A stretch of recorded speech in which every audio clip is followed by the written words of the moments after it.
thing. Omaha, Omaha, set. Omaha, Omaha, set. Guys, someone's gotta say hike. Omaha, set. All right, you guys gotta pick it up. Watch out on SENS, guys. It's like, I told you guys where I made my entry yesterday. That's all I'm saying. Good morning, Ron. Good morning. Watch out on SENS.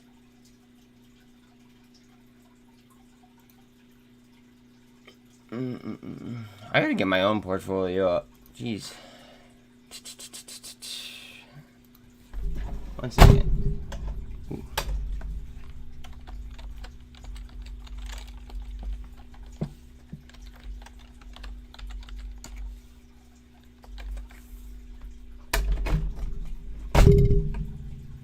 Hold on one second. My keyboard is like popping out. There we go. All right, we locked in. Oh man, this is gonna be beautiful. We might do volume here at the 200. All this needs, notice the low turnover. All this needs is a little bit of volume. Well, demand, because volume is a side effect, and this could like get like nuclear. Well, I'm not looking at my chats right now. Just give me a second. I'm loading up my own portfolio. Oh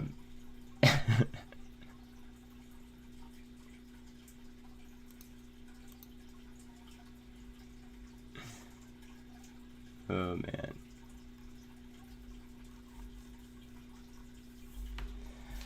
All right, one second. I almost have you guys up.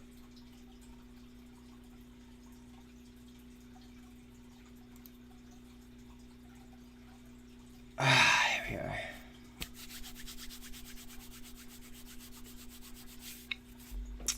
Guys, SENS is now trading at $1.83, and it could literally go fucking nuclear.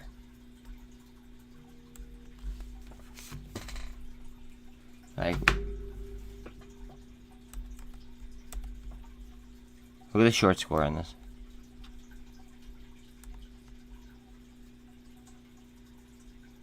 I actually didn't even look to see if they have any FTDs, because this could go without even like any FTDs. Huh, they do. Oh boy.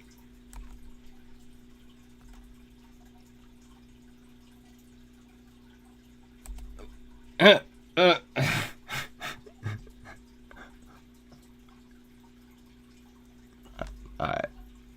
Sorry. You guys know how I like to be early on plays, right? Yesterday was me being early.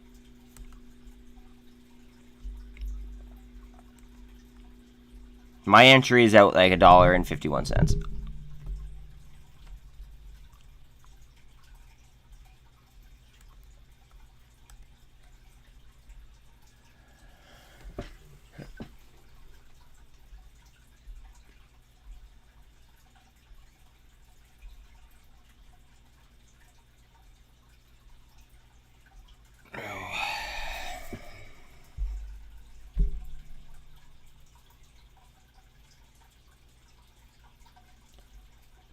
Now the question is that, like, if/when, I have to say, like, if this goes, is it going to go straight vertical? Or are we going to, like, you know, like, inchworm our way there? That's what I'm wondering. Inverted hammer at the 200.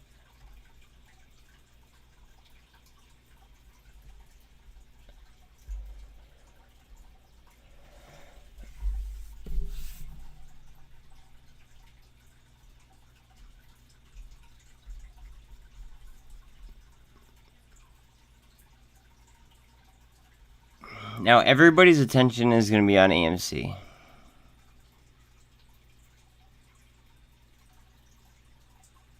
So, what do? 3 little soldiers? We just kind of like, you know, chill, basically. I mean, as long as the data is in my favor, right? I'm not doing shit besides adding. Like if I feel pullback, if the turnover rate stays this low, right? There's no way in hell they could cover that many, you know, that many shares. There's no way no.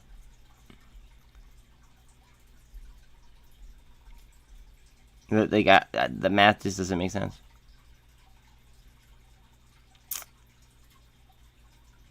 Look at this was published this morning, guys. At 5 in the morning. I didn't even notice it till right now. Oh God.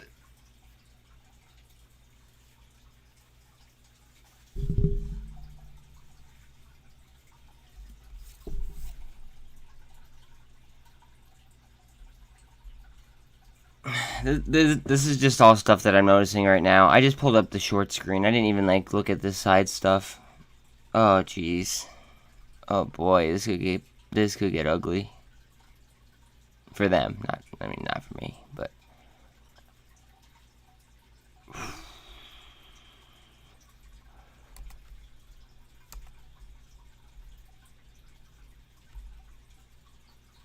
guys, they just traded at the 200 and their turnover rate didn't move at all. Everyone's gonna be focused on AMC and how the fact it's up 6%. That's fine. I mean, I'm happy. Like my AMC's like, you know, going up in value. Great, Heps.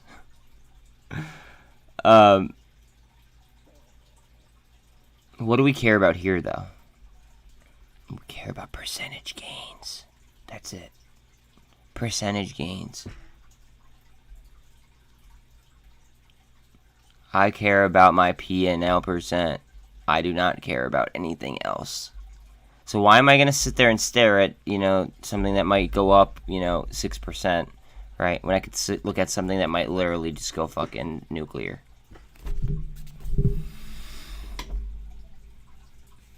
If you want to stare at an AMC and a GMC or a GME chart all day, this is not a channel for you. Am I long those stocks? Yes. But I'm more into the, you know, explosive nature and bottom ticking and getting good entries. Also, please like and sub if you like to see boom boom candles. Pretty please. Oh yeah, UVXY. You heard me talking about it yesterday. You know how I feel about it.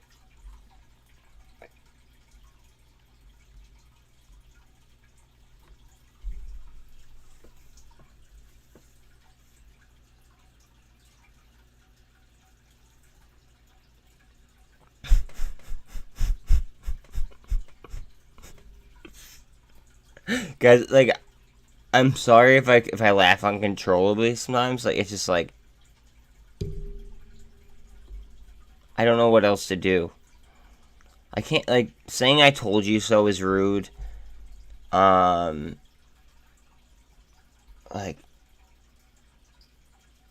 you're crazy until you're not, basically. A super trend up, oh boy. You're crazy until you're not. But, like, the accuracy that shit's happening, like, it kind of seems crazy.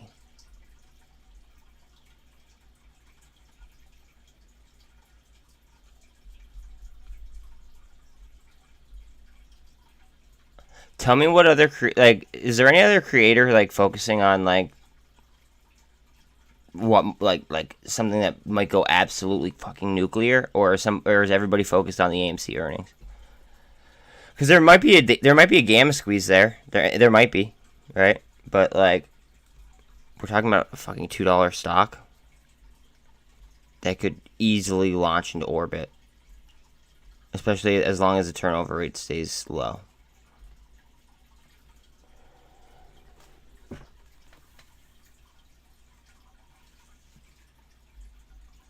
Punch that view up.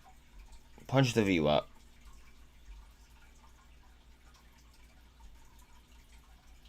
Oh, I want the 13 over the 48 through the VWAP. I know that this is pre-market, and usually, you know, you're not supposed to chart, like, you're not supposed to, like, really, like, take as much, like, with the charting, like, during pre-market, but in a circumstance like this, where we've already done 1.1 million in volume, okay, and the average is 4, I'm gonna pay attention to the charting in pre-market. Like, it's only natural.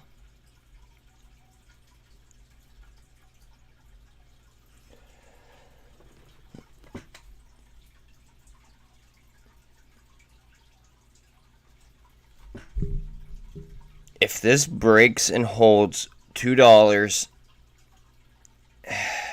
is it $2? And I said it in group chat. Hold on a second. If you guys want to be in group chat, all you have to do is just join the Facebook group and ask to be in it. You obviously you just hop in. Let's see. All right, if we could break and hold 221 today, right? Then 50% of the shorts would then be underwater, like officially. So it's 221. We can mark it out as well.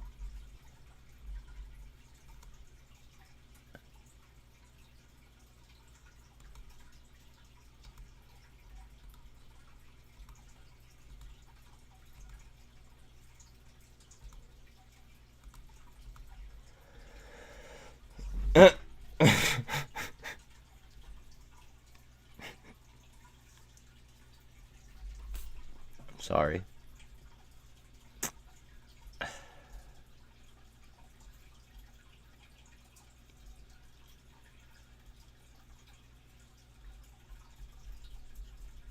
This like return to fundamentals really fits me well. It does. I must admit. Like I was alright at trading like, you know, like the whole like meme culture shit, but like this return to fundamentals, it really suits me well and it suits my trading style.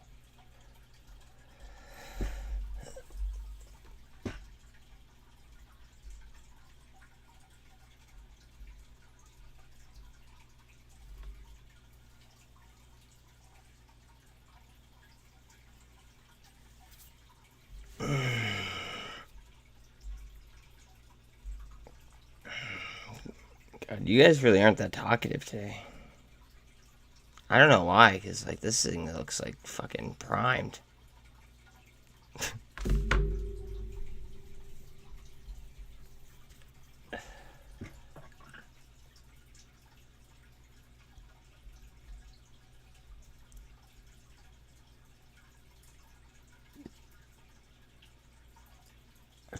About 3 days ago, I started talking about HEPs really like heavy, just so everyone's aware as well.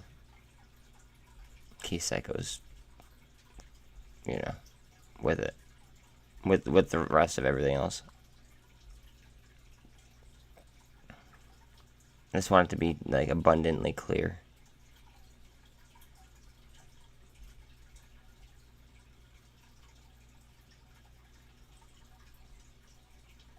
Watch EVTL. EVTL has been just absolutely on a space mission, but you know, honestly, I think Joby, which is their like going to be their most direct competitor, it's more of like a built up like a it's got much like a much higher market cap, etc.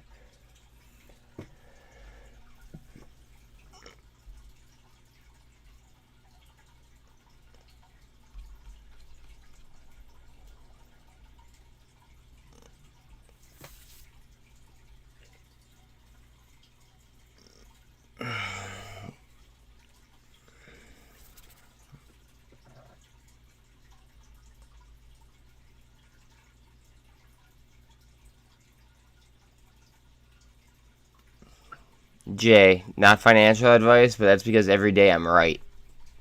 And I don't even want to be fucking like cocky. Like every day I'm right. It seems like I might get something wrong every now and then, but like bro, my entry is like 151. I made it yesterday.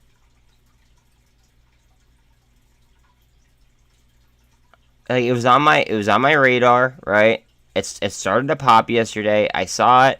I jumped in. And now at 221, 50% of the shorts would be underwater. Officially. Yes, be very, very careful today and watch UVXY. And I gotta turn the AC on because it's about to get really fucking hot in here.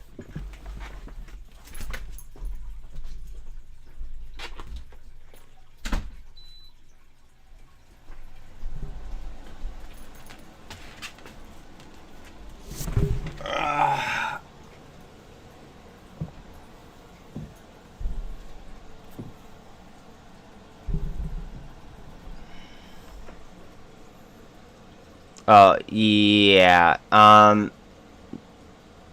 Kyle.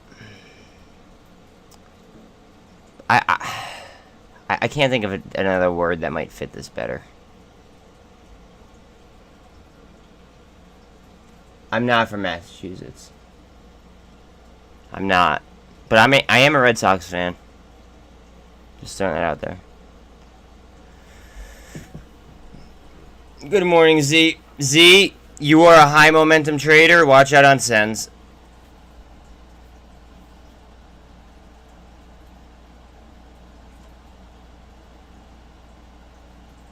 Yeah, I don't even know why I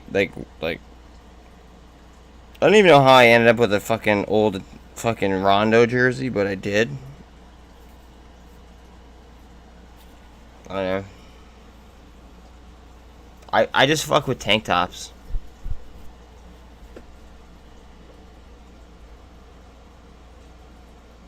Z SENS might go nuclear. Okay, descending wedge. Wait, hold on a second. Descending or descending channel. Excuse me. Pardon my French.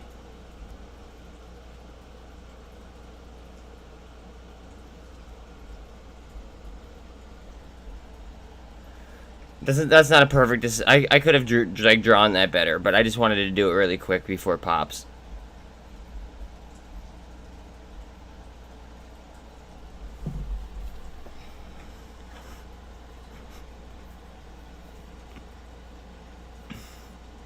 Can you guys tell I'm really excited?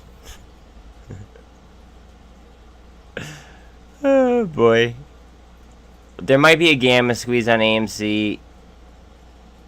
There could be an options trap on it. Again, I don't care as long as it just goes up. I'm just sitting on straight chairs right now at this point. I'm sick of playing the options game. Well, sick of playing the options game there, I should say. Guys, watch on the BBIG potential retrace as well, if it plays in sympathy with AMC.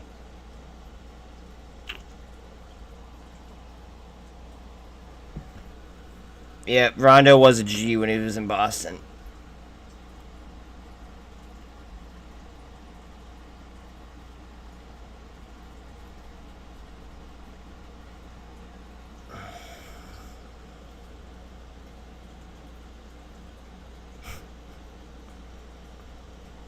It's gonna follow my trend line down, right?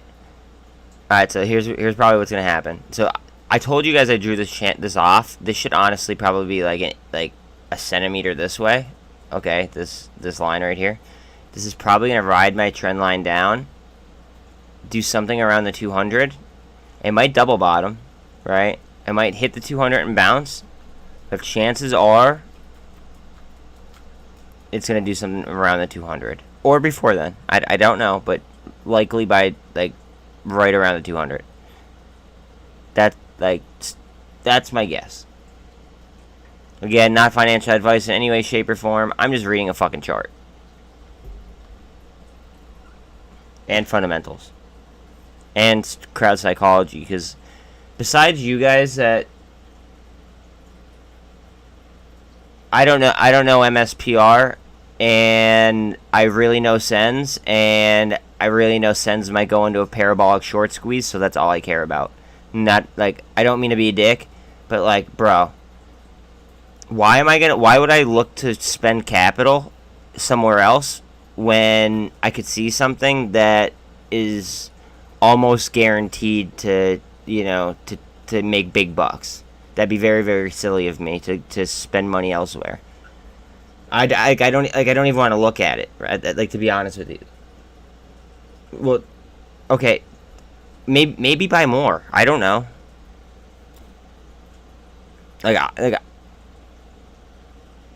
Bro, to look at something else, like,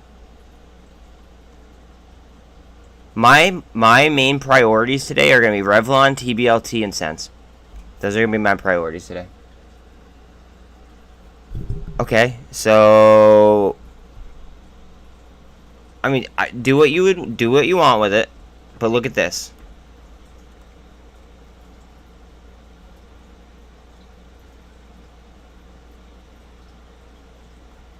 Short squeeze signal went off today.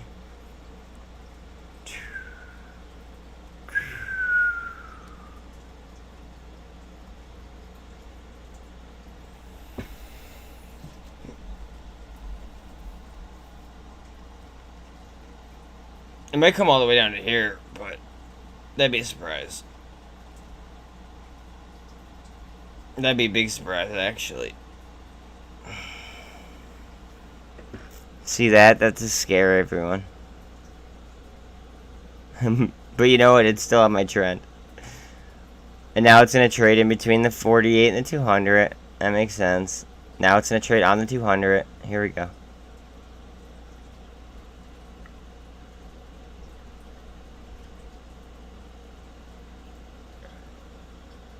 Alright, so MSPR. Like, let's just talk about it for a second, brother.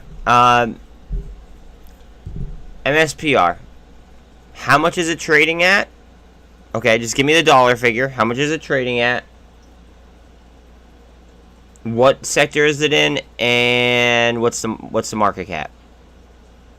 Okay, what's the market cap and what sector is it in? There's probably like only 2 sectors that would have me interested.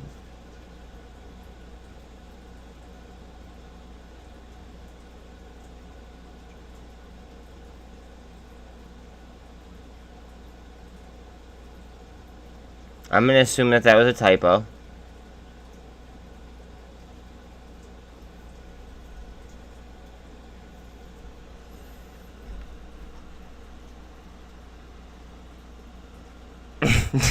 Do you think that people are paying back debt right now, bro? Z. You are my, like, dude. You're my boy. Do you think that... Think about this for a second. Do you think people are paying back, like, debt right now? No, everybody's fucking broke as fuck. Like...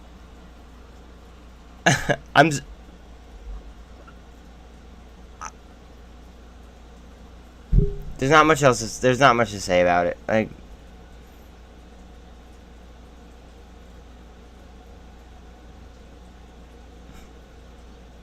Let's see if this works out how I called it. I highly doubt it'll go down to the... Okay, wait. I highly doubt it'll go down to 177, where the... Actually, no, there was a candle that was lower than that on pre-market. I highly doubt it'll go down to there, but there is a possibility.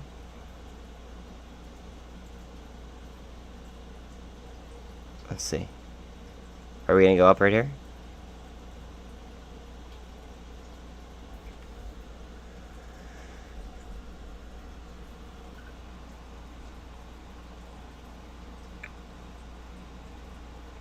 At some point, and this, and I'm not even just talking to you, Z, I'm talking to everybody. At some point, we have to stop looking for things, right? And we have to start following through with things. I love diversity. I tell everybody about, like, being diverse all the time. But sometimes it's better to follow through with something than to, you know, add another thing to, you know, to your list.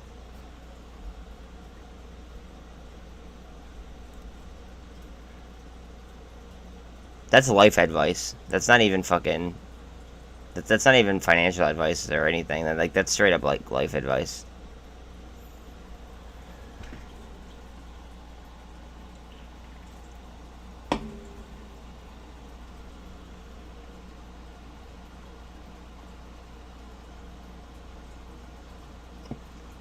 Robinhood sucks. Who knows? Pre-market it is 187.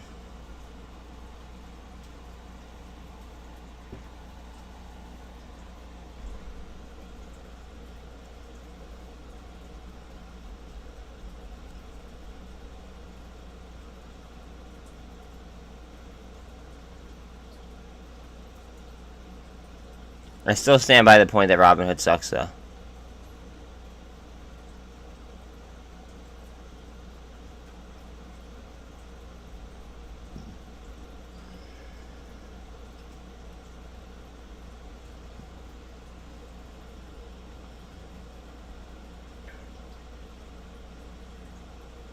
Alright. SENS might eat some, like, little blue pills in a second here. Let's see.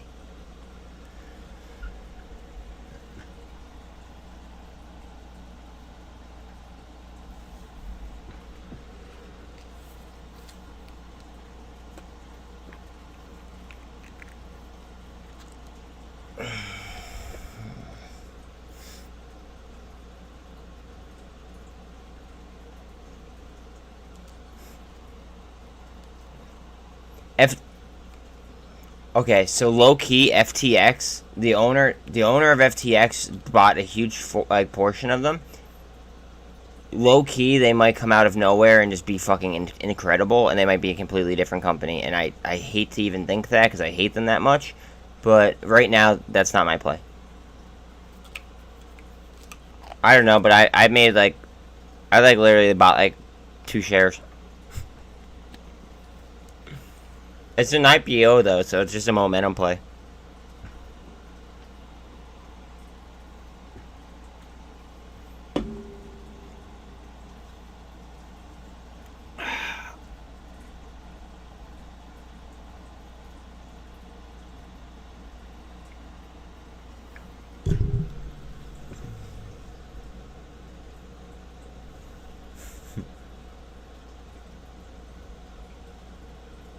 Go right through that 48, baby. Go ahead. God. Guys, I'm not trying to teach, okay? Like, I'm not teaching, okay? But please absorb. Please absorb. Like, that's all I'm asking. Is just absorb market movements and fundamentals and like how candle structures are. Like, I try to shout out as many candle structures as I see. It's really hard, like, because like literally they happen every fucking minute. But like every single line I draw, there's a purpose to it.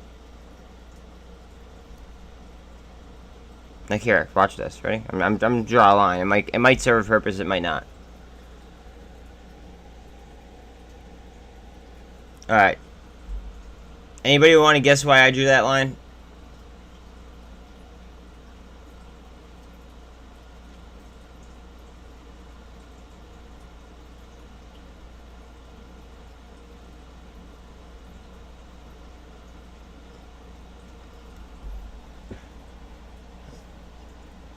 This horizontal.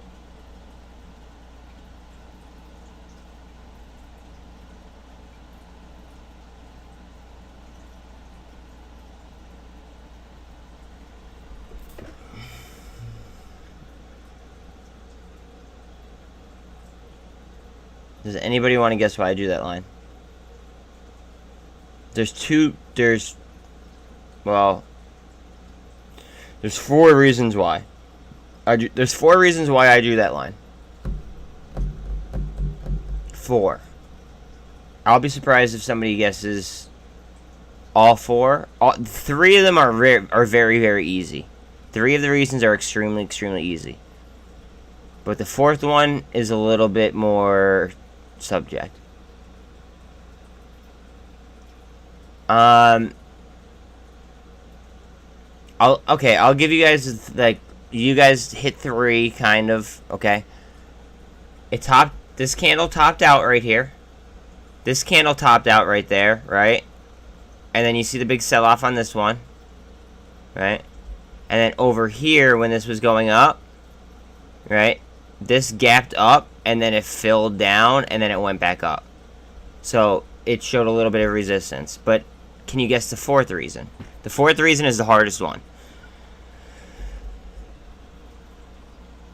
So 1, 2, 3. Those were the three easy ones. Now, can anybody guess the fourth? And sorry if I sound weird today. I woke up and I slipped on a puddle in my kitchen that I guess my dogs left out from last night, and I feel like I broke a rib. So it hurts to laugh. I laugh a lot because of what's going on right now, so that might be a hindrance, but like, just throwing that out there. So like, if I'm not myself today in any way, shape, or form, it's because I think I might have broken a rib.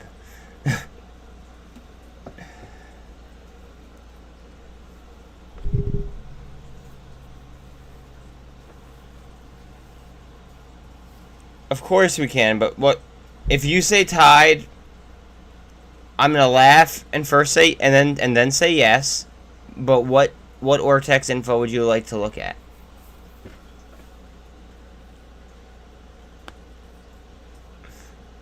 So the answer was TYDE. Okay, here you go. How much? Okay, do you own anything before I pull up this information? Because I will. I will pull this up for you, bro. No problem. Do you own anything else other than TYDE?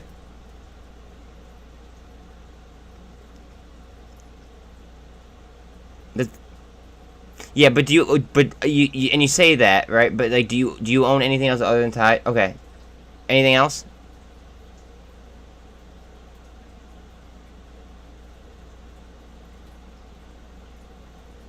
So Amazon and TYDE. Do you own anything else? TV. Okay. All right. All right. All right. I just wanted to make sure like you were at least diversified a little bit. You were scaring me. You were really, really fucking scaring me with the amount of times that you asked me to like look at data on TYDE.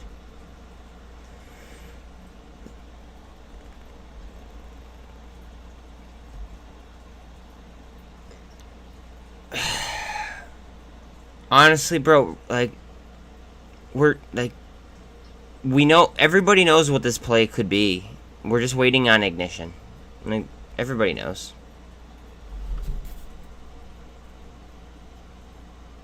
NBB.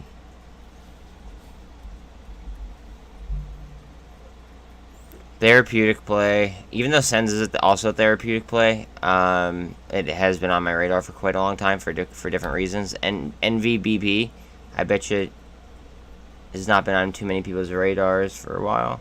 Look at their market cap.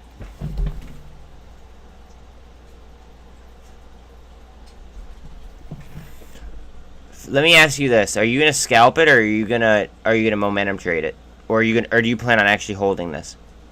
Like, before I fully chart this, let me ask you that.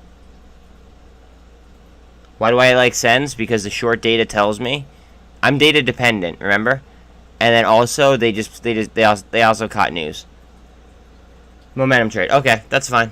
Now I'll definitely do it. If you were gonna say long hold, I was gonna laugh. Watch out you don't gap down. That's it. Like, it's literally that simple. That, like, you would have to be staring at this chart to play this as a momentum trade, right? You would have to be staring at this fucking chart for like all day if you planned on momentum trading this, like heavy and hard. You'd have to stare at this chart all day. That's my dead set, that's like my honest opinion. Because the floor could just open underneath you, and then what would happen?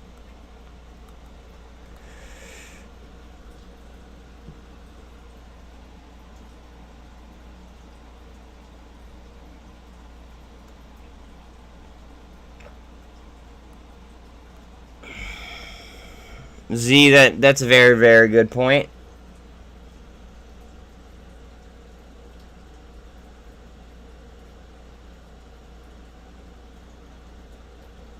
But just keep in mind that the market cap is fucking 13 million. Okay, $13 million. That's it. That's not like for you or me. That might be a lot of money, right? For Wall Street, that's fucking chump change. Okay, chump change. Now, when banks' margins are in trouble, what are they gonna do, guys? I say that I ask you these questions because I want you guys to educate yourselves. Like, seriously. Like, when bank margins are in trouble, what do they do?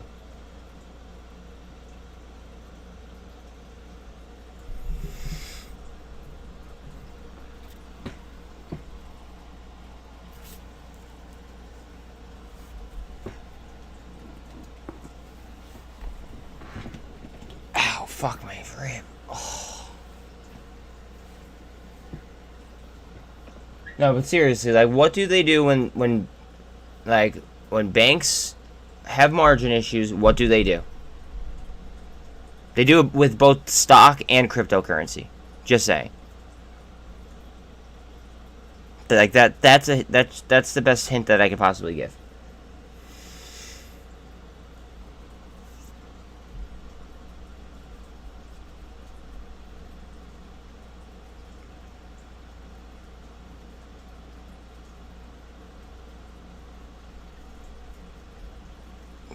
Well, good, because I have a very, very small position in it, but I mean, like, having a very, like, again, that's a momentum trade on an IPO, though, so just heads up, because that could be very, very fucking, like, again, that's why I made a very small position.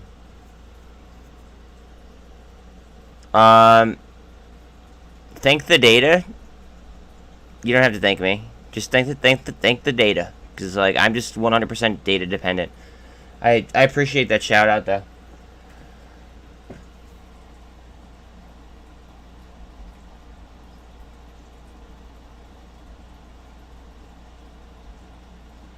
Come on, nobody's answering me. I want you guys to educate yourselves, okay? Like, what do banks do when their margins are fucked? What do they do? Somebody, please. Before I have to, like, you know, give you guys the answer because SENS, you know, explodes, potentially.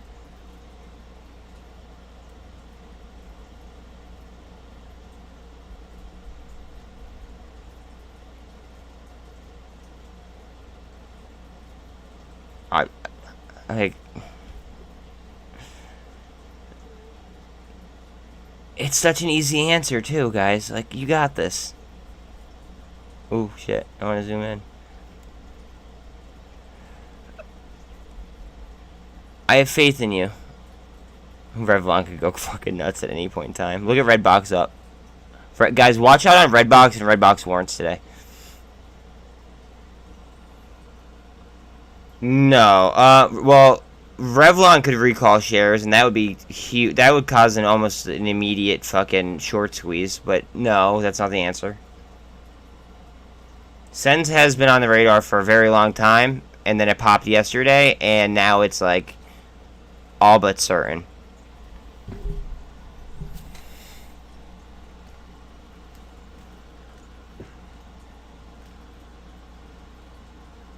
I know they don't happen very often. Why do you sound so negative? Why do you sound so negative? Like, that's okay. So first of all, I just want to say that Joe Trader is the name of the bot that TMI and Short the VIX and Review Dork made. Okay.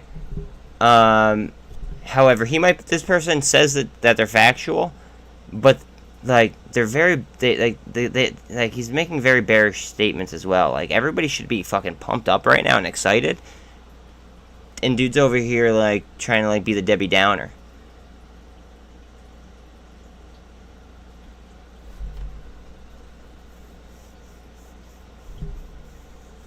I don't know. All I know is that that my percentages have been better than Short the VIX's, TMI's, and Review Dorks.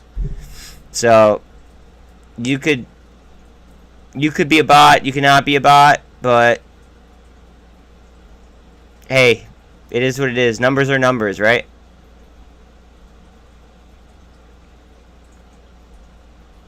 Just wanted to state that for the fact in case you are a bot.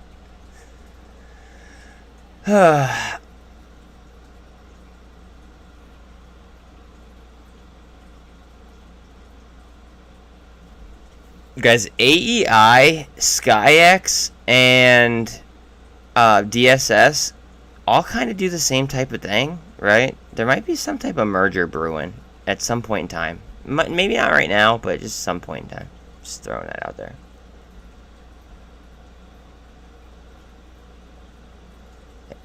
I know that nobody's beating me, percentage-wise. I like. As far as price tag goes, I know that nobody's beating me because I ask everybody in here. I ask multiple times a day, actually. Enviv?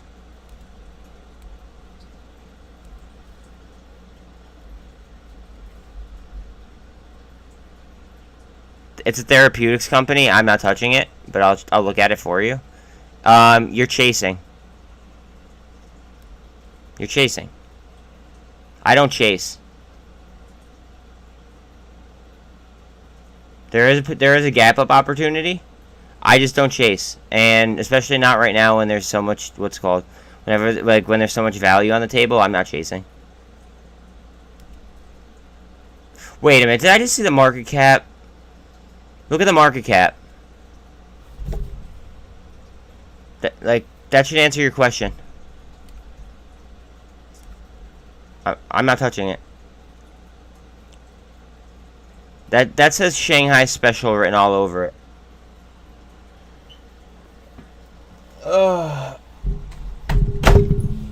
It might be a good money-making opportunity. I don't know why my desk is doing this. Hold on a second. I have to pop out my keyboard tray and realign it and pop it back in. I don't know. Yeah, there we go. Okay. Alright, you know what? Honestly, I don't have time for this. See ya.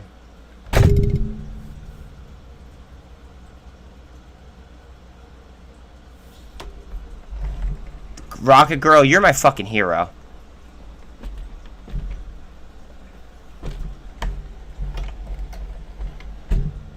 I could see you. You're my fucking hero. Straight up.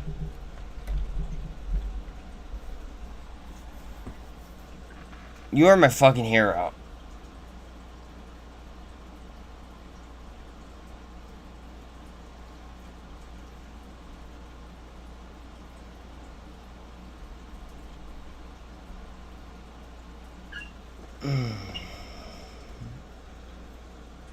I'm becoming your hero? Hey, one hand washes the other, right?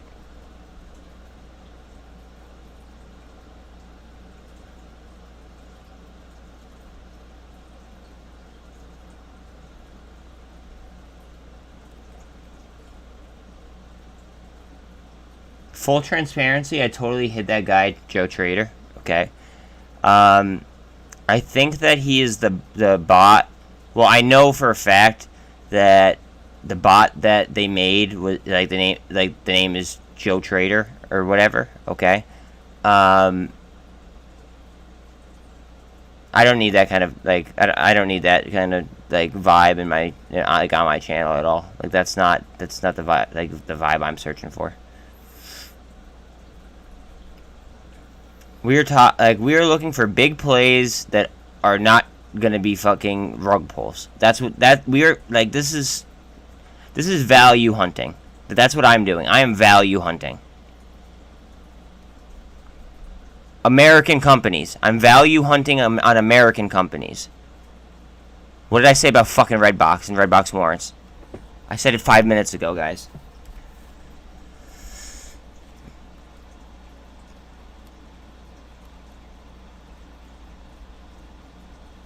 Actually, I said it yesterday, if we're being precise, but I also reiterated it 5 minutes ago.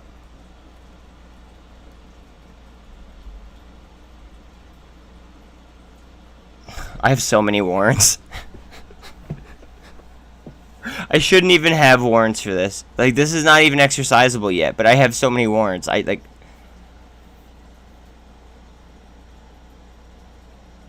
Oh my god.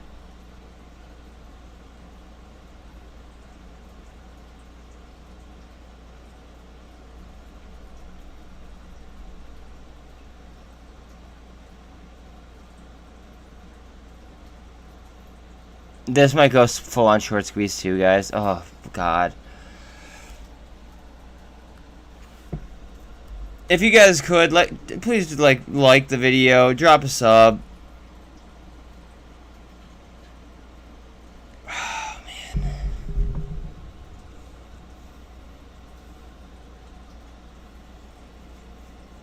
Today's gonna be really, really fun, I think. Really fun.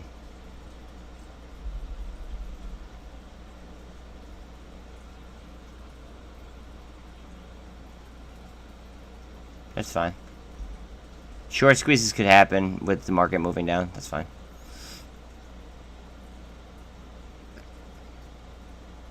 At that point in time, I might take some profits off some things. Like, if they reach a point where I'm like, you know, like, I might profit take, like, a little bit, and then I might, like, add into value where I feel like I should.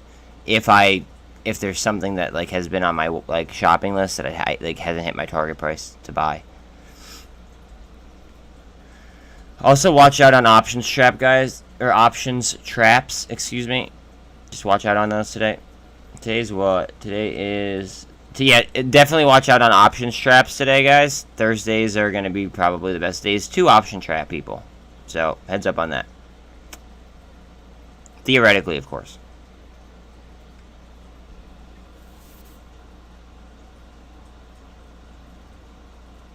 Huh. I could tell that you're new to the channel. Your newness is showing. Okay, so first of all, I called out HKD live at $22. Second of all, what you're witnessing is you're watching market manipulation by China. China is gonna pull the Shanghai special and yank the floor from out, like from underneath everybody, most likely.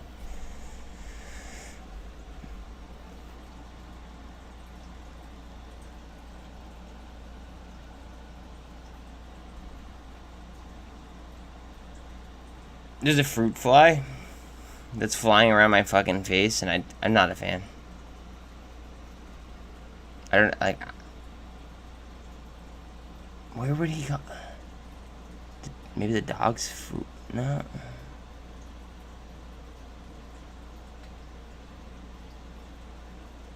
Sorry, I'm just sitting there trying to think, like, where a fucking fruit fly would come from.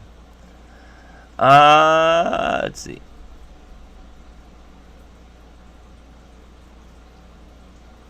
Heps. Guys, nobody even knows what fucking Heps is yet. Just throwing that out there. Like, this... My entry is at 92 cents. Okay? But nobody even knows what Heps is yet. I'm not making a lot of videos on Heps yet for a reason. Okay? Nobody knows what DSS is yet. Nobody knows that the warrants are, like, not trading correctly fundamentally with the underlying, like, I don't know. Not financial advice. I would take as much, like, of this to heart, like of this, like just be a sponge, okay, before more people pick up on, like, my DD. Like I don't mean to be cocky at all. It's just, like, the accuracy here is just not, it's not fair. It's not.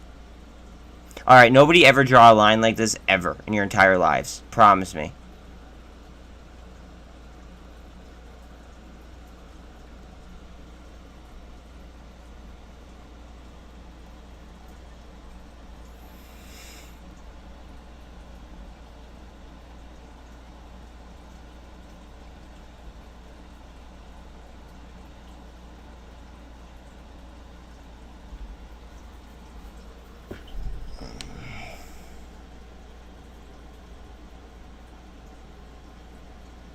Damn.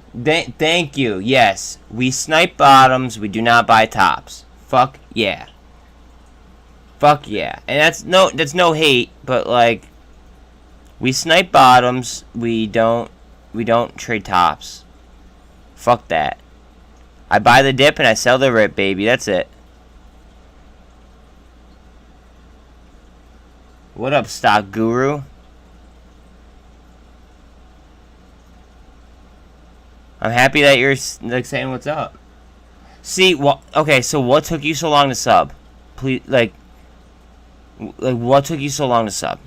Because 35% of my audience, believe it or not, right, are they're unsubscribed, and I don't know why. Like it costs you nothing in order to help me. Like it costs $0 to sub. That's why I ask.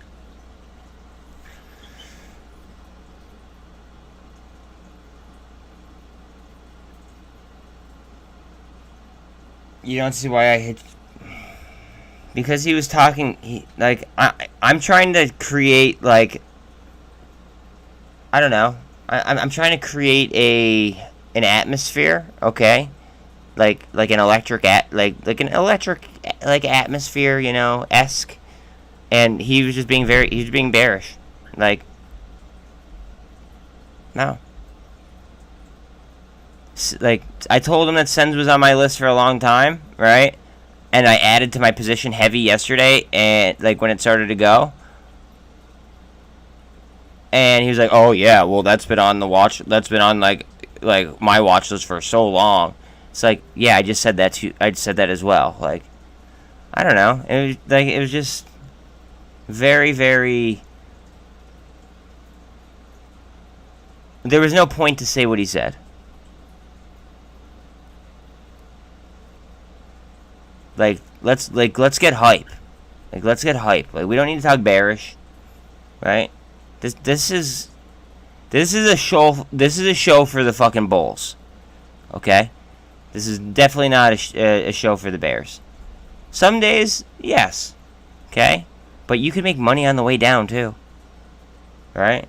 But overall, I'm bullish. Statistically, the stock market goes up, not down. What do we do on this channel? We talk statistics all day long. Thank you, thank you, thank you, thank you. You only subbed to tell me to... Okay, thanks. That's fine.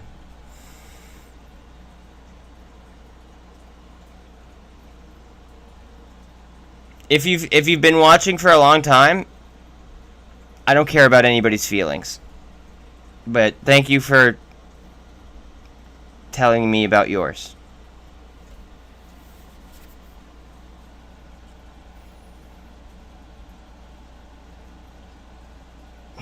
What did I say 5 minutes ago? Alright, see you later.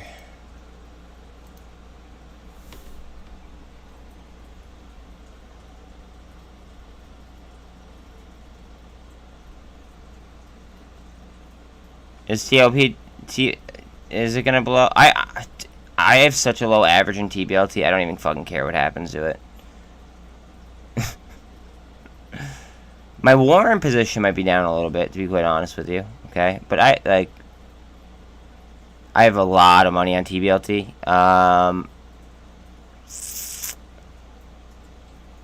I did add to my warrant position, and my warrant position is the only one that's down out of the two.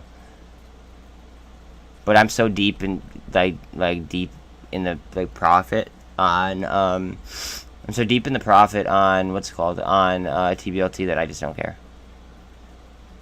It's good. Like, what's gonna happen is gonna happen. They could keep going ahead and reiterating the same fucking news that they dropped like a week ago. They could keep reiterating it over and over and over again, but it's the same fucking news as long as you read the full article. Yeah, probably. Key level. We want this. This is what we want. We want to break and hold this. This is what we care about on SENS today, guys. Anybody in SENS, this is what we care about. Break and hold. Breaking it isn't enough. We need to hold that shit. If we hold it, 50% of the shorts are underwater. As per Ortex, of course.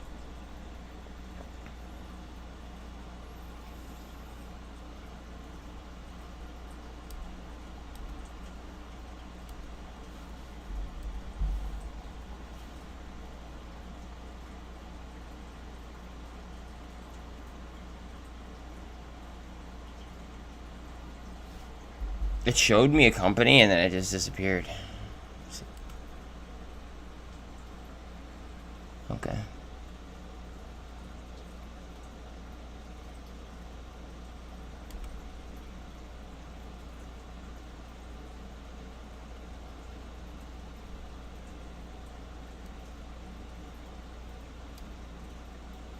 Japan. Google. Okay. Lockheed Martin. Why does Lockheed Martin own this company? What do they do? What does this company do?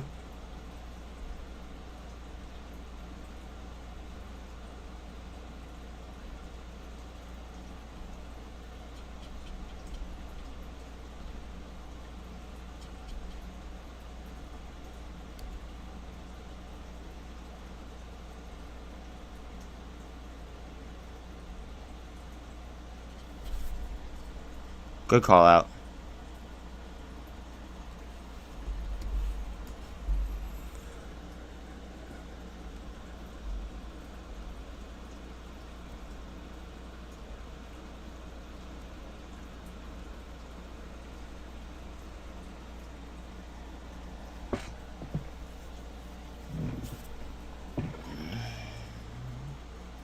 Akaba was it was moving earlier. Now it's kind of slowed down a little bit.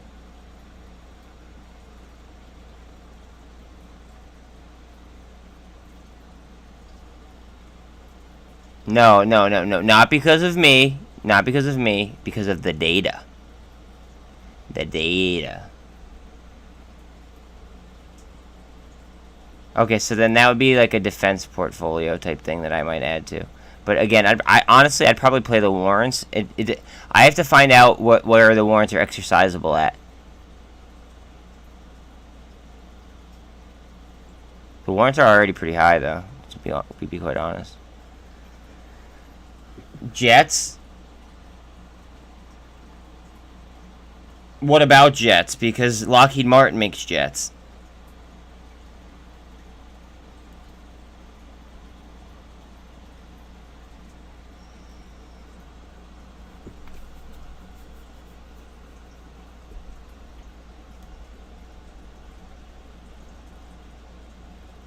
This may form a cup and handle going into open.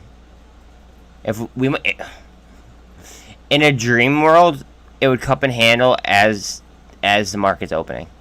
Like the cup would come up and then it would handle into open. That's me dreaming though.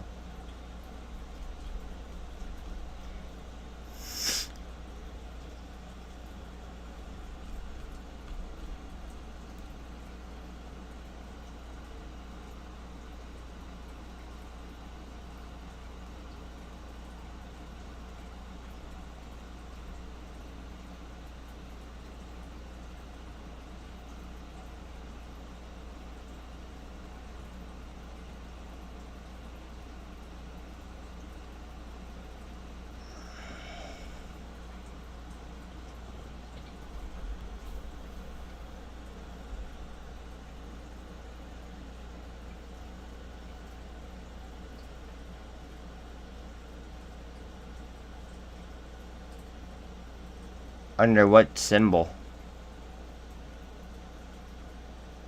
Under what symbol do they trade?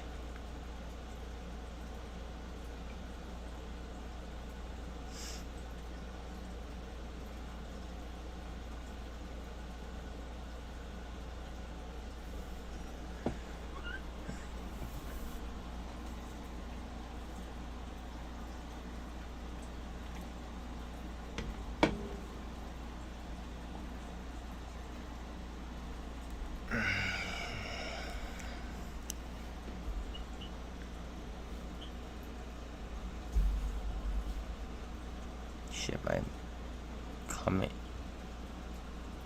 Oh, Corning. Jesus. I need to get...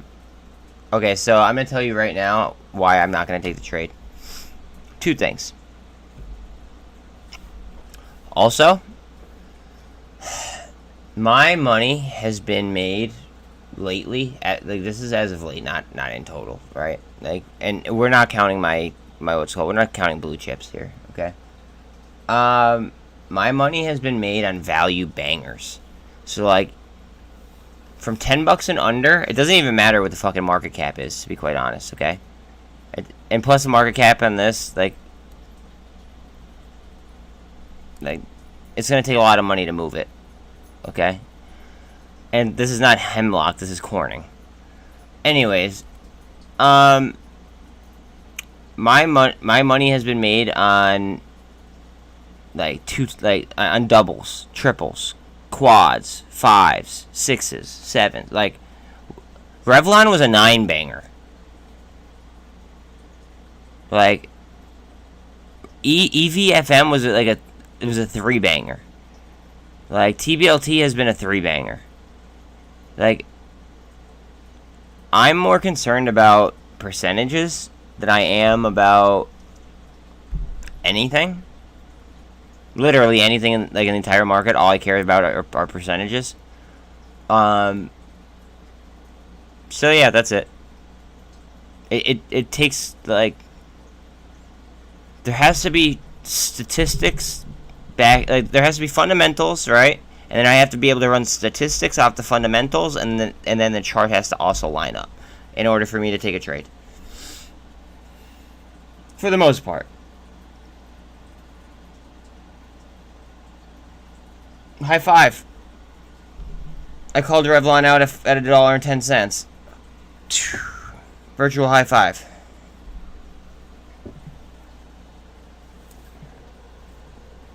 NOC just made missiles or just got a contract. Can I check TBLT? Yeah, of course I could check TBLT. TBLT is the homie. I'm fucking deep on TBLT. Okay, it just crossed the MACD. I don't even have to zoom in. It just crossed the MACD.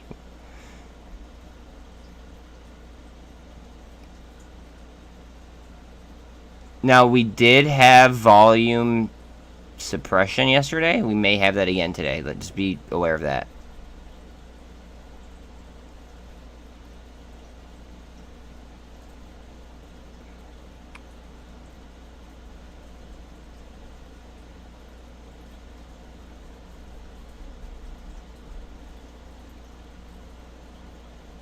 MULN might go positive pre-market, hopefully.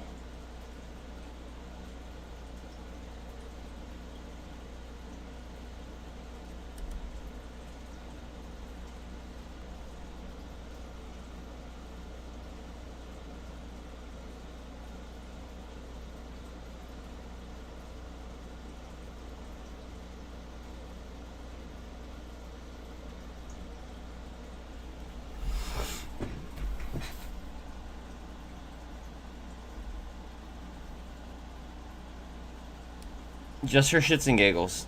This line means nothing. I want to be very, very clear. This line means nothing.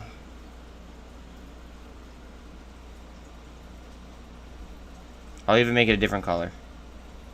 That means nothing. Just sometimes by my intersections on things, weird movements happen. So I'm just throwing that line there.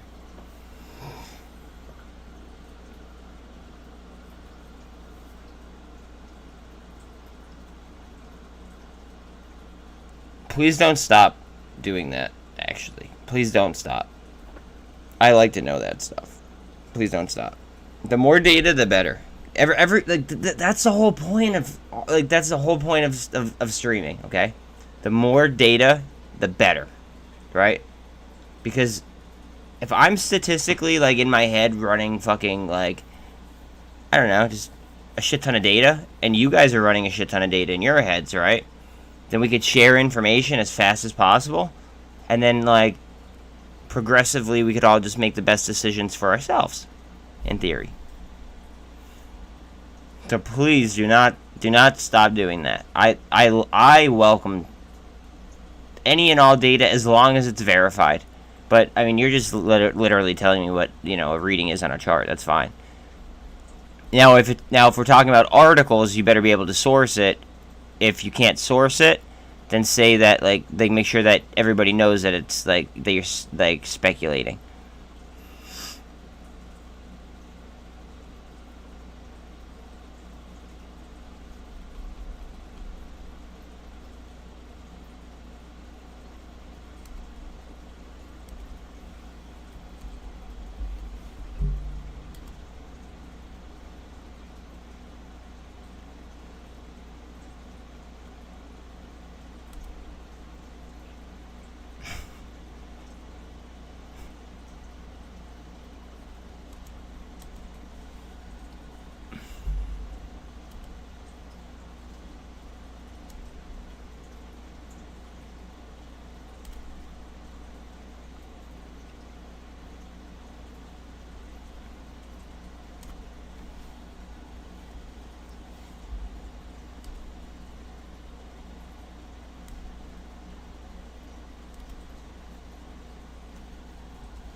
Cost of borrow is slightly rising, I believe, on SENS.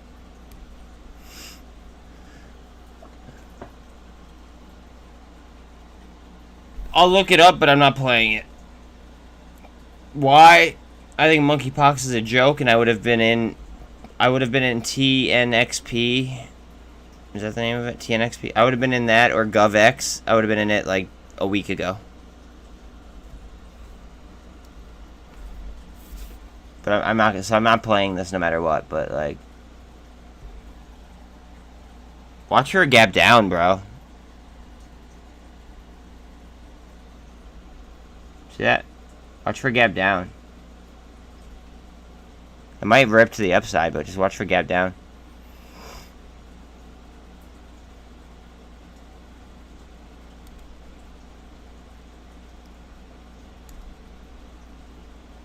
Uh-oh. Uh-oh. What are we doing? Oh, we're trading underneath the 48. No big deal. Now, will we come down to the 200 is the question. There is support at these levels as well. Just, yeah, you can see here.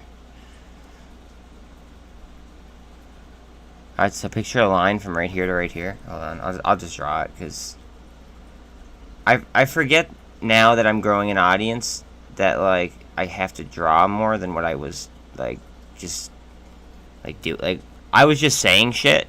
Like, hey, what, like, imagine a line from here to here, right? But now that, like, more and more people are subbing, I feel like I have to, like, actually draw things out.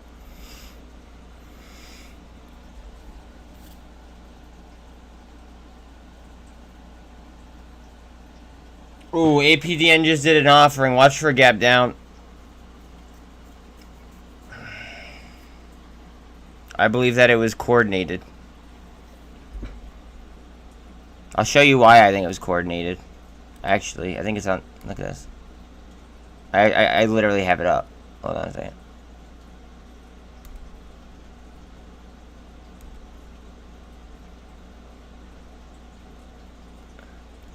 Ooh. I bet you that was a really, really nice dinner that they had on July 22nd or July 21st. I bet you it was an excellent dinner that they had. Excellent dinner.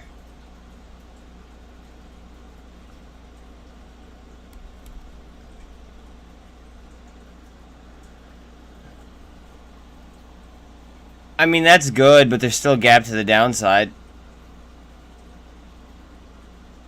And again, I would have been in a monkeypox play a week ago if I was going to play a monkeypox play. That's the only... like, if you want to take it, good luck to you, and I wish you... I hope that you fucking kill it. Like, I want you to... I want everybody to do awesome. Okay? The whole goal is to take Wall Street money, not each other's fucking money. Like, that's the goal. Right? So... I want you to kill it. I'm just not taking it. That's it.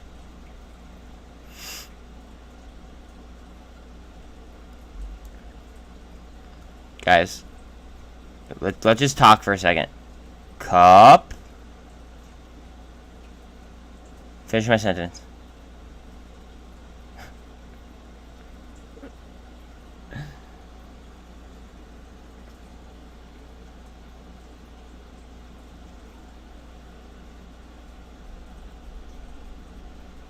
I mean, even though it's supposedly good news, right? The general public has not been accepting news, even if it's good. They haven't been accepting news in a good way, even if it's good news. Like, TTOO got fucking FDA approval and then traded down. Tell me how that makes sense. How does that make sense? Like, what? FDA approval and then you're going to trade down? In what world? You know what I mean? Like, we are not dealing with a rational stock market now, guys. This is not a rational fucking market. We might be trying to come back to a rational stock market, but right now it's not rational. 1 minute till open, guys. Let's fucking make some money. Let's make some fucking money, guys. Let's get hype. Let's get fucking hype. Whoo! I need me some Mountain Dew, baby. Unfortunately, all I have is Dr. Pepper, though.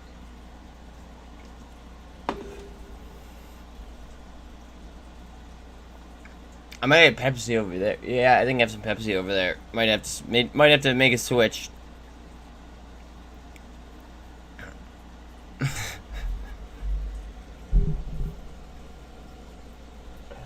Oh god, I can't wait to make a fuck ton of money today. I hope you guys fucking absolutely kill it.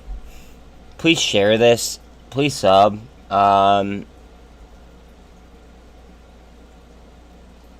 Like, there's just gonna be so much fucking money to be made today, potentially.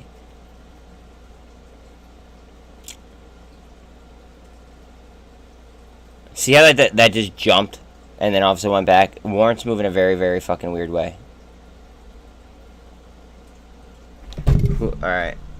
I want to buy more. Fuck. I missed my buying opportunity. I think. Wait, did I?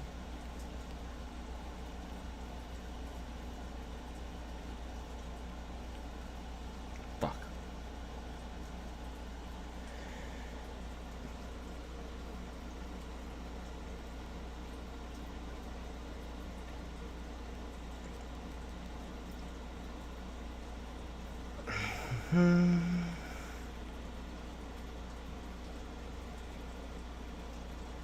Look at the volume. Look at the volume, guys.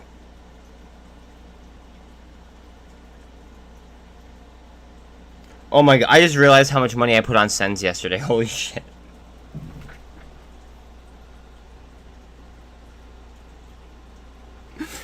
Oh, that's funny.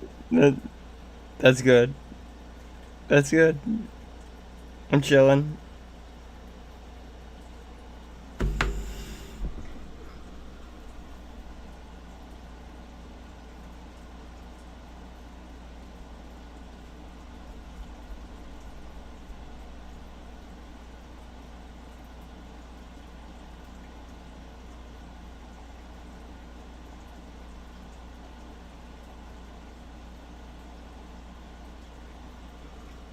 Nobody even knows about this fucking stock yet, guys. Look into it. Or watch my video on it. Nobody knows about this stock either. Look into it, or watch my video on it.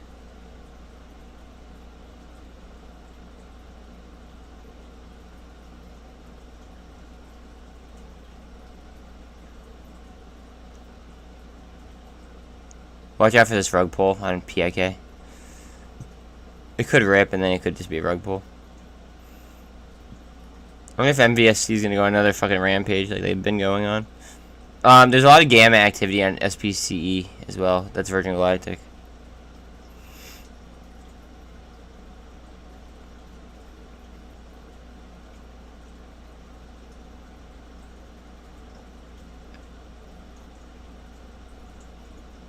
This is laughable. This is laughable. Look at the turnover rate. It's laughable. They're trying to scare people into selling, but look at the turnover rate. Look at Labu. So watch your therapeutic place.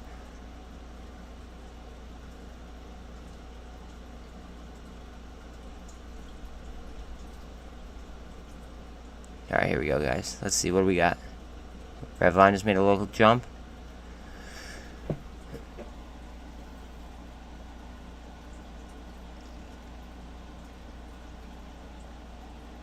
Yeah, SPCE might squeeze.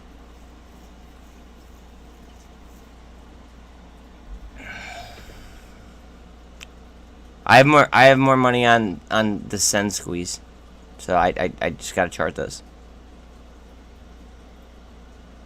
All right, so a lot of you guys that are new, okay, welcome. First of all, welcome to the channel. I'm gonna show you a technique called a GAN fan. Okay, this is. It's actually, it shouldn't even honestly be a technique because it's like, it's not even fair. But basically what it is you pick a pivot point and you chart like flags off of it. And like, I mean like your success rate is going to be like 99% pretty much. It's like not, it's literally not even fucking fair. Just because the earnings on AMC are today, watch out on a potential gamma squeeze on GME just to try to like, they've been trying to psychologically fuck us for quite some time. Like, that'd probably be like one of like the most psychological like fuck ups that I could think of as well. Just throwing that out there.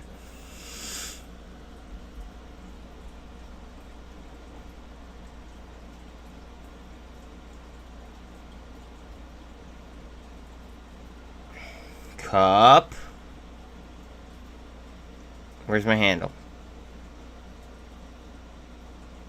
And a double bottom down here, just chilling. Perfect double bottom. Ah, man.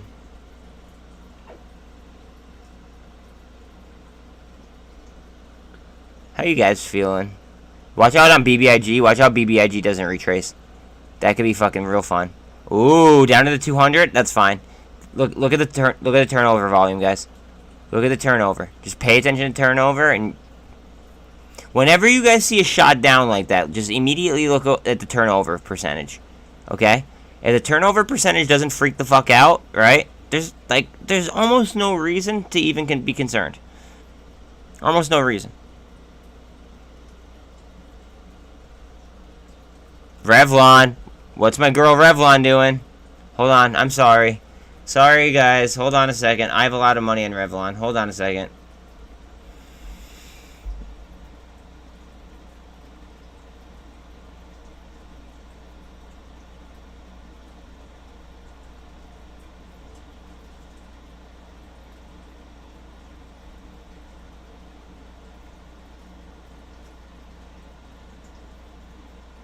Ooh, look at VRM at what? 191. Holy shit. Okay, come on. Come on. Let's go, Rev. Hey! Shout out, shout out. There you go. There you fucking go. Just don't be greedy, okay? Not financial advice, just, you know. Friend to friend, you know, just don't be greedy. That's killer. That's a killer entry. I mean, you were kind of like waiting for like a long time, which kind of sucks, but that's killer entry, and I'd be happy as hell right now.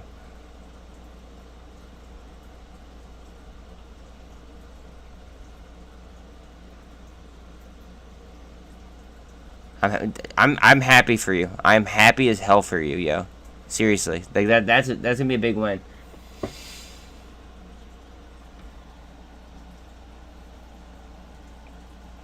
REVLON is no, not at all. Not at all. The closest thing that REVLON is going to be towards like a Volkswagen squeeze. Like 70, okay, only 10% of the float of REVLON is available to be traded, okay? If you're in a first of all, you don't even want to compare one squeeze to another ever, okay?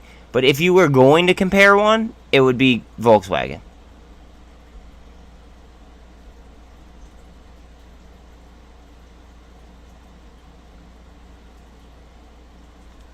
fucking that. Oh man, he's pissing me off.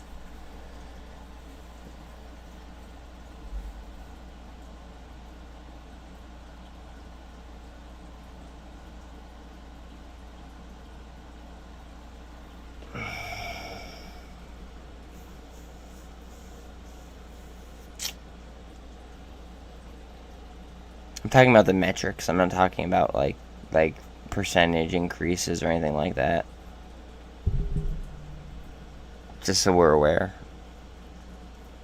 Like when I'm talking like fundamentals, and I'm talking about like just catalysts that caused it. You know what I mean? Not like nobody even know. Like, let me ask you this: Do you know what's it called? Do you know what caused the Volkswagen short squeeze without googling it?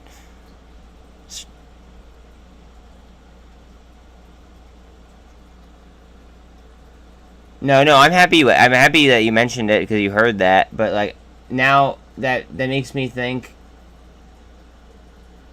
Yeah, you saw a video that someone did. Okay, who is the someone though? Please, so I know, because like that's complete bullshit.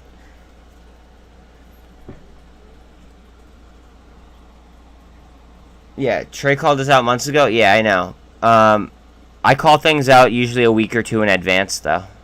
Sometimes a day before, actually, as well.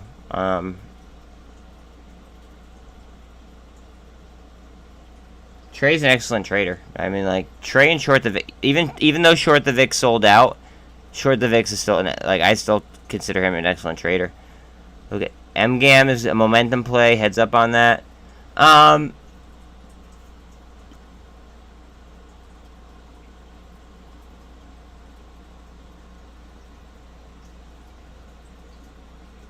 Do you know them? I'm genuinely curious. Please just answer this for me. Do you know why the Volkswagen squeeze happened? Do you know like the metrics or anything like why it happened? Because that's important. If you don't, I'll tell you why, but a lot of people say I hope they make it sound like they do, but they actually don't. And I just want to make sure that you know. I don't know everything. You know what I mean? Like I don't know everything, but like the things that I know, I feel like it's my duty to share to other people.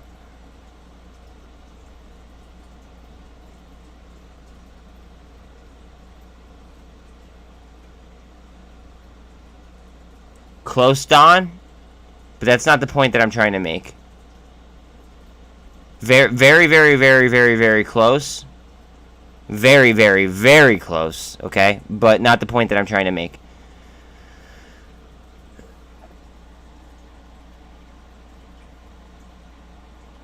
Okay.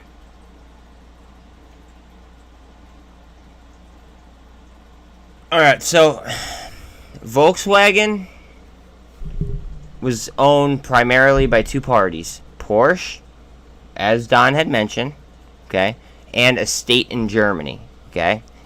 What happened is Porsche they bought most of the fucking float, right?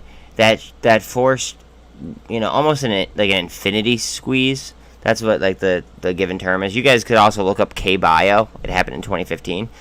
But anyways, it forced a squeeze, and basically what happened was Porsche actually came out with a press release, I believe it was, and they said that they were going to go ahead and start systematically selling it off, and in order to avoid hedge funds from going out of business. They should, honestly, they could have just kept the price going up, and there's no cap to a short squeeze, so they could have really, really fucked them, but they didn't. However, K-Bio is pretty interesting as well, and you guys should you guys should definitely look into K-Bio.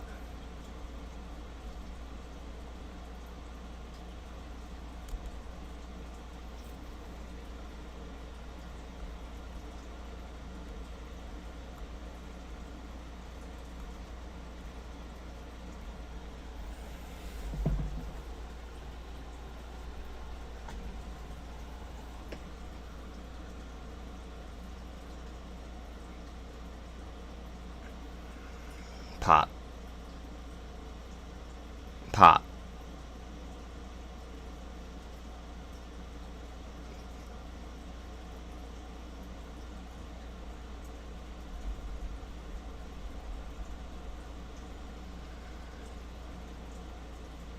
Again, watch for a potential retrace on BBIG. Everyone's attention is going to be on AMC today. Look at VRM. Again, my entry on VRM was 114. I don't know where you guys got in or if you guys got in, but...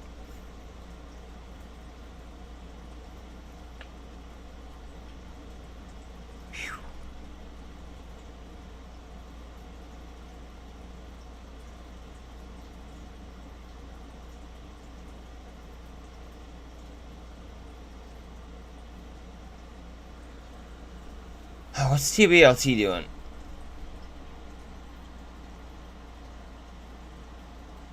Look at Heps.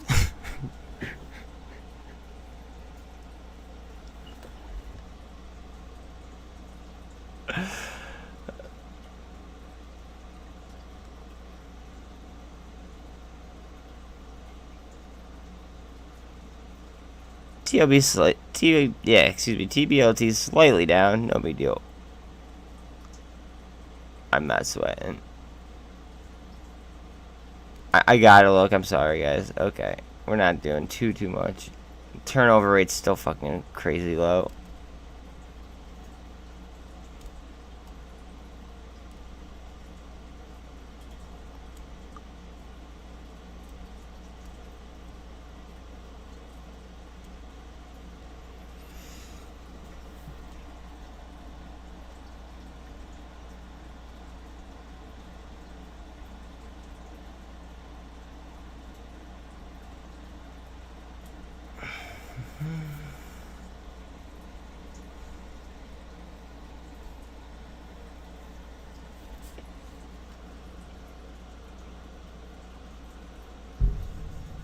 Volume on 200 on SENS.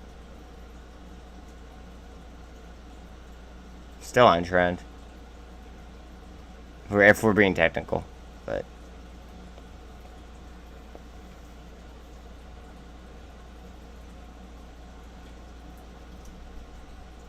we have red box. Look at red box.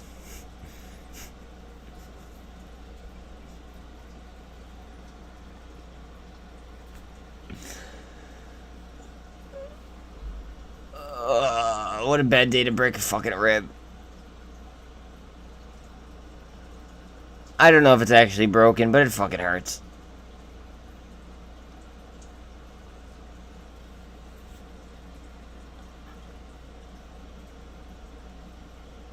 Potential double bottom. Let's see what we got.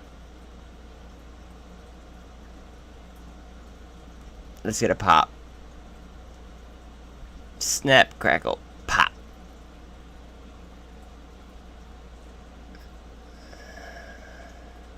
Revlon, what are you doing?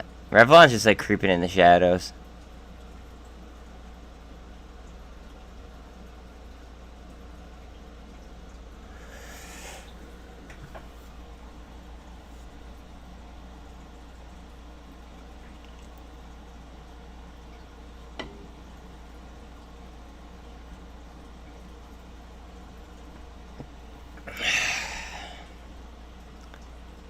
It's very rare that that happens, but in some instances it does.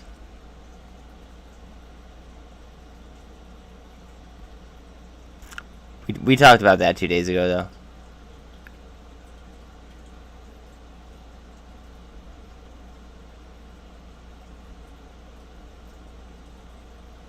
Revlon, what are you doing?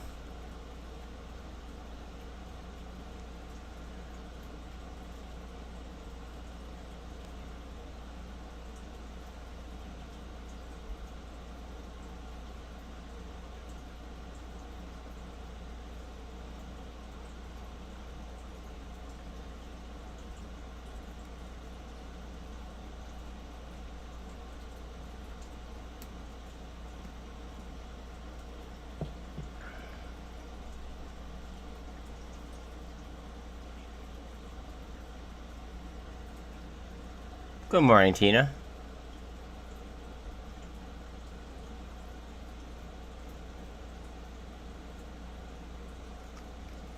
Good morning, Tina.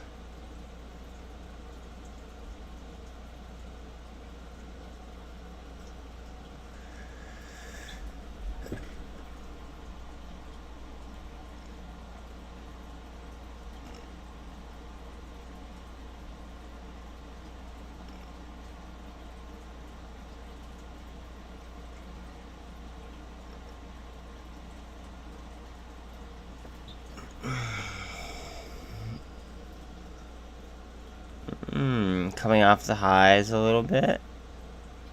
Oh, Revlon, what are we doing? A little bit more strength?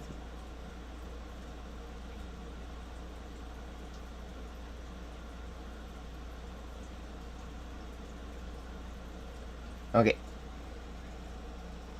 You could comment back. Okay. Please do this. Please, like this is just like me asking you, if you will. You certainly don't have to. Okay. Tell him that I said. I don't even know who that is, but tell him that I'm asking. What makes him believe that this is any way, shape, or form like SPRT? Like what metrics make the short squeeze seem to be like that type of a short squeeze?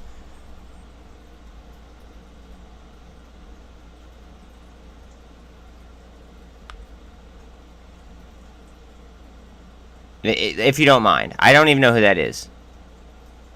So, like, I'm sure he doesn't know who I am either, but, like, there's no metrics that make SPRT seem like, or make Revlon seem like SPRT. There's no metric.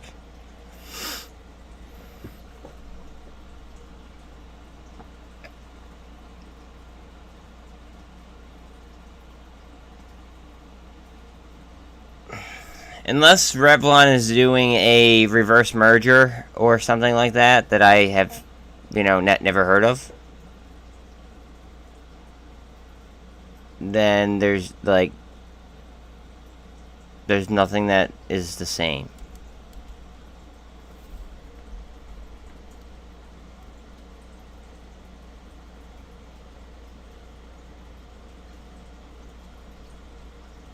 This is beautiful.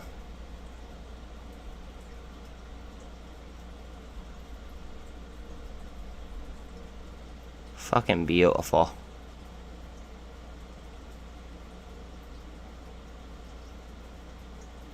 Guys, again, never, ever, ever, ever draw like this. I do this just as, like, a trajectory line to make sure that, like, to see, like, when the trajectory changes, essentially.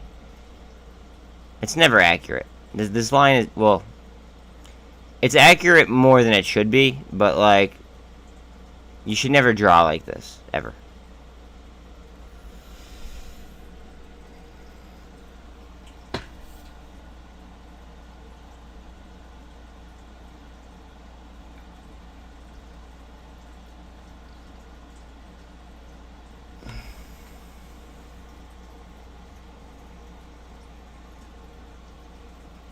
I mean, okay, so being bullish is good, okay, because, like, alright, as a creator, I've learned that even if you're bearish on something, right? Like, I was bearish on HKD because I knew it was going to be a trap by, like, the Chinese, but I got, like, down votes, and that hurts my algo. So, like, you always have to be bullish in your videos, almost. Like, you have to be a perma bull. It's fucked up, but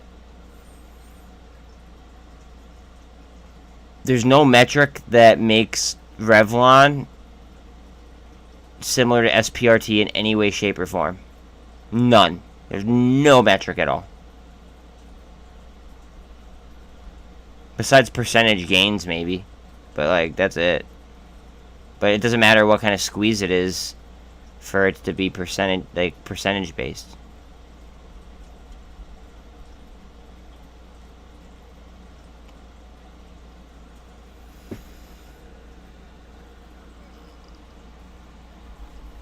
I mean, sure, but I'm gonna take it.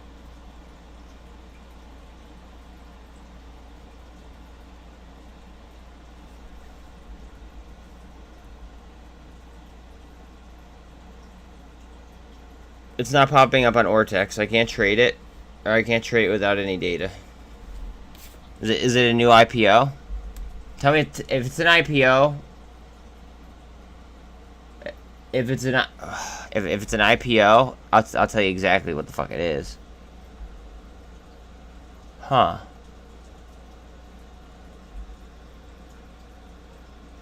QNRK. Sorry about that.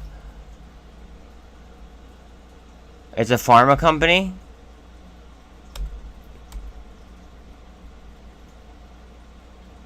Just halted. They've been trading for a little while now.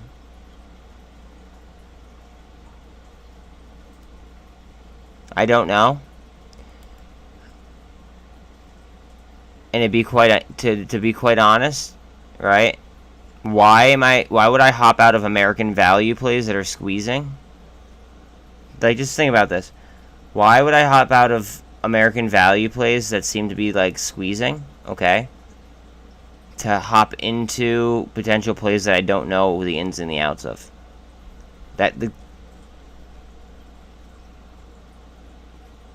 What I'm doing is I'm value trading.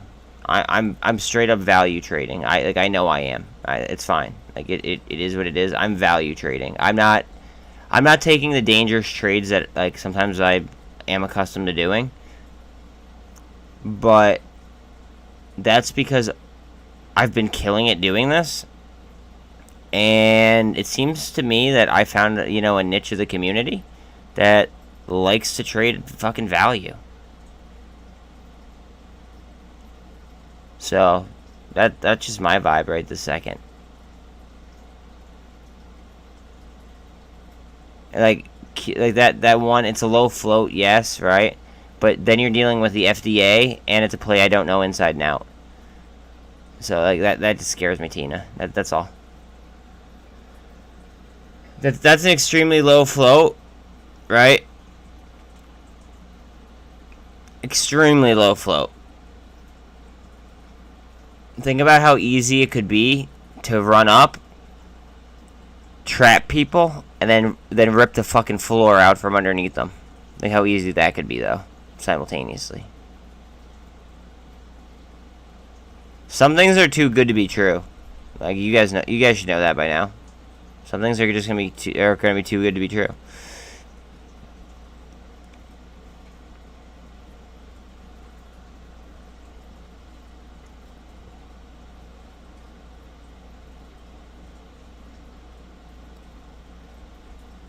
We really, really, really want 221. Okay, I'm gonna get rid of my line because obviously I was mistaken. Unless that's the trend change. Hold on a second. That might be the trend change, actually. If this double bottoms and moves up, then that would be like a perfect fucking trend change. It would have to double bottom right here and move up, but...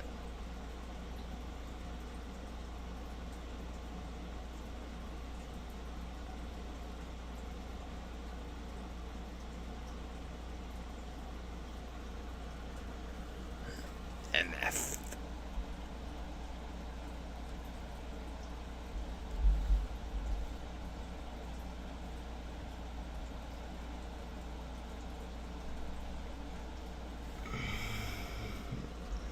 Low cap. Okay, well I'm already late. It's cheap as fuck though, so this could be a good momentum trade. Class action lawsuit. Interesting. I don't know. I'll give you the short date on it. It looks like it could be a high momentum trade. It looks like a momentum trade. Just be very, very, very, very, very, very, very careful trading this if you're going to take a trade. I'm not taking a trade. But just be careful if you are.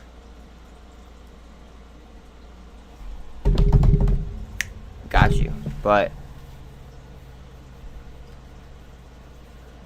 I'm staying away from fucking, like...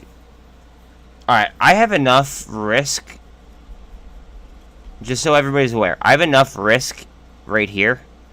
I guess warrants too. I have enough risk right here where now I like with the rest of my capital, I want to go ahead and not only do I want to be diverse in crypto, but I also want to be diverse in American value stocks. And that's what I'm doing. Double bottom right there. Double bottom.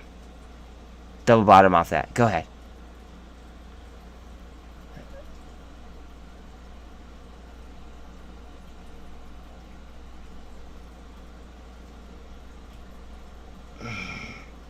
iFin looks like it just completed a SPAC.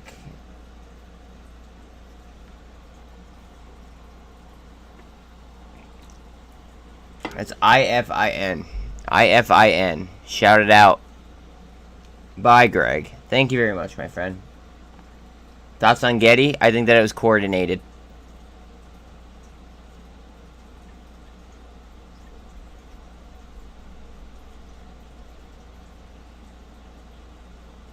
I think they're going to be Getty-ing that fucking retail cash very, very shortly.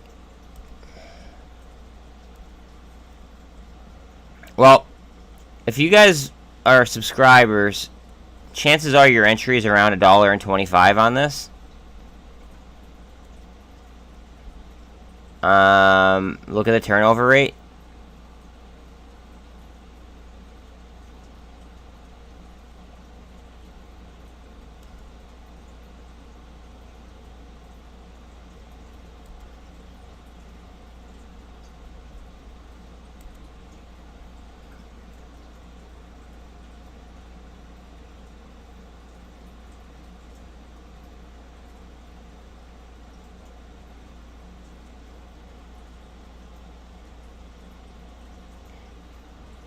Tina, I'm gonna give you the information off that, but then we're gonna have a mini talk.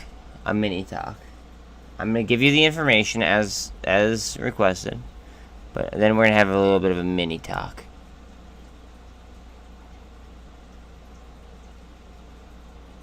Okay, I like the low float. I like the low cap.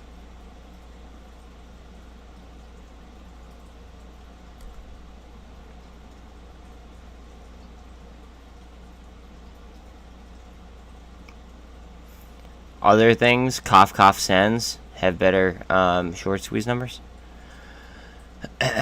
Let's see, fundamentals.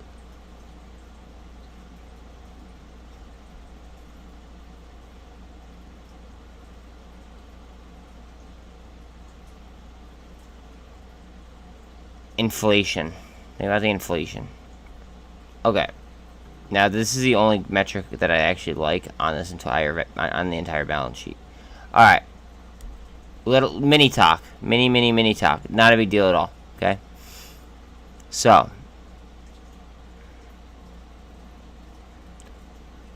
all of these plays that are just popping up all of a sudden out of nowhere that nobody knows much about, right?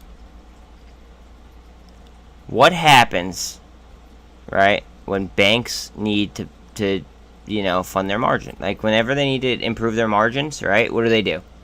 You know the answer to this. I know you do. What do? They scalp.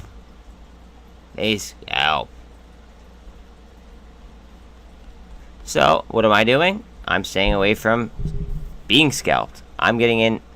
I am being the play. I am not chasing the play. That is my key. Well, no, not margin call, but yeah. I mean, yeah, but no. I was talking about before a potential margin call. They're gonna. What they would do in theory is they're gonna go ahead and they're gonna they're gonna go ahead and try to pad their margin whatever way that they can. Okay, this line was totally incorrect. I'm just gonna delete it.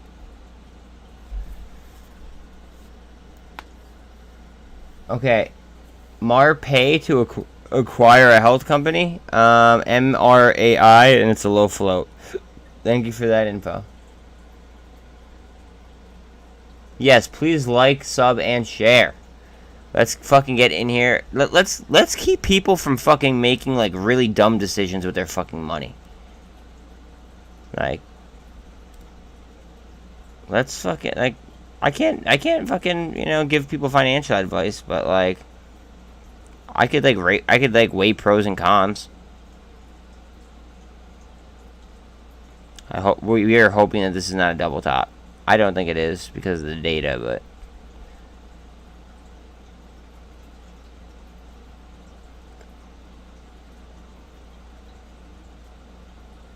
MGAM off the halt, came down, and now it's moving back up.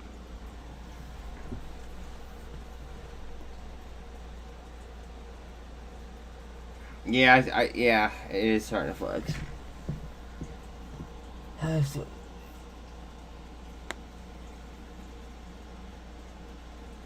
AAWW just got news.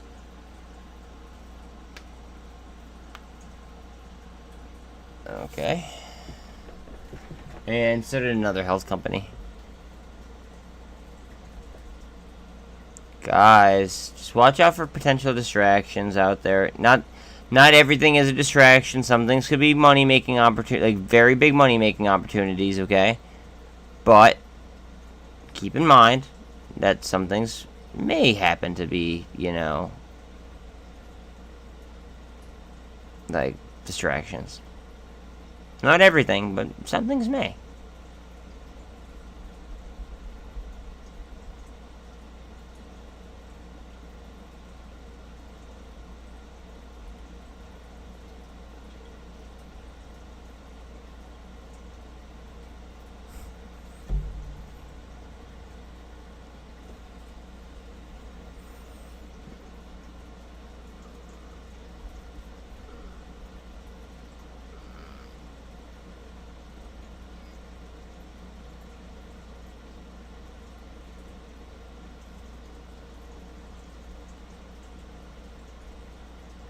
I'm waiting for like a breath of fresh air type of candle on fucking Revlon. Like, that's fine. We could go down to the VWAP if we really have to. Let's like do your thing.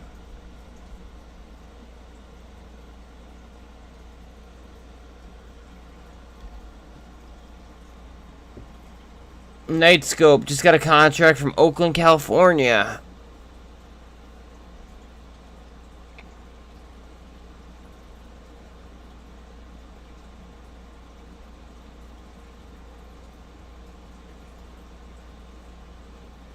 It might not happen. It might not happen at all. However, be very, very vigilant of a potential option scalp at some point in time.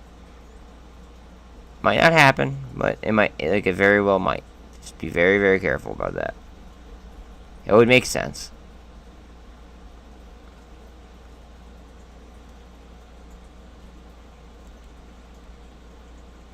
Dude, come on, up and through the signal. Up and through the signal.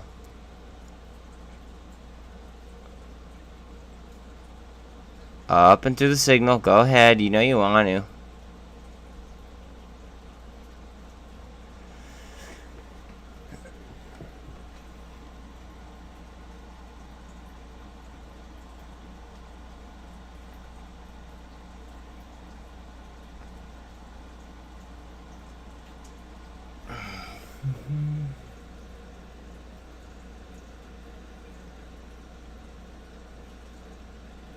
Offering on Timber Pharmaceuticals.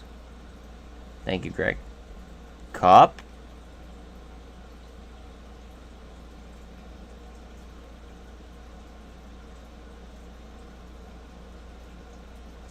Guys, where should the splash zone be on fucking Revlon today? I think I have an idea.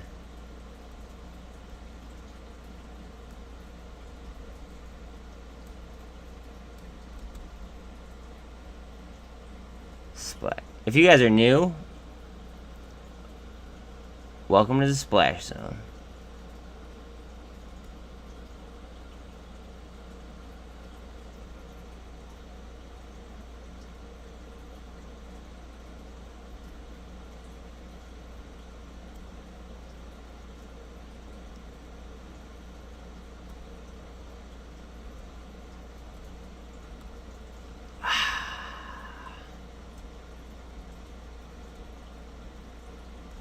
That's gonna be the splash zone on Revlon today.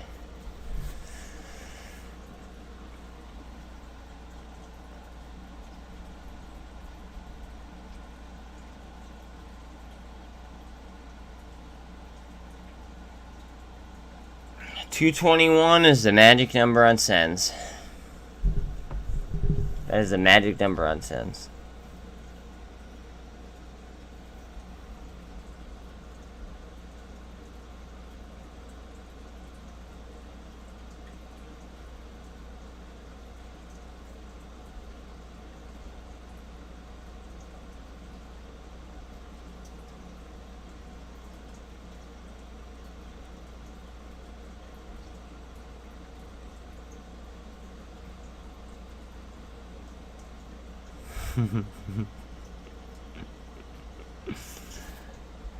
Boy.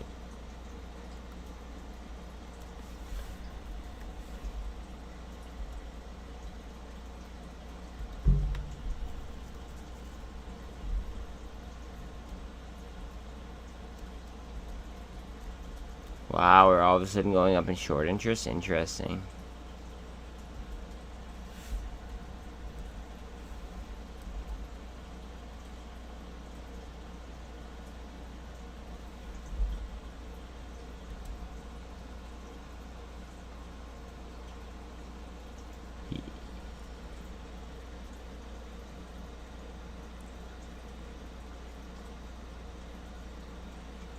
Yeah, but they might blow right past you without actually filling.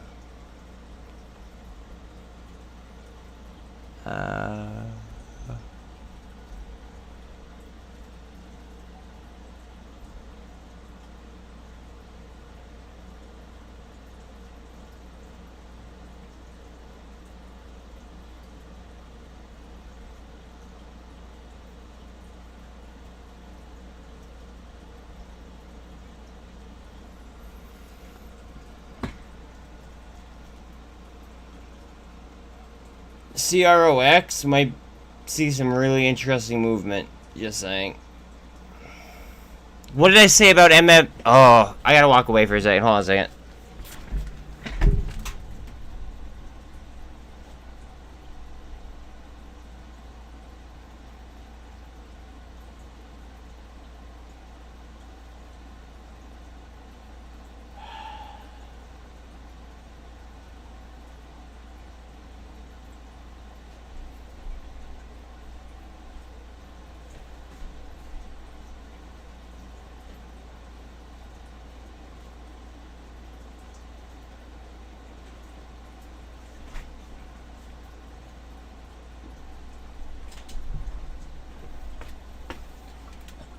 Ugh, man. I'm sorry. Like, I literally called this out when this was fucking red earlier today.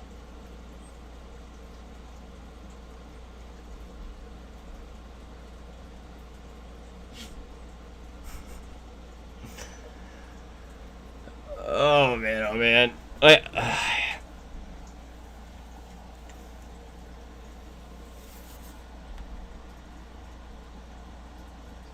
I know. I know. I'm not taking my profit. I don't give a fuck. I'm just gonna let it ride for a second. I'm gonna see how it develops.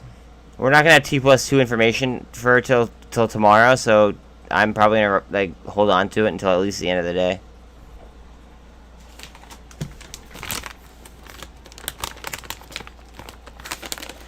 I'm totally gonna piss you guys off by eating fucking salt and vinegar chips, but I mean this is like a movie.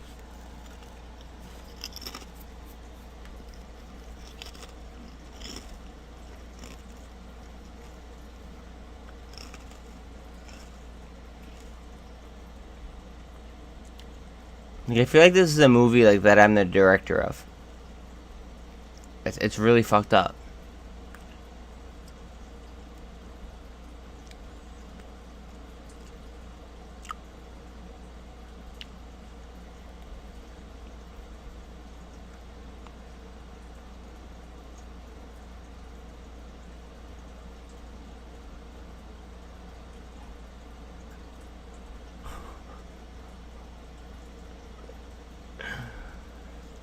Where's Tblt? Hold on a second.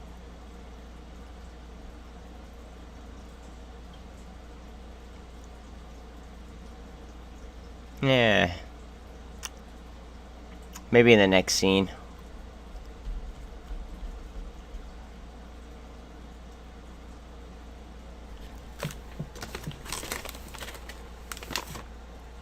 Uh-huh.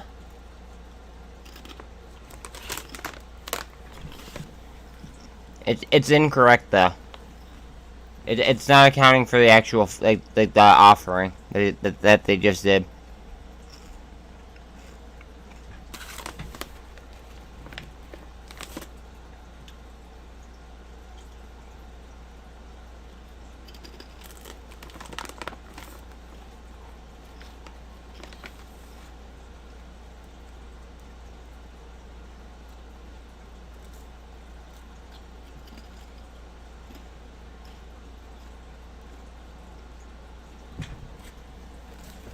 Rocket Girl, that is an excellent point.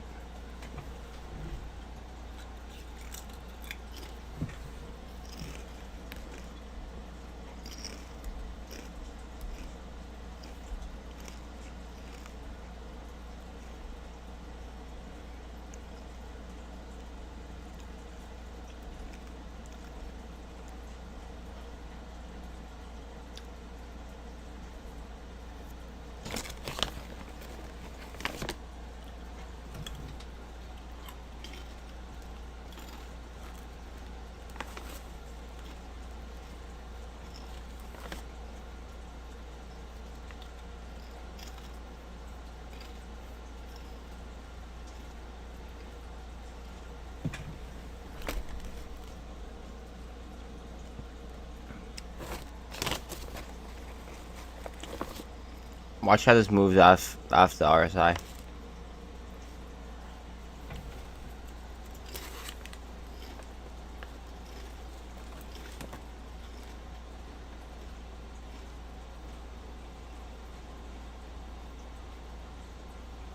And notice how it's on my trend line.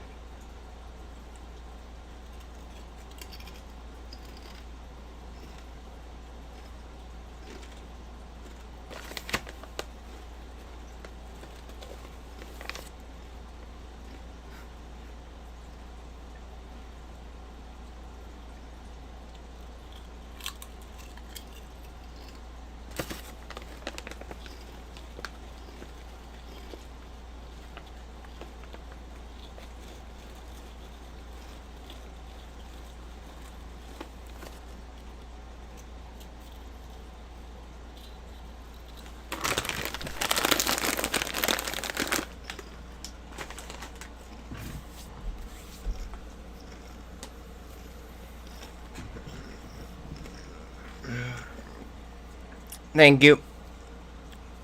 I've been saying it longer than that, but yeah. Thank you.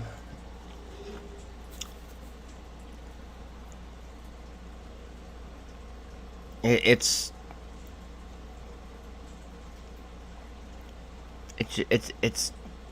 data, and I think about things fundamentally, and I think of like I statistically analyze the fundamentals. That's it.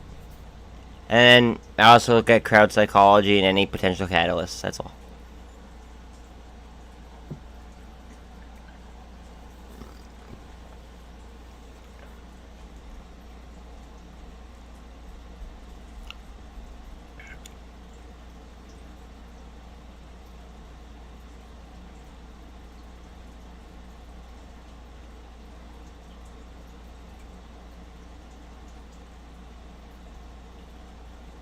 Cryptide's starting to run a little bit.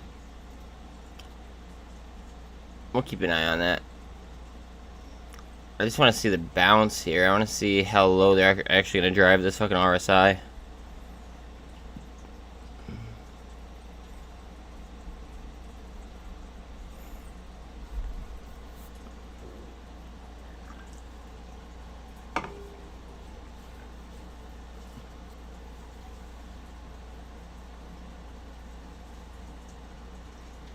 No. Yeah, okay. Everyone's entitled to their own opinion, but you're wrong if you look at the short data.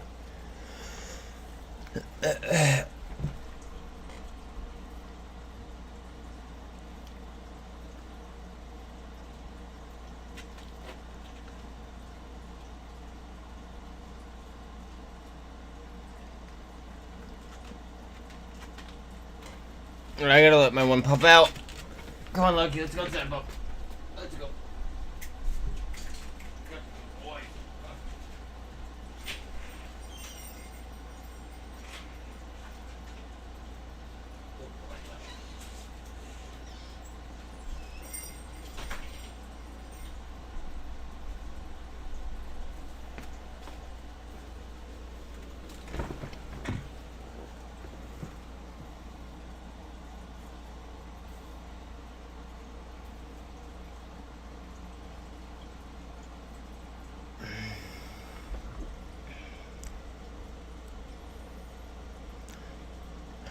Just look at what day I originally listed my Coinbase video. That's it. That's all you have to do. Look at that day and then look at what the price was.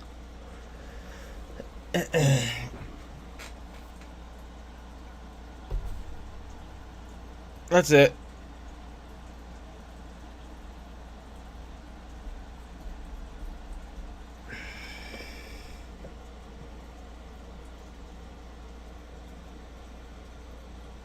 Wow, to which part? Yeah. Just watch out, because it's a momentum play. Heavy.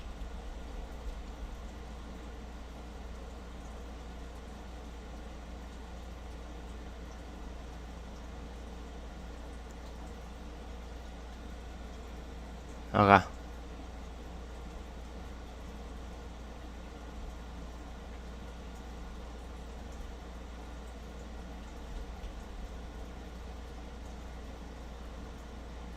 SENS might be interesting. Just saying. Not financial advice. Just fucking throwing that out there.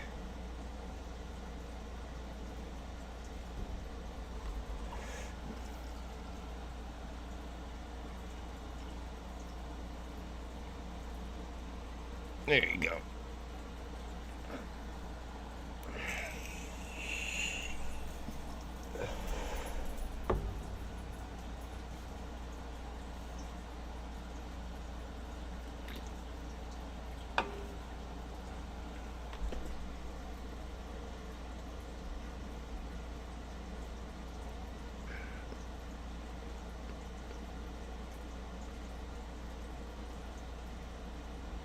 I can't wait.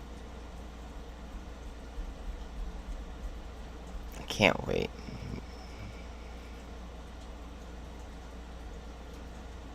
A lot of you guys are gonna be like, there's no fucking way. And then all of a sudden, like, something will just go bang and you'll be like, holy shit.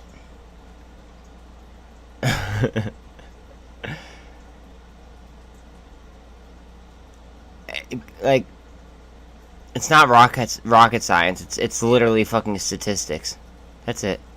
I never thought in my life after, like, you know, what, high school or fucking, like, college that I would ever use statistics in my entire life. Right? I now make almost every single decision that I make in life using statistics. It's fucked up. It's very, very fucked up.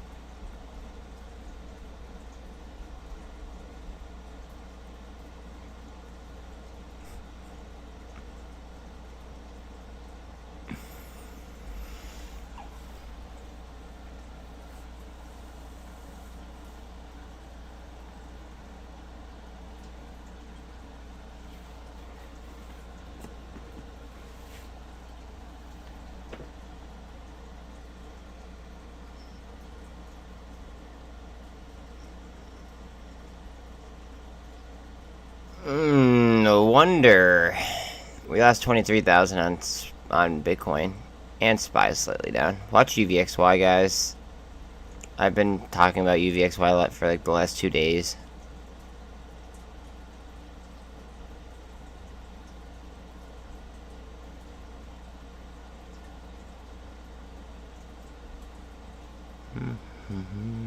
We did twist through the signal.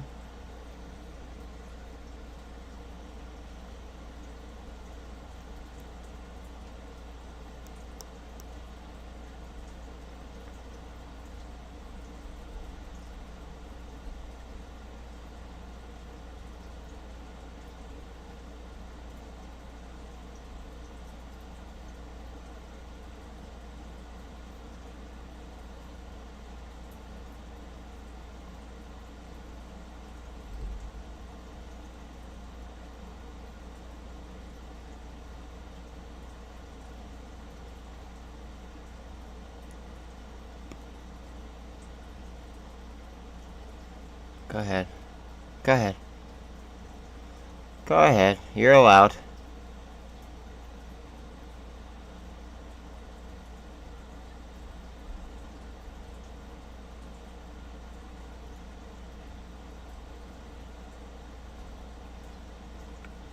Uh-oh. Uh-oh. Okay.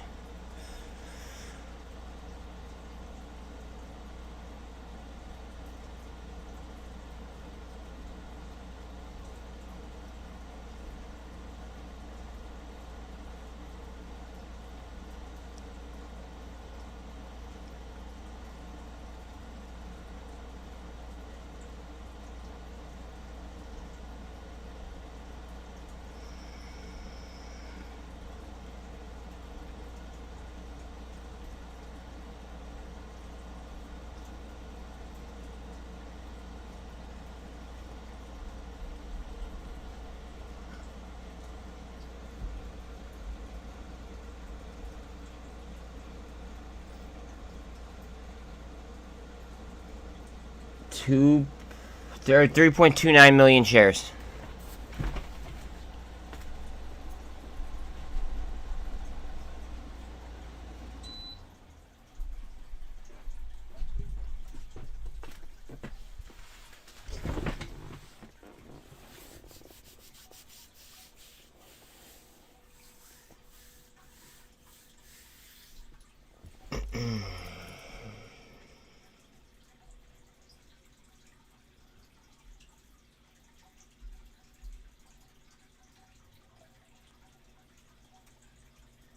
Okay.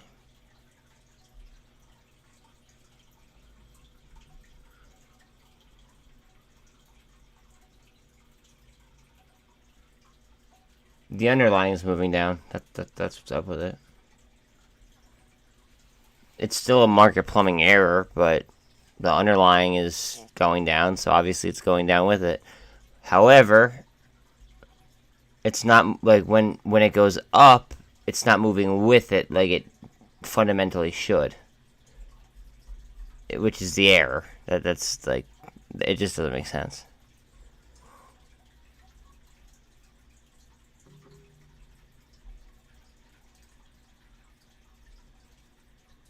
Like, it's...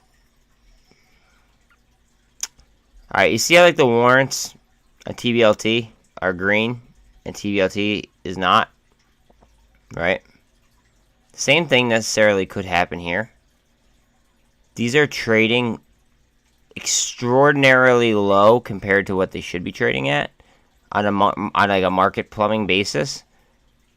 But they're just not. I don't know why.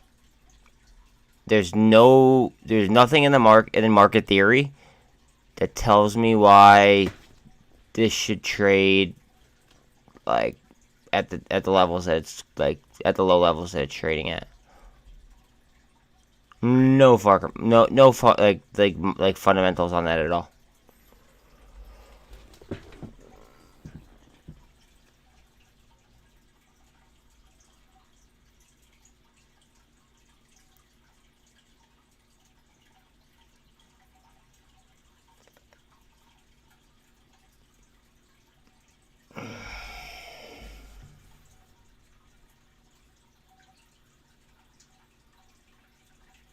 Guys, watch out on... this isn't my normal type of trade, okay? This is not my normal type of trade. LMT, considering the circumstances with China, might be worth like a blue chip type like hold. Just throwing it out there. That is not like my normal trading style whatsoever, but they just caught news, and with everything going on with China, who knows?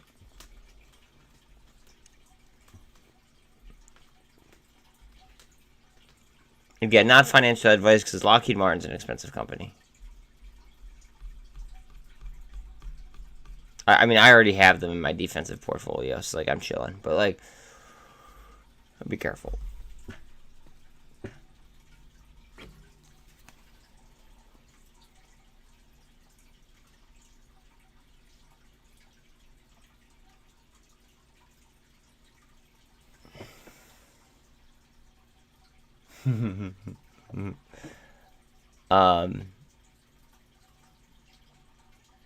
That's actually the first time I'm hearing about it. I think it's hilarious. I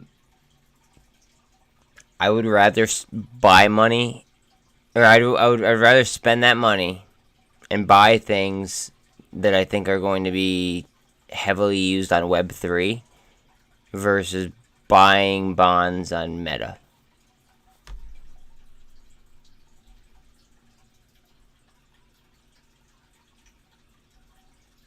Greg, you're fucking killing it with fucking DD today, dude.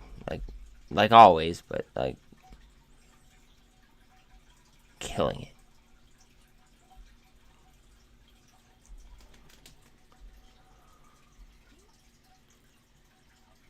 Just waiting on that one.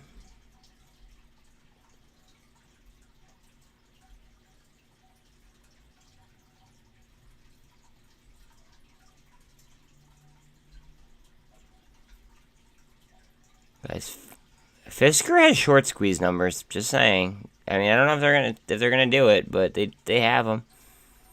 I hate even saying that because like I'm so deep in MULN, but like Fisker does have short squeeze numbers. And they are moving. I did a video on them the other day. You know what? I just realized I did a video on them last week. What the fuck? MVS. Ugh, it pisses me off looking at MVST.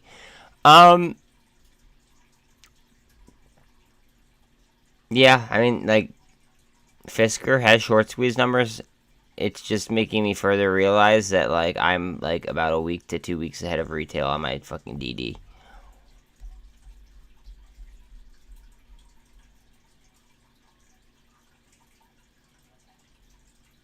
Like, go to my uploads and look when I put the Fisker video up.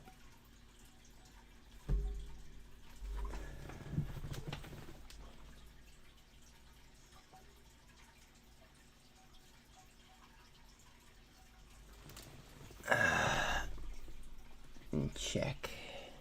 You want me to look at? You want me to check? When do I get to? Yeah, but that's a Chinese company, isn't it? I'm not investing in China right now.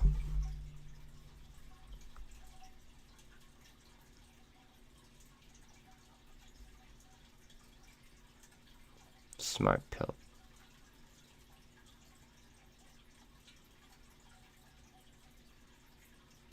Smart pills. Smart pills. It sounds a lot like FDA. Now I know that SENS is an FDA play. I'm very well aware.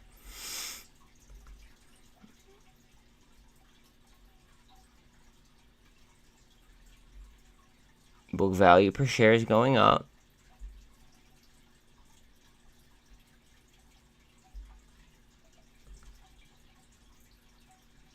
Has a good target price potential.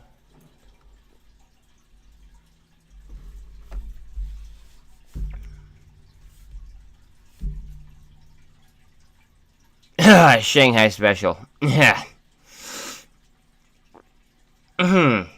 Sorry. I had something shanging in my throat. That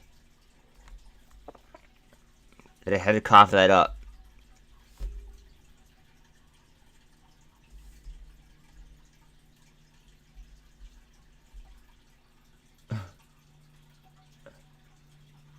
I know what it is, bro. I know what it is. But this is what I'm talking about. Citadel is their third largest holder.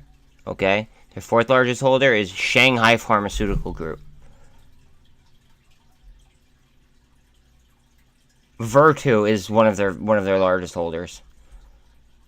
If I see Citadel, a Chinese company, or Virtu, before I see fucking, BlackRock, State Street, or Vanguard, chances are I'm not gonna like it. Straight up. I'll look at the short interest. It doesn't have short squeeze plays or information. It might be a good momentum play, but just watch their feet. Just watch your feet. That's it. Bro, you know I got you. I just like, you know how I feel about China? You should feel the same way about fucking Citadel and Virtu. No, honestly. Yeah, WTRH is making moves. So everyone's aware. Like, they are making moves.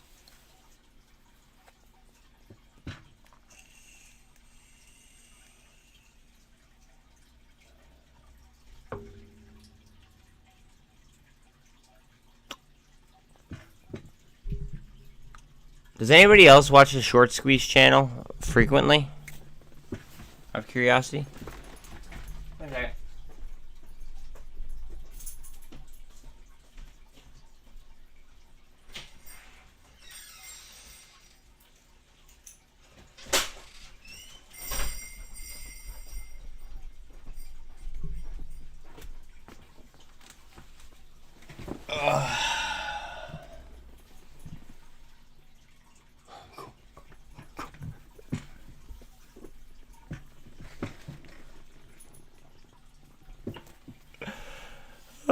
I wonder if I'm gonna get thumbs down on my Coinbase video now. I kept getting like dislikes on my Coinbase video. It's really funny.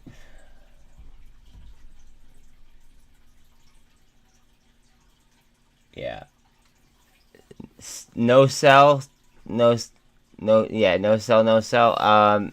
I do all my shit live, bro. I do all my shit live. Just like bing bang boom. I don't care about like, I'm only one person. Like, I'm not even monetized. I can't pay people to do this for me or that for me. Like, I'm one person. I do it fucking live. And I actually like write down where I enter things, like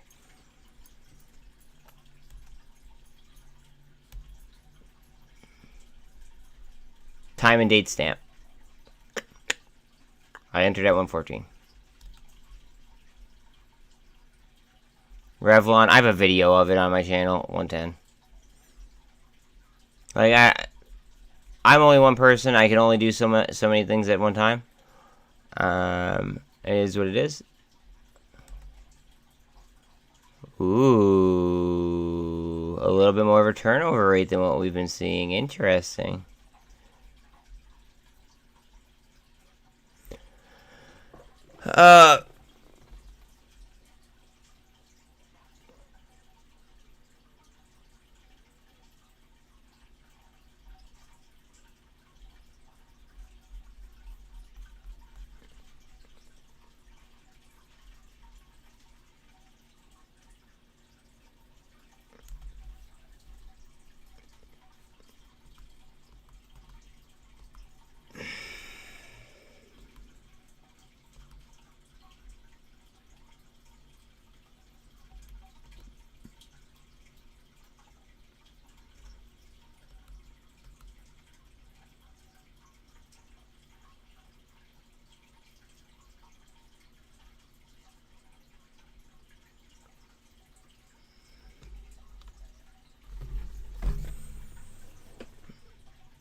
Sorry. I was just evaluating something that looked very interesting to me.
Guys,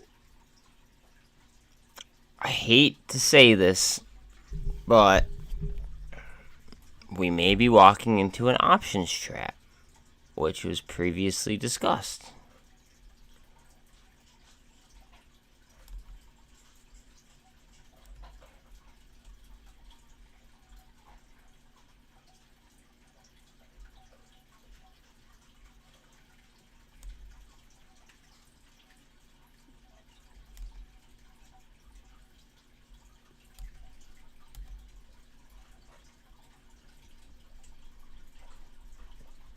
I don't know if I'd really go for that. Oh, man.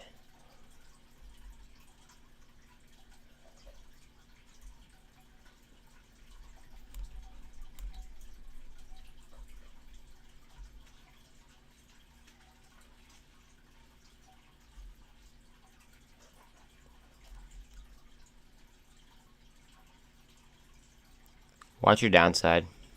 Not financial advice. Just watch your downside.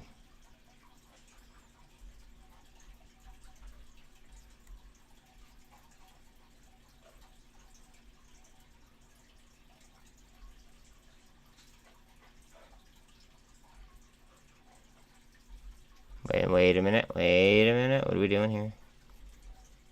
What are we doing?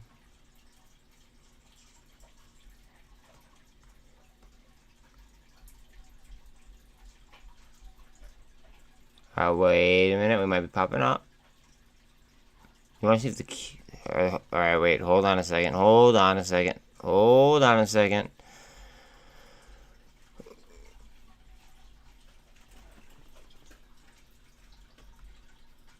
I really hate how fucking Bitcoin is so fucking tied into the overall market. Look at this. It's a fucking double bottom.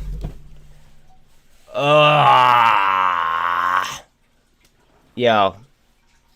The SEC, not like they're going to, should make it illegal in order to hold fucking cryptocurrency on fucking companies' balance sheets. I'm sorry, that should happen.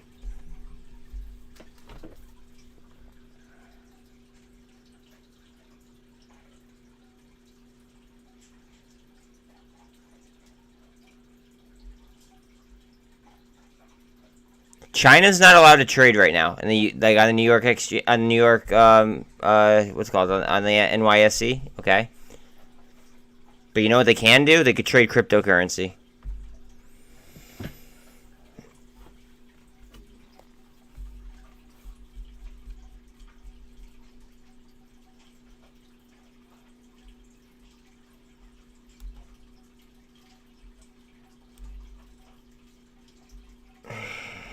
Very good call.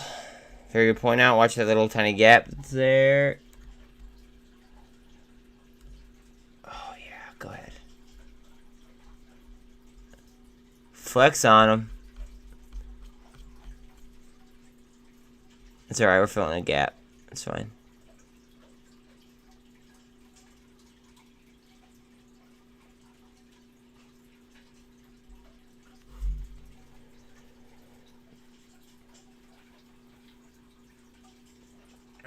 Well, Serena, yes. Sopa.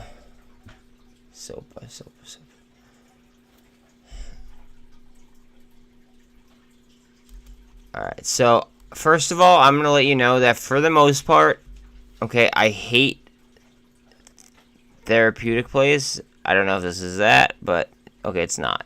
I like media plays. Okay, interesting. Just wanted to let you know that. Their chart looks fucking horrid. I will say that. Low market cap. They're on their 52-week low. Well, just off their 52-week low. But the market cap is the market cap is large. But their chart is terrible. What the fuck happened to this company?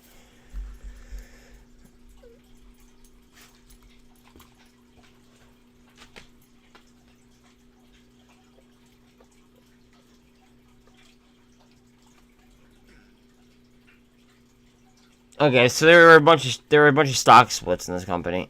That's what happened.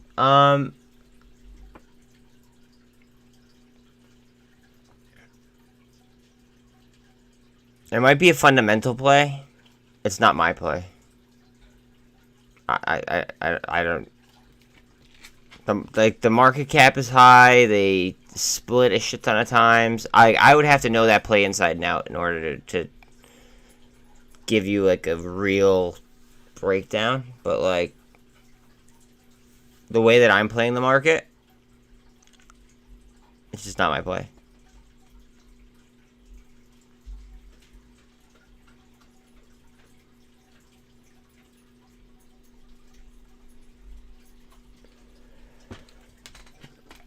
I do own a fish tank, and that's exactly what you hear, yes.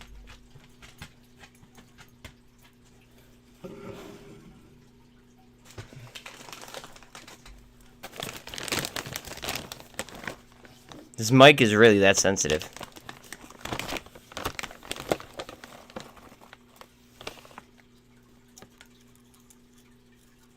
Huh. Alright. So no sell. If his videos aren't live, then that's like playing Monday morning quarterback.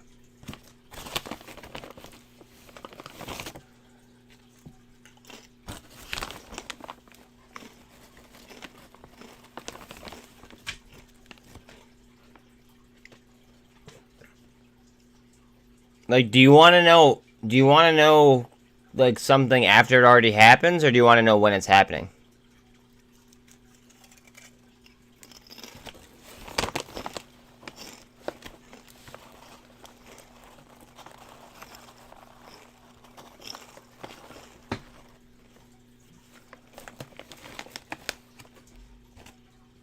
Revlon, what are you doing?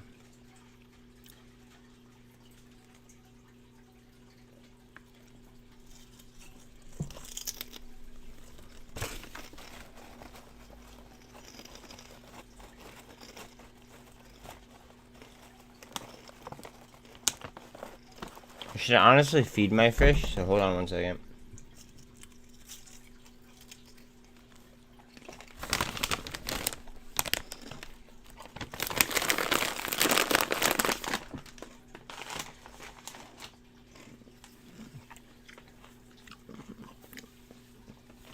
Okay. So.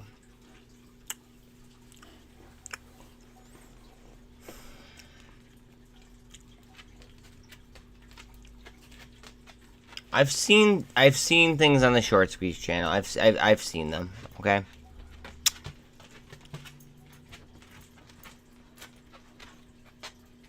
Yes, some of their DD happens before plays do occur. I am in agreement. However, they're not called out minute by minute like what I do. Like you had also agreed. Some of their DD is good. Yeah, I agree. I'm not going to disagree on that. I think that we're two totally different types of creators, though. One second, I gotta feed the fish. Thanks for reminding me about that anyway, Zip.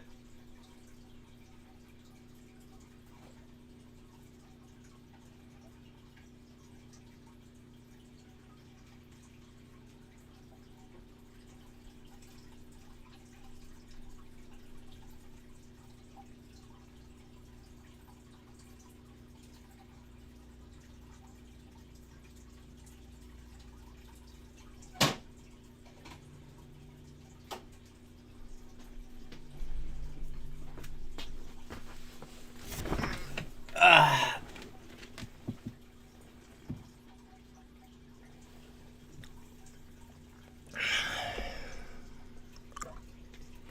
80%? Got... Alright, Zip. If you were to guess, right, since you've been here since what, I had like, what, 50 subs? Right? What has been the hit rate on potential plays that I have, that I personally have mentioned? I'm not talking about other other mods or anything. I'm talking about my plays, right? What would you say that my hit rate is approximately?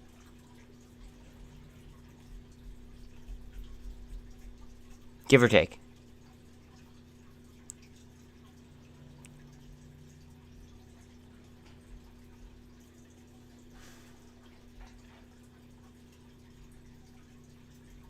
And be honest, like don't just say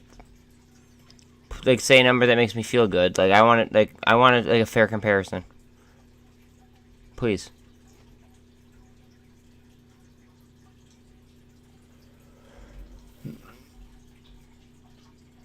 No, I know you did. I'm just curious because like you said 80%. I want to see what he has to say.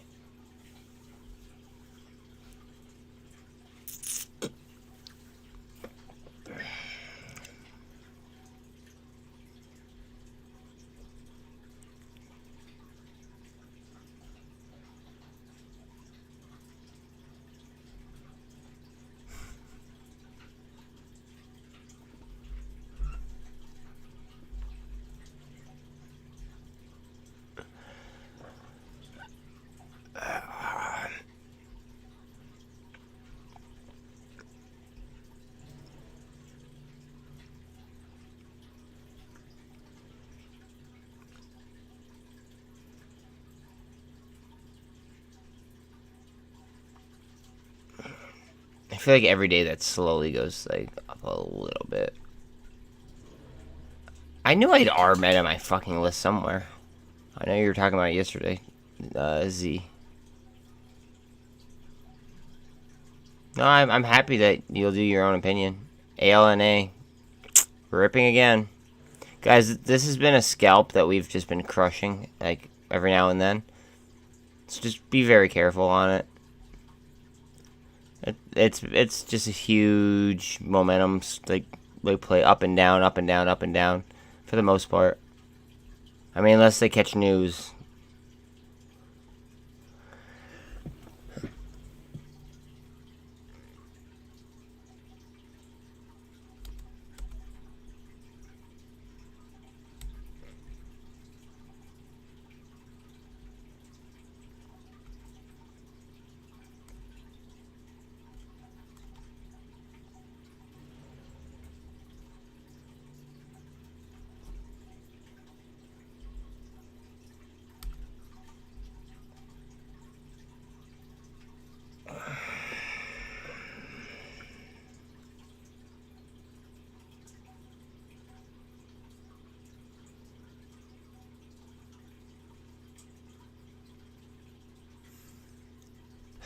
So it's not about the low float aspect.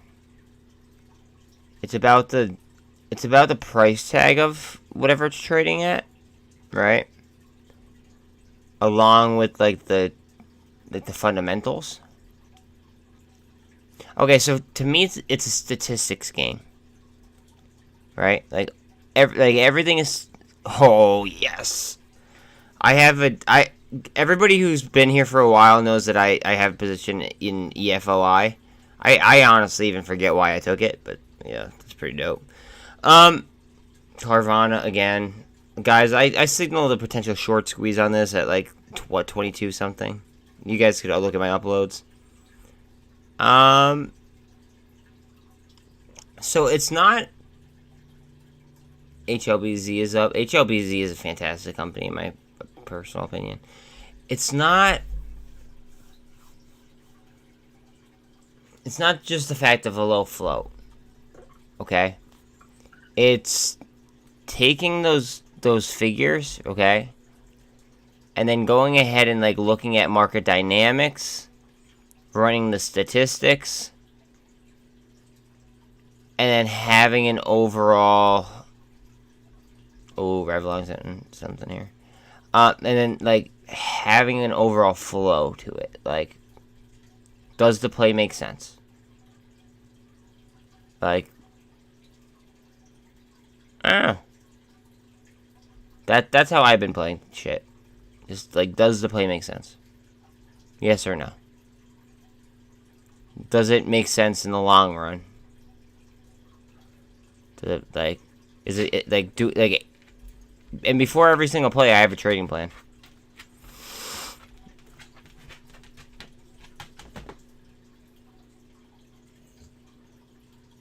Yeah, low floats are easier to move, correct. But it's more so on the market cap, to be quite honest with you. Give me 1 second. Alexa, can you go outside? Come on, girlfriend. Or do you need water? You go outside first, and then if you want water, I'll get you water.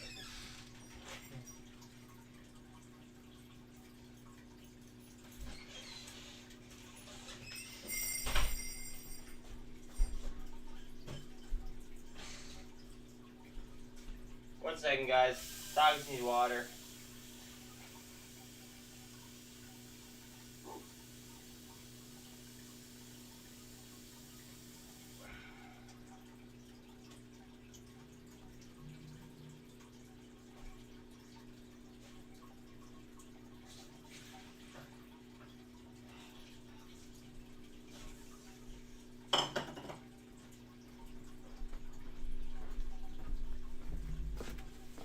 Ooh. Oh.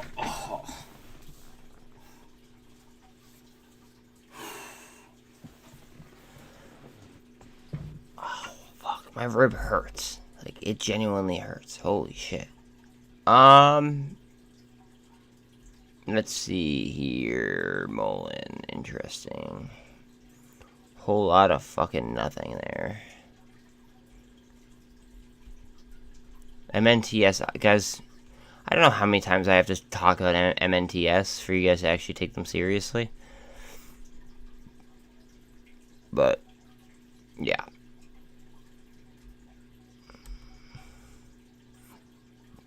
Watch Netflix to the upside. Watch the whole... Wait, hold on a second. The whole market might make a move to the upside. Guys, watch out on the market to the upside. Heads up. I think that was a fake out to the down. I agree. Oh, fuck.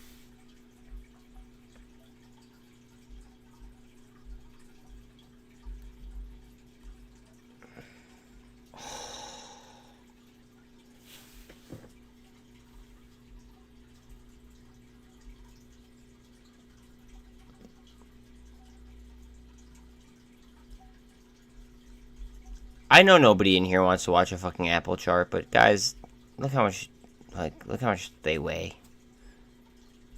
It matters.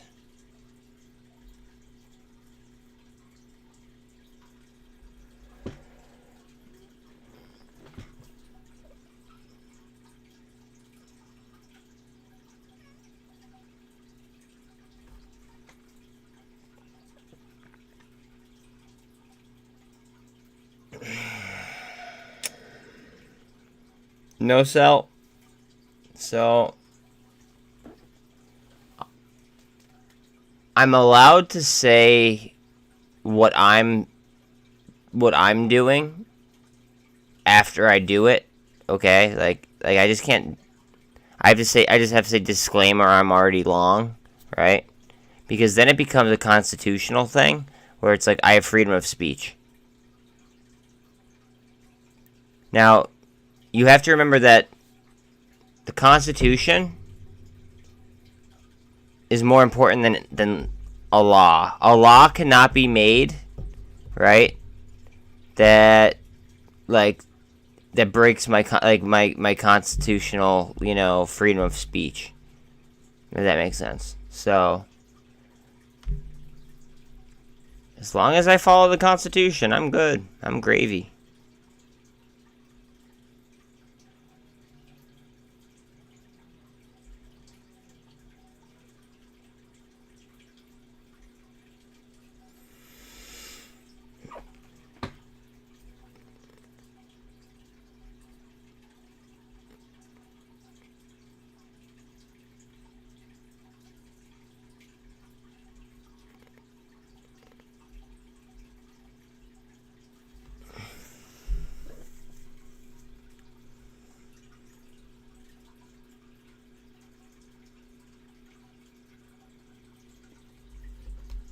It very well might be because we're getting strength in Apple right now.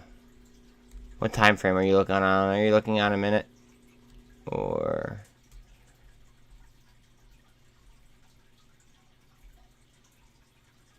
Gold cross to the upside. Off of a double bottom, kind of. We're doing volume right here where we have a gap. We're gonna want to punch this right here. We're gonna want to punch over this resistance line that I had previously drawn.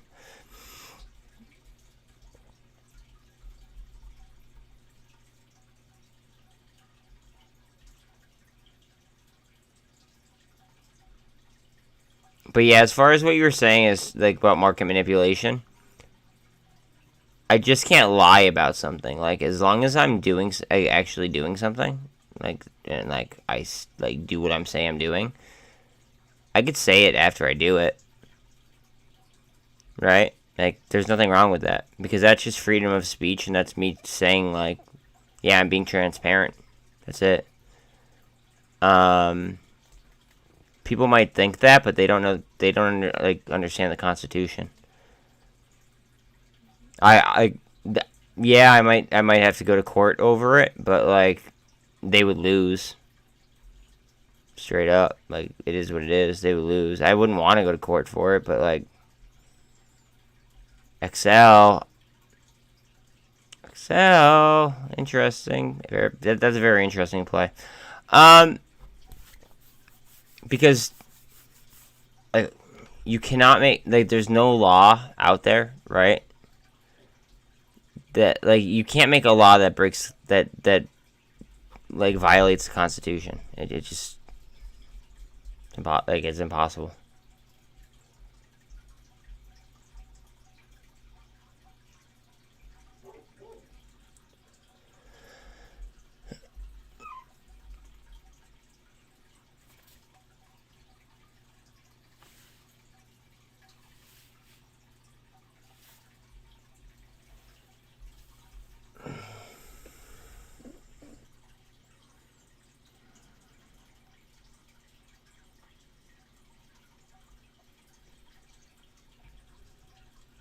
I fucking like smoked my head off the fucking floor when I fell earlier too. I wonder if I fucking like gave myself a concussion or something too.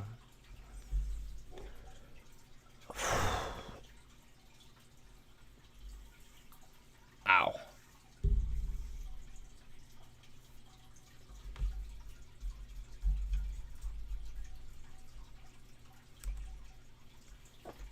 SENS. SENS is over the MACD. Hold on a second. Here we go. Guys, never ever draw like this ever. Ever, ever, ever, ever, ever, ever, ever. Don't do this. Don't do that.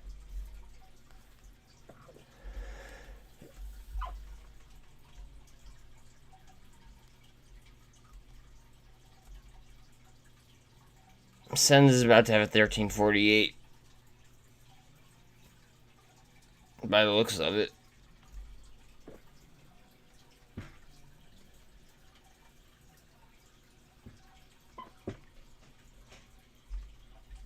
Oh, fuck.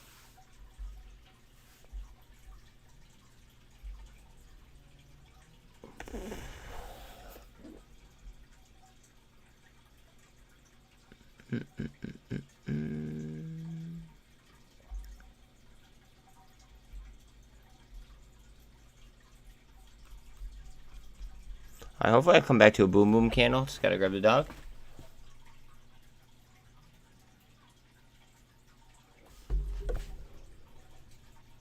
I have no words for you, Z. 1 second.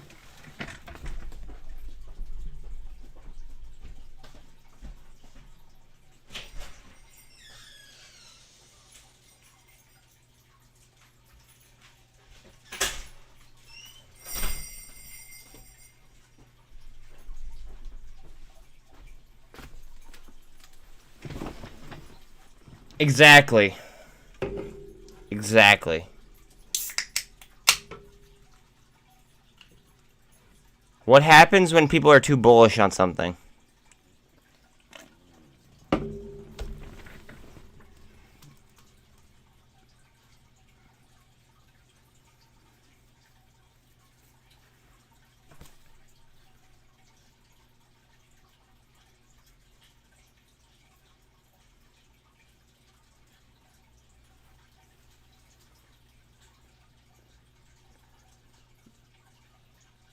So ask yourself again.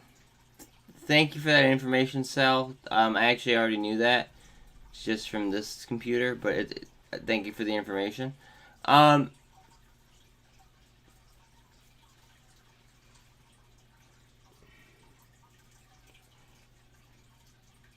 Z, ask yourself this question, okay? You say to yourself,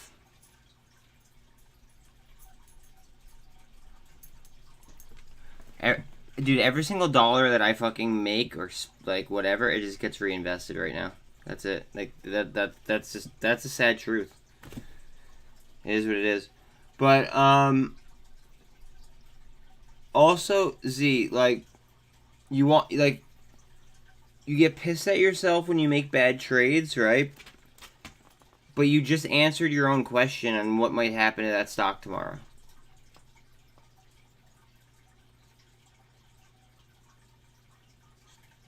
So why do it? Talk about FOMO.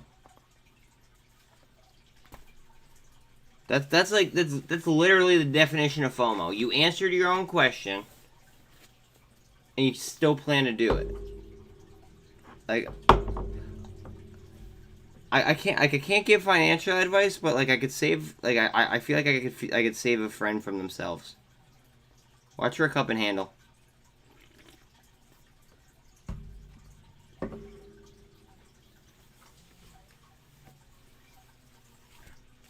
Then you need to stop trading. You might have a gambling problem.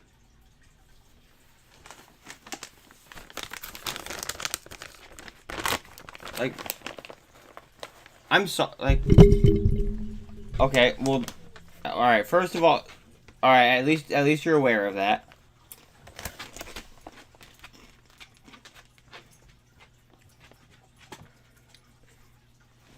All right. One thing is though.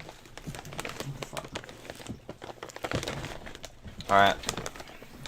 It's better to have a gambling problem, right, and play something like blackjack, than it is to have a gambling problem and play the slots.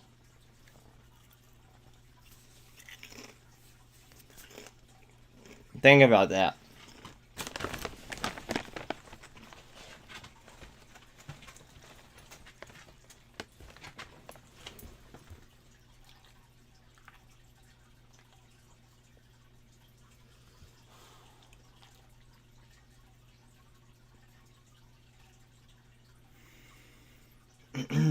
No, you just didn't know when to sell them. Did you ever think that you were the problem and not the stock was the problem?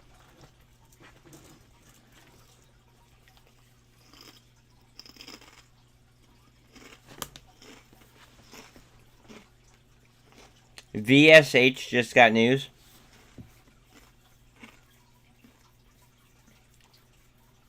That like maybe you were the problem and you didn't know when to sell.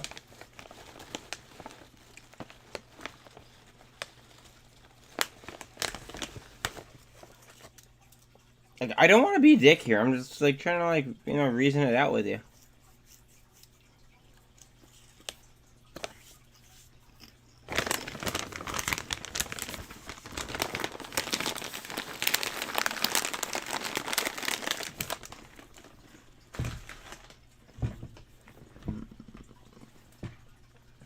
Oh.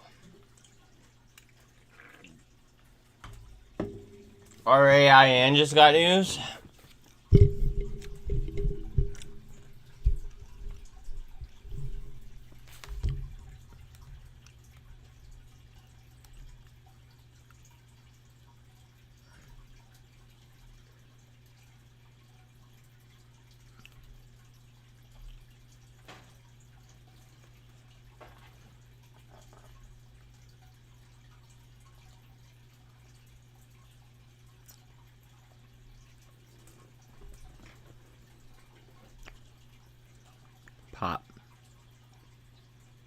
Pop.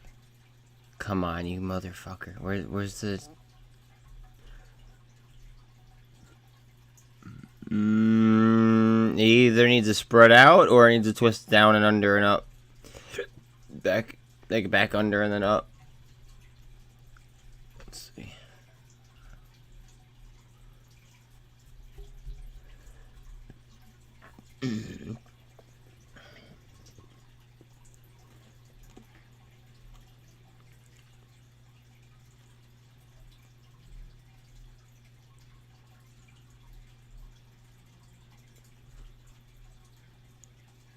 Pop.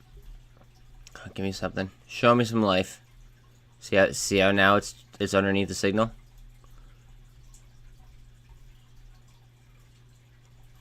Cup. Give me that handle.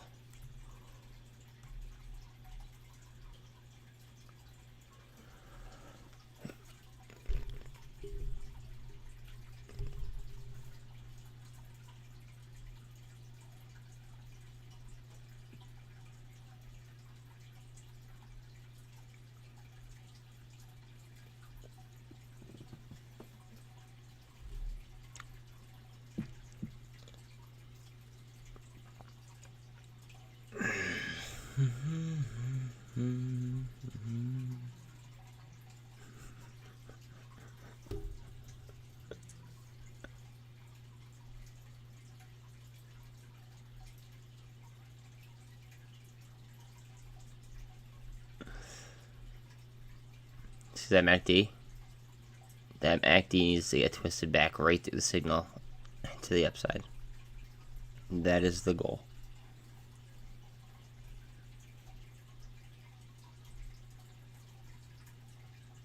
Look at Joby.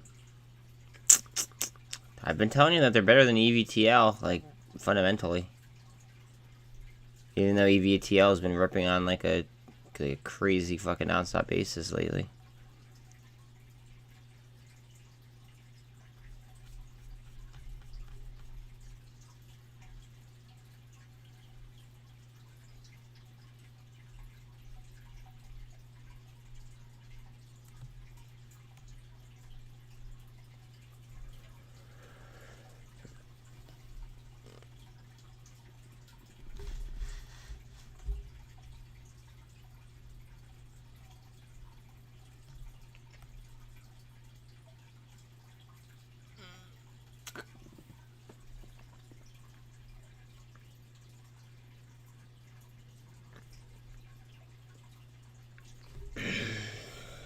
Guys, look at the turnover rate.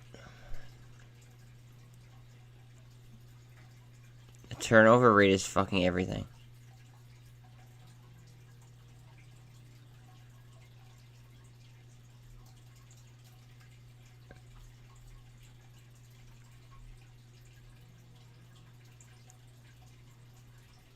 I'm sorry that I can't move it off this. It's just that like all the EMAs are finally starting to like line up.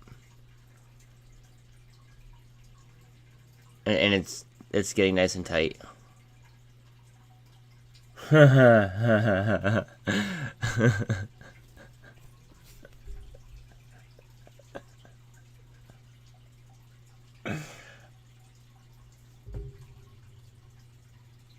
don't have words. I was just pointing at it and like laughing because it was up so much. And now it's halted to the upside. They got like okay.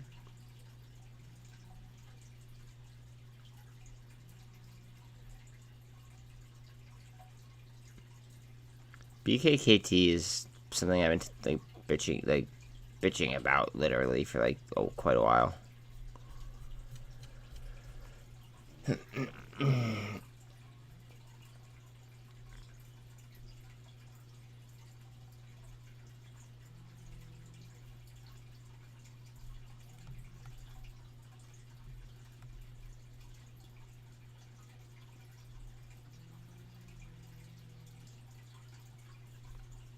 SENS getting some grown up candles. Coming up to 200.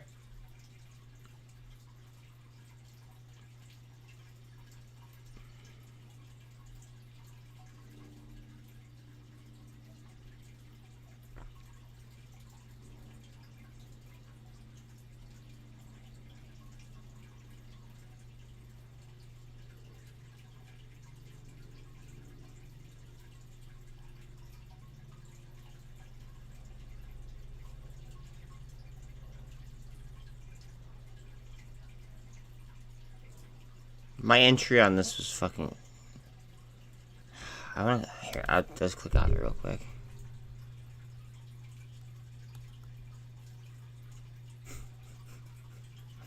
So that's already a double up.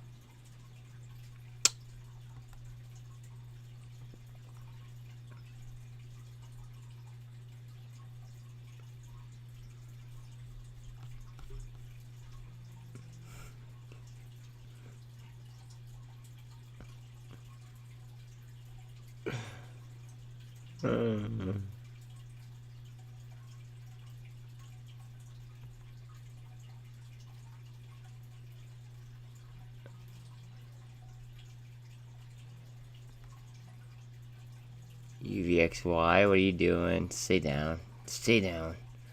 Get down. Sorry guys, I'm looking at the overall market, like the broader market.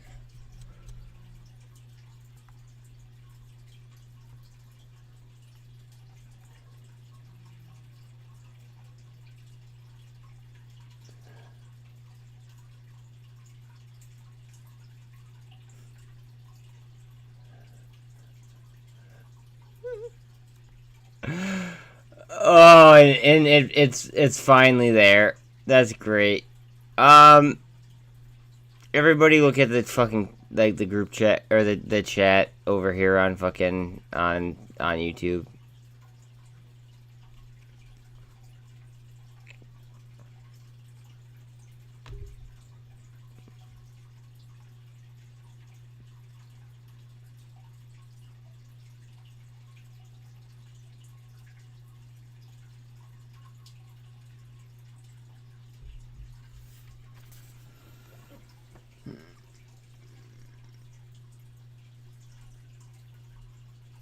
Watch that on SENS.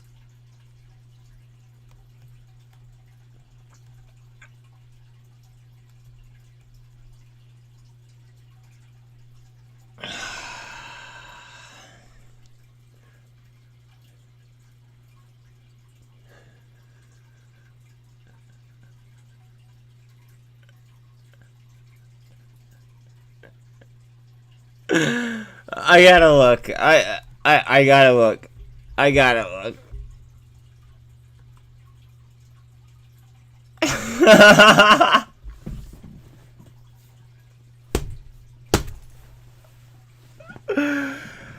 Oh, it's halted to the downside. Oh, Jesus Christ.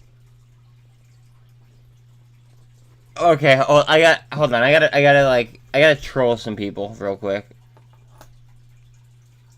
This might not be the best idea, like thing for me to necessarily do, but I'm gonna do it anyway because I don't give a fuck.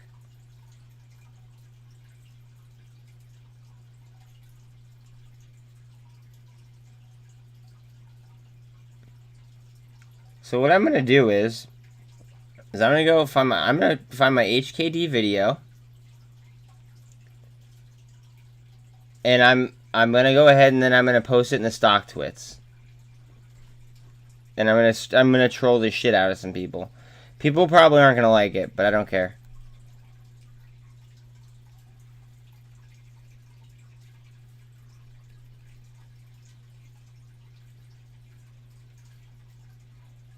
Oh, wrong one.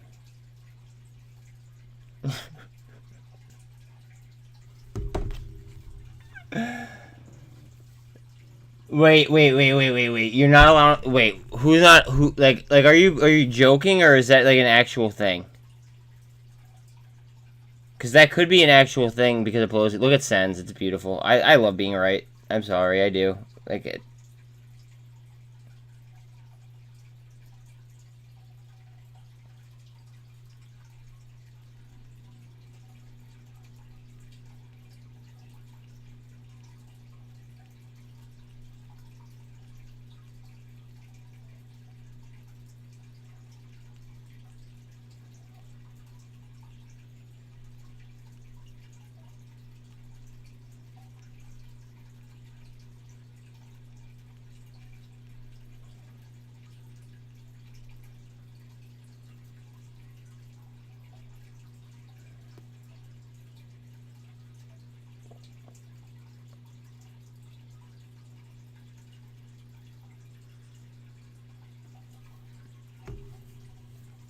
Yeah, and I called it at $22.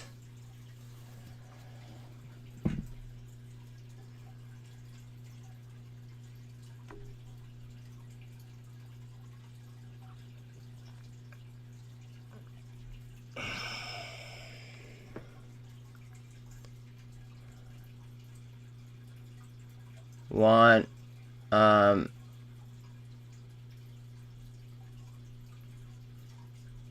no bueno.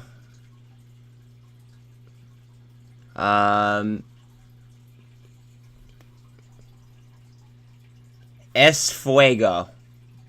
So no bueno, es fuego. Right? Like that's where I'm at.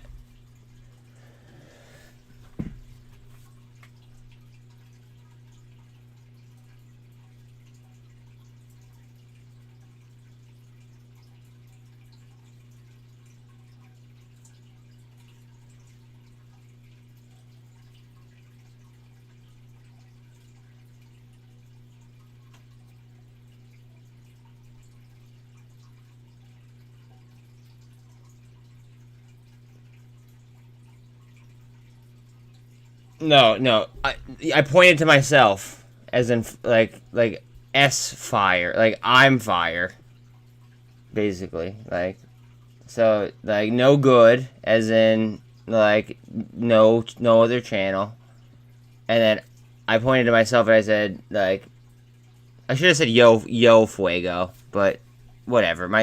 Sorry, like. Yes, my girlfriend is from fucking Argentina, but my Spanish is not. It's not fuego. You know what I mean? So what do I think the protocol for FTDs that pass due date? They create more FTDs? It's actually a really fucked up system. But, yeah. They end up on regulation show, and then, like... You have to have a full understanding of regulation show. Like, read regulation show front to back, and you'll understand it. It's kind of a broken system, to be quite honest.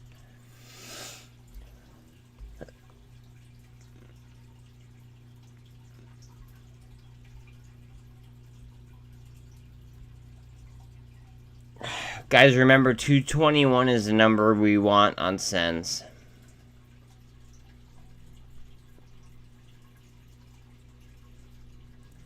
Do you, like, want me to, like, message my girlfriend and have her, like, come in here? Hold on a second. I got you, dog. Hey, babe. There's a gentleman in my chat that is not very good at, like, he's not understanding English all that well. Okay. And he is speaking Spanish. Is there any way in like at all that you could hop in chat and maybe help him out a little bit, if possible?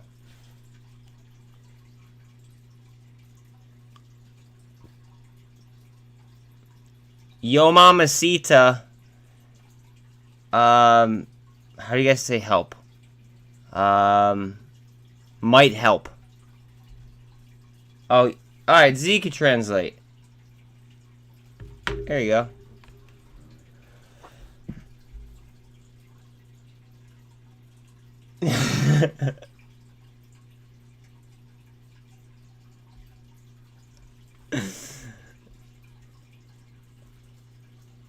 Wait. Oh, wait. He was joking. Wait. Okay, he was joking. Let me see if my girlfriend will hop in here. Hold on a second. Because my girlfriend speaks several languages, and her native tongue is actually... Well, her native tongue is fire, but... I probably shouldn't have said that after I asked her to do that. Her native... like, she speaks Spanish.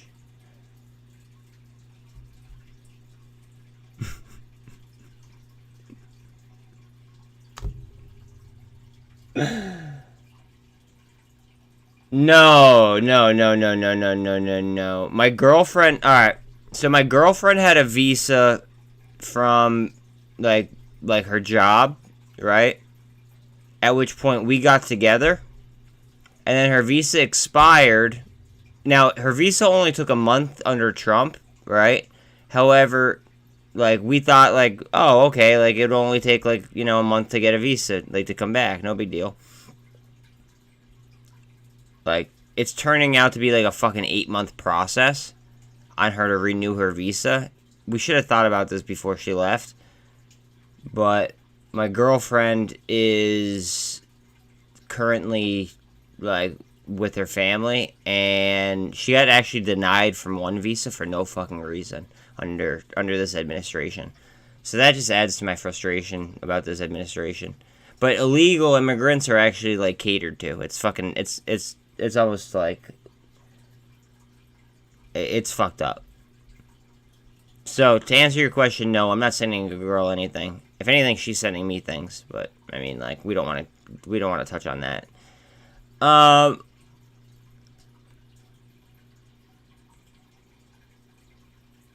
No. If anything, I would go there. I'd meet her and fuck it. You know what? I'm not going to talk about it. It's potential illegal activity. I'm not even talking about it.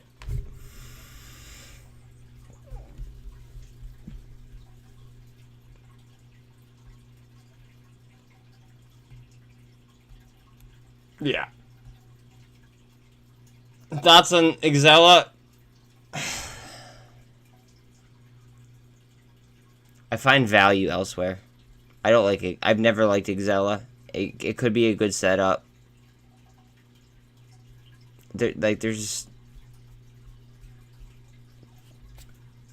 I'm playing value right now. I'm playing things that okay. During something that I deem a very, very, like, thin margin, like, period, right? You know how retail... Okay, so retail is stronger together in theory, right? They try to pull us here, they try to pull us there, like, our money gets spread out all over the fucking place, right?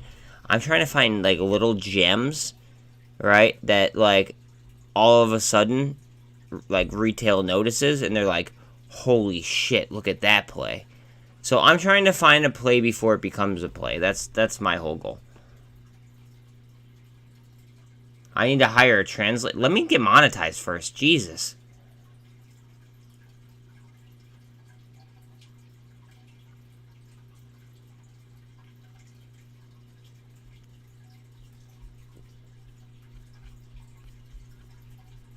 Oh, alright, my dude. Alright, Rude's got translations on deck.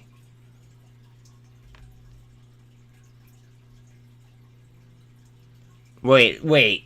Are you Hispanic and you speak Spanish, or are you just Hispanic and you speak English? Because, like, I don't want to misclassify.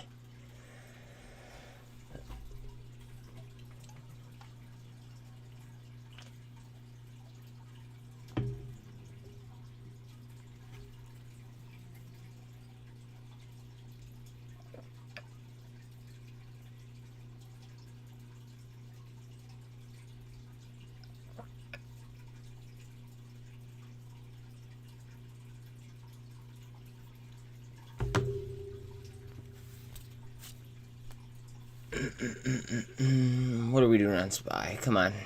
Pop that. Pop it.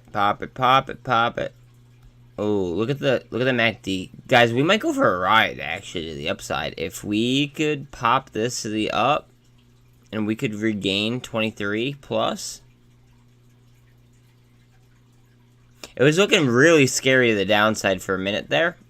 When I was starting to look at, like, fucking UVXY and the SQQs, actually. But then all of a sudden it swung before I did anything, thank gosh. But we are going to be facing the VWAP right here, as well as the 200.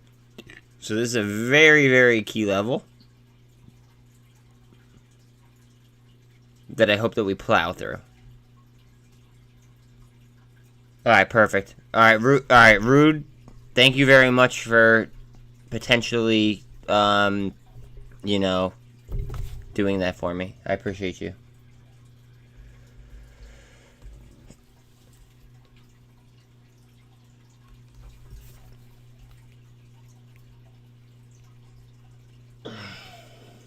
Hey babe, never mind.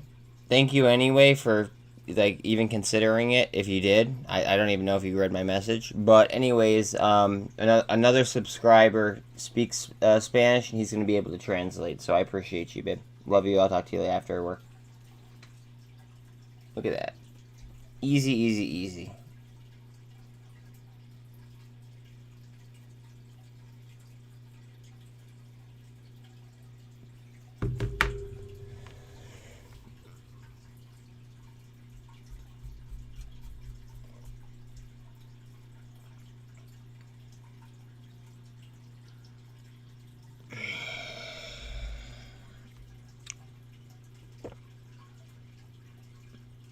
I think it's too obvious. Alright, so they were getting sued. Now I know that since then there's been a different CEO. I know that about the naked shorts. I know about all that stuff, right? However, weren't they a fucking shitty company before then as well? Like ATER, it's right here on my list, right? Like it's there, it's like right there, but like I just see I see better potential value plays. Like honestly, for $2.65, right? I'd rather come down and buy BBIG a few times.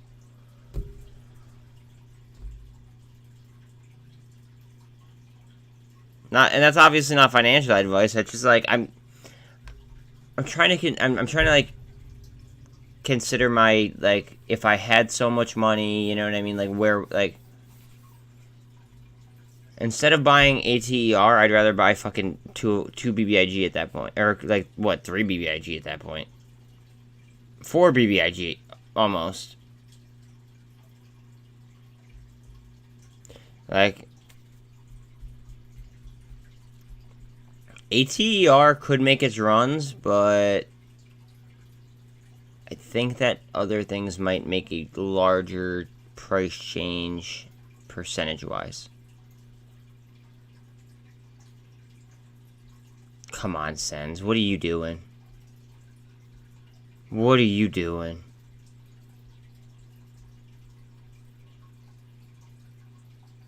Don't come down to here. This is gonna be solid support in this range if it really wants to drop.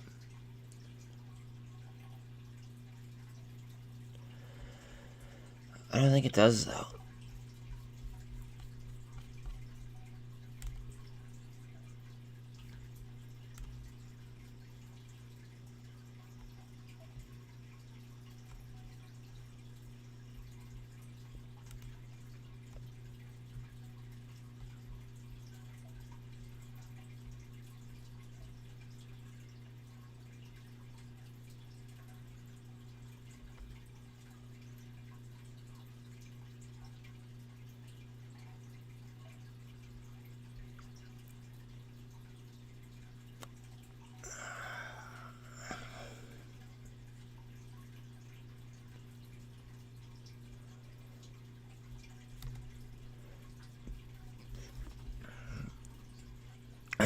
We're getting a double bottom on SPY right now.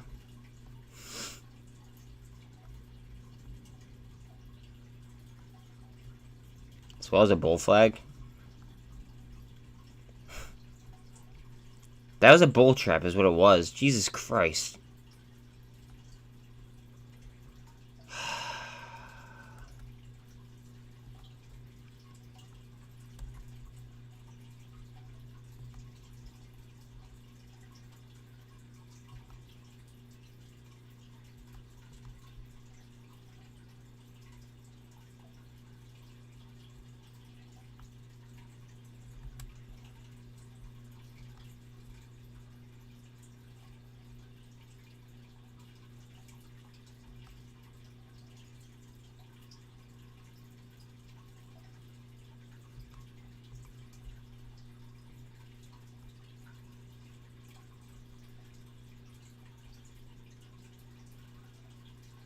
Get over there. Get over. Get over. Go ahead. We want that crossover, that 13 to 48, obviously. Qualcomm becomes official global partner of Manchester United. Okay.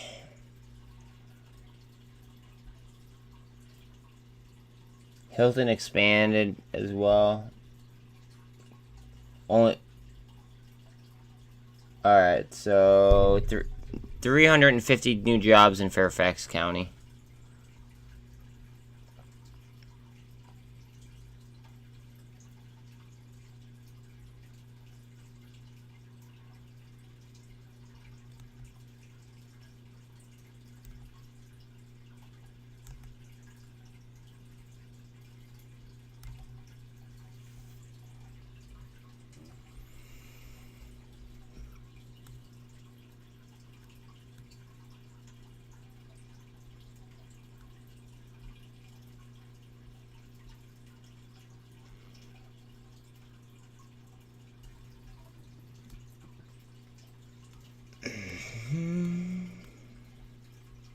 Oh, this is lovely.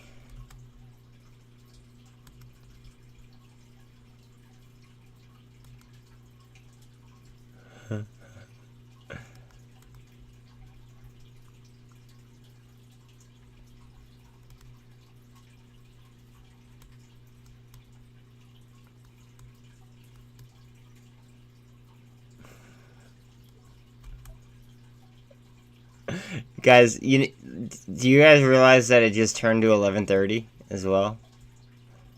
You guys know what happens around 11:30?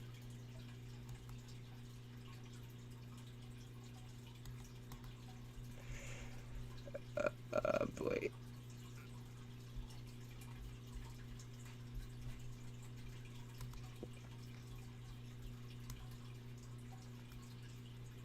Maybe, you know what? Maybe I'll go to the top, and then we could look down. Hold on a second.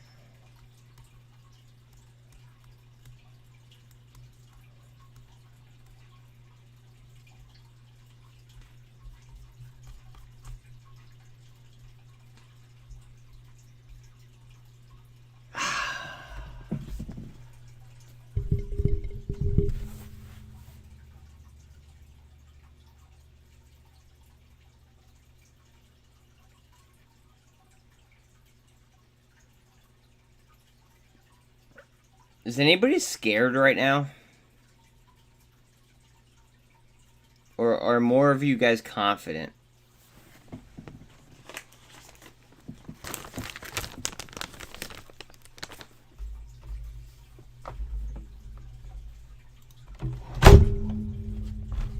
Why is my fucking keyboard doing this? Hold on a second.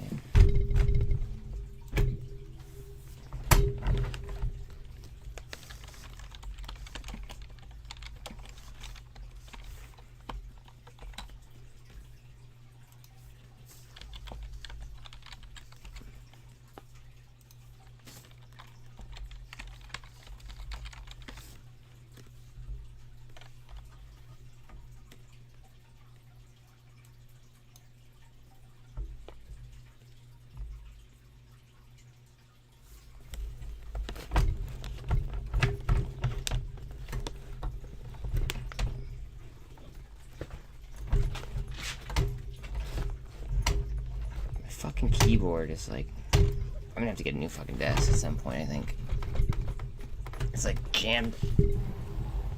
I think it's like jammed up on the thing. Why are you scared shitless? See, oh man.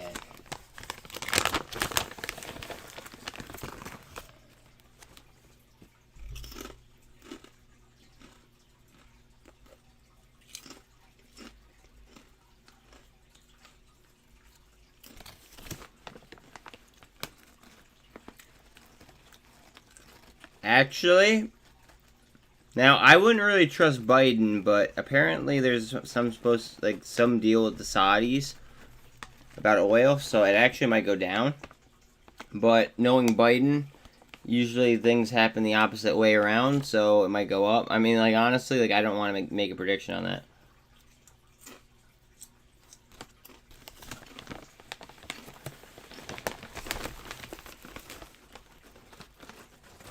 Like, do you guys see how relaxed I am? Like, guys, I've done my research.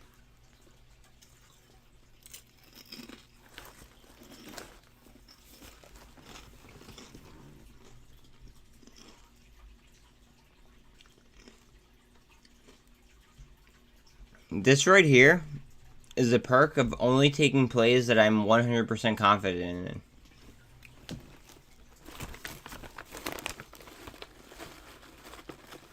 I get to do whatever the fuck I want because I'm confident in my job. I'm confident in the work that I like in my research, right? So I really don't have to do like. There's not much that I have to do.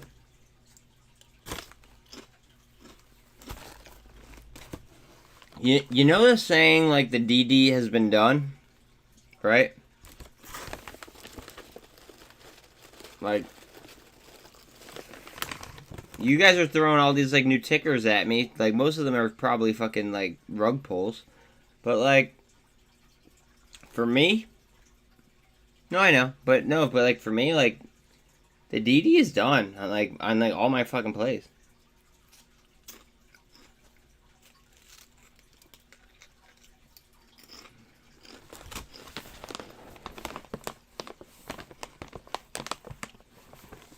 My entries are solid, are like solid as fuck. The only thing I'm bag holding on, in all honesty, is MULN and BBIG. And red box warrants, but like... And, PGY warrants, but that's a market plumbing issue.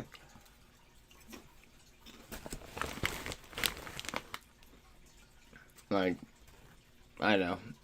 My overall entries, I'm like up so much that like I just don't care.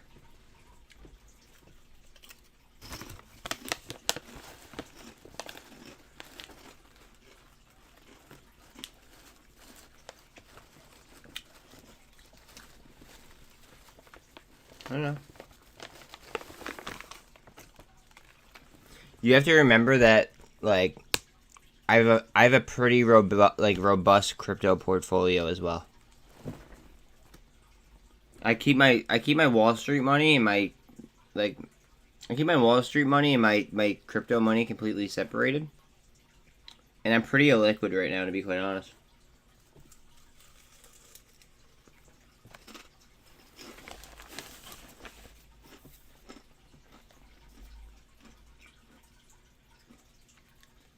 Like, I would have to make a trade in order to free up money, and then I could make another trade that free up money. Like, I just don't want to, because I'm so comfortable with my positions.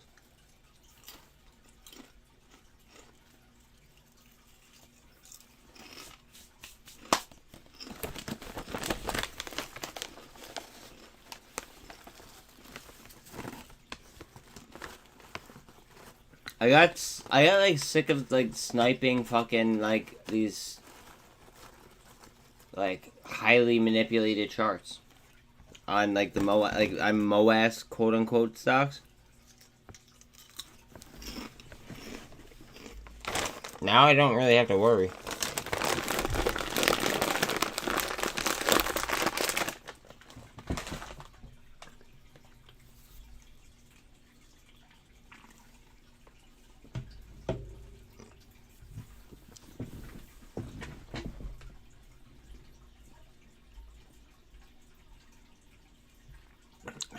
Guys, look how beautiful that setup is.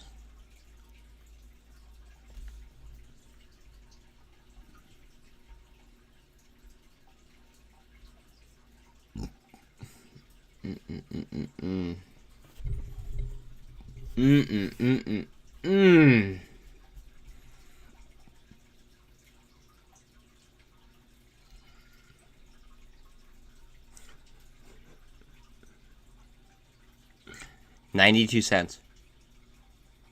92 cents is my entry.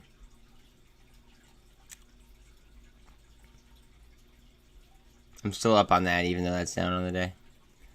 125 is my entry there.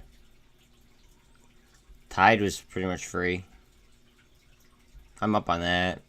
I'm up on that. I'm like way up on that. This actually, I'm pretty much fucking flat on this, even though it's down consecutively 2 days in a row. I'm pretty much flat. I'm slightly down. I think my average is like 67 cents. Maybe it's 70 cents. I don't know.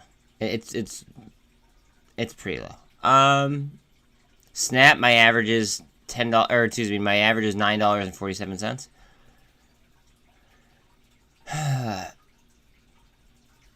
Like, wow. Fuck. Man.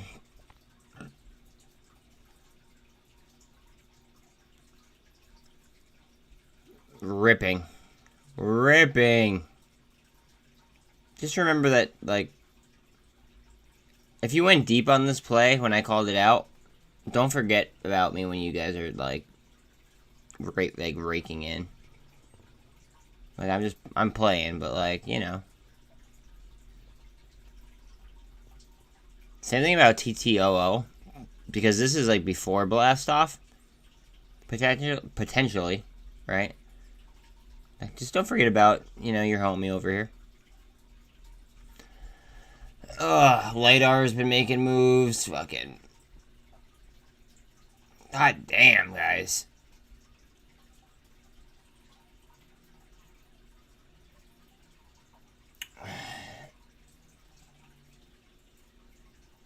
It just halted to the upside and it's up like fucking like 30%. Or something like that. I don't know. It's literally fucking humorous.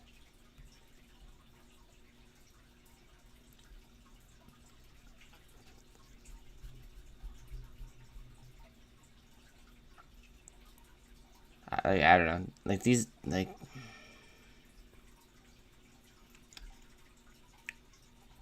guys, all we do is fucking snipe fucking, like, we snipe shit low. That's it. We snipe low entries, and then, like, even on selly days, we don't give a fuck. Because our entry price is so low. That's it.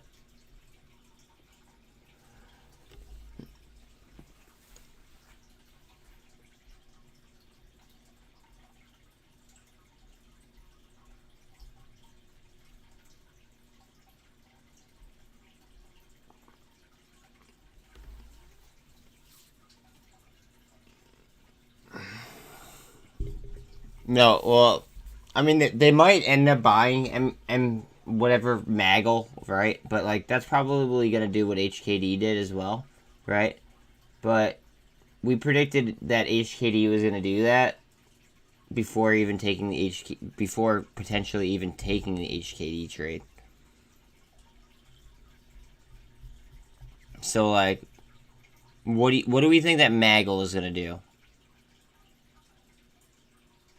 Besides Z's opinion doesn't account on this one. No offense, bro. Your opinion doesn't, like, matter on this because, like, you're gonna take the trade regardless and try to trade the momentum.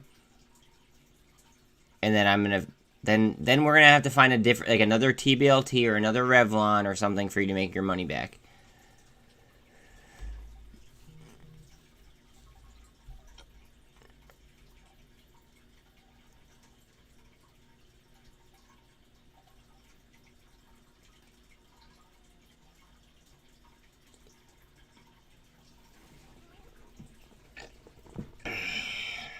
Did you ever? Well, I don't want to sound like a dick. Like, you've heard of a bear bounce before, right? You know what a bear bounce is, I'm assuming. Right. Thank you, this guy. Yes, just subscribe. Like, it's fucking, like, all I am doing, guys, is I'm just running psychology. Oh my god, look at fucking WTRH. Alright, I'm just running fucking psychology and statistics. That's it. Psychology, and, like, crowd psychology and statistics. That's it. Wow, look how split up it is between, like, confident and scared. Only 57% of you are confident right now. 57%. That, like, this is why I do these polls. That's why I do these polls. I want to know what you guys are thinking.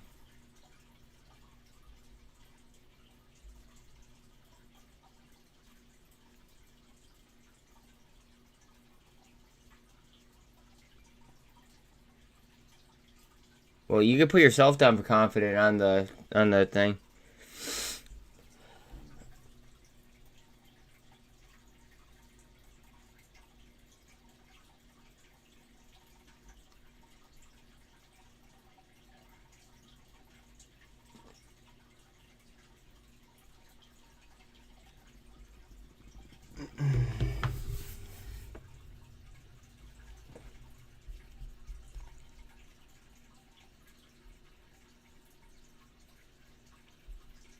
Oops, my bad.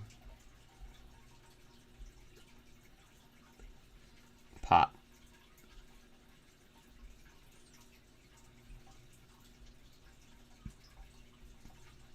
Fisker.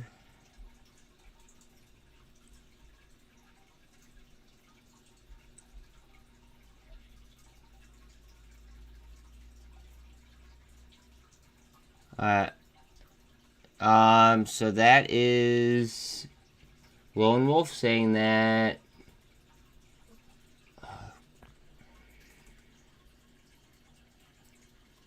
I'm gonna look for you in a second. But Lone Wolf is saying that AMD is gonna go up. Guys, watch SOXL if semiconductors start to roll. Just saying.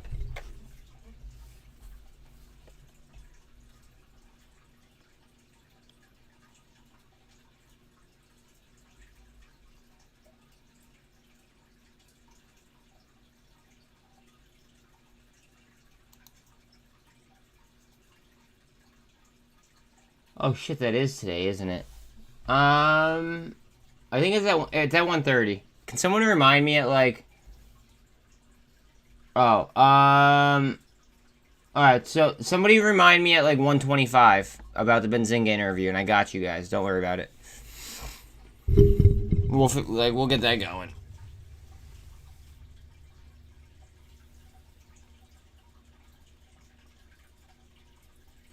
OBSV. I'm probably gonna fucking hate it, and I'm probably gonna like be upset with you for even fucking mentioning a play that's like silly. Healthcare, silly. Scalp, silly. Look at.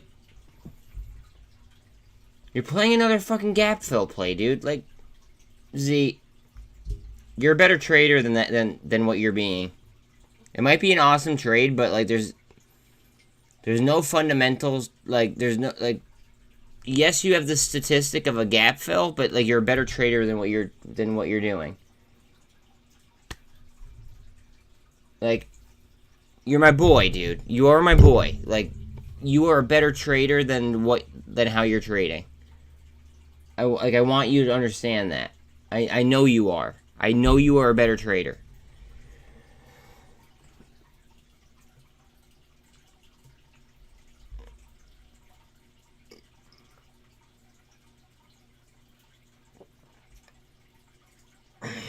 What stocks are you in?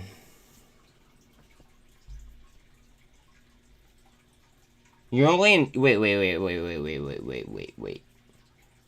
Are you? I have to ask this before you answer the other question, right?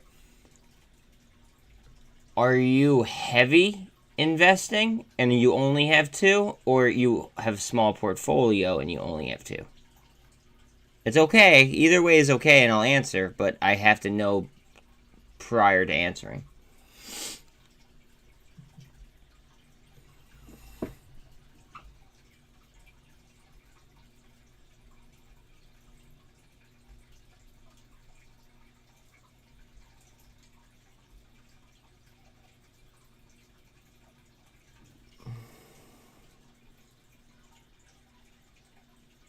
What stocks are they? So you have $22,000 invested, and you're only in two stocks.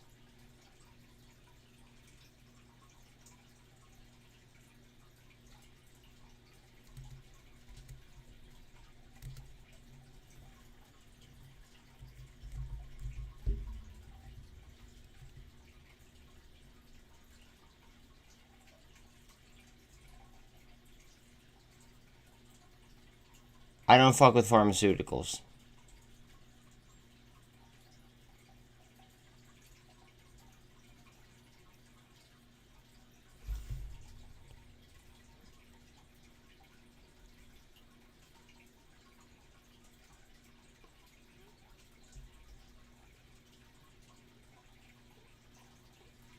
They just did an offer. No comment. No comment on that. I can't comment on that. Like I don't know enough about it. They just did a fucking offering. Like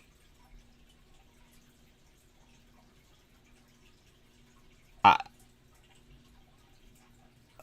they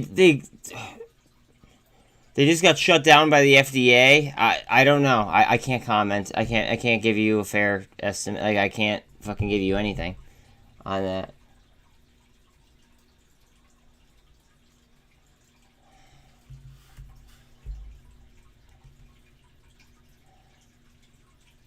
And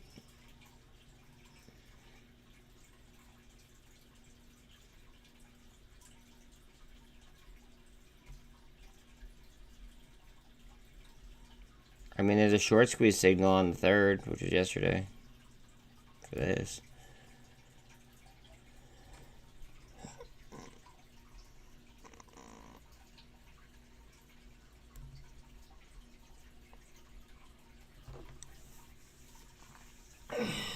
I'm not a financial advisor. I just don't like either of those two stocks that you're in.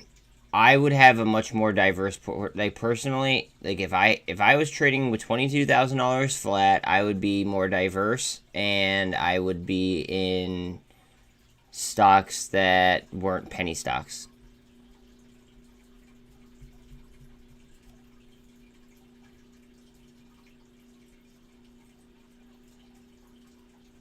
But that's only me, and to each their own.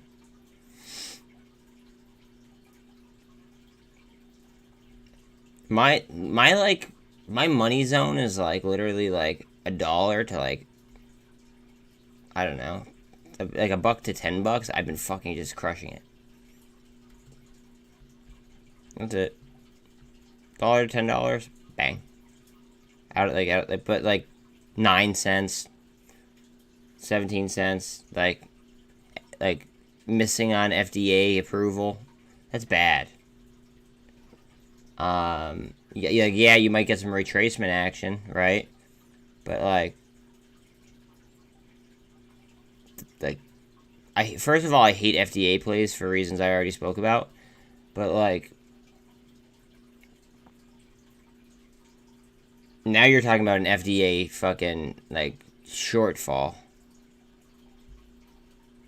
You know what I mean? Like, and you're so heavy on them that like you're just swinging for the fences. Like you could like this is not financial advice at all. Like I'm just trying to make a comparative move, like, or I guess a comparative word. You could be trading this, right? They have FDA approval, and they're only at 12 cents.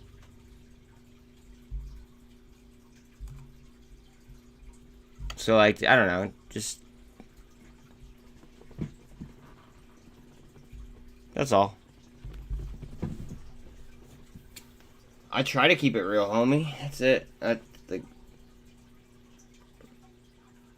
got you. I get that. That's just the best I could. Like that's like the best I think that's the best anyone could do. It's just like try their best without like, because I can't give financial advice, but like I could kind of just use like deductive reasoning to make you like think about it yourself in a different aspect.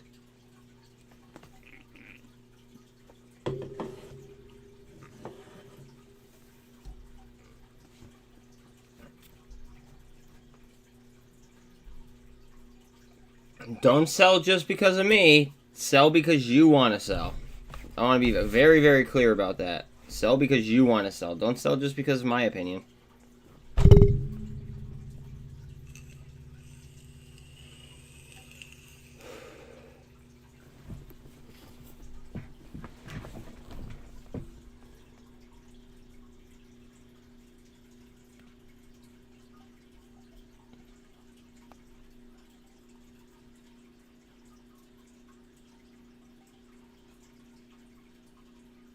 Okay, it looks like their public offering is actually pretty big too.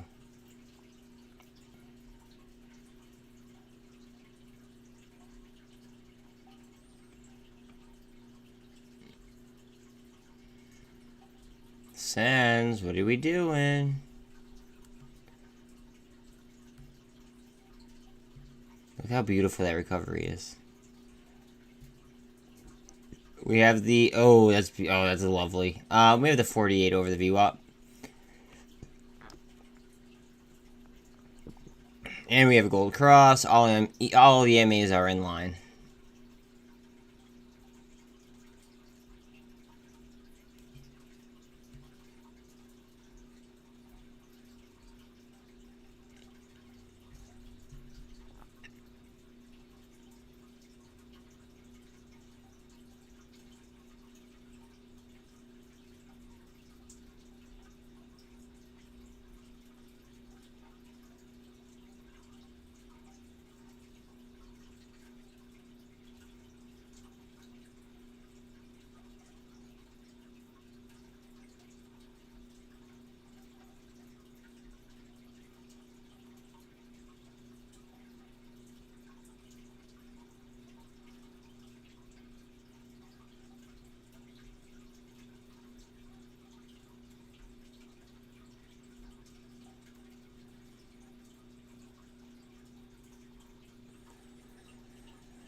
Holy fuck.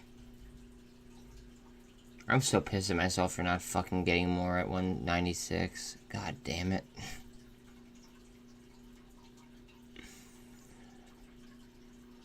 Alright. Let's see.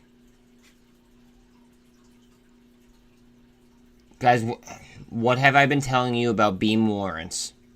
For like the last fucking, like month? I know a lot of you guys are new and aren't, they haven't been here that long, but like, I've been talking about beam warrants for a long time.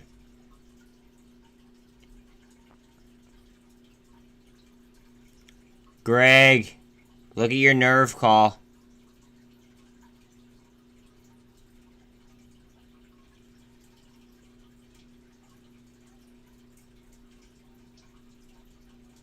Okay, Lone Wolf, all I ask is that you just say like something like speculation.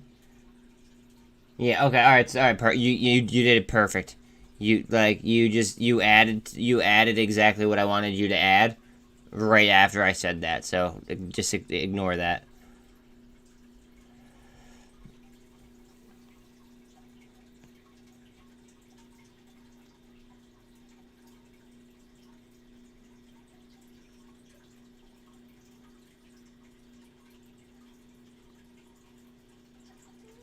Wait, FDA approval for... Wait, what are you talking about? What's getting FDA approval? Oh, TTO. Are you talking about TTOO? That's the only thing that I even remember saying anything about FDA approval on.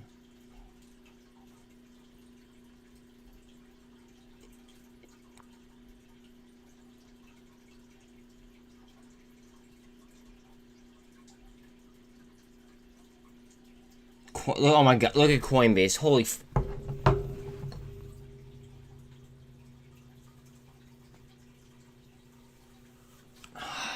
I gotta go ahead and fucking promote my own video again. Hold on a second, guys. I'm sorry. This is what happens because I'm not monetized yet.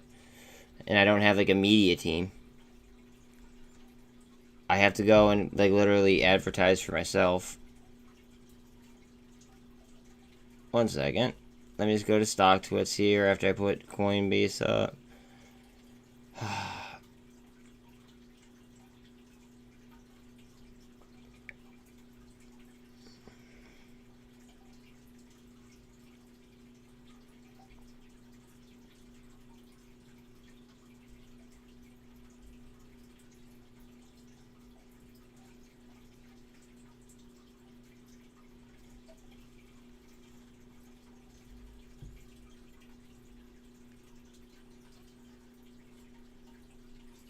One second. I just gotta go to fucking StockTwits here and just throw on Coinbase.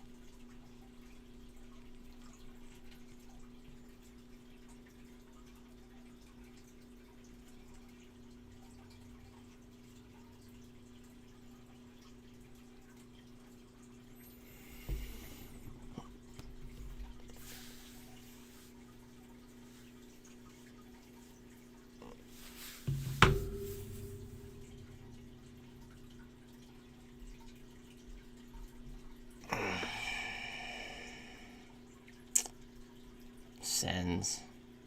What are we doing?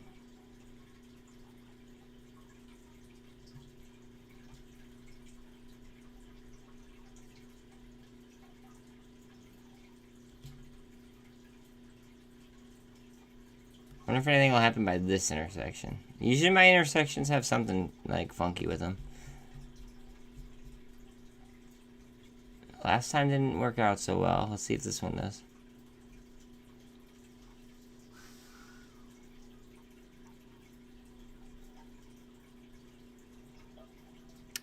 Chilling on Tblt.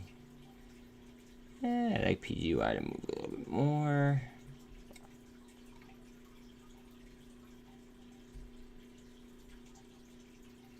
Fuck, I wish I had a better entry on that. Or I wish I had more of them, actually, on GWH.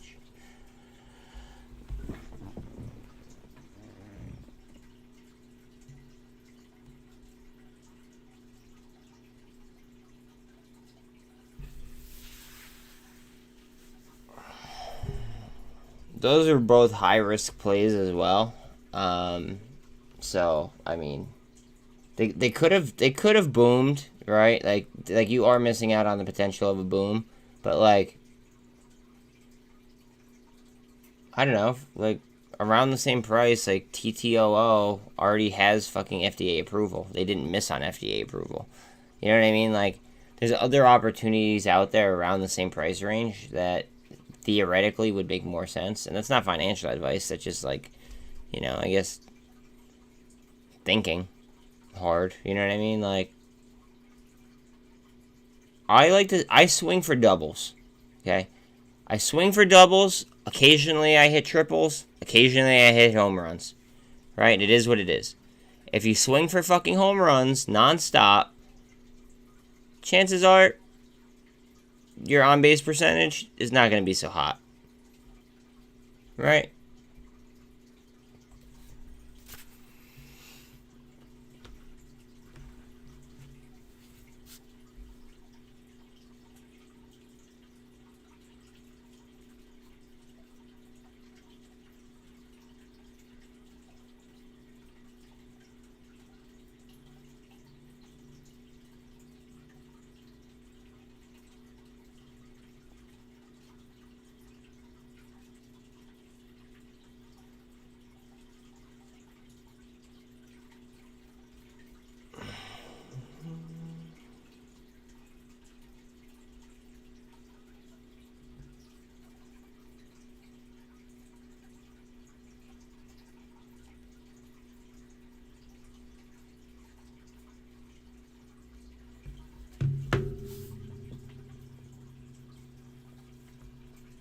Well, yeah, and naturally there's about a 10-second delay as well. So that, like, add the 10 seconds on top of, like, if you have bad service.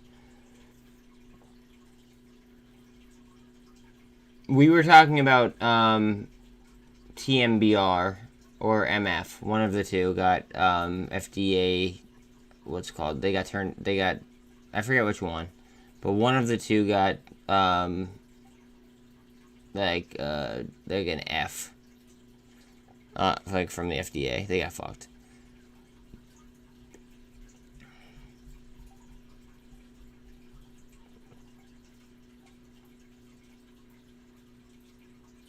Guys, APPH might end up being a short squeeze as well. Just saying. I don't believe that their earnings were great, which is why they sold off. But their short score yesterday was through the roof.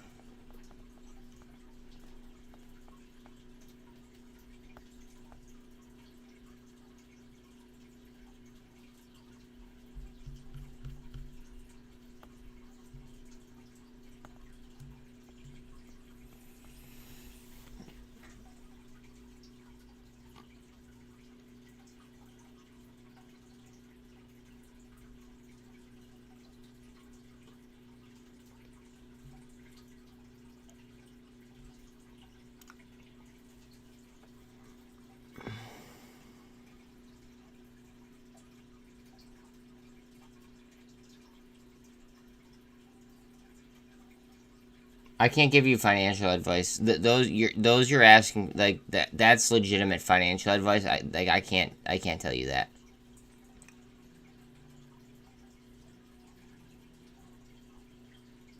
I like the other ones I was able to give you my opinion on. Now you're crossing into potential like where it would be considered financial advice, and I'm not willing to do that. I'm sorry. I was looking the other day at LTRPB, right? And I would have already scalped it. I would have scalped it, I believe it was like yesterday or something. It like ran. And I would have scalped it. But it sounds like you're a newer trader and, you know, chances are you're probably not going to want to be scalping things. You're probably going to want to sit it somewhere. UVXY is something I use to scalp. It's a 1.5 times performance. I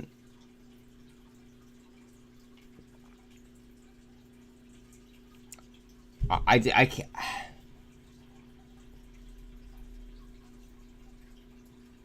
Okay, one, it's against my morals. Okay, so, alright, so it's against my morals to give you an entry price, or like, even, like, alright, so how can I phrase this? Alright, for a newer trader, it would be against my morals to even suggest those two stocks, or those two tickers, okay? Even if I could, it would be against my morals to suggest those two for a newer trader.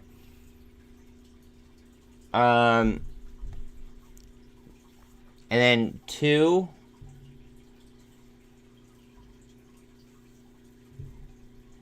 being a newer trader, I don't know if, like, I just don't know if, I don't know, I just don't know if those are, like, set it and forget it type tickers for you. If that makes sense.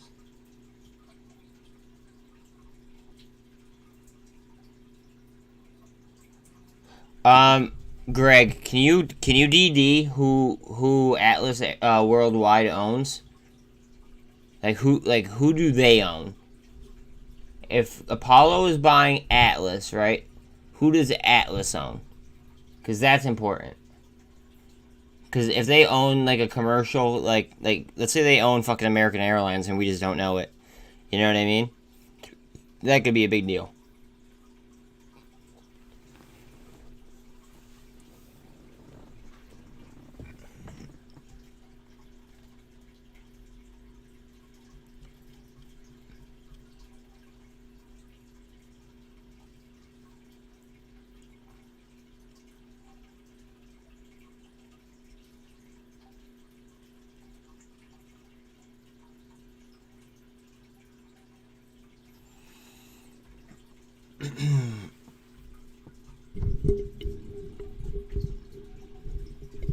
Fuck.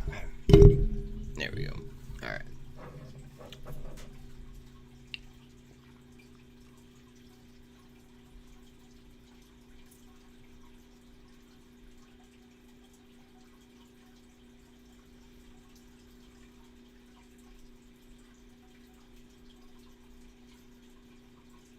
See, oh, you know what? It wasn't even PB that I would have been in. I would have been in PA, LTRPA. That's the one I was thinking about scalping the other day, or No, I think I did scalp it the other day. I scalped LTRPA for a decent percentage, but I already dropped them. Like, they're already off. I'm actually going to delete them from my list.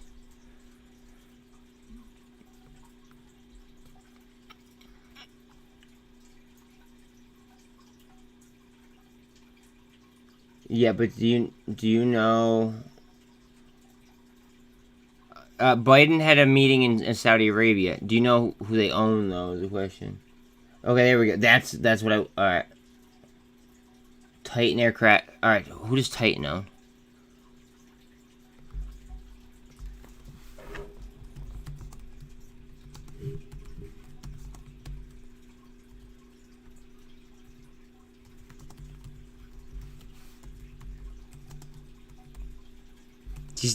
Do you guys see how fucked up it is that they have like a shell company inside of a shell company inside of another shell company? Like all of these like fucking different shell companies, it's fucking ridiculous. Iceland Air?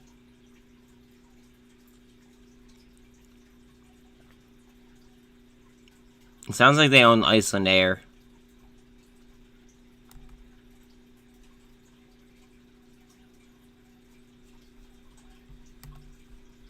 Just by like, you know, I know how to do it. I just don't want to. I don't want to be. How do I phrase this? I don't want to be doing that while I'm in the middle of charting. Unfortunately, like while I have like an audience, like mids, like if it was after hours, yeah, of course I'd look, but not midday.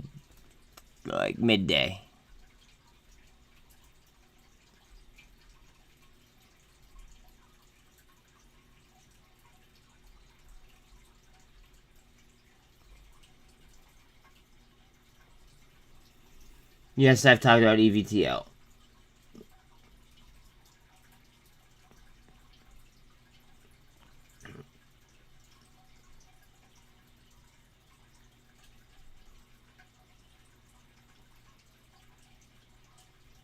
I've talked about EVTL, yes. Do you know about Joby, though? Out of curiosity.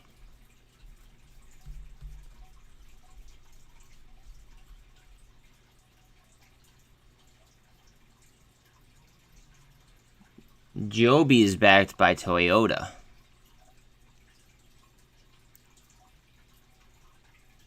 Look at ATER after you mentioned it. That's funny. It popped. See, like I said, I felt like it could pop. It did.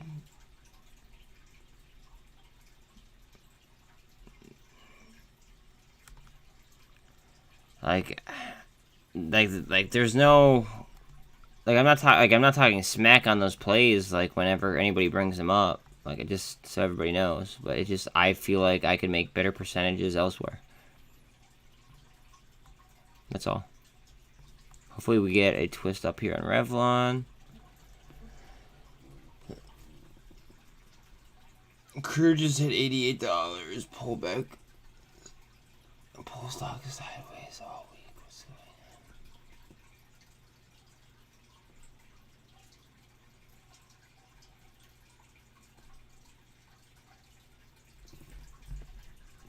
Do you know what the UVXY is?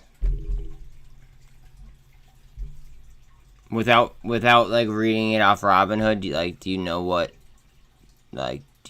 it is? I mean, I personally like the UVXY right this second, but I like it as a hedge. Which is different than liking it. Okay. So it's a leveraged ETF. What the fuck is this? Wait, hold on a second. Oh, wow. So it's a leveraged ETF, and it basically it could go. It's going to be 1.5 times the performance of the volatility, but it's the futures of the volatility. It's not just the standard VIX. So like here's the VIX. Look. This is the normal VIX, right? But this is not the VIX that it goes off of. This is just a standard VIX. It's the VIX futures. So it's a little bit it's a little complicated. They move somewhat in concert, but not all the way. I'd be very, very careful with leveraged ETFs as a new trader. That's all I'm saying.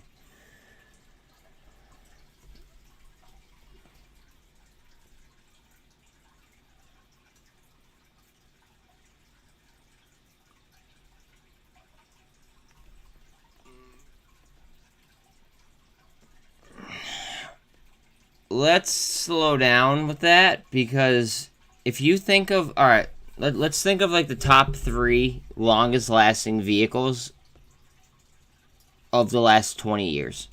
Okay? Subaru, Honda, Toyota. Right?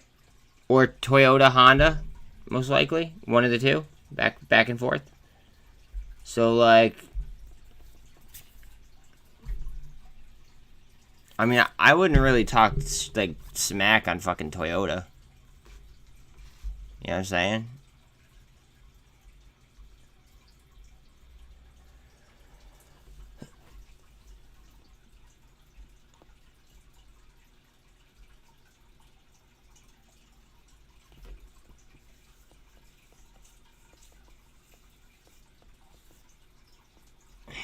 Also, look at the MACD twist here on what's it called, on Revlon, coming up to the 200. See how the MACD is spread out? We want that to keep being spread. We do not want that to tighten up. So we do need an upwards candle in order to maintain that from getting tighter to the signal.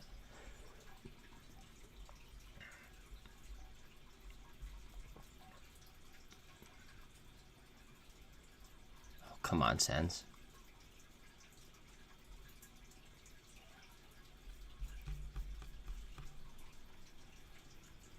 BBIG seems to be making moves a little bit. Guys, watch out for a fucking retrace up to $2 on BBIG. Or no, sorry, $1. $1, obviously. Look at AMC. AMC's almost about to hit 19.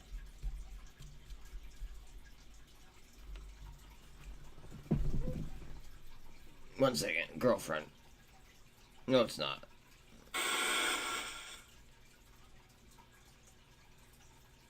Never mind. I don't really care then.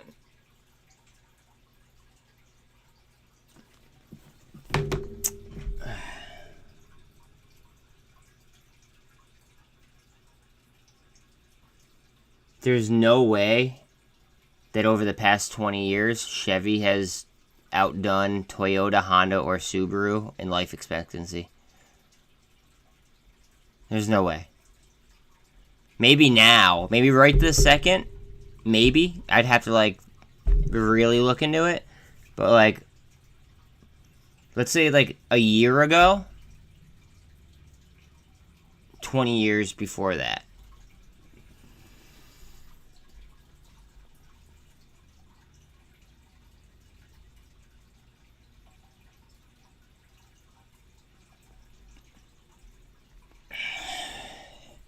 This guy, point proven. Point fucking proven, bud. Point fucking proven. Like, Toyotas, like, alright, so Toyotas, Hondas, and Subarus, you could almost drive them, like, until the frame, like, rusts out. Like, that, like, they are built, like, that's just how they're built.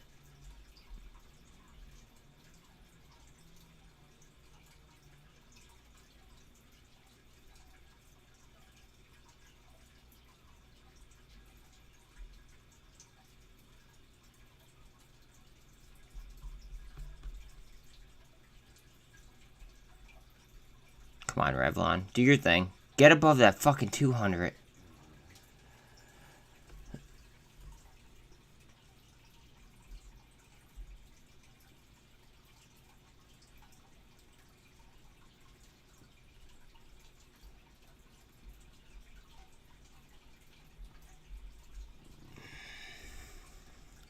Look at that. Oh, look at that. See right here in pre-market? Look where all that fucking volume was traded.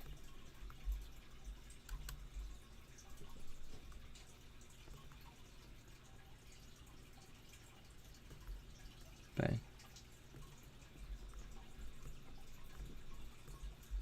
And now the 200 is going to slide right onto that level. Right on pivot. That's funny. Funny how fucking charting works, guys. Yeah, I saw BBIG coming up.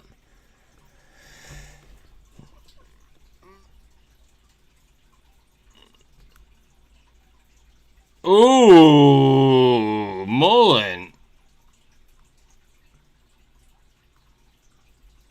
MULN. Go ahead. Guys, this is going to be buy the rumor, sell the news, though, probably. Not financial advice.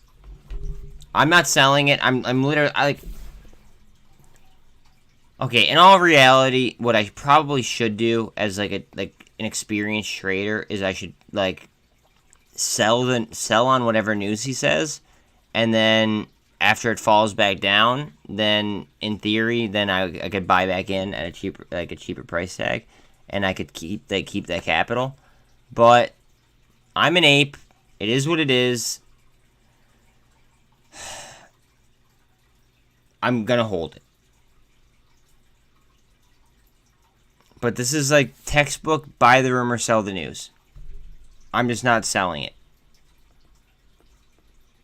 And I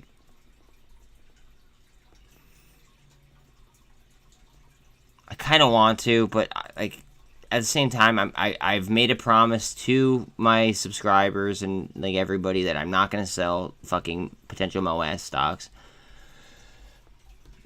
So I'm not gonna do it. I'm a man of my word.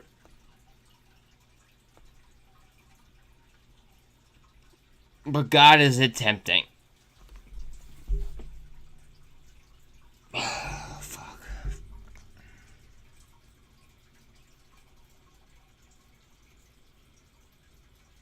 Chances are it's gonna bounce up, and then I could sell it high, and then chances are it's gonna come back down, and then I could just scalp that essentially, and I could re-enter. But my MULN position is so deep, I might just wait for fucking long-term gains on it, and then that way I get taxed less, later on.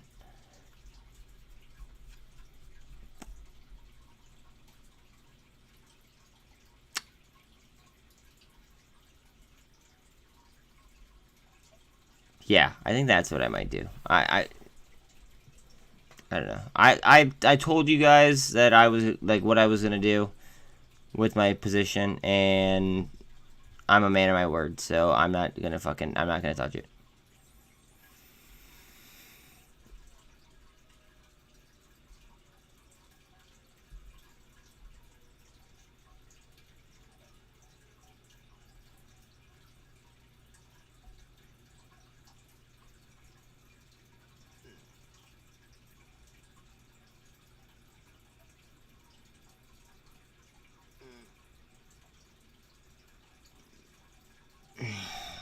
I was talking about TTOO that I'm invested in before, if that's what you're talking about. I never said anything about ATTO.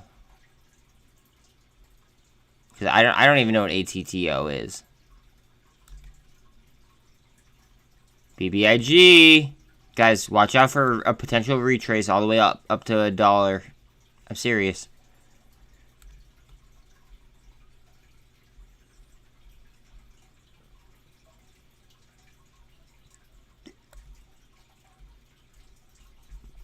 What's TYDE doing? Usually TYDE moves when fucking BBIG does.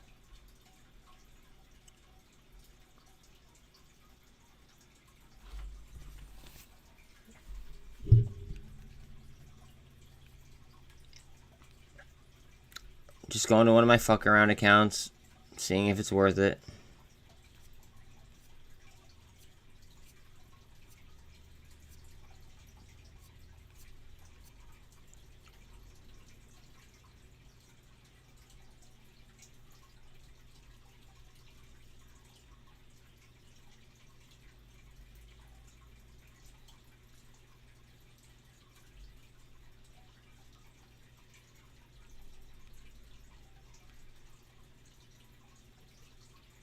Don't move, BBIG. Don't move. Don't move. Don't move. Don't move. Don't move. Don't move. Don't move. Don't move. Don't move. Don't move. Don't move. Don't move. Don't move. Don't move. Don't move.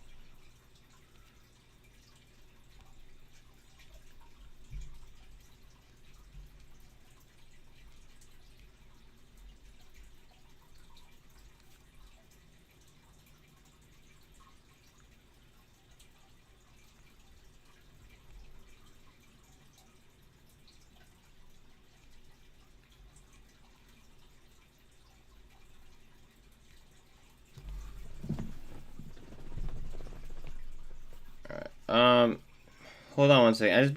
I just bought more BBIG. Not financial advice. Like this is my fuck around portfolio, guys. I don't care. Like I know I'm making chases on my fuck around portfolio. I know. I'm very well aware.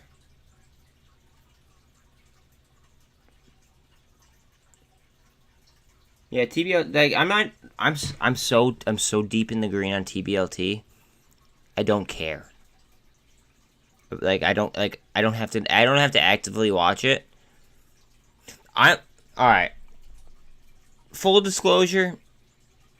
Other than BBIG, MULN, red box warrants, and PGY warrants, okay, I'm so far in the green on my entries that I would have to have you guys flipping out about something in order for me to be concerned. Like, I don't know. Like that, it's just how it is.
I just bought more BBIG. I mean, I took profit off something, and then I bought more BBIG just because I feel like they could really step up to $1.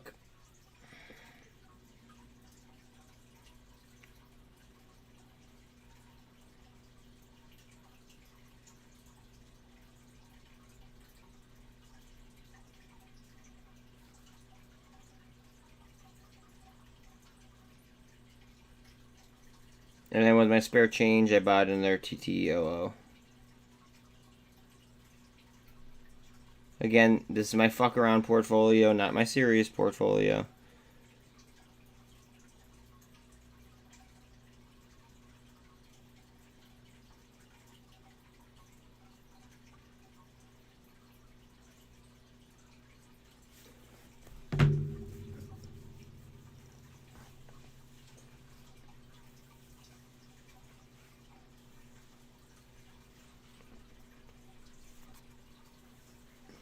Look at that pop. I love it.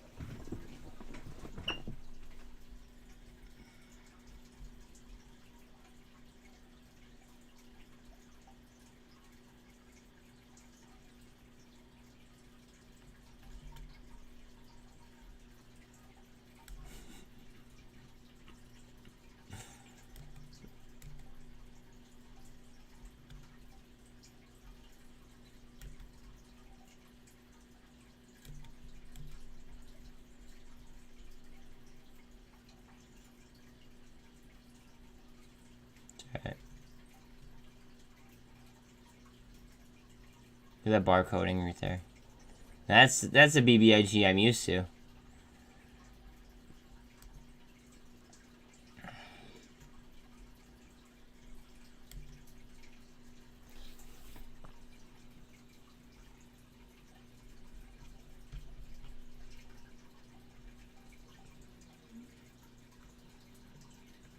What's the update on Revlon?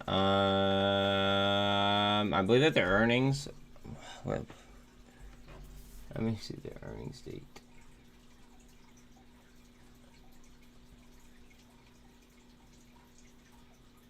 Their earnings are today. That's what we were waiting on. We're waiting on their earnings. That's the update on Revlon. What's it called? At least that's what E-Trade is saying. The short interest was still 80% as of an hour ago.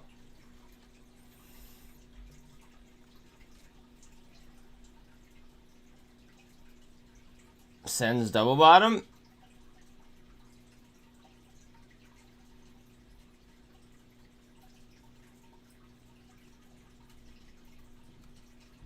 Also, good morning to you, too.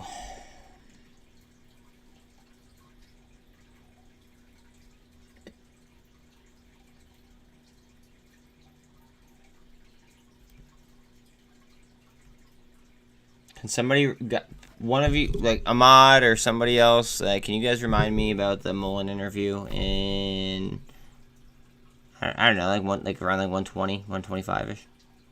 Purdy, please.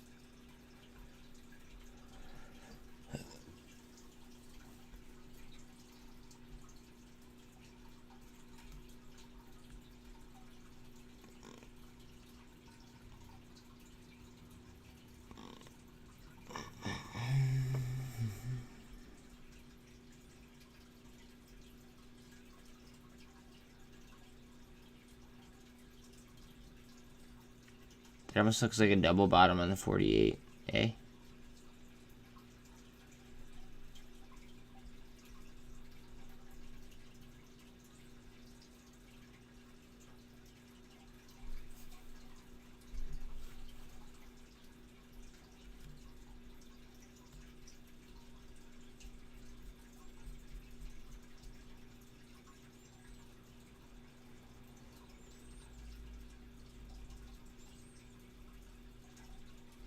Or a cup. Waiting for handle. TYDE is up. FXLV is up. I would really like to see some strength out of Go EV and Tblt. But not the end of the world.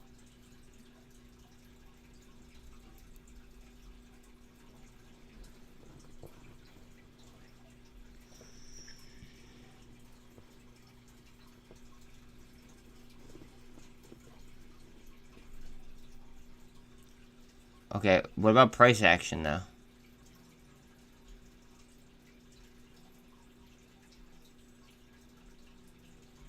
Is it going? Is like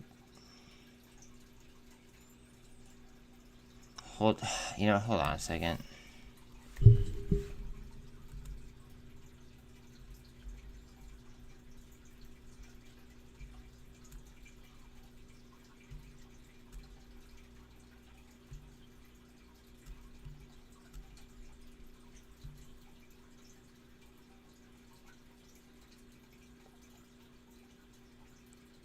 What was the news that made this pop? Hongju Fruit gets IPO go ahead, but cash flow concern.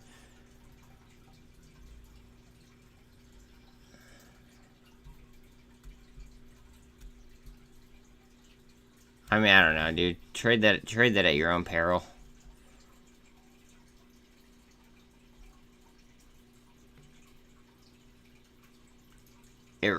It looks like it ran up off of a different company's news.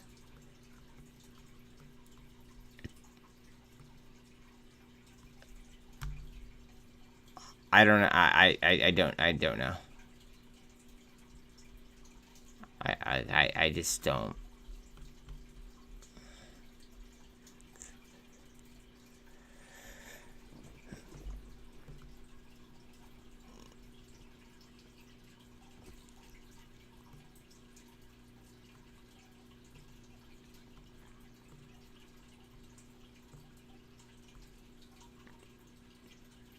Yes. I actually just bought more. like less than 5 minutes ago, I bought more.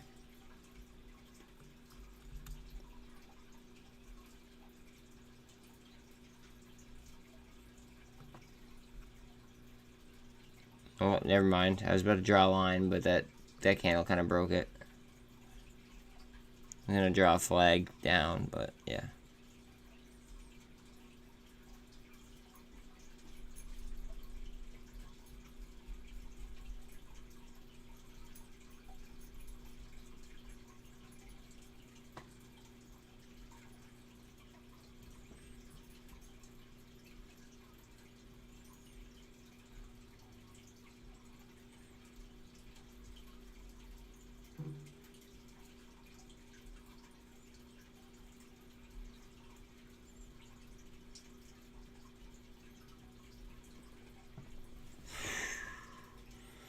If you guys bought and held WTRH from my original, like where I originally started my coverage of it, congratulations.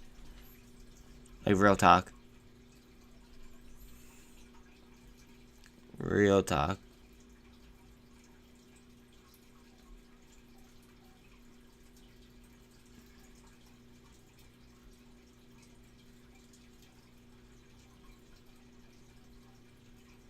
Oh my god, LABU is ripping.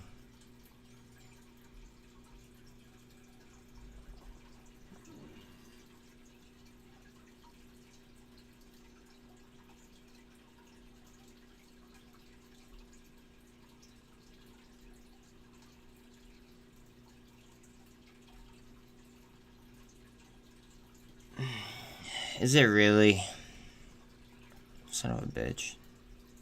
That was on my watch list.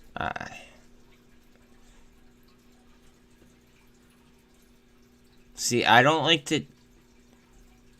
Alright, this guy, just so you know, okay? Nerve, oh my god. Yo, Greg, congratulations, bro. Guys, this was called out on channel a long time ago. Like I want to say a couple weeks ago.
I mentioned Nerve earlier on channel, by the way, too.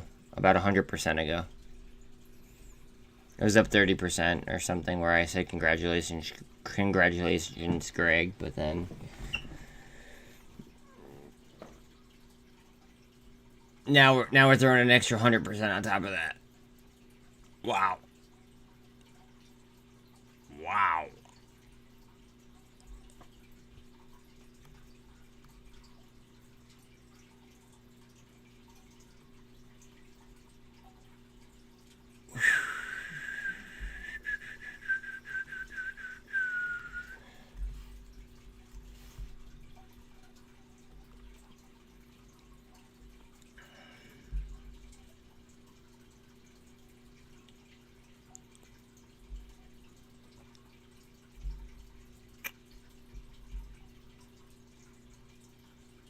Earn sell rating from analysts. So that usually I like to do the opposite of what they...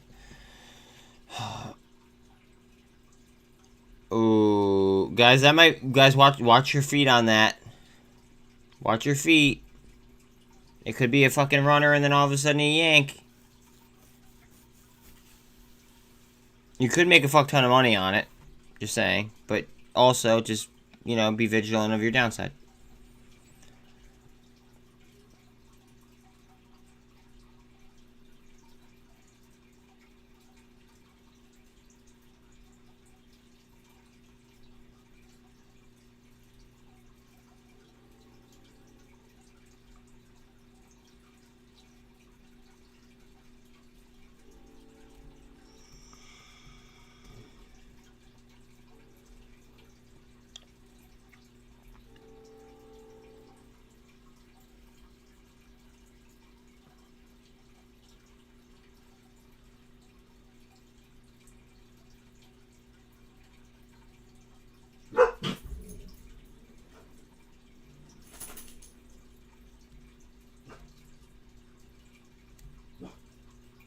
It has much more inflow than it does downflow or outflow, though.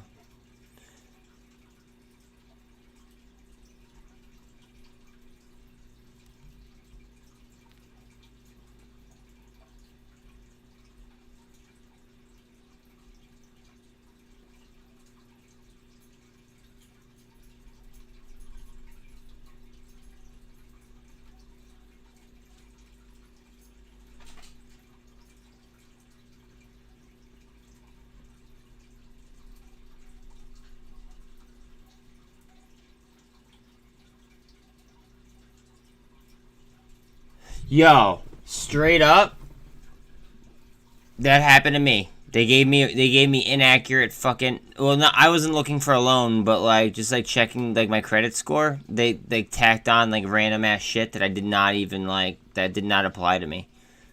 It's like I backed that up.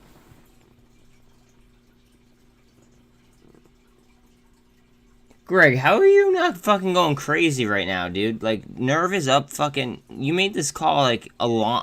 Like, when this was, like, low. How are you not, like, freaking out right now? I'd be fucking jacked to the titties.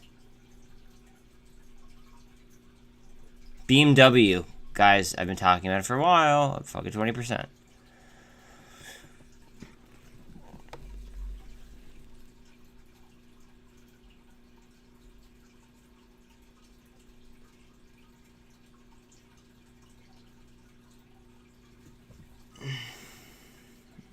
Nerve.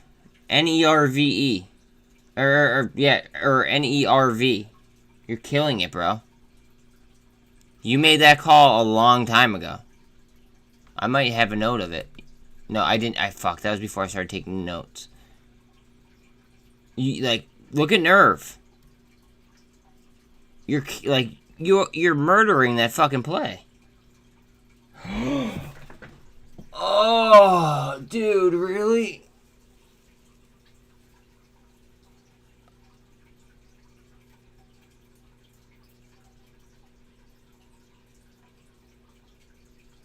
I'm sorry. I'm gonna take it off. I'm gonna take it off screen. Because I know exactly how that feels like with things I don't... No, don't be sorry. Don't be sorry to me. Don't be sorry to me. I thought that you were in it still. And you called it fucking, like, a long time ago. Like, you called that thing, like, fucking, like in here somewhere.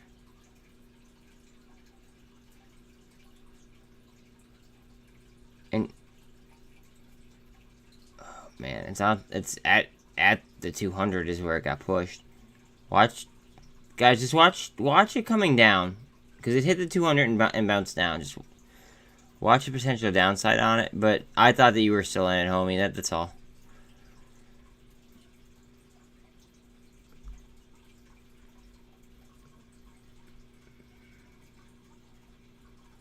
No, I mean, bro, trust me. I know. I get it. That's why I'm so illiquid right now. Like, everything goes, like, either right into my portfolio or right into crypto. So I get it. I just thought that you had money sitting there. BGXX is not my favorite cannabis play. Honestly, in order to go ahead and get the most broad coverage of that sector, possible, I'm in MJXL, which is 2 times the performance of like the major cannabis plays. BGXX is on my watch list here somewhere, but like low cap plays right now that I have not 100% studied, I'm not taking.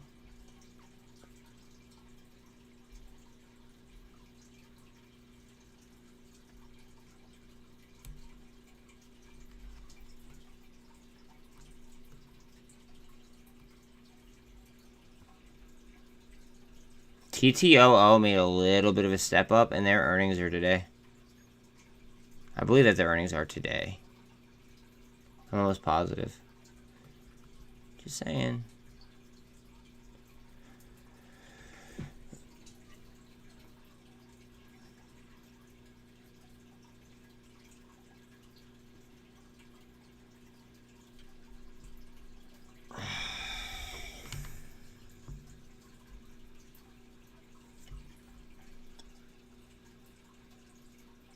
I'll pull it up, even though I don't want to.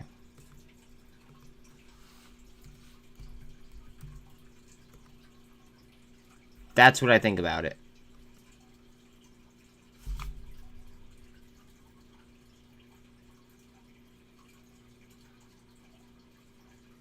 It looks weak as fuck. I'm sorry, it does.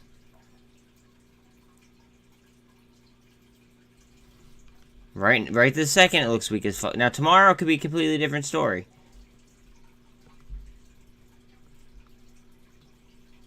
But it looks like it topped out right there.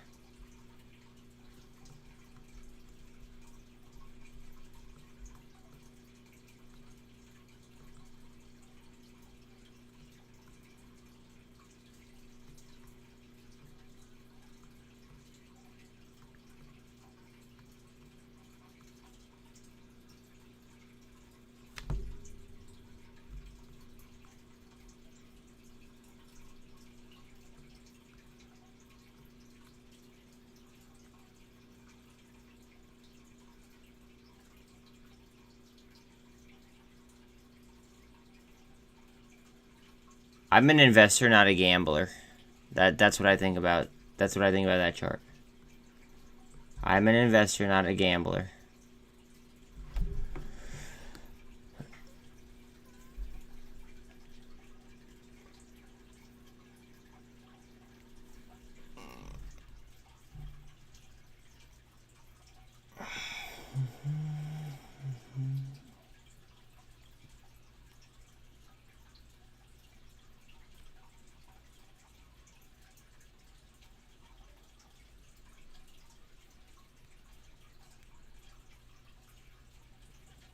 I'm buying more TTOO.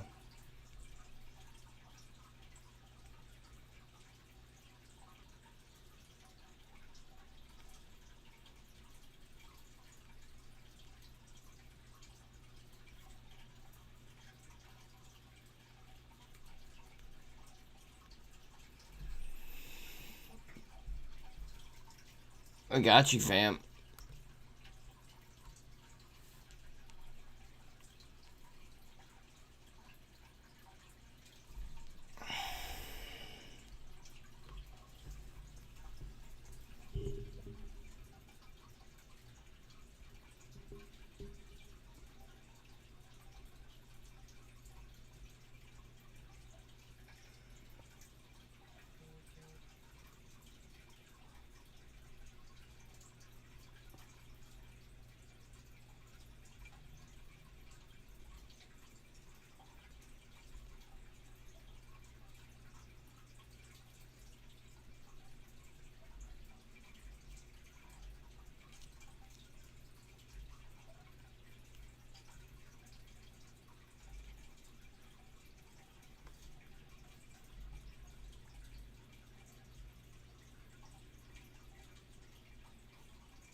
Rev, their earnings are, I believe, after hours, as are TTOOs. Just saying. But thank you very much for caring about my subs. I mean, that's really all there is. It's just, yeah. Hold on one sec. My girlfriend's messaging me real quick.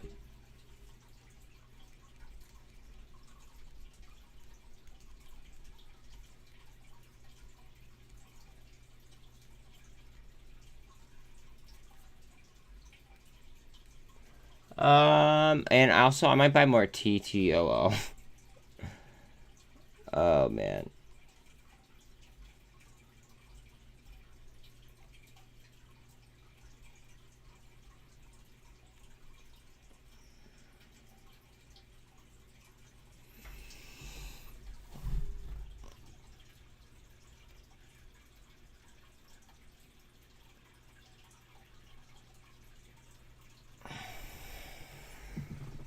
One second. Fuck, I accidentally tipped them again. I can't, like, god damn it. I'm trying to do this on public because then I could, like, show you guys. TTOO, go ahead. Bye.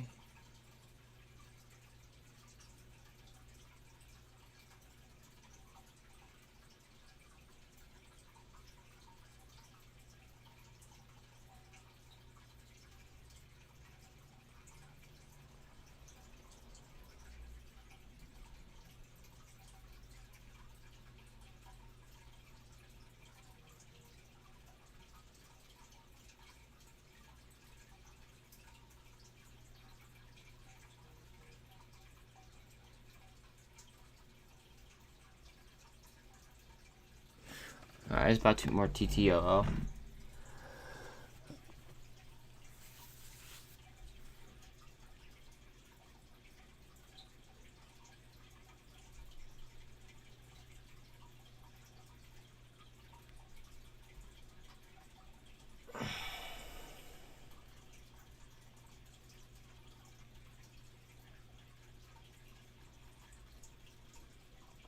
Unfortunately, I sold like a smidge of my SENS in order to do that. However, TTOO already has FDA approval and their earnings are after hours.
Alright, GovX is moving as well.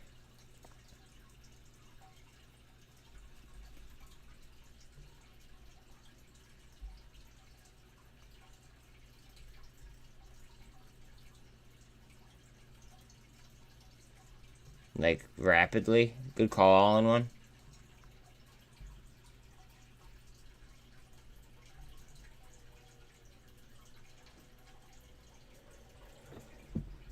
Just pay attention to turnover rate.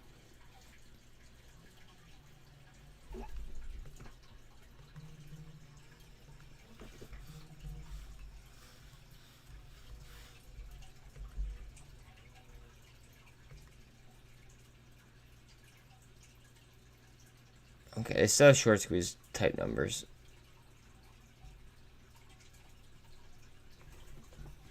One moment.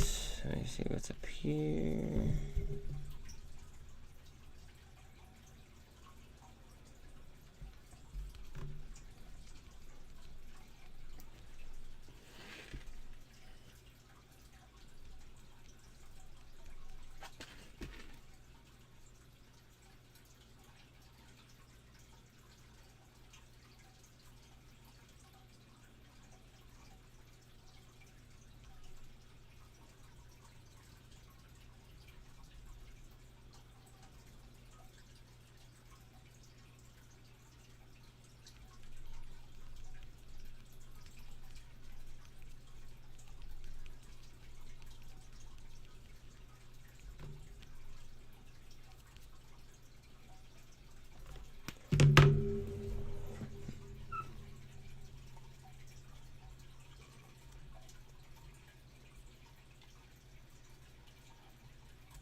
Vertical.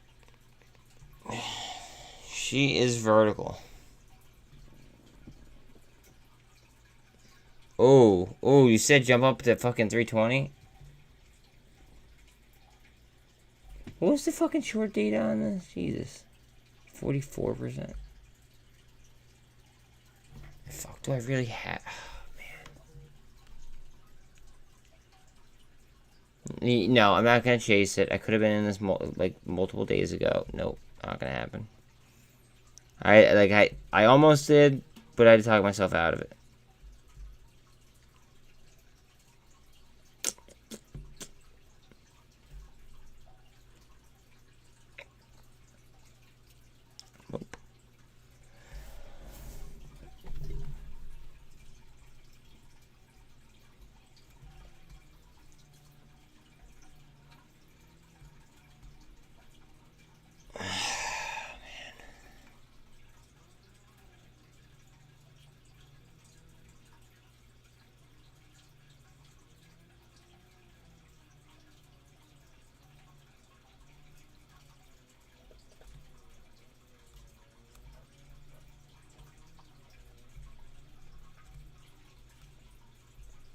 If you are taking this trade, good luck on it. Do they have options? No options on it.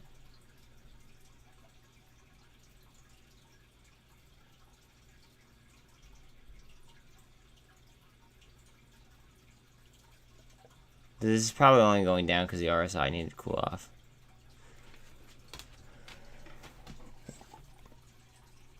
Hold on one second. Lucky needs to go outside.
I don't trust Yahoo Finance, fuck.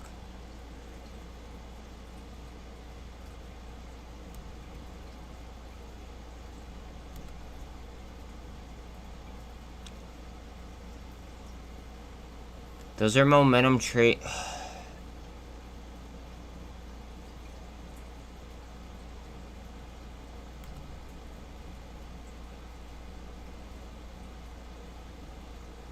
Guys, what you guys are pulling up are just momentum trades that are just... Alright, GovX could be a fucking short squeeze. IMTE is just like, it's a momentum trade that is trading off news from the other day. That could end up being a scalp. Watch a double top on SENS right here. Hopefully we don't get that. Hopefully we get it bounced up to 200.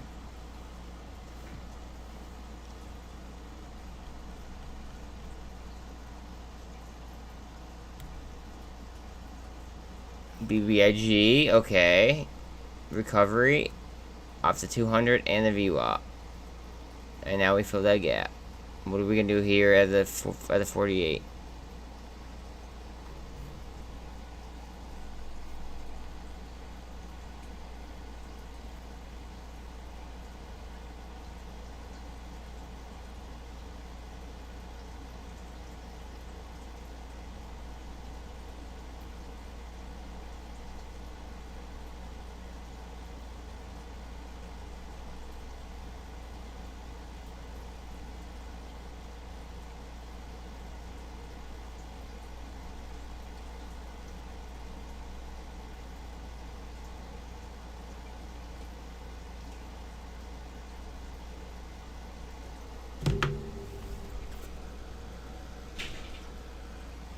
One second.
Yeah, and I'm not taking it.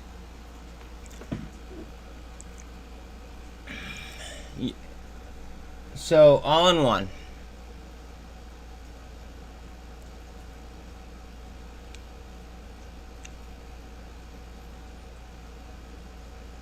What happens when banks need margin? Like when their margins are running like on E, right? Like what typically happens? Usually the floor falls out from underneath them, right?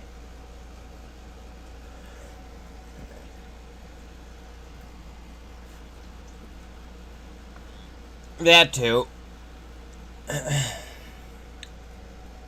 So, I'm not taking any plays right now that I do not know inside and out.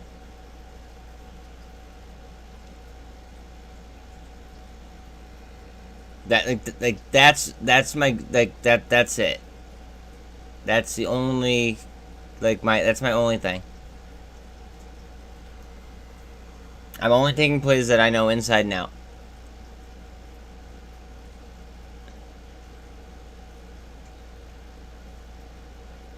I know BBIG pretty much inside and out. I mean, I know AMC and GME, obviously. I know MULN inside and out. I know the whole red box situation. I know REVLON. I know VRM. I know my batteries, right? I know MNTS inside and out. I like DSS. I know that inside and out. I know ARVL. I know them inside and out.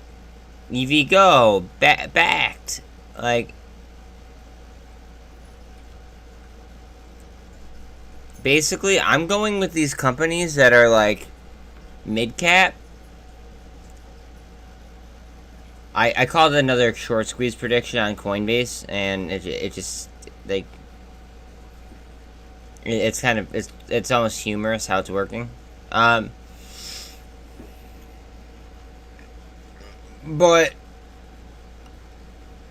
I'm just not taking plays unless I know them 100%. Just because I'm afraid of having, you know, an HKD done to me.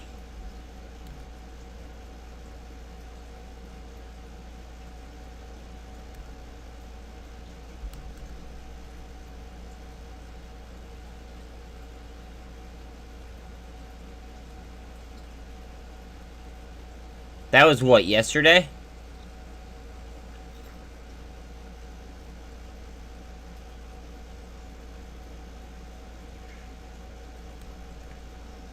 Like, nah. Nah. This channel is gonna be strictly focused on American. Like, American fucking... Well, except for Heps. Heps is, like, a not American... Well... It's... I mean, I guess it's for, like, the Middle East. But whatever. I'm focusing on... like, American value plays. Like, that's my money maker. American value plays about mid cap.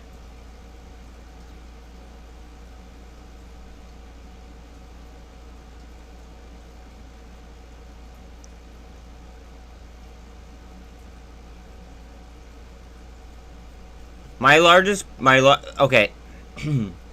Of my recent trades, not counting my blue chip trades that are like in like a totally different portfolio that I don't even look at, my highest cap company trade that or company that I've traded has been Snapchat, and that's when I picked them up at $9.47 the other day.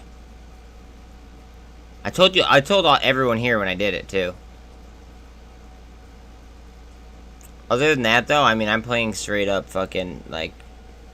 Well, what's Revlon's thing? Yeah, their market cap's much lower. Other than that, I mean, I'm just playing... I'm just playing these things that are just fucking, like just rallying.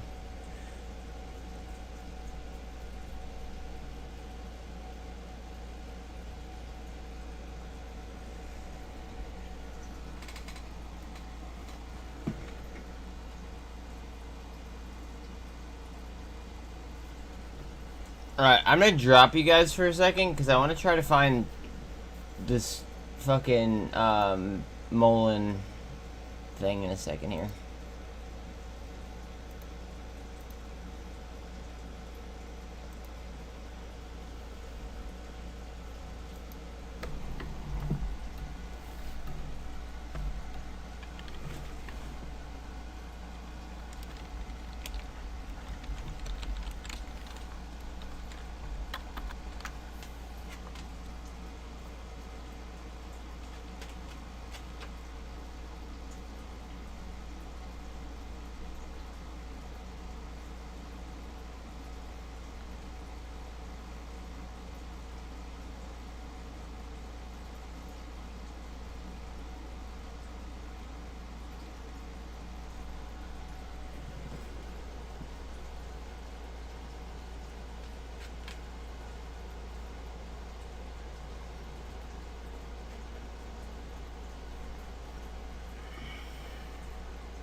Bear with me. I'm trying to get us a fucking clear link.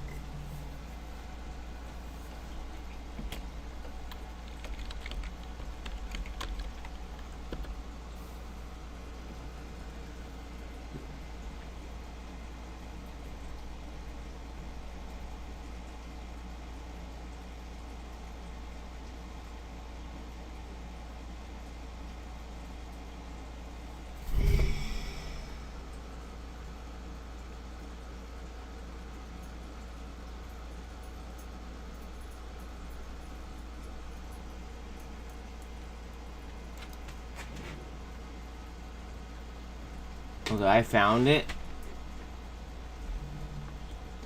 They're talking MULN right now. You guys want to hear it? Oh no, never mind. They're talking about MGM.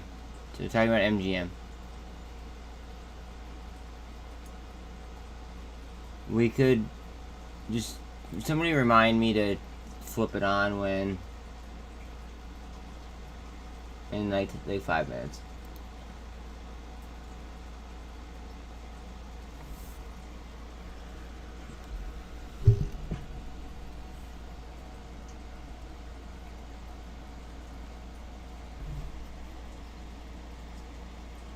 Is it OTC?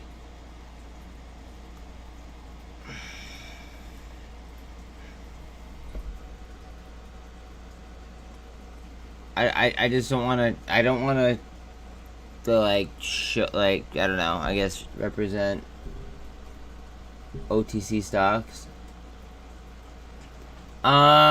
It starts to get hot over 70. It starts to get low below 30.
I have a lot of confidence for tomorrow.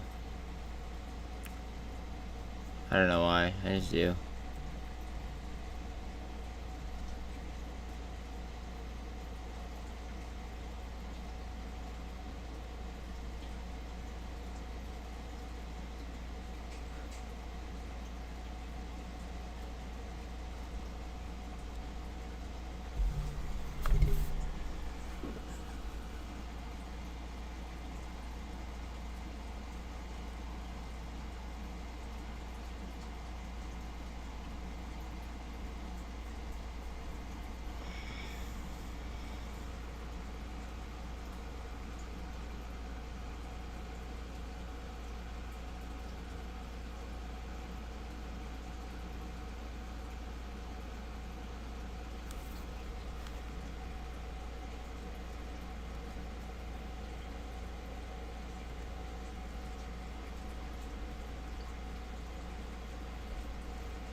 Candle in. Obviously, they got pushed down there. Right there, right there, right there, right there. And we got rejected when we tried to push above. Clear resistance.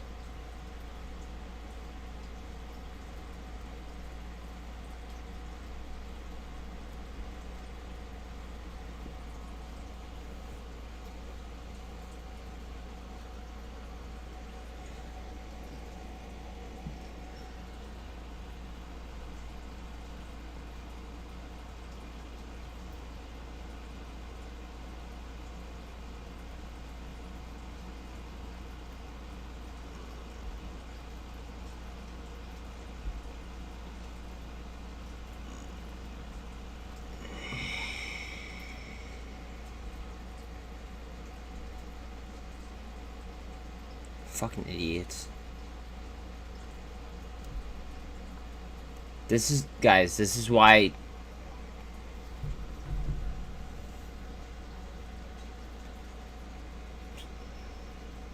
I don't want to be rude. So please take this with a grain of salt. This, like these high, like in the thousands, okay? All of those, all of that money, right, should be up here.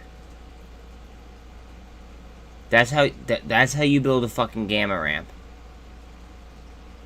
And these in the monies, right? Yes, they're very helpful. However, some of them could be delegated to fucking filling the gaps. Not financial advice in any way, shape, or form. But you know, it might still very well go. It might, you could very well fucking see like a launch. The EMAs are lined up. It looks like solid. But people, retail as a whole needs to learn how to trade options. In my opinion.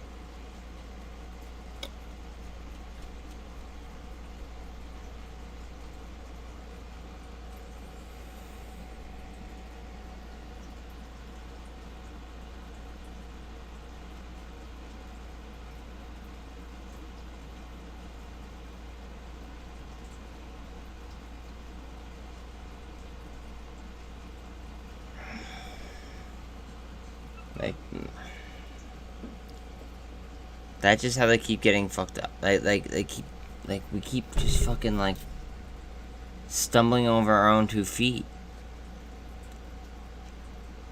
Buying way out of the money options as a lotto and just praying. No, that's why they're doing what they're doing. They're collecting the fucking premium from those options by selling. They could sell calls all they want. At the beginning of it, I was selling calls.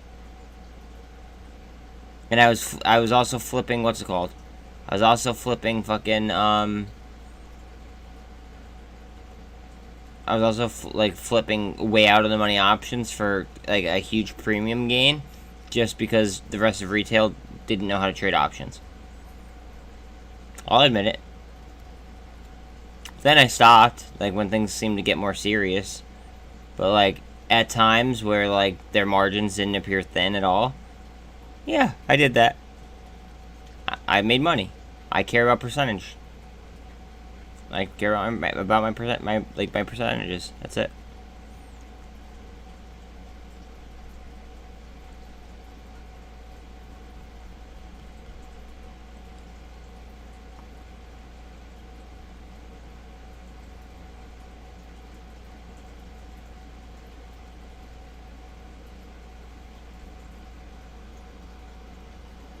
They are today. They are today.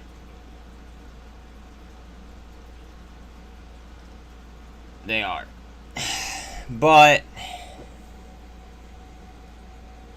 you could play normal psychology, or you could play reverse psychology off of it. You could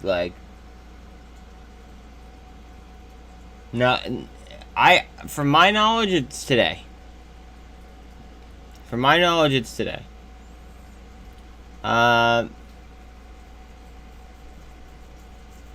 You could play reverse psychology. You could fucking just go with it. But at the same time, MULN has the interview in actually 3 minutes, which I should actually turn on right now. There's just a few different catalysts. 1 second, let me just go ahead. Let me know if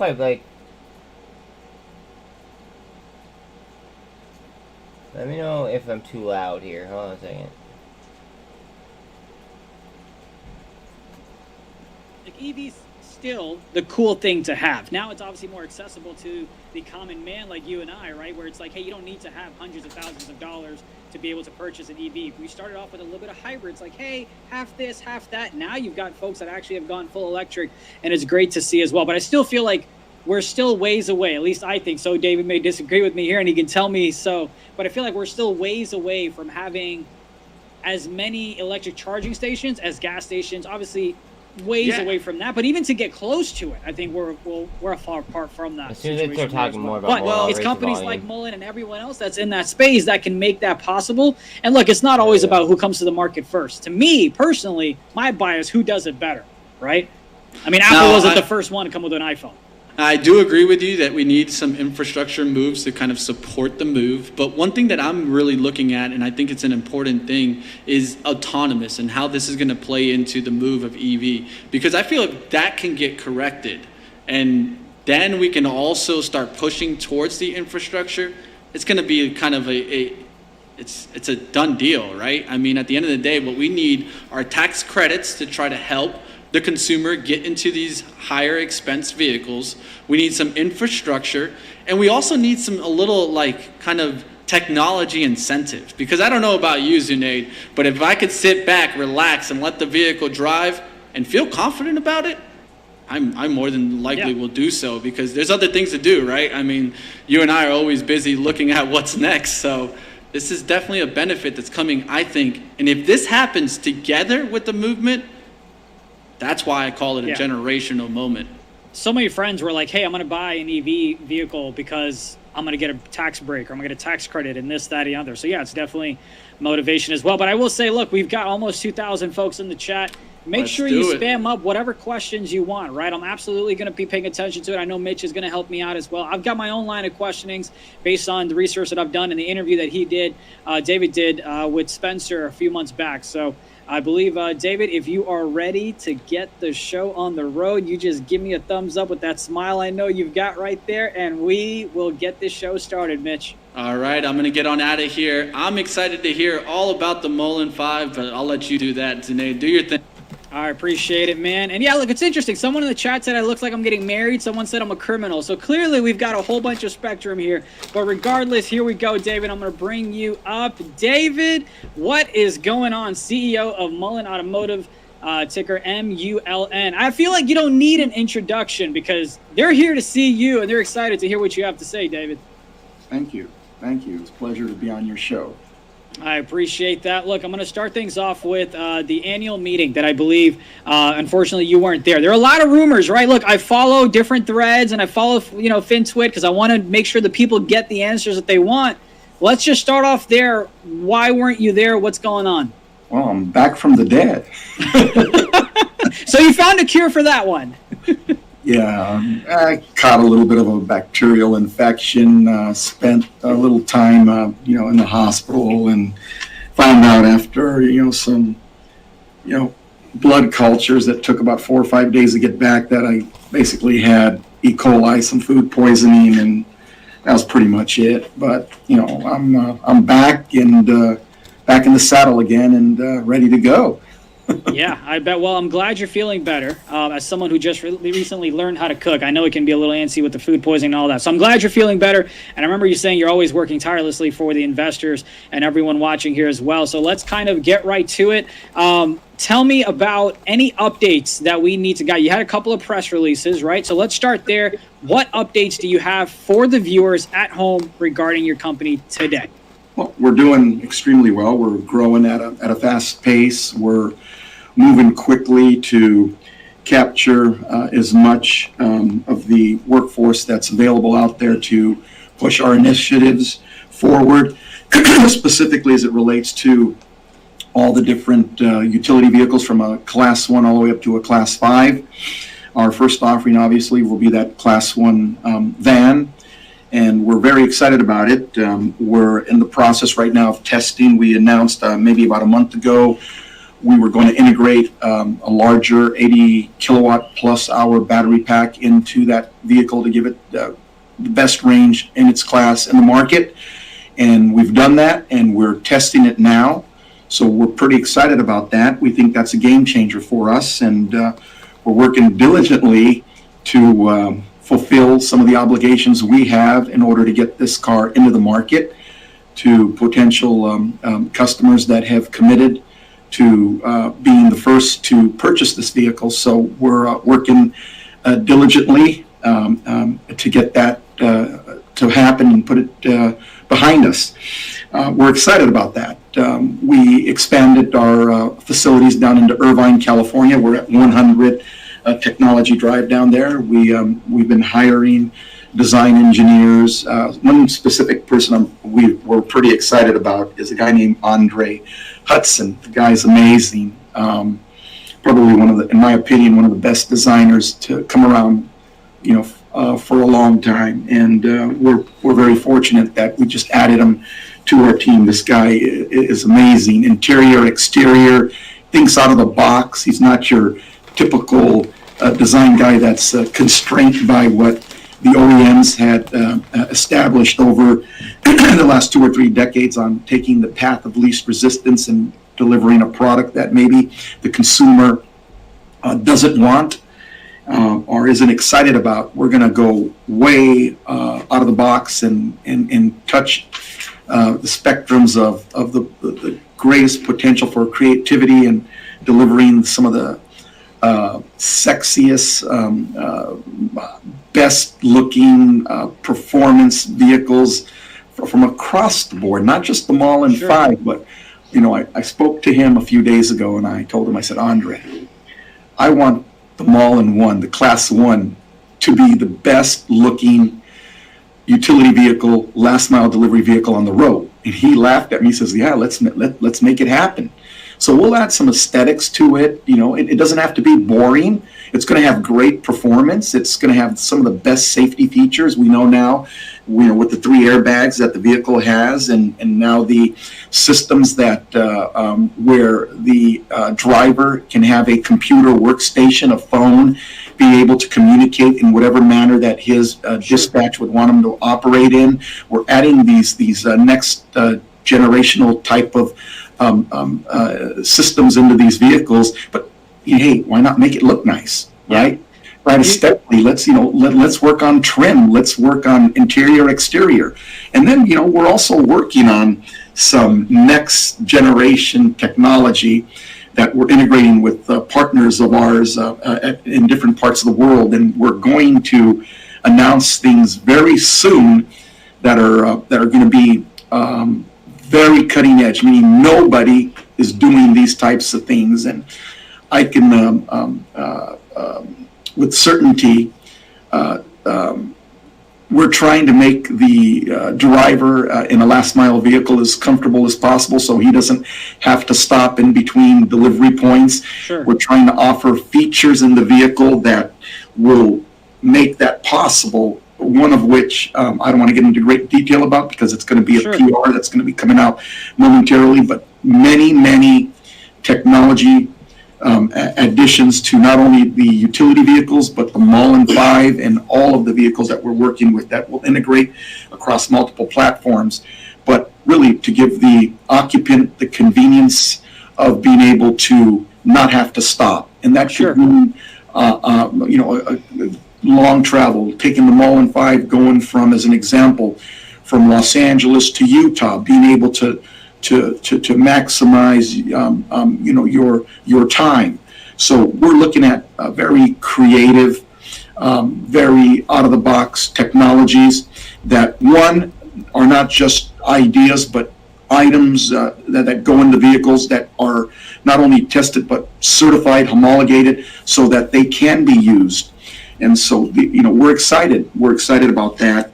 We're also very excited about the path that we're taking in expanding our outreach into the Detroit market. We're talking about where it all started, right? We're talking about Michigan. We're talking about getting out there into Troy, into Pontiac, into, I call the automotive corridor. If you take a look at Tunica, Mississippi, which is our factory. Yeah, I saw the expansion that you had in the PR in the Michigan area. Now, you said you'll have a PR coming out momentarily. Momentarily is open interpretation, right? So are we speaking in terms of this month? What's the multiple a gluttony of PRs that are going to come out. We're timing them so that we want to make sure that all the I's are dotted, the T's are crossed, and we have a lot of stuff to announce. We kind of deliberately have been quiet for a while, but we're not going to be quiet anymore. So let's talk about that if we can, right? I know you like sports, you like the sports analogy. The way that I saw your last interview with Spencer was kind of like the 1st and 10, right? And then on June 3rd, you said you had a pilot program that delivery was made on May 12th. You said the customer was happy, and you'll share more details by the end of the quarter about order size, all that other good stuff. I feel like we were at 1st and 10. We didn't get a lot of information. I feel like we just took a sack. How are we going to get back, and what is going on with that F500, right? Well, yeah, What's the deal with that? Yeah, absolutely. That's actually a very good question. I thought I answered that question on multiple occasions and multiple press releases through shareholder, updates. The reality is that the vehicle was tested. They came back and said, look, these are things that we want in order for us to be comfortable to continue and progress to the purchase order and subsequent purchase of these vehicles. And we said, sure, we're going to accommodate you. You tell us to jump, we say how high. So one of those things that was a concern of our customer is the fact that the pack, right? They wanted better range, a better reliability. So they wanted some adjustments made? Absolutely. That's the reason for the 80 kilowatt-hour pack. Well, we primarily tripled the capacity of the pack, and we moved quickly. We were working on it anyway, so we moved the vehicles to California. Right. And we integrated an 80 plus kilowatt-hour pack into the vehicles, and they're currently being tested. When does that kind of testing period kind of end then, right? Because you said you had the pilot program, you made some adjustments based on feedback that they gave you, if I understand your words correctly, and now we're back in the, hey, making sure they're happy with it.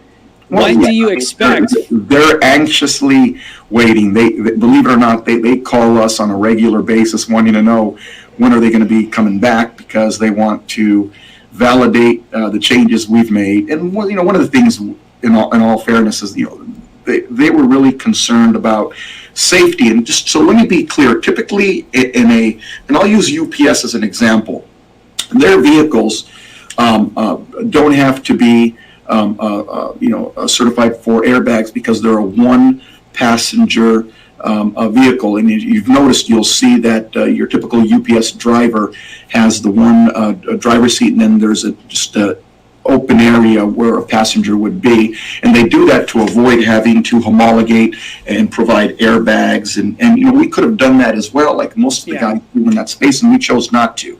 We went for safety, and we made sure that the vehicles were going to have airbags. Now, we're not going to have a passenger seat, but we're going to have a control center with a computer mounted system where they can have a workstation with a computer, a phone, and all the things that they would need to communicate with dispatch. But the truck's going to be very, very safe. Sure. And we mean, we're shooting for the highest standards, right, as far as certification and homologation. And we'll get to see that in the future, I'm sure, with PRs. And I really do apologize because I have so many questions, and the chat wants to hear more as well. So please, apologies on my end for that. But look, I'm going to ask one question about the F500, then let's move on to other topics because there's a lot of discussion as well. Are you able to today give us a name of what that company is, the order size, and all that stuff?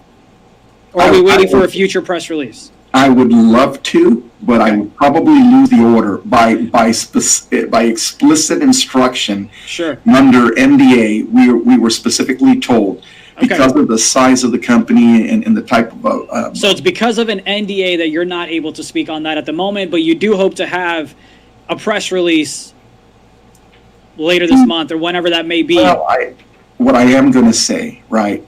We are going to deliver the vehicle per their instructions. Okay. They're going to test it, and then they're going to give us the green light to put out a PR with their purchase order. And I believe, people are going to be real happy. We worked really hard. Listen, this is nothing that just happened overnight. We have been working with this company for over a year. They have visited our offices. Their president has been here. We've been down to their facilities. There's been constant communication. They've performed a test. And they came back and they said, look, I will say this.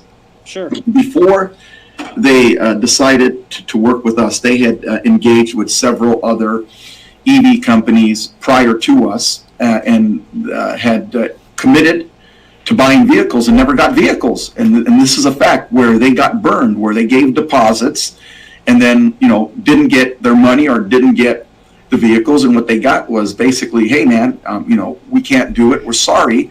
And so they've gone down that path one too many times. And even with some OEMs, and, as you know, Class 1s are really unavailable since Nissan pulled out of the market. So with us, obviously, we're the recipient of the other people's failures to perform. So now, we have to take the extra steps and initiative to make them feel comfortable. They're fully supportive. They call on a regular basis. They want to know, when they can, get the vehicles, and they're hoping that the adjustments we make are consistent with, their demands, and then we have the green light. We can shoot off the PR that we've had ready now, for months. Let's talk about the AT. So you've got the PR ready. Hopefully you're able to release that quick. We've got about 7 minutes here. Let's pivot back over to the ATVM loan, right? On April 29th, we talked about you filing that, and then you said you expected to hear something back in August, and then we go from this complete stage to the conditional commitment, all that stuff. But it's August now. What update do you have regarding that loan? And then I've got a couple more questions that we can move forward to. So as I stated, right, typically with this program, and it's public knowledge, I mean, this is a very lengthy process, and I told everyone out there when we announced that we had filed that application, and that goes for everybody, that this is a process that the U.S. government goes through, and this process could take years.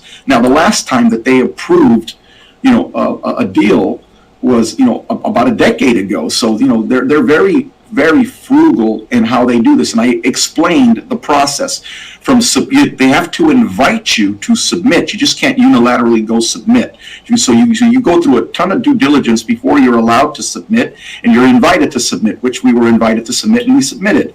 We have to wait, and I know that we talk to them on a regular basis. They ask a lot of questions, and you try to move to the next step. The next step is called substantially complete. We are not there yet. And it takes about 12 to 18 months to go to conditional commitment. I remember I look at Tesla from the time that they submitted their AVTM loan to the time they actually got it approved, and I think even with Tesla, it was a very long time. Yeah. So with us, right, we submitted, and when we get to the next step, if we get to the next step, which is called substantially complete, right, then we got to work. You'll update us. Well, we got to update us on that, and we'll share that news. Now, I know we've got a couple more things about. Last question on my end, and then we'll kind of turn it over with a couple of more from the chat. Balance sheet, financial health is so key for a company, right? You mentioned Tesla a couple of times. We've seen Elon talk about how they almost went bankrupt, this and that. Nothing comes free in life. What you're trying to do here is not easy to do. It's not low budget. What's the financial health of your company looking like as of right now? Well, we announced a PR not too long ago that we had over $61 million of cash on the balance sheet. We have additional capital, coming in. We're excited. We've spent more money in this last quarter than we've ever had in R&D and advancing our initiatives across the board. We're making progress. We're not, knock on wood, we're excited that, things are working out extremely well for us. We're not being affected by any of the issues that some of these SPAC guys, when they initially came in with a big bang with a bunch of money, now that they're realizing that as they burn through their capital, it's a lot harder for them to raise capital in this particular environment because, one, they're not, shelf eligible because of the type of deals that they went into. On the other hand, we came in slow. I like to tell people it's like the tortoise and the hare, right? We came in, right, not a lot of attention. We were slow, and we're now the guy that's picking up steam, picking up momentum, and we're moving at a quick pace. So let's talk about momentum then, right? Because we've got a couple minutes here, and I want to turn it over to what folks can expect in the future. Because you're saying, hey, we're in the momentum phase. We went ahead and had that pilot program, made some adjustments, made everything better, and we're waiting for the feedback and things like that. What can our viewers and investors and potential investors expect from you in the future? The floor is kind of yours to speak to the 3,000 people watching now and the thousands later that are going to recap this. It's all you. Well, I'm going to start by thanking everyone for being on this program and taking the opportunity to waste, not wasting, anybody's time, but I'm going to get right into it.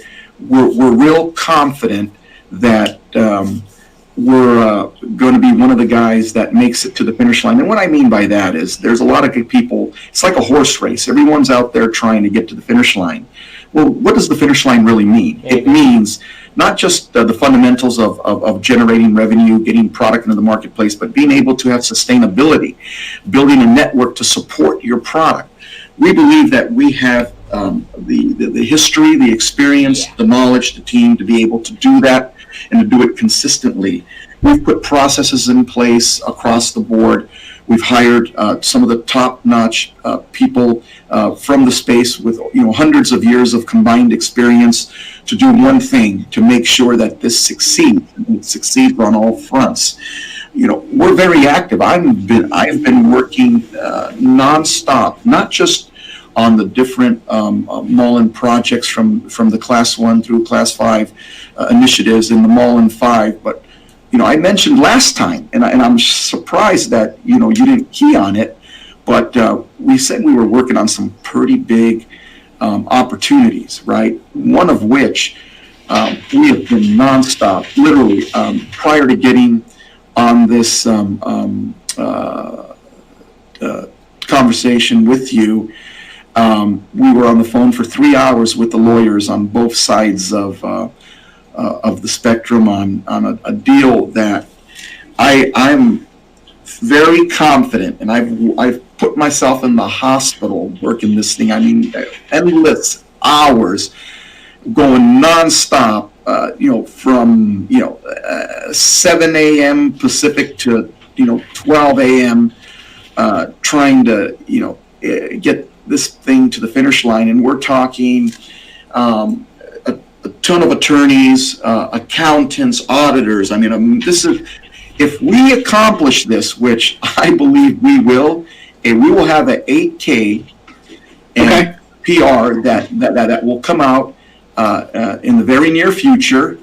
And if this completes, this will be the first of its kind. We are going to tip the entire EV space on its head. Okay. And, you will be interviewing me in the very near future, telling me how the hell did you guys do this? Well, I look forward to that, David. I look forward to that. We are working feverishly to accomplish this goal. This will change the complete dynamics of how people view the electric vehicle space and how they view MULN in that space.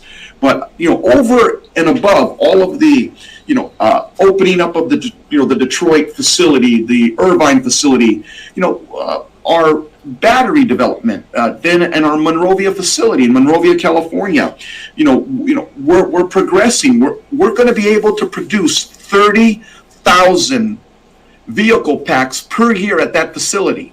When I said we're serious about scaling up, taking the solid state polymer cell and scaling that to the vehicle pack level, we were serious.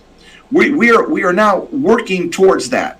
So that facility will produce 30,000 packs per year. Let's pick up here at another interview because I do have to get going here. But 8K coming out soon is what I've heard from you. You're talking about me and you possibly having another interview. I really do look forward to that because I know we have a lot more to talk about as well. Hopefully the viewers, keep the fingers crossed, but I feel 90% that we're going to announce something generational. We're excited, and for us, this is something that in this space at the independent level that we're all in, and that, everyone other than the name of Tesla. Sure. This is going to be special. So awesome. We're excited. We're working towards that. Anything can happen, right? I mean, until I look forward to that. Why did he say that? Until it's announced, anything can happen. But I do feel very confident. Again, we were on the phone for 3 hours, prior to getting on this, Zoom with you, and then we were, the last night we were on the phone till 11 p.m. Eastern, all of us, and then this has been going on now for a long time. So when you put together something at this level, when you put together something at this level, I mean, it's hard, it's complicated, but when it does materialize, which it will, it changes everything. So we're excited, and with all the great things going on here at MULN,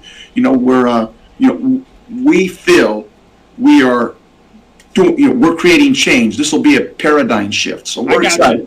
I got producers in my ear, so I really do apologize for hurrying things up here. But David, I am hoping that this is not the last time you and I speak and you and I talk. I really do look forward to the 8K and any other PR releases that you're going to have. So stay tuned to Benzinga Pro for any of those updates. That is David, CEO. All right. BBIG is halted for news pending. Now, what did you say?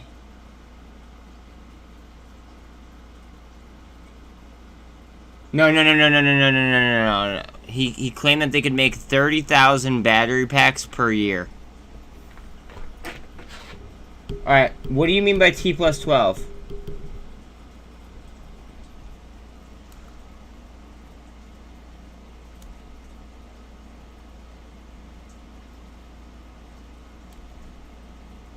Are you saying BBIG is halted T plus 12? Because that's interesting.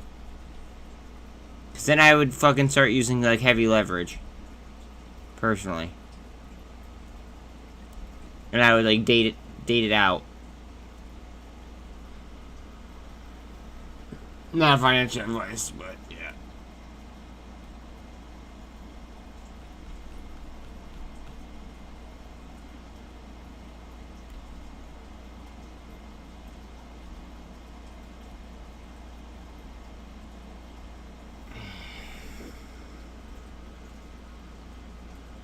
At first, I kind of liked how he said some stuff. He's a terrible public speaker. Like, he needs to hire somebody to do that. Like, I need to fucking eat a Valium after fucking listening to him. I'm sorry. Hold on a second. Yeah, yo, I bottom ticked MULN too. I don't know if I bottom ticked it, honestly, but I bought the dip. Okay.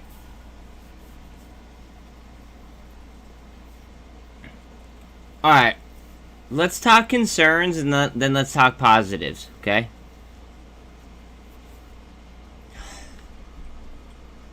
Number one concern. Did he say that there was only going to be 3 airbags?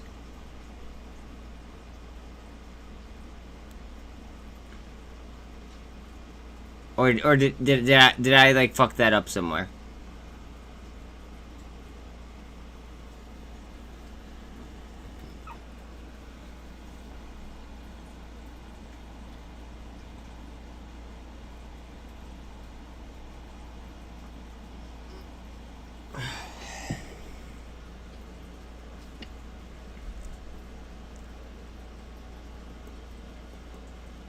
Like, did anybody else hear only 3 airbags, or just me?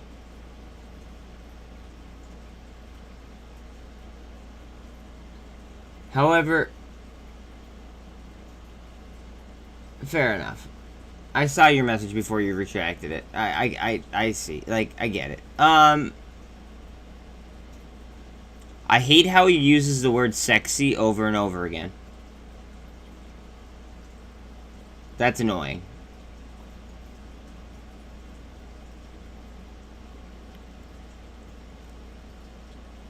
I did like how he said that he wants to have the best looking, like last mile delivery van on the road. Like, I did like that part.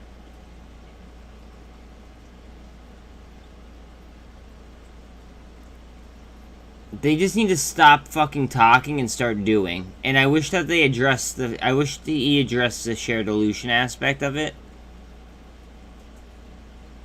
However, I mean, like, I don't know. I just bought more, so who fucking knows?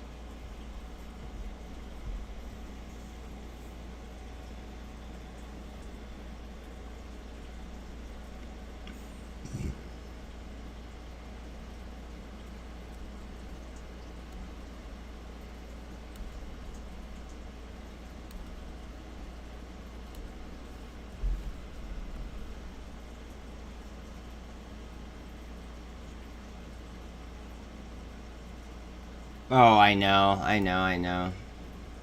I'm half tempted to just, like, out of spite. Right? Like, I'm half tempted. Oh, look at that. That's the L2. I'm half tempted to apply, like, without any kind of fucking concern. Like, they're not asking for applications for this. I'm half tempted to apply for a public speaking job. Like, for MULN. Just to see, like, what they say.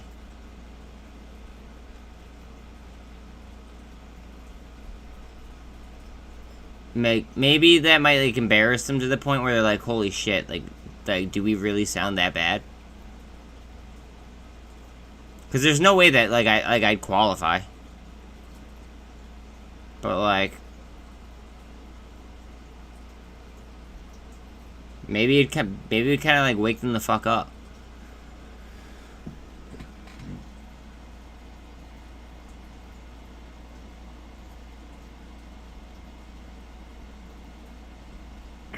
Another thing that I did like, okay, because, like, let's not try to be negative, right? Because, like, a lot of us are MULN holders, okay? Wow.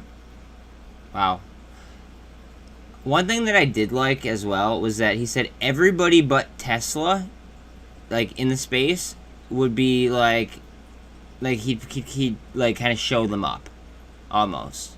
Like, that's the way he inferred it.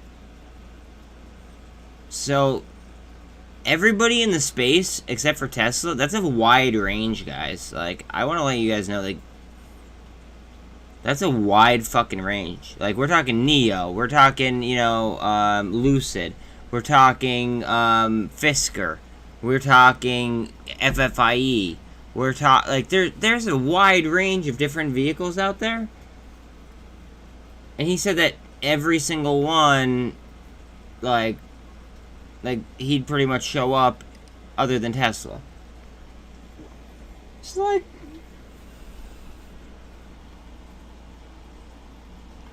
I don't know.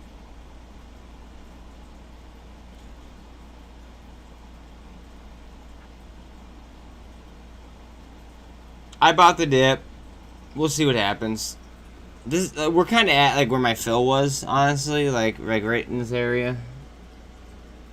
But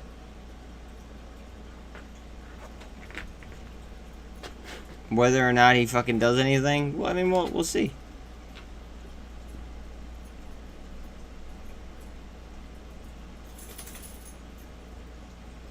I did like the fact that he mentioned, oh, what the fuck, that the AK would be out very soon. He did say very soon. So that's something, you know, to think about.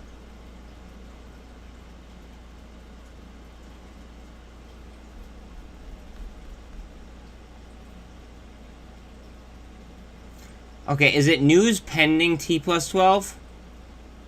Is like, is that what everybody's talking about? Because like, T+12 means today and then 12 more days.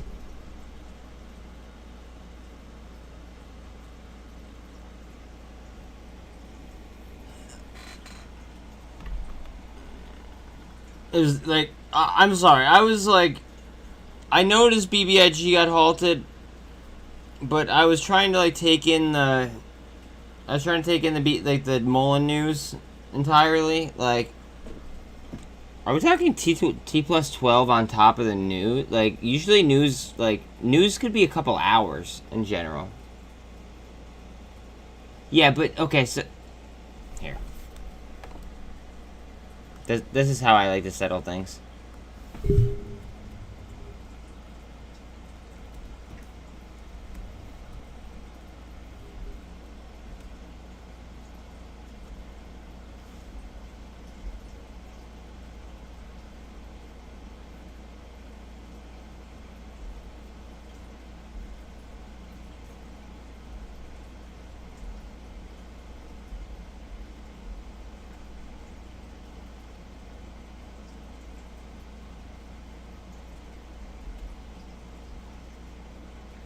They have nothing. They have nothing. That's, to me, that's scary good. But they have nothing on their fucking interview page. Or on their news page.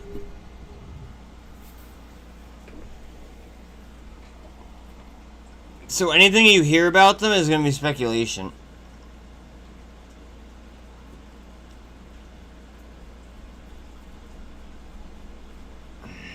I mean, I think it's good. If like, if you're looking for my speculation, I think I'm bullish on BBIG though. All right, nobody ever draw like this, please, ever.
We flexing.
Weird growth on SOBR.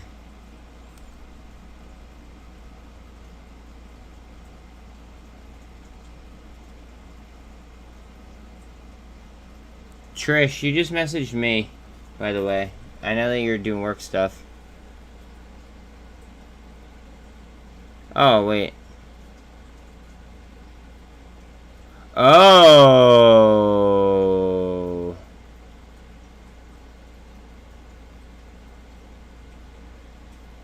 BBIG, they have news at, what's it called? They have an interview. Eric Feynman has an interview at 3 o'clock with True Demon. So, see what they have to say there.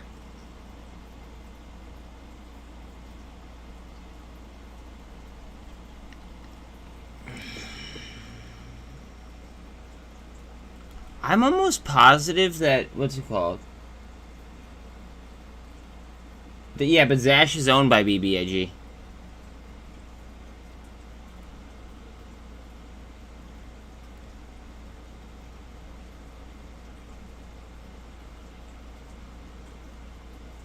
I mean, that's fine, but BBIG owns Zash.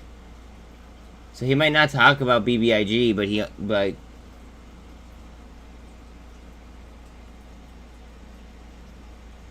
alright, you know how David Mishery is a shitty public speaker? Maybe Eric Feynman is a little bit better of like a public speaker. I mean, that's one way that I can think about it.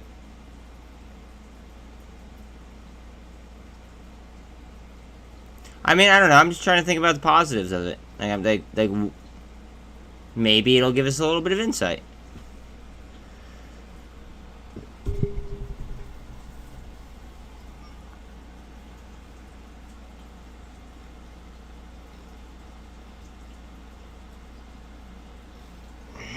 Can you explain what you mean about the merger? Because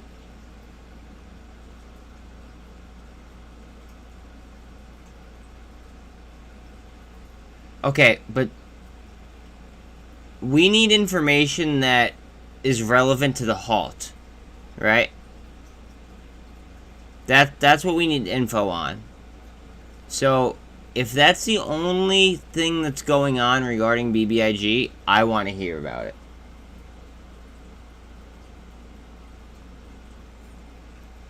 Yeah, exactly. Some people are good, some people are great public speakers, some people aren't. Like, it is what it is. Some people are good at it, some people aren't.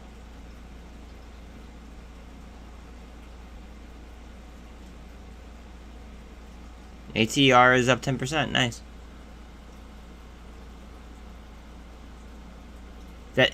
Exactly, bro. That's why it's worth listening to, in my opinion. I want to know. Like,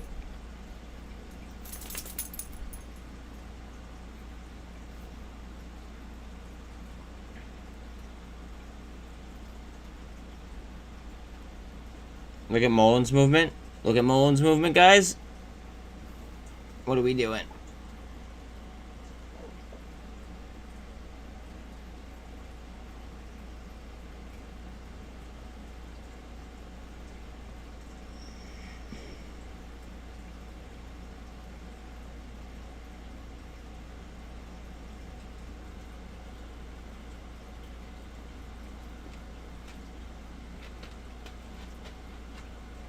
Yo, real talk.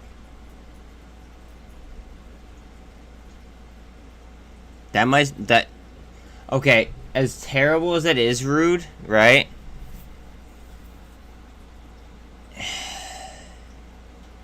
It might force margin calls in some aspects.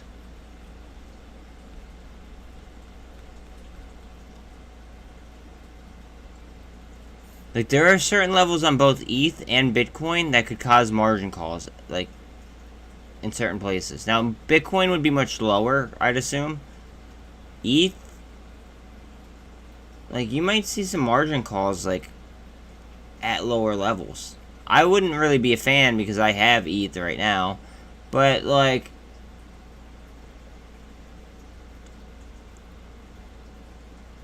Just the potential of it. You know what I mean? I'm trying to be. Keep in mind, I'm trying to be like the optimist here, because like, if I get a room full of fucking bearish people, right? It's not gonna be fun to fucking hang out here.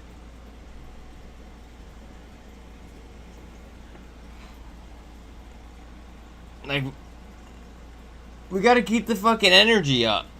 Everybody's gotta be fucking like try to look on the fucking bright side of things. Like, I don't know. That's what I'd say. So far, I'm having a good day. I'm chilling. Like, see, alright, this is the thing, right? Is that I am so low on my entries, and I don't have that many options out. I'm so low on my entries that, like, I could be down on just about every single position, like, a decent amount, and I wouldn't even care. So it just, like, yeah, I want things to go up, but, like, things will go up when they go up. I'm not as time pinched as I was when I was heavy trading options, like ridiculously. Watch out on REVLON. REVLON might be getting a candle.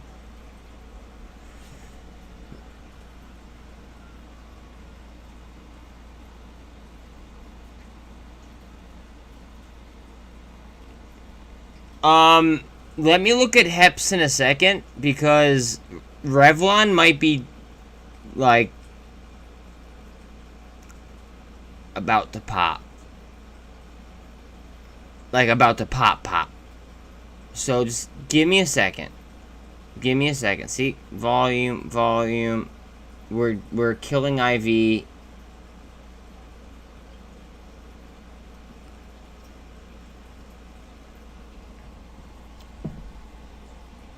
I don't know.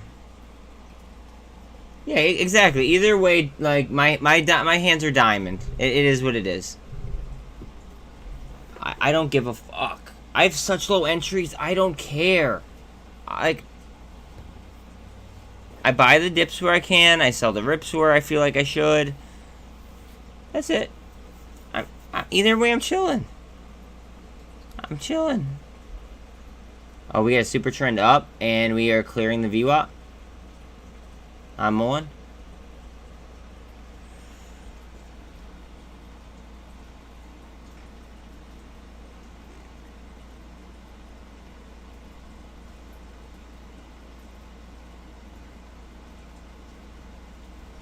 Somebody remind me at 3, or just before 3, if you don't mind, if you can, if you think about it, about that interview. Because that interview is important, and I want to be viewing it.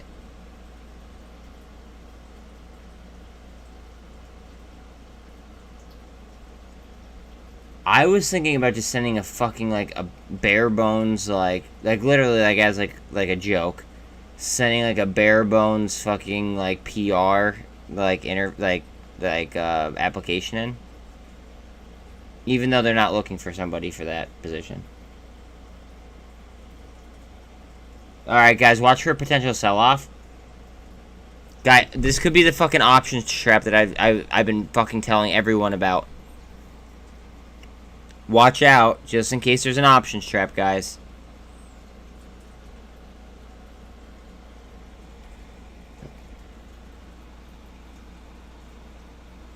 That, Tina, that's exactly what we were just talking about. That's so funny how you said that.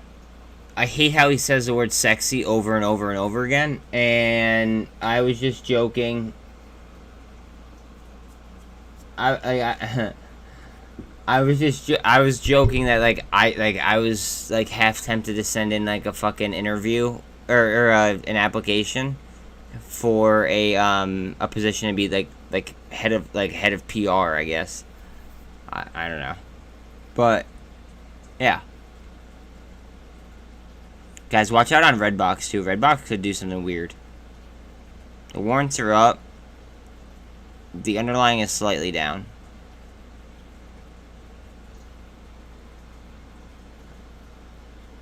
Trish, I like the mystery.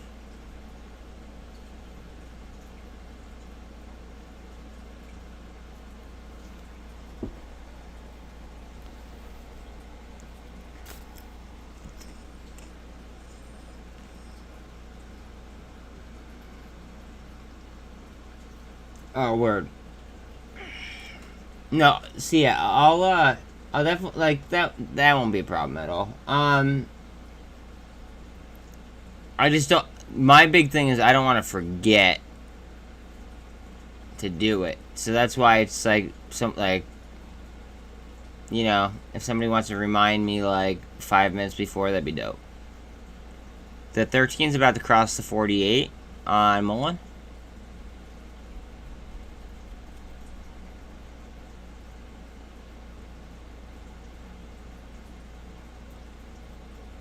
And we are trading above the VWAP.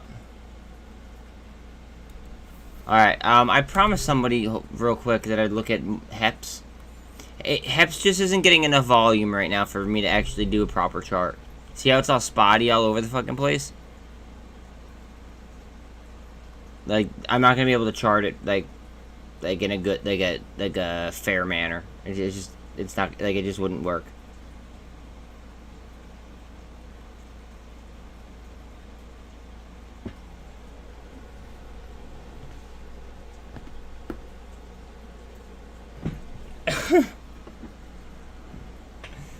I mean, anybody but him.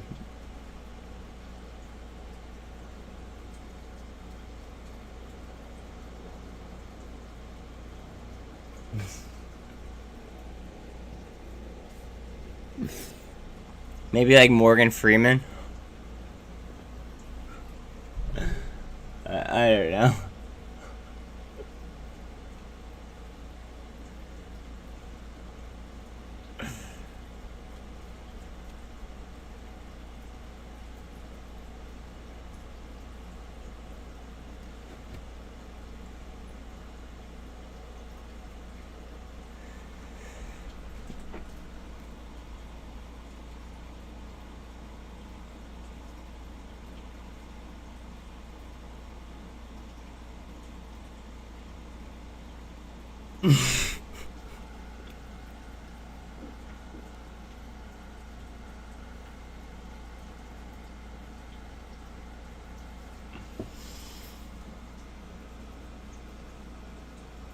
I do want to say in his defense, if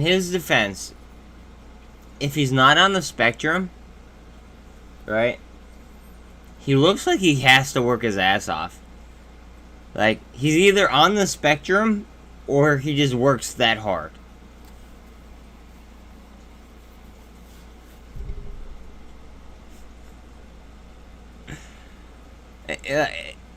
It's got to be one or the other. Like, he legitimately, like, might work that hard. Like, he might not be kidding.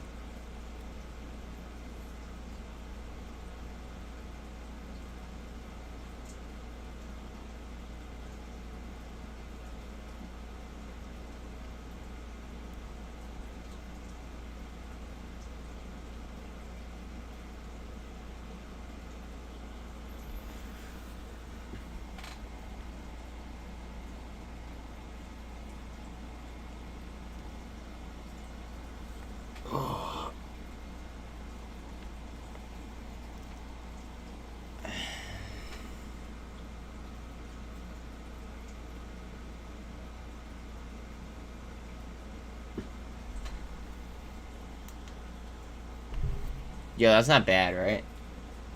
Like, lighting-wise? That's not, is that alright? My fucking, like, these things, they get pretty fucking bright.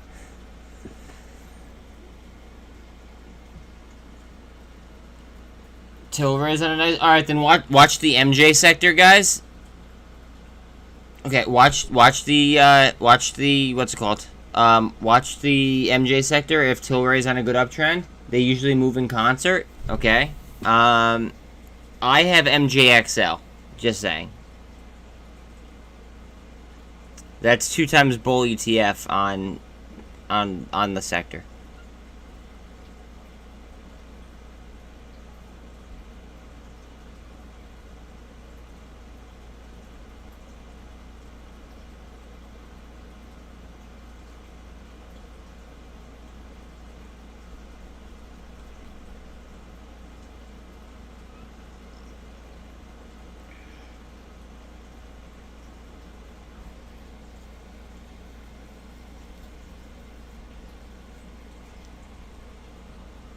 We might be getting some life out of Redbox, guys.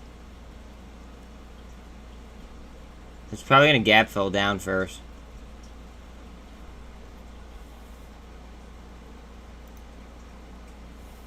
Thank you for telling me that, by the way, Trish.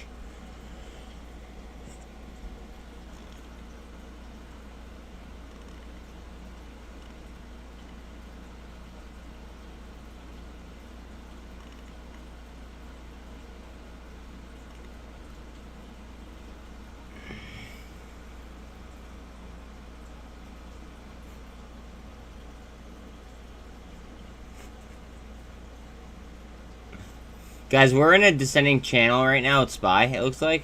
Hold on a second. Let me get this going.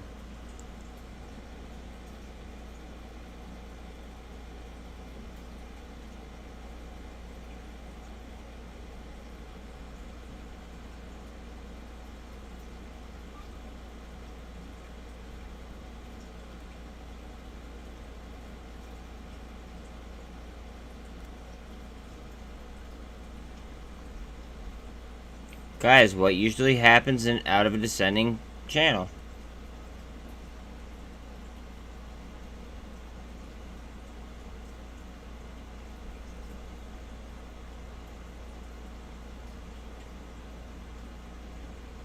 Did I really pull off that as soon as SPY was getting a candle?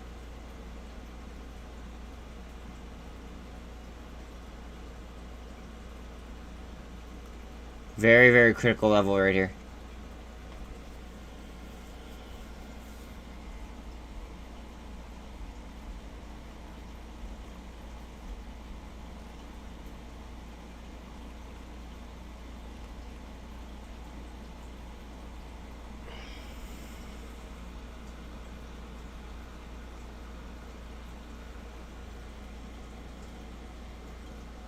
Yeah, Tina.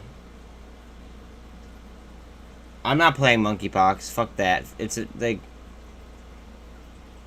if I repeated what a guy said on Fox News, I'd probably get my channel banned. Okay, so HEPS, right? Think about this. Nobody even knows about HEPS yet. Nobody even knows about it. My video on HEPS, right, barely has any fucking views at all. And, like, I don't know. I think we're early on HEPS. I think this whole community could be very, very early on HEPS. Not financial advice. I'm in at fucking 92 cents. But, like, nobody fucking knows about, like, HEPS at all.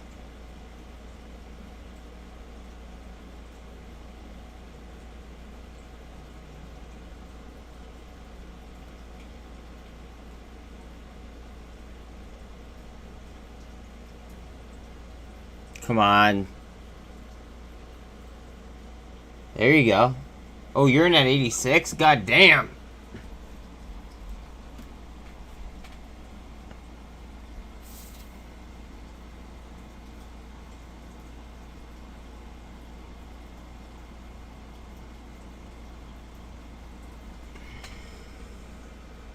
Let's fucking go, guys.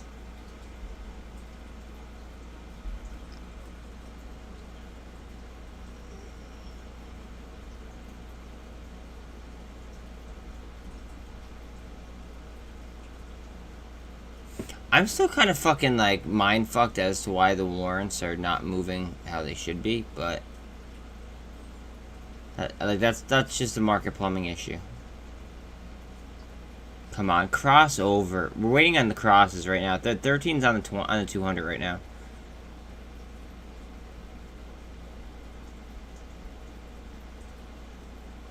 SENS? Guys, okay, I've had a holding in SENS for a little while, I'll be honest, right? And then yesterday, when it was starting to rip, I made an entry at $1.51. I called it out live, like, as I was making my deeper entry into it.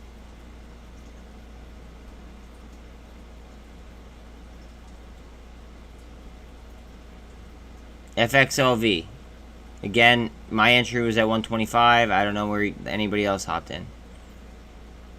TBLT, I'm at like fucking $2.10. So like I'm not even paying attention to TBLT. It'll do what it does. This is where I'm a little bit fucked up. I'm still kind of even. Well, I'm down 5 cents in all reality. I'm down 5 cents per warrant, but the stock market plumbing is not. It's not moving how it should, which is what it's kind of weird to me. I want to know what the fuck is going on with BBIG, to be quite honest.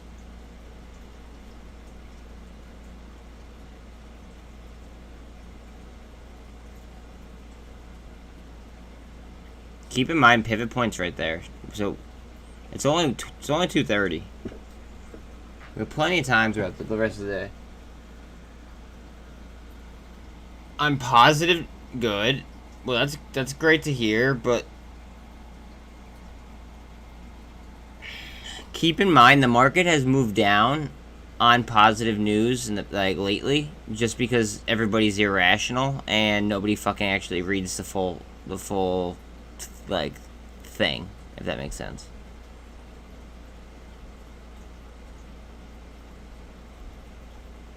Go push.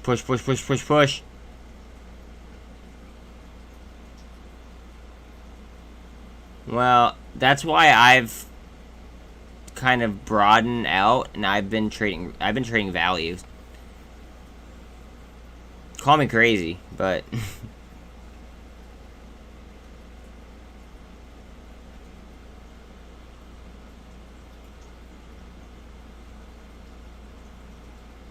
Oxford, it's halted. It's halted on apparently good news, so I wouldn't be upset. I mean, I'd be chilling.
This just double bottomed.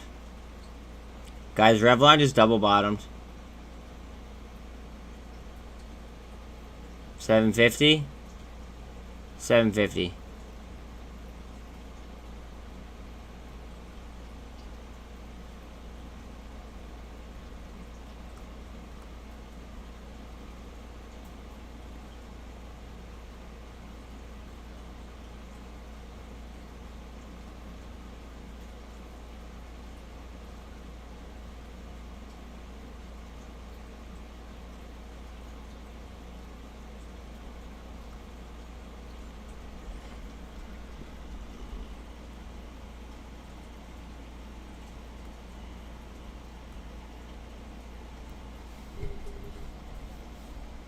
That's how I'd be playing that.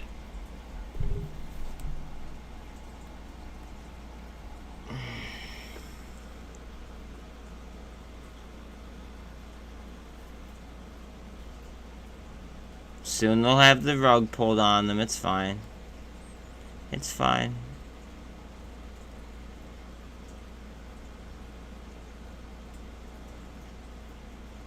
Guys, please remember, just for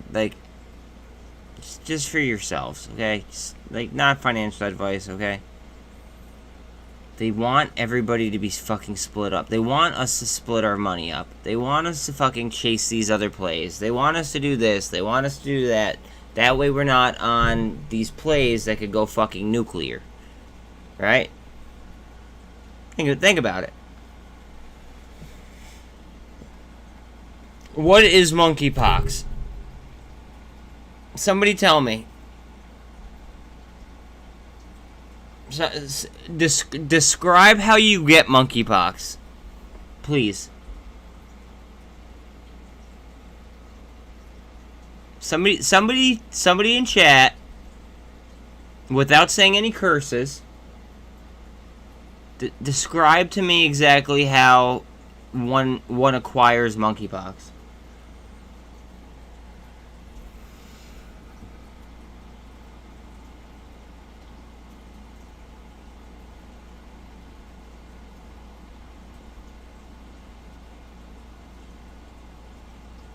How do you get HIV?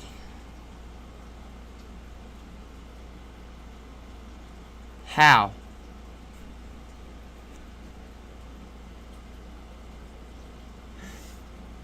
Okay, so I'm sorry, I had to play with you guys a little bit there. Alright. Do you think that play long term is sustainable? Or do you think it could be a distraction?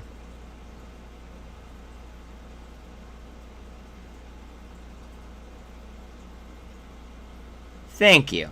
Do you think it could be a distraction?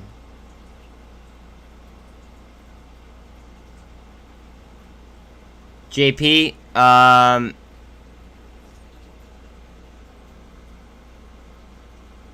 JP, you need to source that.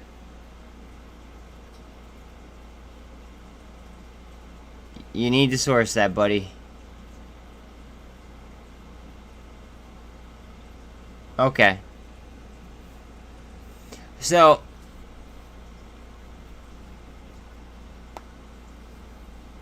JP, you need to source that, bud. You can't just say that in here. Like, we're not, like, this is not a mainstream room where people are a bunch of idiots. No offense. Like, it's like, seem to be all, okay, that's not a source.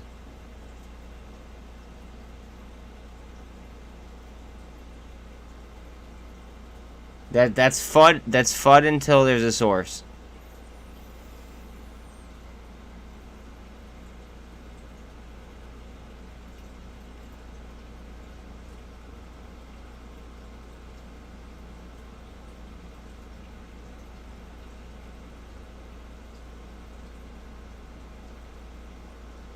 No, guys, I know how you get it. Okay, I was just fucking with you guys, but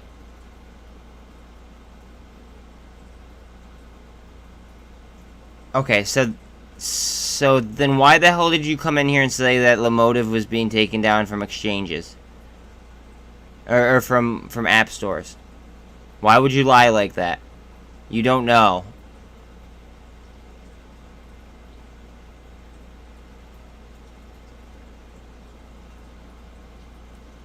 I'm happy you're along, BBIG, okay? But don't come in here and say, I've never seen you post one comment before ever, and then you said something negative without sourcing it.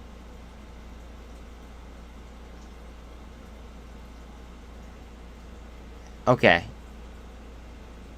Okay. Everybody just disregard JP unless he comes up with a source. No, I don't.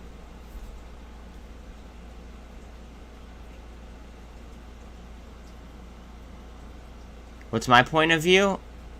I think that the bottom came in on 622, okay? And since then, we've been fucking living on pharma runners, okay? On biofarm runners and random squeezes. And it's unsustainable, and now value is kicking in. And the bottom of value is probably about 2 weeks ago. Maybe 3 weeks ago. That, not financial advice, that's my opinion. No one does. No one does except for people at Zash or BBIG, whoever, like.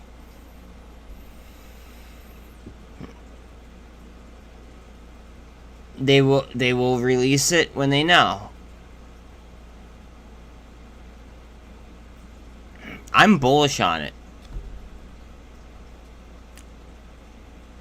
So for you to come in here and say that it's being taken down off exchanges, like, bruh, like,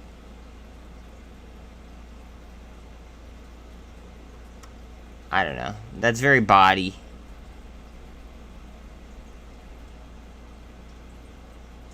You don't just say something without sourcing it.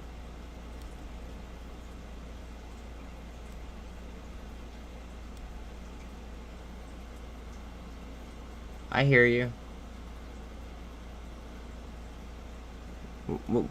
What do you, like, buzz what?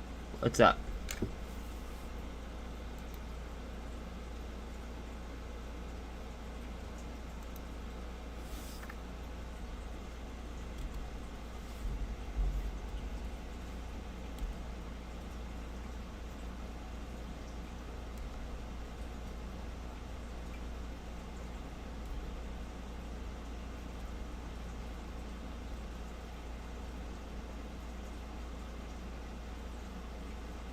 You're looking at a double bottom at 365. If you miss that, then who the fuck knows? Then you're looking at 288. I mean, I don't know. I'm not playing that. I've never been playing that though. It is what it is. Is BBIG on now? Oh no! Oh, gee, you scared me. Yeah, we know. And then I have this guy that just popped in here that, like, never ever commented, and he said the motive was being taken off the exchanges, like, or off the app stores, like clearly a bot.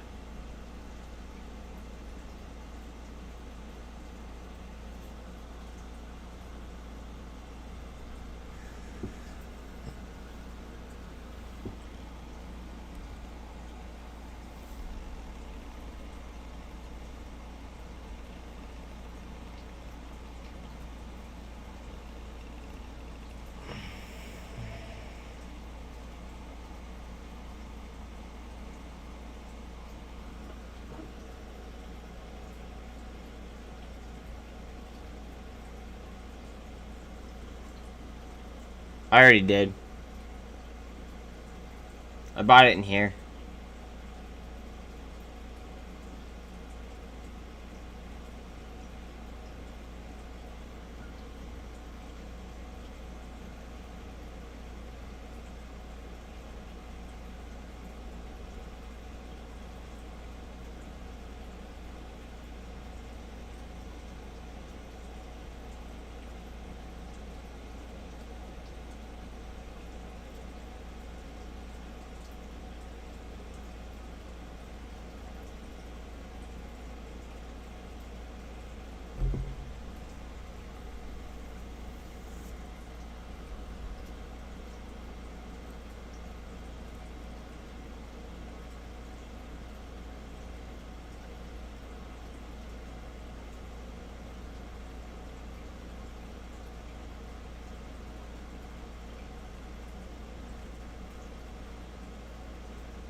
Bull trap. That's that. Bull trap.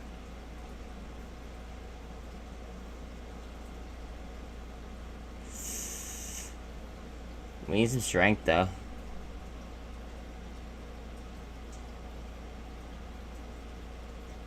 We just got 1600 back on ETH and then we lost it again.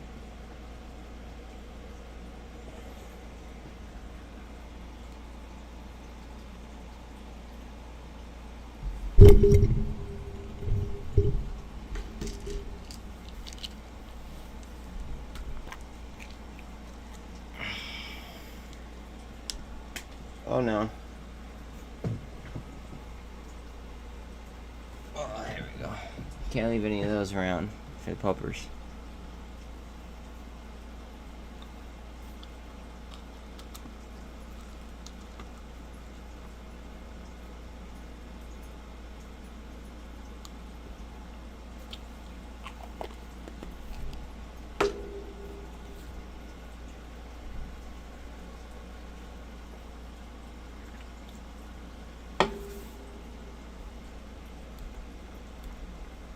I'm not going to take it because it's not a play that I know inside and out, but I'll look it up for you.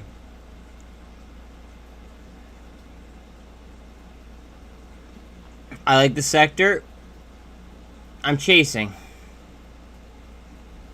Previous close up 140%. I'm chasing.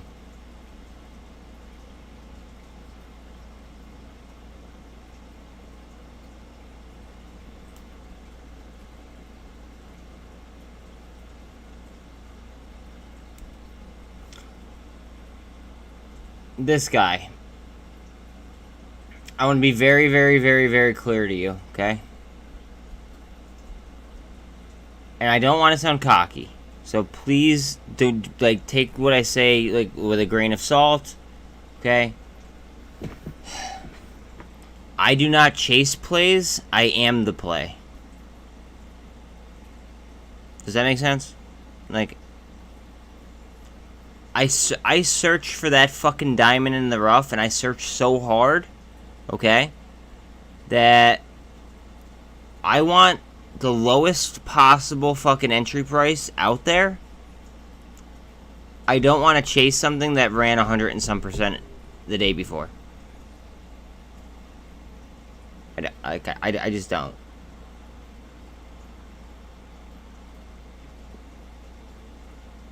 If you were gonna fire, you should have fired. You know what? I'll even pull up on a fucking chart. Hold on a second.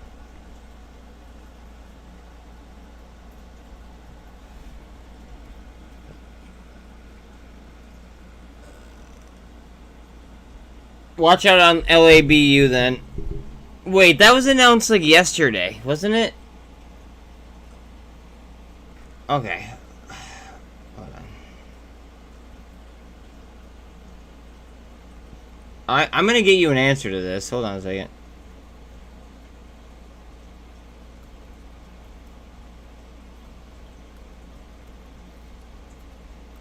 If you were gonna pull the trigger, right?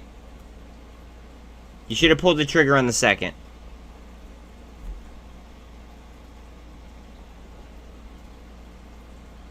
Or you should wait till this like looks like it's about to fucking handle, if it's going to. You know what I mean? Like that's your that would be your moment. Like you're already too fucking late at this current time.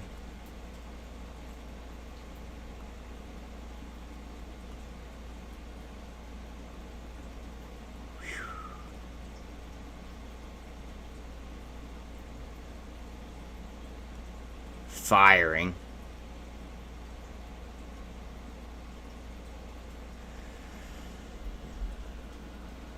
Oh, look at that. All right, here we go.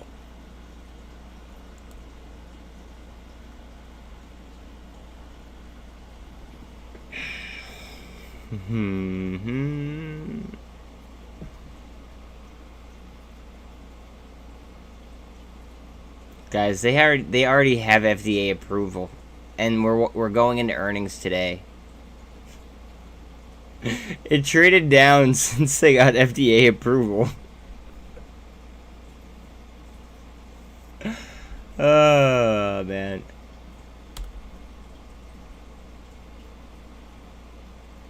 JP, you're late, dude. Like that's been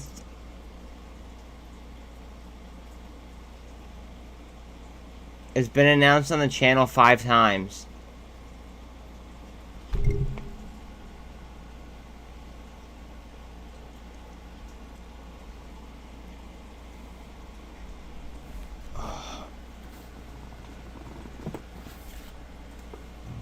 Tina, not yet. It's almost time to flex on these funds. It's almost. Thank you for the reminder. It is almost time to flex on these funds, but we're not there yet.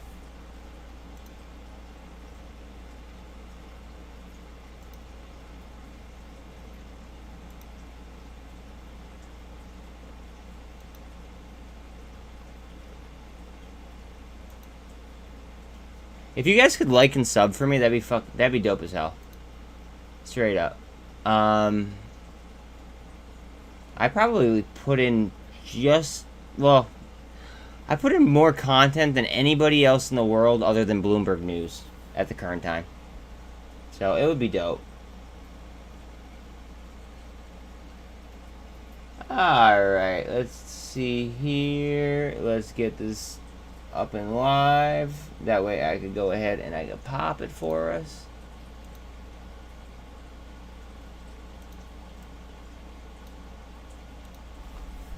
One second, guys.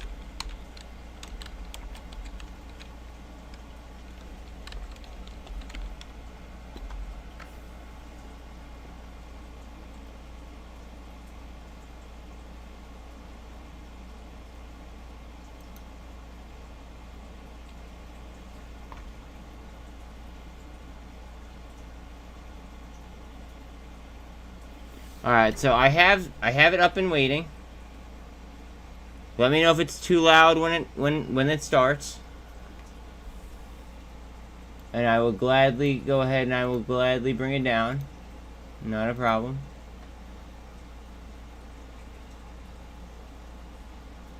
But yeah, if you guys could like and sub, subbing is by far the most important thing. I am on my way to monetization, and these algos are fucking ridiculous. But I'm up like 300% on subs this month. So obviously I'm growing for a fucking reason. Let's see here.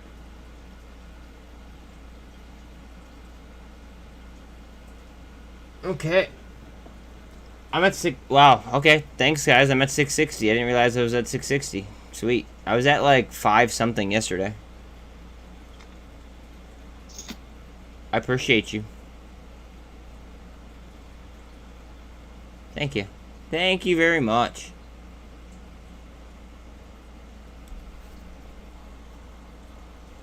Alright. I announced my entry yesterday at 1:51. I had previous holdings in SENS, but they're just like kind of like stagnant and sitting around. And then I saw it really moving, okay, and I saw the numbers on it, and I announced my my heavy entry at 1:51. It's treating me pretty nice, and the numbers are still on its side. And my DD seems to, or my level here seems to have popped it pretty much on point. So my TA there looks pretty solid.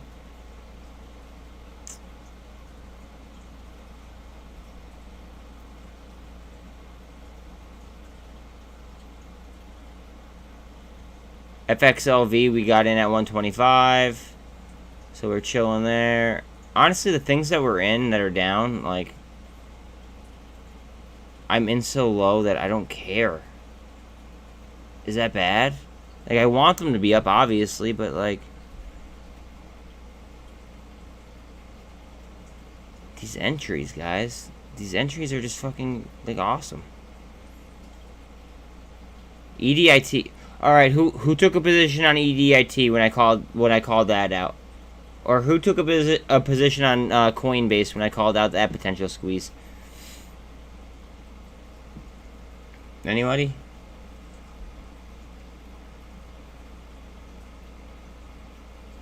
Did anybody hop in Coinbase though? Like when I mentioned that it could be a potential squeeze? Cause like you'd be up a fucking ridiculous amount of money right now.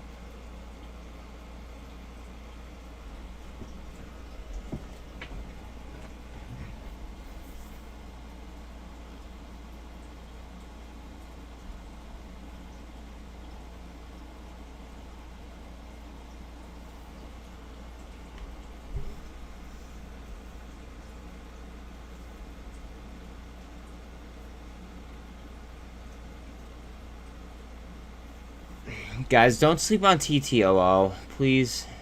For your own fucking like sanity. Not like look into them. They already have FDA approval, and their earnings are today. If I'm not mistaken, like I'm like 99% sure that they're today.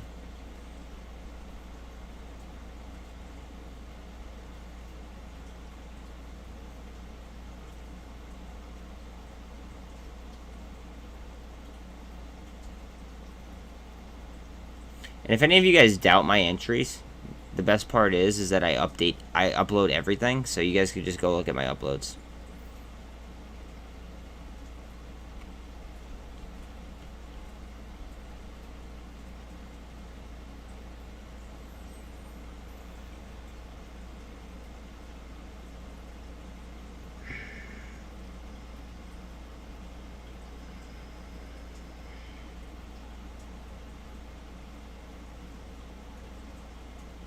Just to confirm, it is 3 p.m. Eastern, right? Like, I just want to make sure that we're all on the same page. It is 3 p.m. Eastern that this is going on, right?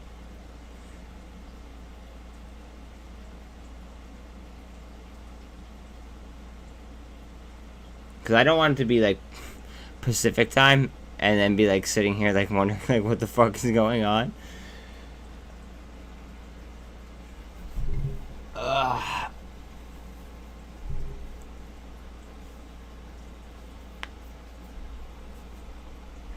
There's a descending wedge right now forming on SENS. I'm not worried about it. I mean, I'll draw it out anyway, even though I really shouldn't.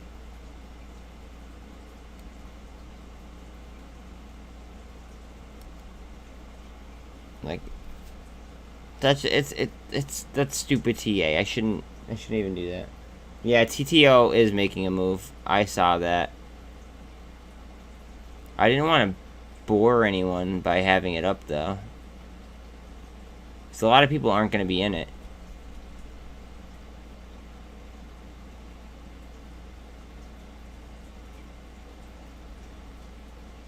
Ooh, TBLT's under $7. That might be a steal, but I'm not sure.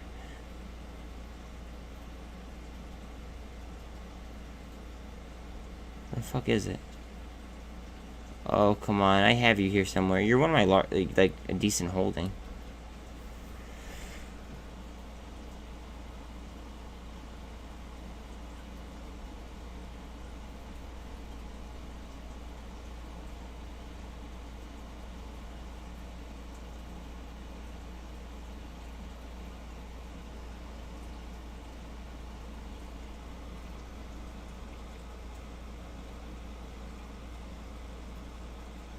For something trading so low, that's a low turnover rate.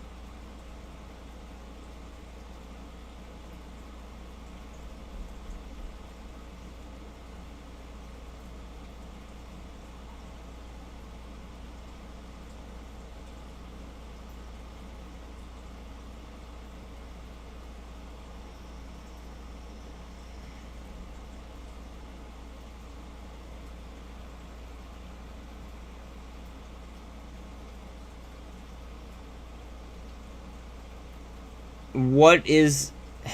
Fuck. I can't look at MTech right now. I'm sorry.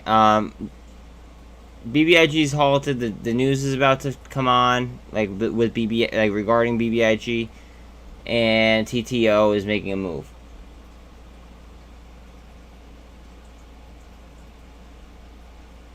All right, so Boeing, guys, Boeing makes F-16s. Just saying.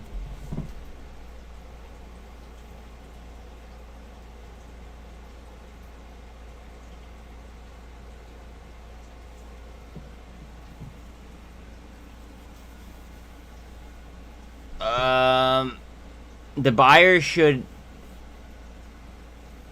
We should see upward pressure on TTLO because it's been moving downward after FDA approval, which makes no fucking sense. So in all honesty, we should see upward momentum.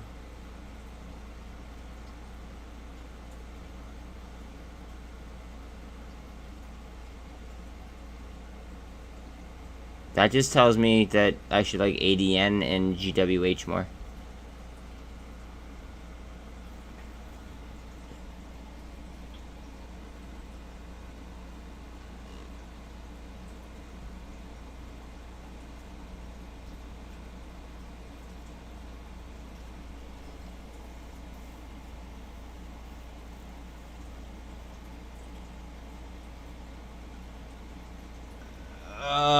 Is it cold? KOLD? Now that's a levered ETF though, so be very, very careful. But that might have something to do with cold. No, because they're nat gas. I believe that's no, boil is nat gas. Maybe it is cold. I don't know. I forget. KOLD. Sorry, like the what's it called? The tickers for the levered ETFs. There's so many of them that I don't know. You almost fucking need like a spreadsheet.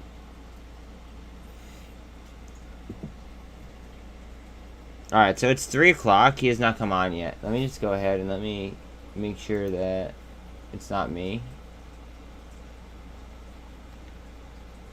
And I will go ahead and I will be streaming this BBIG conference, and we will be reading the chart if it unhalts.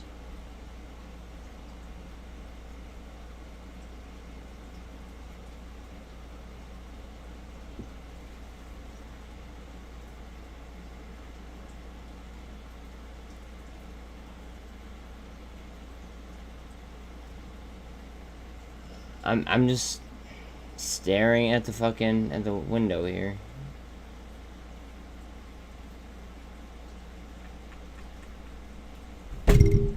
Again, guys, likes and subs would be fucking over the top. Cost you guys nothing, helps me tremendously. Oh, it is Flex Hour. Shout out to my one and only sponsor, PowerFlex Gym. The only place in the world where you could get ripped and rich at the same fucking time. Shout out, shout out. I hope you guys are having an excellent day. I know that we are here. I'm up. I'm sure you guys are up. The percentages that have been said on this channel have been absolutely ridiculous. So, I just hope that you're not, trading in a way that would kind of, hinder that, essentially. Just to be straight, just to be blank. Alright, guys, at 221, we were looking at a potential, a big potential move. At 221, 50% of the shorts go underwater as per Ortex.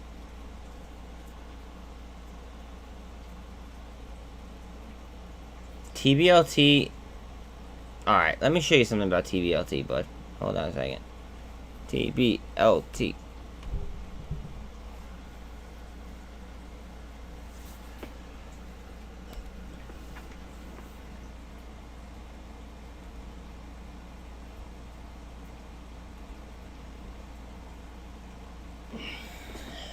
Now, that's not the correct float, so you have to, minus that. It's still, around... It's still close to 100% short interest, approximately. It's in that... It's in that ballpark, okay?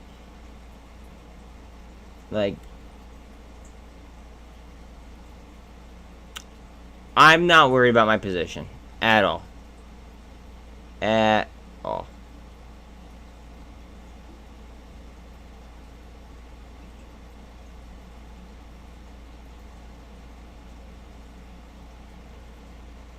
PGY is down for the first time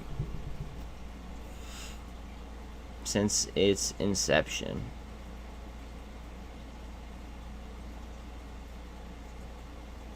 Pick, guys, watch out. This is a Russian company that shouldn't even be trading on exchange. But it is. It's fucked up. Where the fuck is this? What's it called? Where the fuck is Feynman here?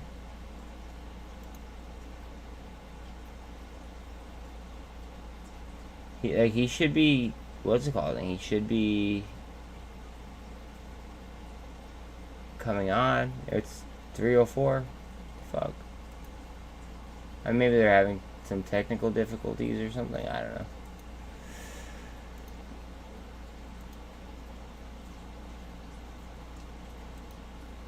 Interviews? No way. They didn't cancel the interview.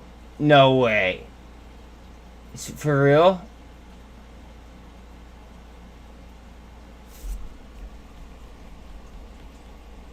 For real? Okay. That means that things are gonna get either very, very bullish or very, very bearish. Out of nowhere, I'm feeling. Why the That's odd. That's odd. Just throwing that out there. Wow.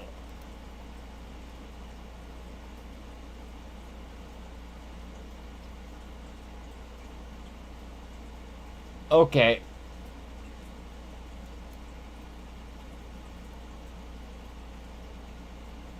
Yeah, like, I don't think that there's a middle. On BBIG, bro, I don't think that there's a middle. I think that it's going to be either extremely extreme, and this is going to float into other moass type stocks, okay? I think it's either going to be extremely bearish or extremely bullish. Okay, but people are bullish, that's the problem. That's the one problem, okay? When too many people are bullish, what happens? Shit sells off. That's the problem. So everyone being super bullish, right? Like, I'm bullish myself, okay? But with everybody being bullish, they might be bearish on fucking purpose, and then all of a sudden just pop in. Like, I don't know. I mean, the people are bullish. You are not wrong, bro. You are not wrong. Myself, I am bullish. However, I just don't want... I don't know. I just don't want everyone to expect something and then an opposite, thing happen. Also, notice how Tblt is selling off all of a sudden. Right? PGY, that's been ripping. Watch UVXY, guys. Yes, I do. I have all moass stocks, bro. Yeah, can you copy and paste it? Cause I have to fuck with a bunch of screens in order to pull that up. Like, is there any way that you can copy and paste that?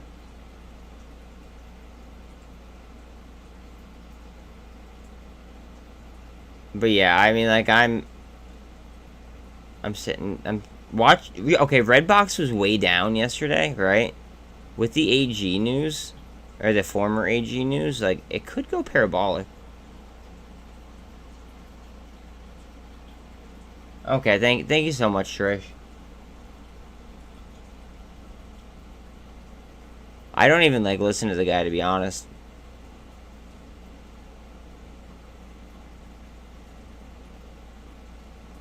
I do my own DD. I don't need,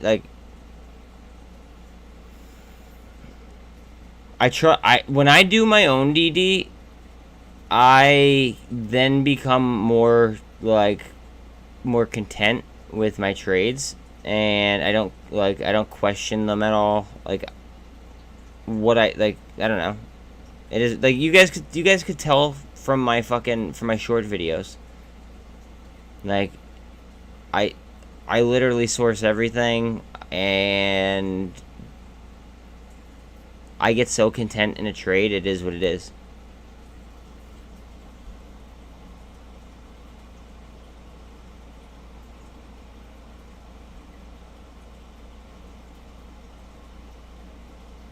Slow and steady growth on TTOO. Guys, watch out. This could multiply very, very quickly because of how cheap it is. How low the market cap is. And they already have the FDA approval.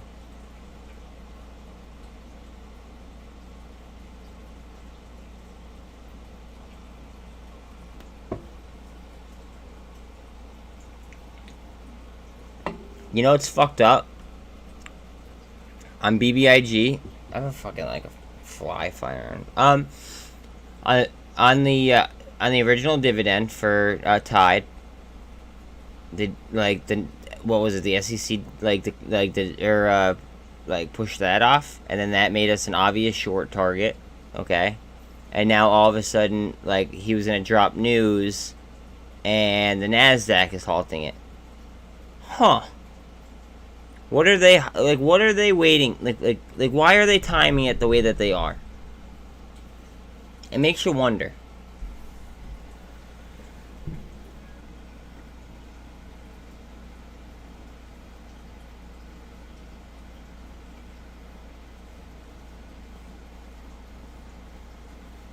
Thank you, Trish, for typing that out.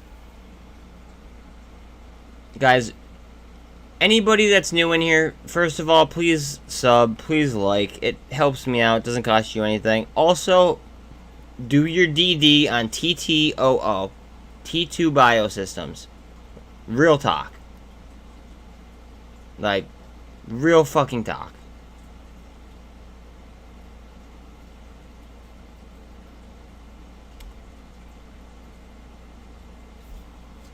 Are we stepping over the VWAP?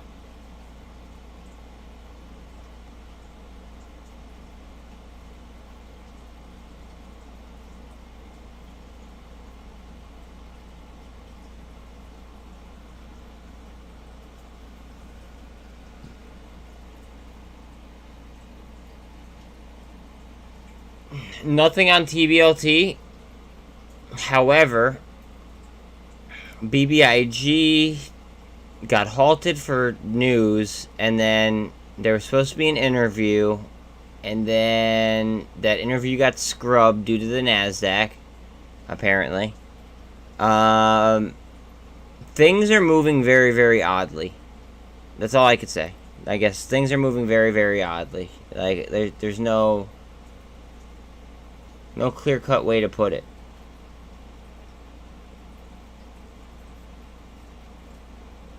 Jeremy, can you explain the difference in full, please? I feel like that would be very educational.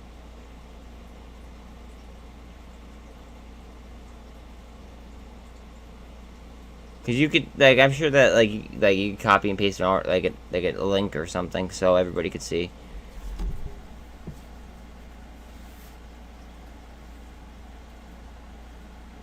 I mean, if not, then I'll pull up a link, but.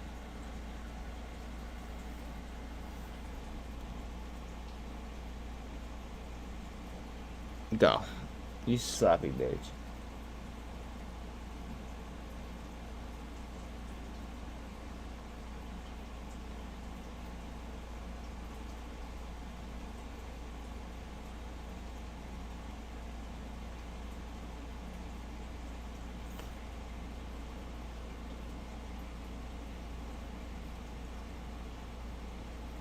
So it's alright, I got you. I feel as if I just the way that BBIG has traded in the past, okay? I feel as if that there is news, and the NASDAQ wants the news. Like they're labeling it as a T12 rather than a news halt. Like I just how fucked up the whole like sequence has been. Again, that's some like tinfoil hat type shit, but I mean, we've been kind of accurate with the holy spy candle. All right, let's go. Whoo, let's go.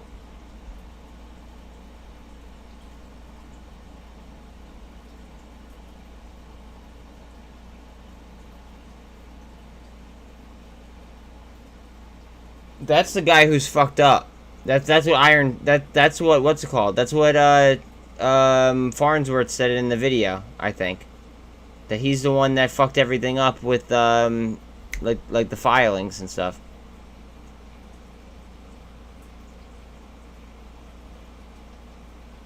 That might be why it's halted.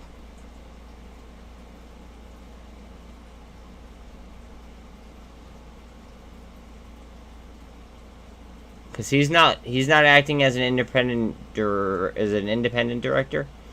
He's not acting apparently as an independent director or something. That's what the video that was on BBIG had said. Like, that's what Farnsworth said.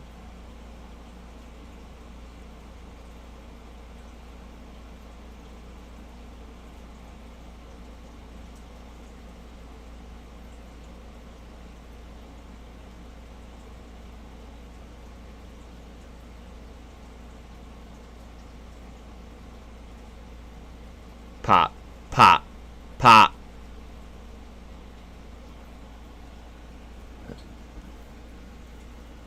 Exactly. Yep.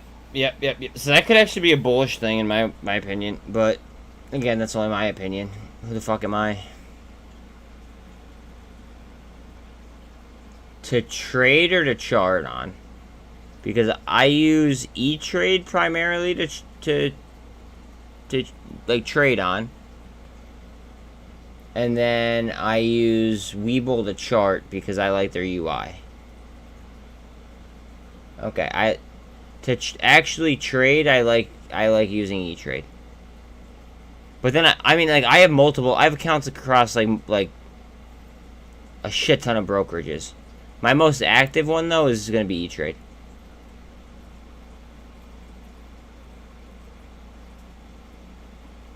Yeah, that's so Trish, that is the dumbest thing that I've ever heard in my entire life. Honestly, like, I would rather buy cryptocurrency at the current prices.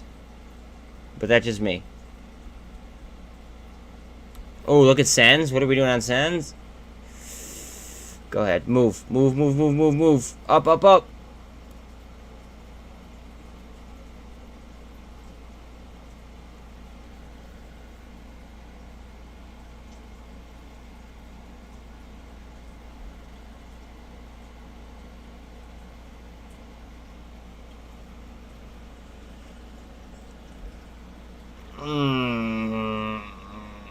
Down to the 48.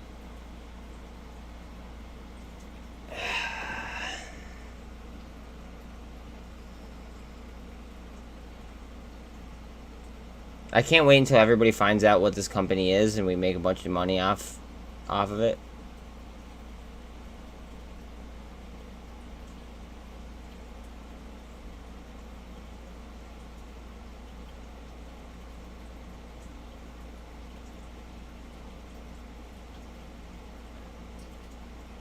Oh, PGY is getting fucking hammered right now. I'm getting my doors blown in. Whew. On warrants.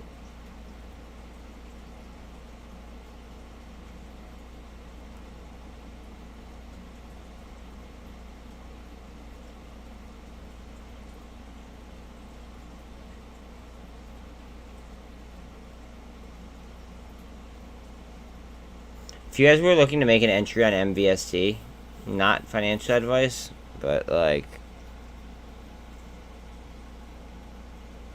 they're a lot cheaper than what they've been. I could say that. Like, they're a lot cheaper right now than what they've been at.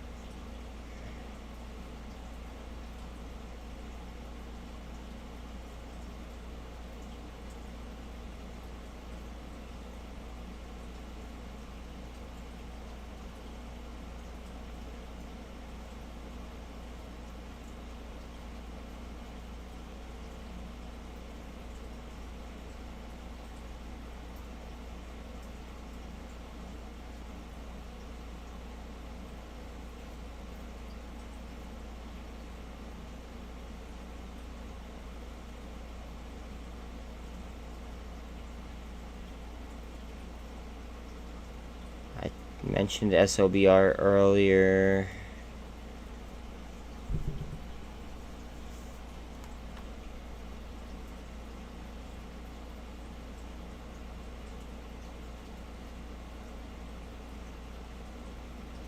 ALNA.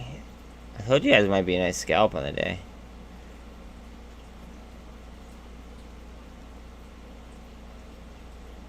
IFRX still moving up. The warrants on Beam still up 20%. Nerve dropped from where it was at. Still up 75% on the day, but so that's nothing to sneeze at, but you know.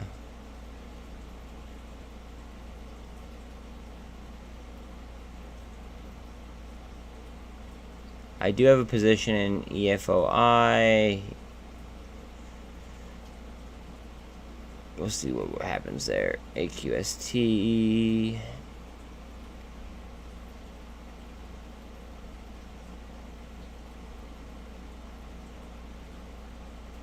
Coinbase up $89. That's insane. Oh man. Apple's down. Okay. We want Apple to go green. If you're long the market, of course.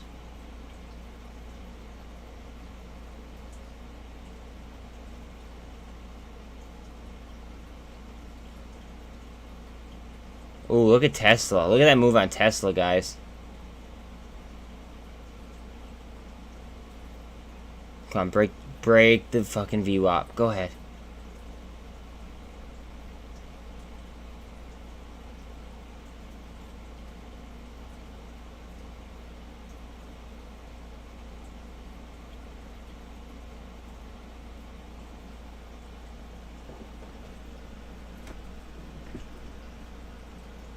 I like E-Trade. My fills on E-Trade are very, very quick.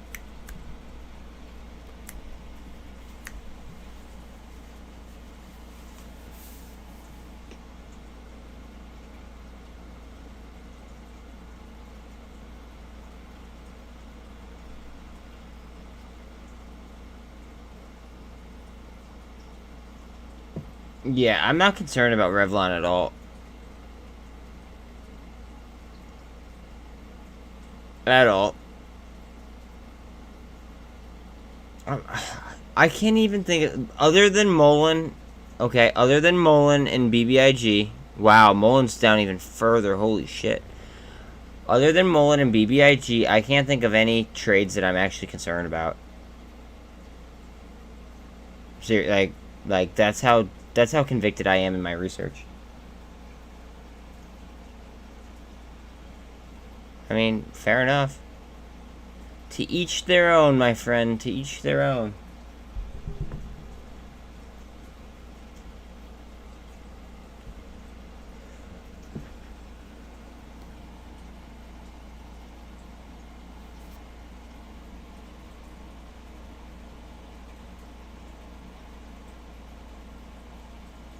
Up.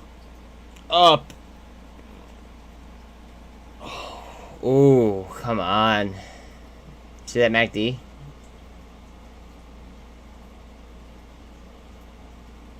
Now, this is Tesla, of course. Like, that could just pop. Also, watch the 48 over the 200, potentially.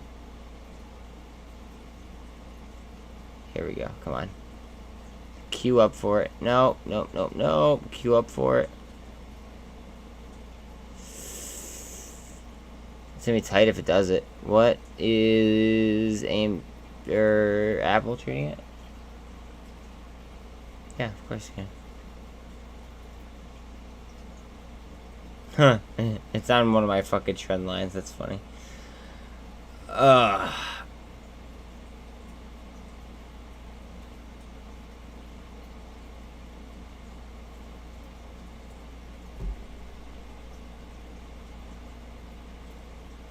It's oversold, and it's on my trend line. All I'm gonna say.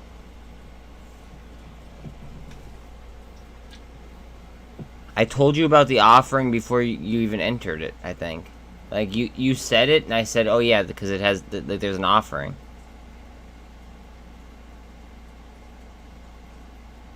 Today kind of is a little bit weird.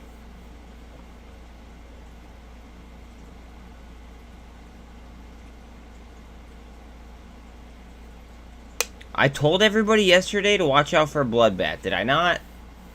I literally said at the end of the day yesterday, watch out for a bloodbath tomorrow.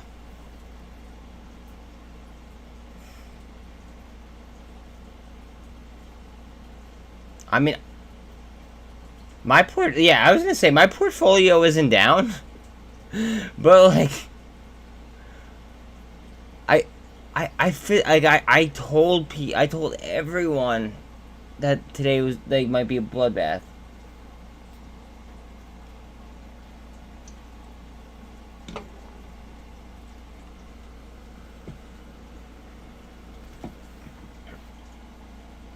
You're up 40% in a day? Holy shit.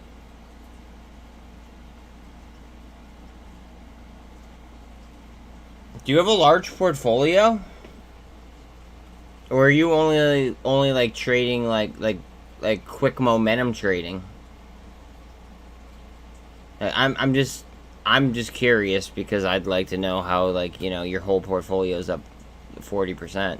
Like if you have a small portfolio, that's different. But like if you have like a decent sized portfolio, like that's pretty impressive.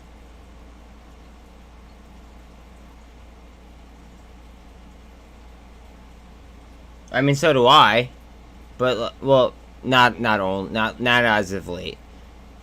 But that still doesn't answer my question. Like, are we talking like above or below, I don't know, 25K? Okay. Congratulations on your day, by the way. Just want to say.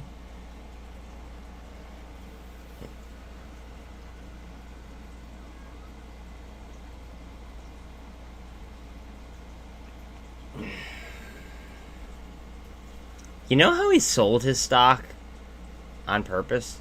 Like he sold his stock while it was like at like a decent level? What if it was to like... No, you know what? Honestly, I think that would be illegal. But what if it was to end up buying it back anyway? like after the stock came down, what if he was just like, okay, now it's time to buy back in? Like, hey guys, I tanked it enough. Time for me to fucking hop back in.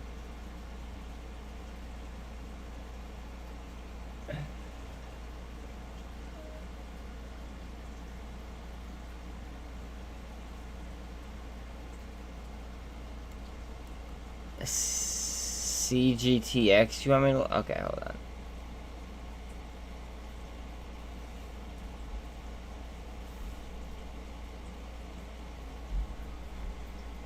Before I even click on it, I'm gonna say that I wouldn't take it.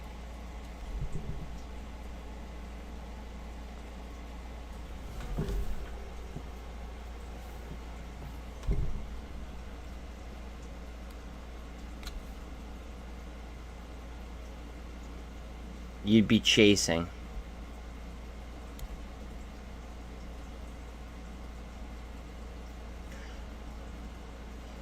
Guys, I know this guy, I know you're new here, right? So like it's chill. Like I know you're new here, but like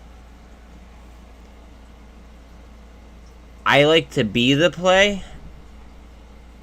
I don't like to chase the play. Have that mindset. Pretty please. Pretty please.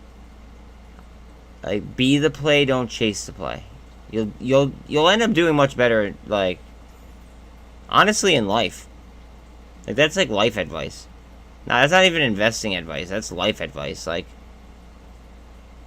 they don't like. I don't know. I don't know the best way to explain that, but like.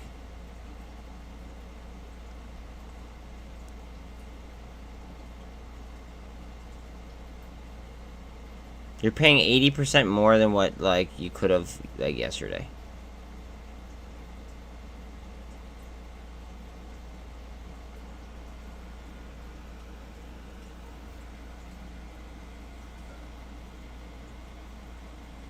You want to FOMO?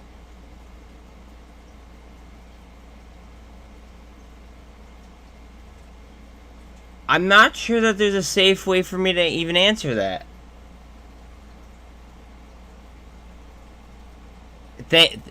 Thank you for handling that question for me. Thank you. 1 second, guys. I just gotta throw a hoodie on. Cause, like, now the AC's a little bit chilly. Hold on a second.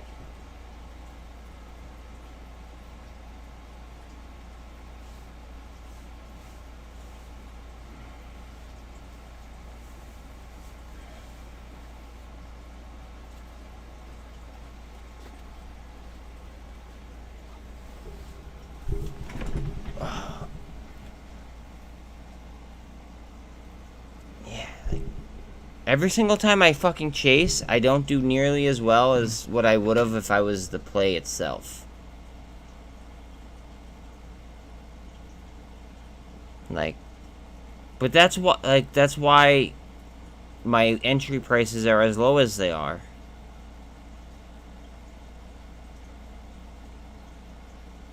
Now, I might miss out on some money, like, yes, but that's why my hit rate is as high as it is. I accept that. I accept that I am missing out on some potential money. I accept that.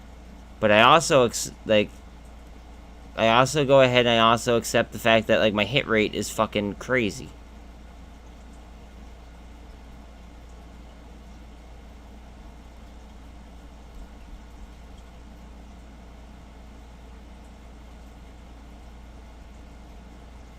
Like someone, anyone who's been here for, like, let's say like a month, 2 months, right?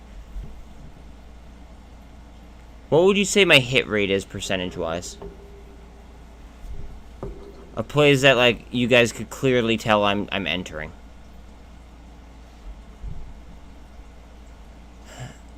See how I'm not even looking at chat either over there?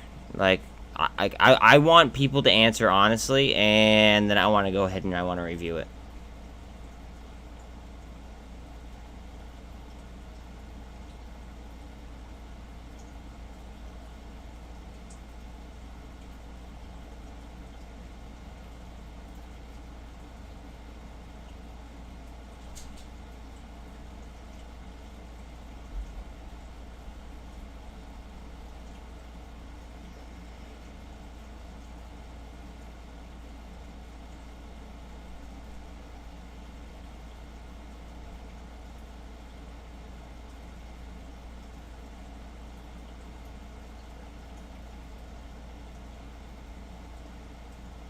Alright, I feel as if enough time has passed. I will go ahead and take a look.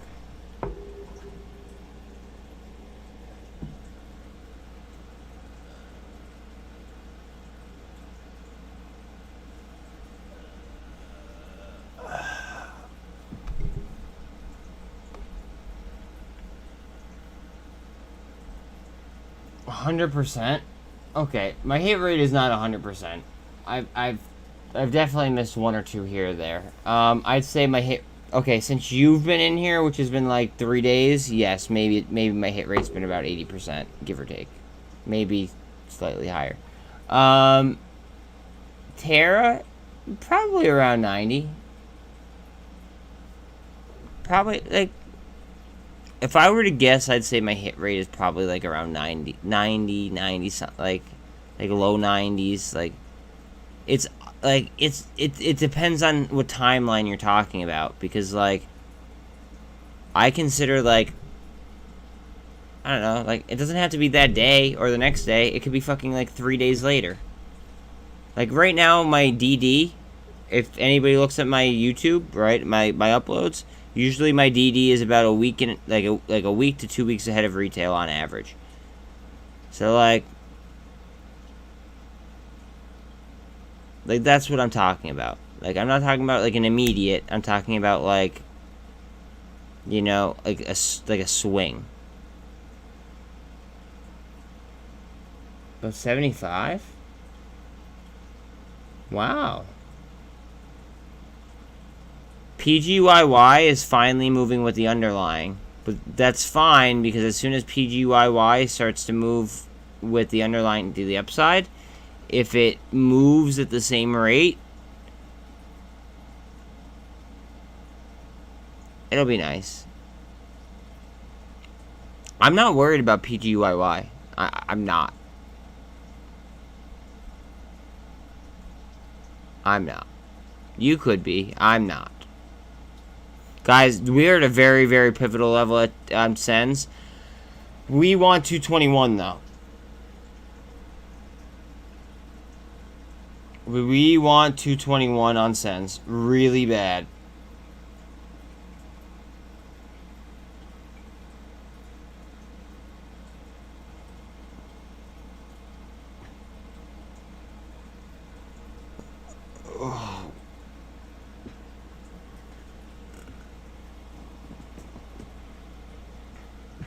Swing trades do pay better.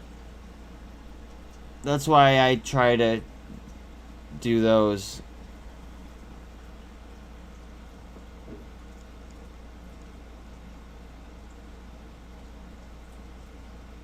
That's why I mainly try to do those. Like, unless I'm trying to like get capital up super quick in order to make a swing trade, like then I'll scalp something if I have to. But like, I mainly try to hit on the swings.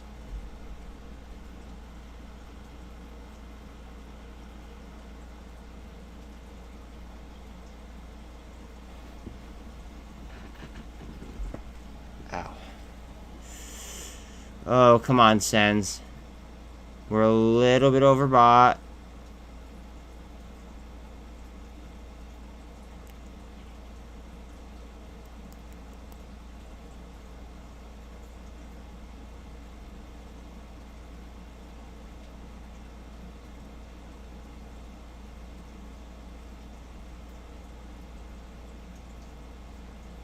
I don't know how fucking this is down. Don't.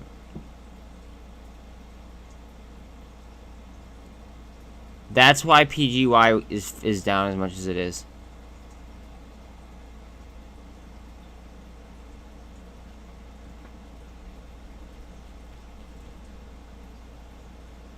I can't wait for fucking BBIG to unhalt and figure out why the fuck it was halted to begin with.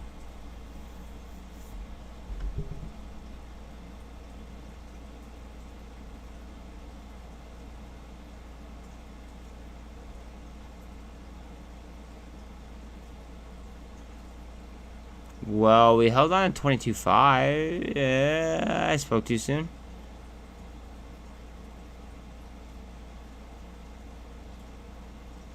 Go, go, go, go, go. Come on, you fucking filthy slut.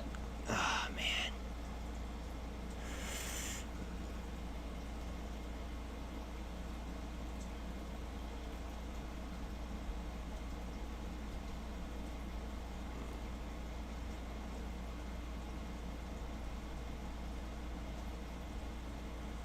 Look at that volume spike.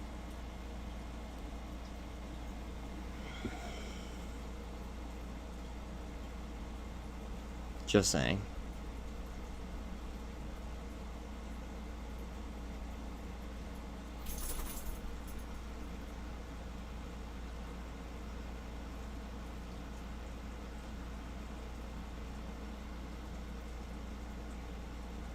I keep buying too, if that makes you feel any better.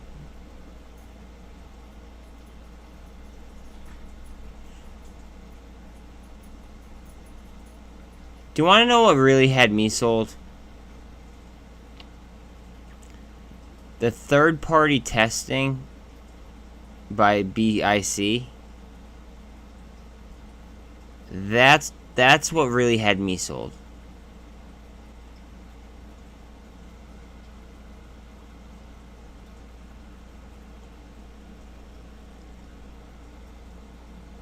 I don't know. You seemed like you needed some consoling.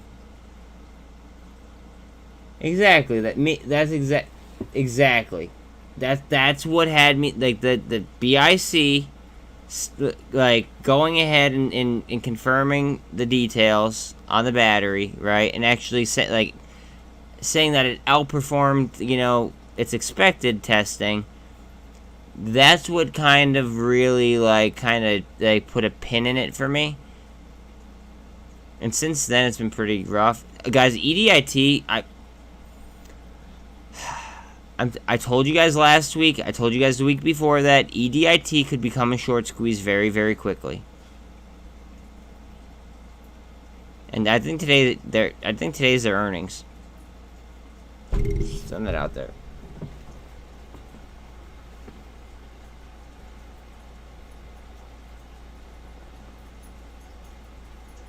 Yes, I think they are that bad. I think that they expected to, like... Alright, so with TYDE and with BBIG, right? I think they're that fucked, essentially. I think they're that bad underwater on it, right? And that's why I think that, like, TYDE is just filled with a bunch of, like, battle-tested apes. Straight up.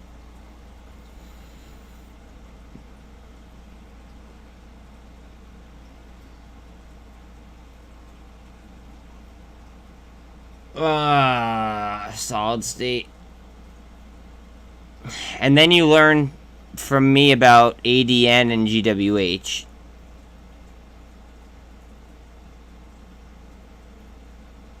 I'm sure that didn't help either.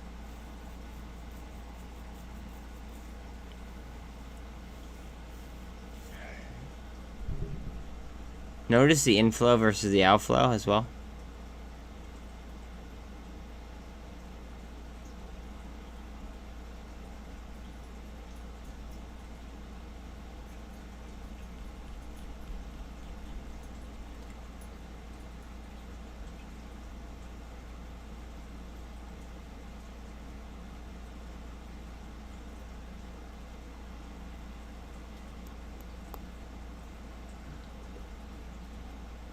Alright, Bella's staring at me like she wants me to take her outside, so just give me 1 second.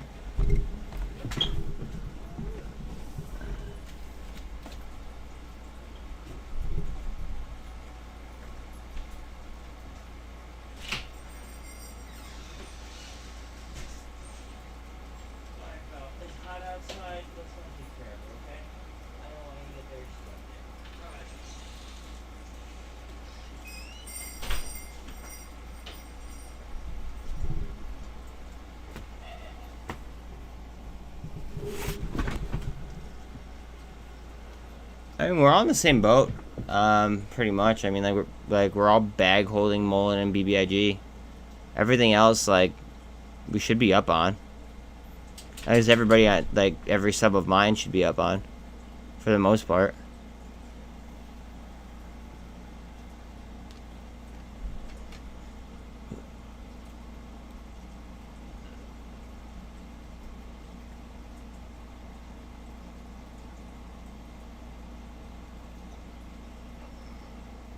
Am I echoing to anybody else?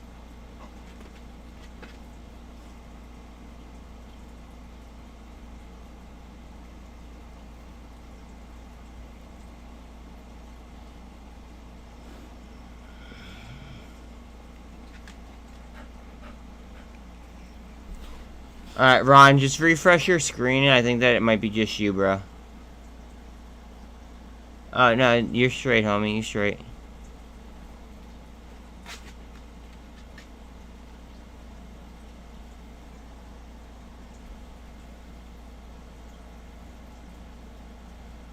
Push. I just want to see that MACD fucking twist up.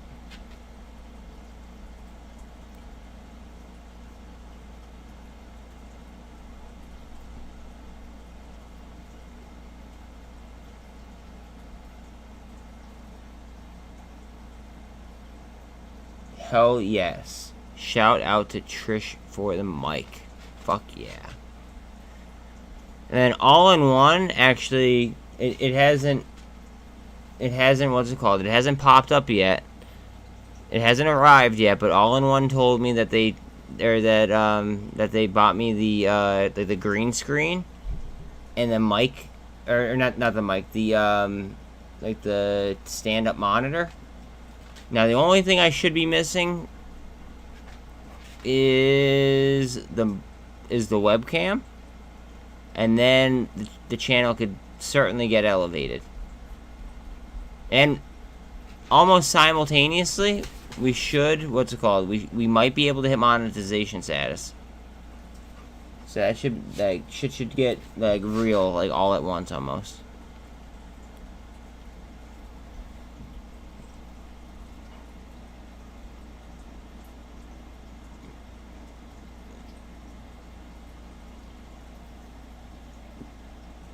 Although, I'm gonna be honest. I have no idea how green screen works, and I'm probably gonna have to, like, you know, yield to... Oh, Lucky, why did you do that? I'm probably gonna have to yield to another YouTuber in order to teach me about how to set up a green screen. Ooh. Guys, alright. Not financial advice. There may be sniping opportunities places. I don't know. There might be sniping opportunities places. I'm gonna walk away, actually. See, like, you guys could tell I'm not fucking, like, you know, doing anything. But with the SPY selling off like this on a Thursday, there might be one day, like, overnight snipes that might be worth a look. Walking away for 2 seconds.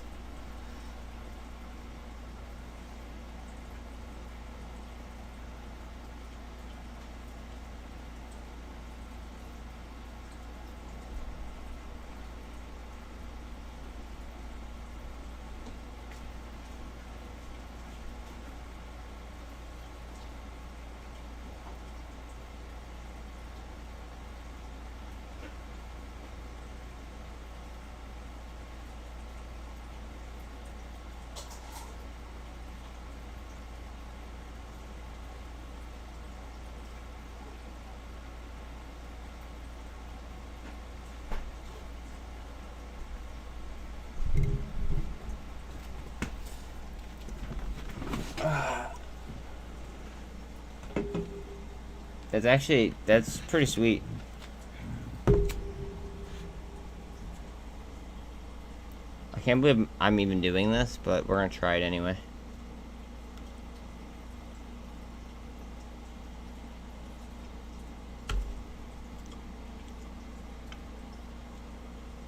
I select the color in my recording software and it removes that color. Okay, I'm sure I can figure it out.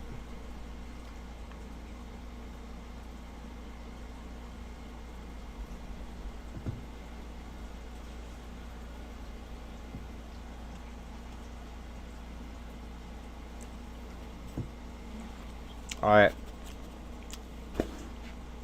We might have bottomed out there. Let's see if we can push up. No, actually, caramel. And I'm fucking eating my finger. I don't know why. I like caramel. And I forget what I bought to dip in these. Or in this, excuse me. But I ran out of whatever it was, and I still have caramel. So I'm just sitting here eating caramel.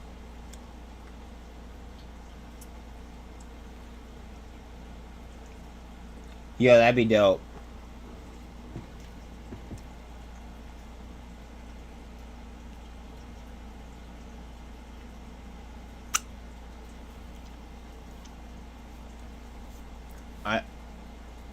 Same thing. I don't know. Don't judge me. Don't judge me. I'm gonna hide my caramel dip now. How about that? What a lamb. I love BBIG.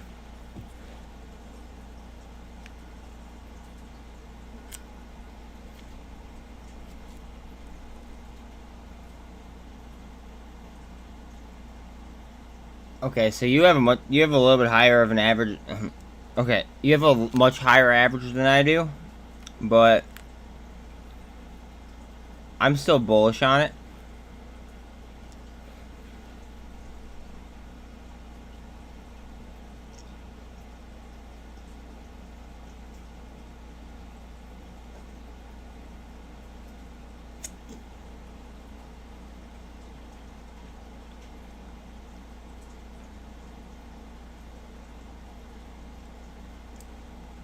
I'd be outside with the bull. Maybe. Oh wait, maybe I could actually find some scenes from like inside. That'd be actually kind of dope.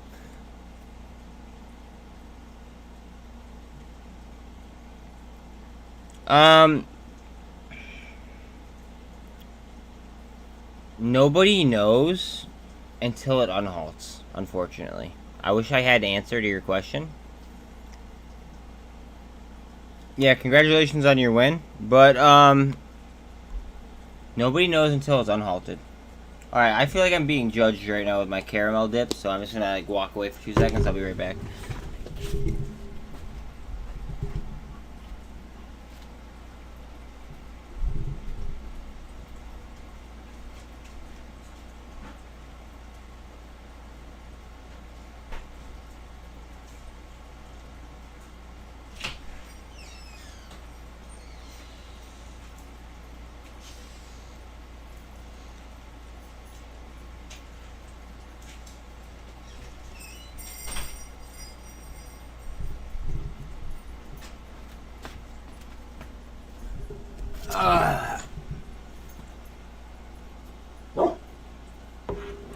No, I can't use anybody's face like that, or else like I could like legitimately get sued.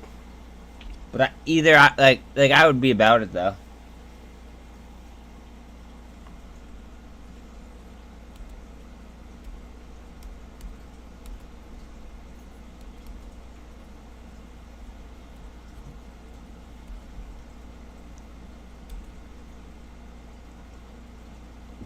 Now remember though, they did not update the float.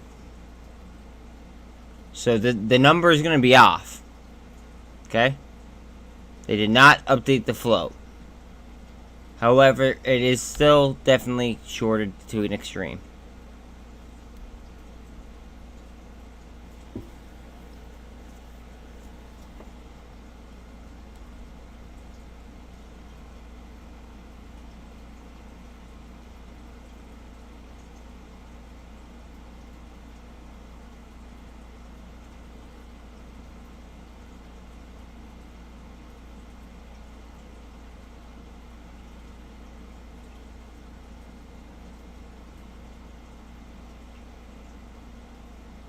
I mean, you could do a lot with 10K. I mean, I'm not saying to sell it by any means. I'm saying like you do a lot with 10K. But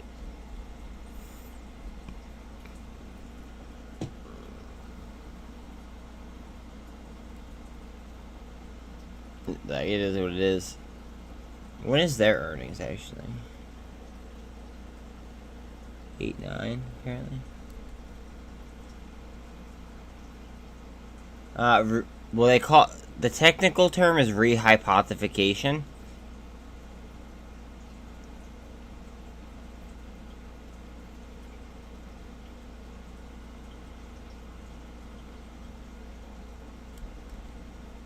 I almost took a Dave trade a while back before it popped, and then it popped, and now I feel like I was late.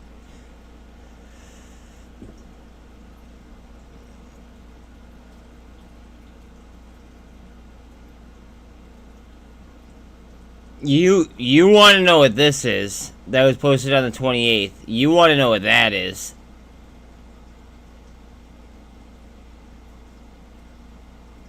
That's what you want to know, bro.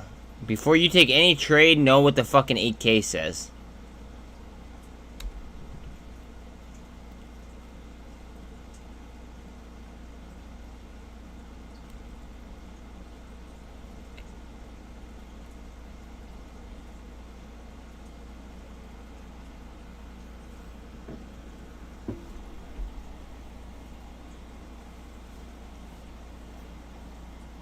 There's so much resistance on SENS at $2. It's so funny. Go ahead. Just pop it.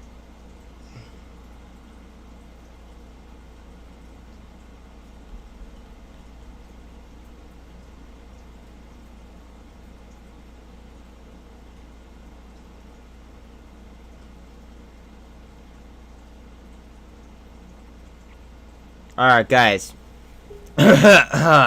Leverage. If you guys wanted to make any purchases and you're dealing with PDT,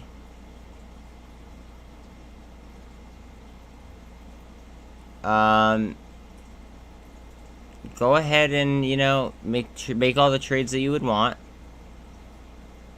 so you don't violate PDT.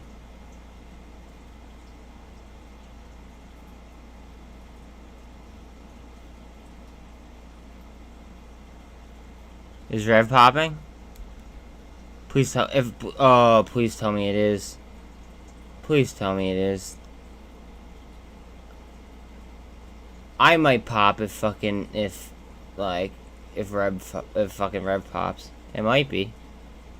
We gotta see what it does with this 200. This 13 has crossover 200. What do you want me to look up?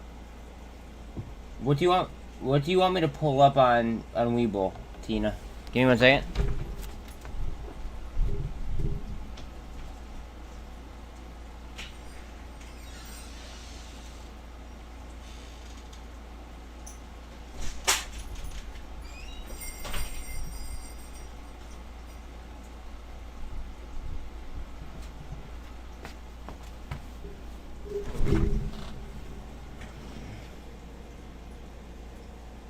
I feel like you didn't finish your sentence, Tina. Can you, like... I'll pull it up. It don't matter. It doesn't matter what it is. But I don't know what you want me to pull up.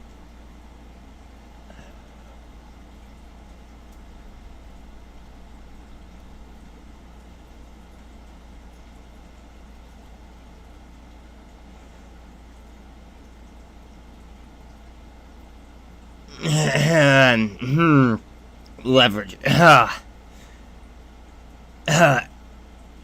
Dated for, like, you know, give yourself some time if you were gonna do it like that.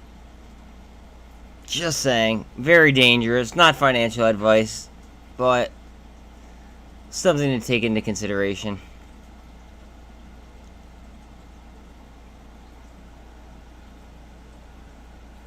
I mean, of course, why not? Fuck it. What time are the earnings for AMC? Are they 5?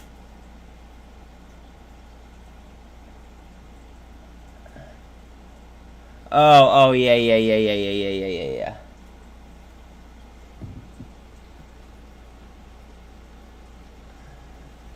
Okay, let me register for it then real quick. Hold on a second. Alright, well, let me register for the AMC earnings real quick. Hold on a second.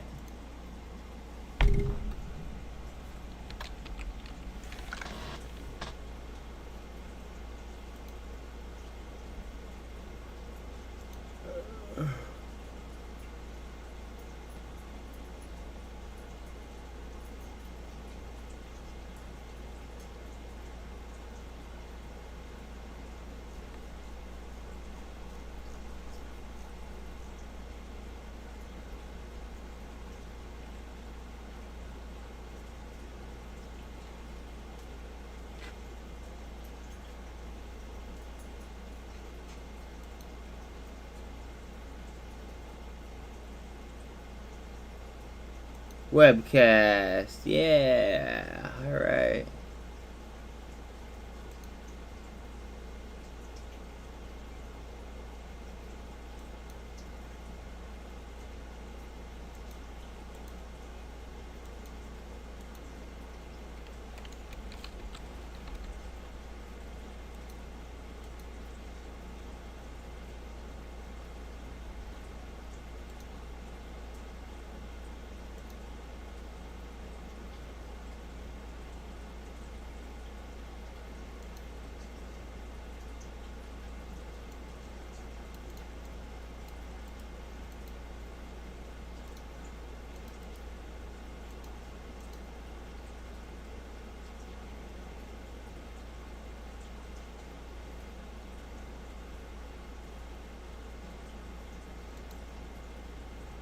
Alright, we have the live link.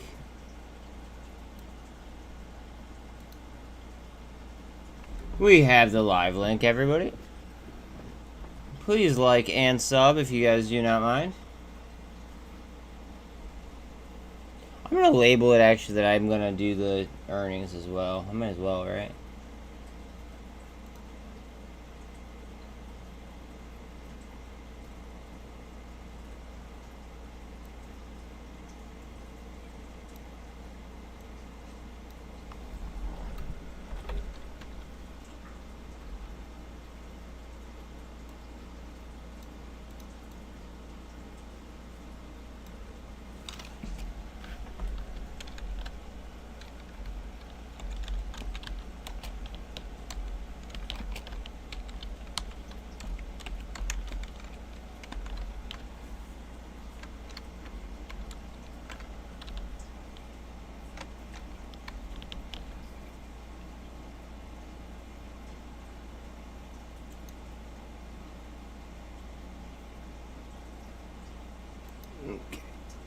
There we go. Now we're chilling.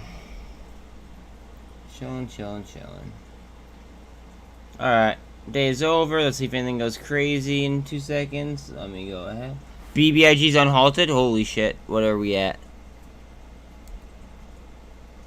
What's gonna happen? What is gonna happen? This... I feel like this could be magical. Let's see. You guys ever see the movie fucking Miracle? Okay, like the Miracle on Ice. Like, this could be bigger than that. Do you believe in miracles? I don't know. That's the way I feel, at least. Also, I do have the AMC earnings ready to go, and the volume should be fucking ready to rip as soon as we go. So we will see. I will double check it at 5 though, or whenever the fuck it's supposed to start. I believe it said 45 minutes, so it might be at 4:45.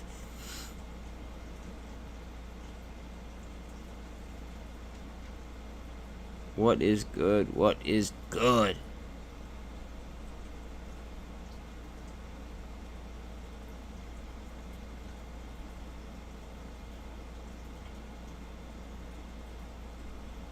Tech long is up. Oh, I thought that was after hours. Okay, semiconductors up after hours like that. That's the 3 times bull ETF.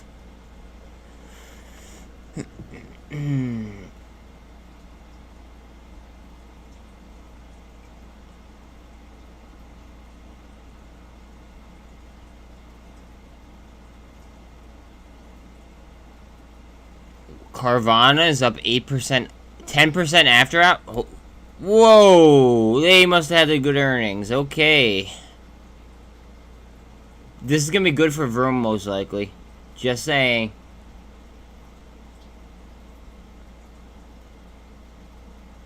Just fucking saying that might be good for Vroom if anybody is in Vroom. I did also mention that Carvana might go into short squeeze if you guys watch my short videos. They have short squeeze type numbers. Just laying that out there for everyone.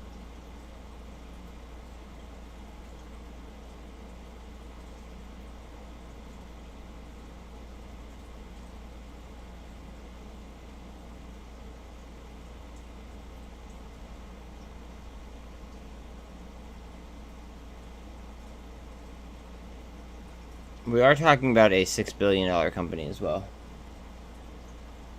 Yeah, you too. Absolutely.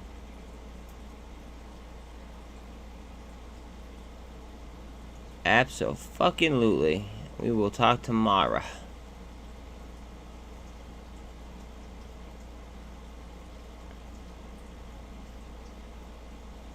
XL has been killing it today, and they're up after hours.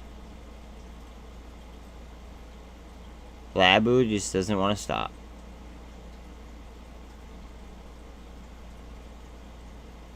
Neither does Joby, apparently.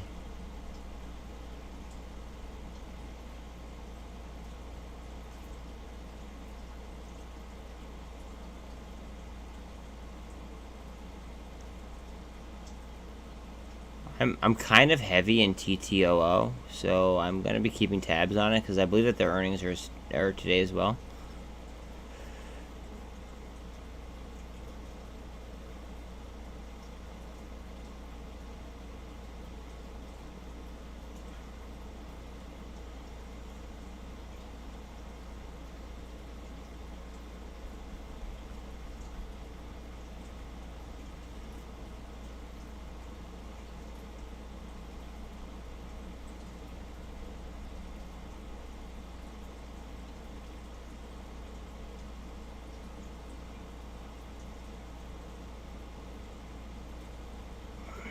Don't worry, guys. I'm keeping an eye on AMC.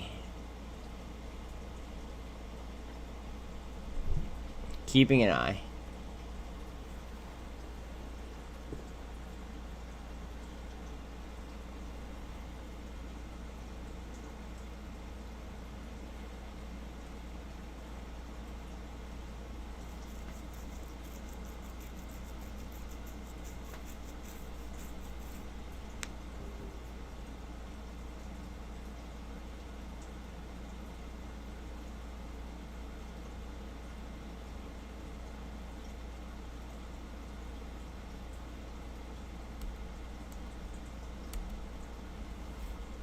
Okay, now we're moving kind of steady, so let's see what's good.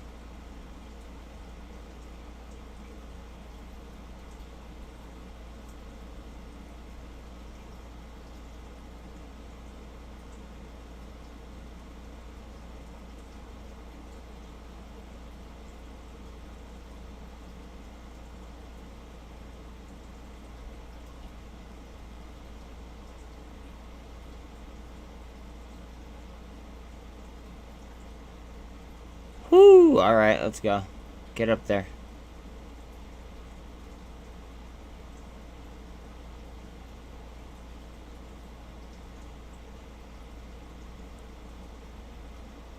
Get the fuck up there.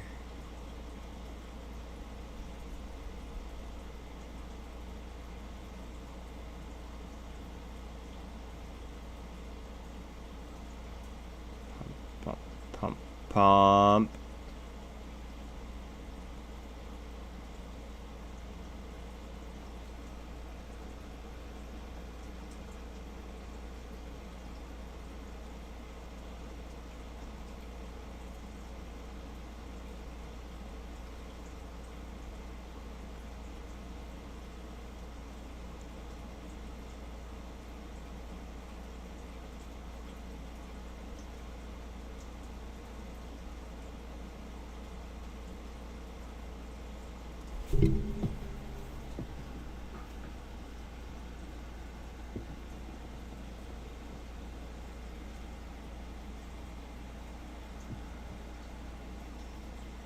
I'm happy you were clear about that. Because that's very important.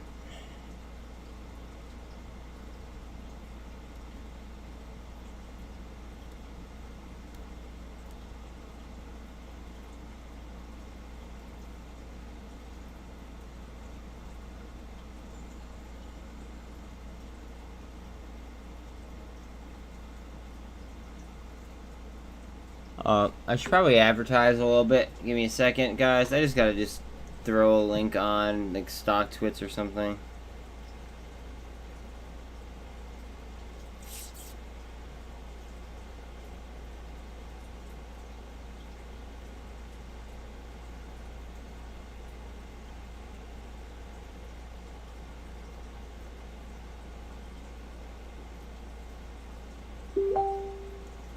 Ooh, what was that? My bad.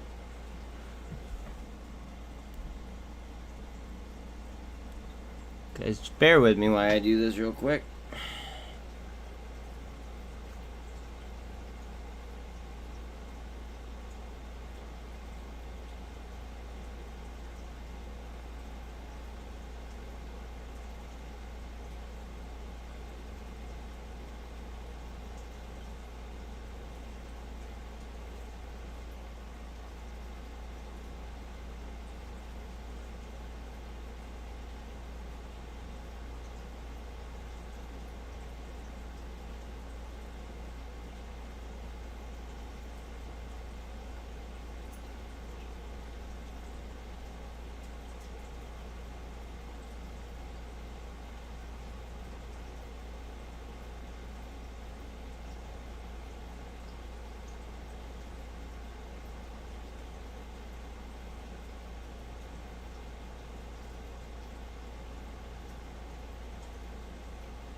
Alright, we're back in the saddle again.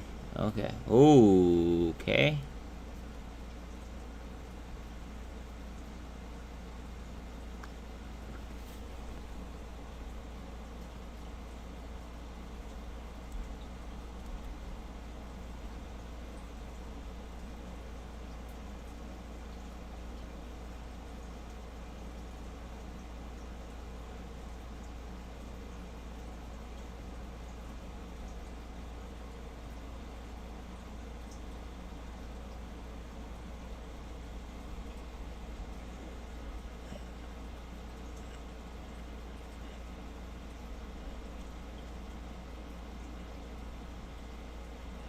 key level.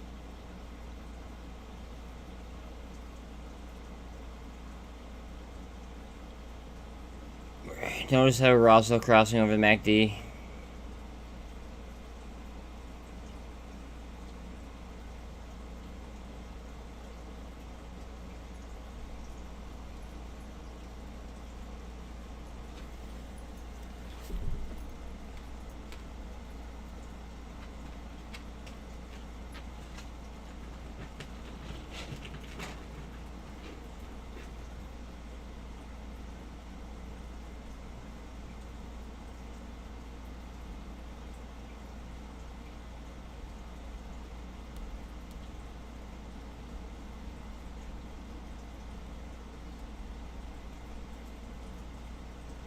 Jesus Christ, whoa.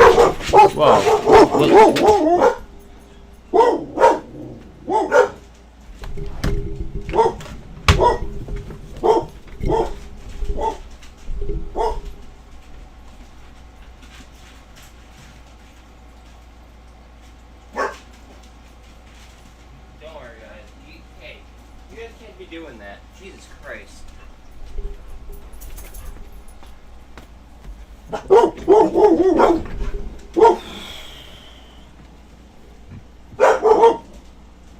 Hey guys, calm down. Hey, Bella, false alarm. False alarm. Thank you, though. Thank you.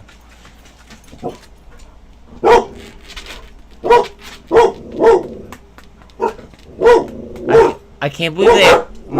Hold on. It's almost like somebody tried to fucking like break in my house or some shit. That's the sound that was made, and my dogs are freaking out. So like I can't even be mad.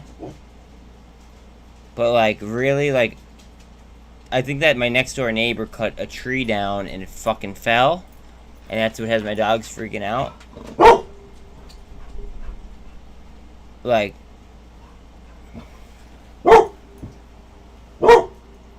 Let's just say that if somebody did break in, it wouldn't have been good for them. But that wasn't the deal. Anyways, I'm surprised that they missed, because of what's it called? Because of what the fuck was that movie with Tom Cruise? Jesus Christ, you guys know what I'm talking about. They're gonna hammer it. Top Gun. Yeah. They're probably gonna fucking try to hammer it now, cause they missed a little bit. Even though it's just a little bit, they're probably gonna try to fucking hammer it.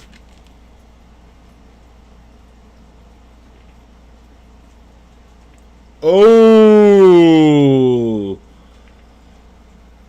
Uh-oh.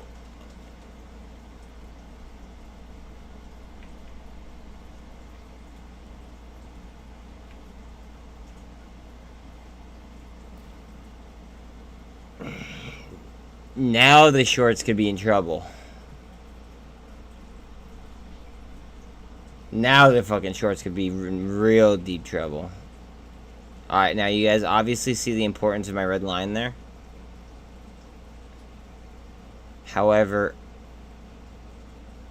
I don't know if I'd really consider it that big of a deal now that Greg just dropped that fucking like that bomb on us.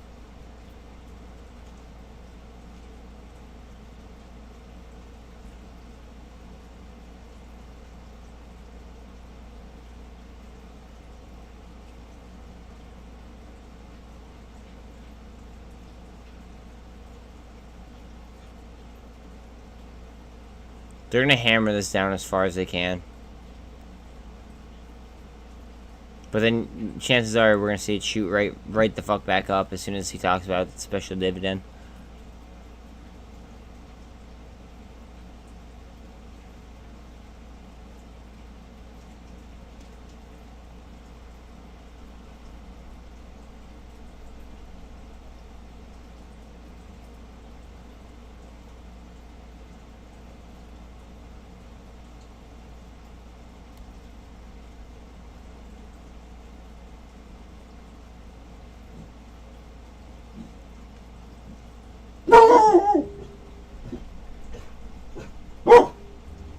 Hey, hey, hey, hey.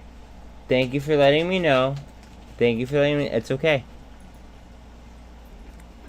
Hey, you guys did a good job, okay? Thank you. No, you don't have to come up, but thank you.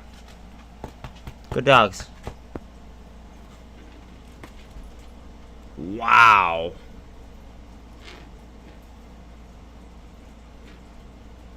I'm gonna tell you what. If it somehow ends up at these prices tomorrow, I'm buying.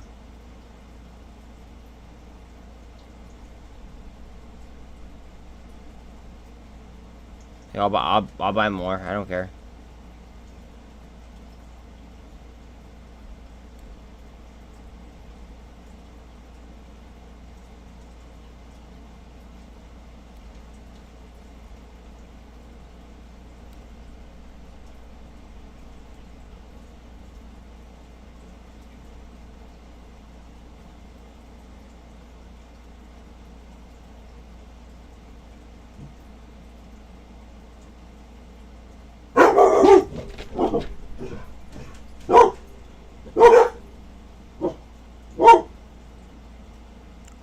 I just want you guys to also pay attention to Carvana.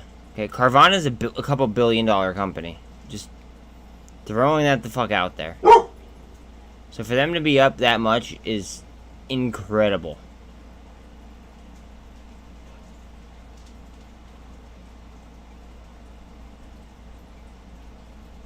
No. No way. No way.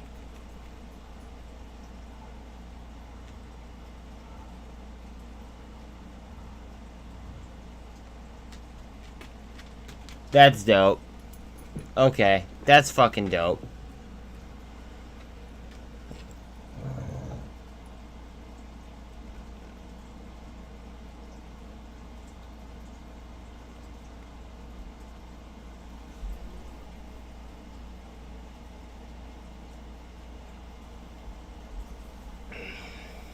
Is there a record date? Or no? Like, is there a record date, or do we not have an idea yet? I was fucking around with my chart, but...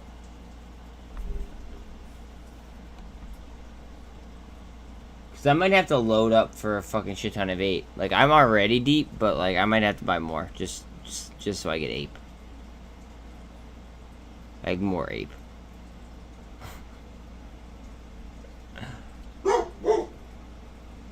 That's awesome.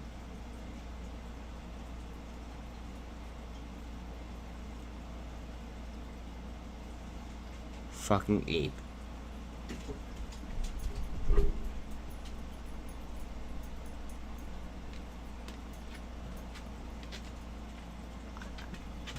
I don't know how they're gonna, like, okay. I am a perma bear on or a perma bull on an AMC, but how the fuck are they managing to figure? How are they gonna manage to have the same voting rights exactly? Does that make sense? Like.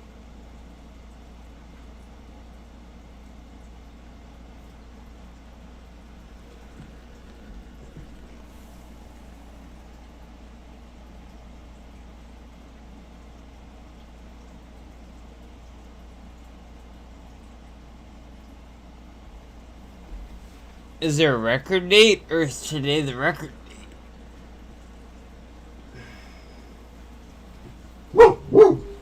I feel like these are questions we have to know.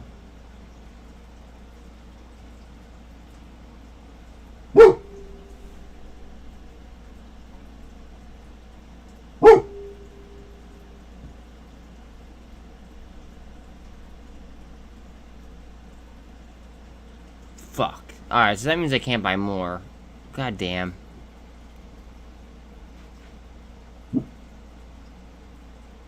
Well, I mean, I could buy more, but, like...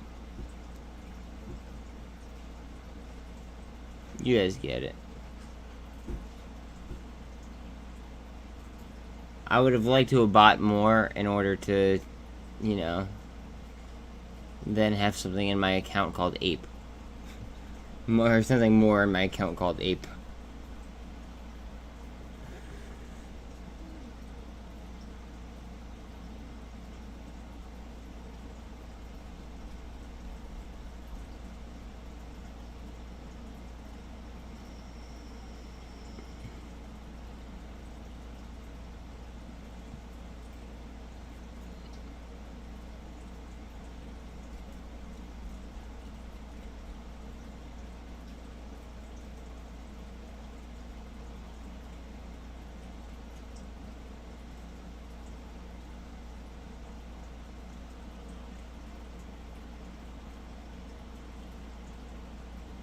No, I'll look at it after. I just, like...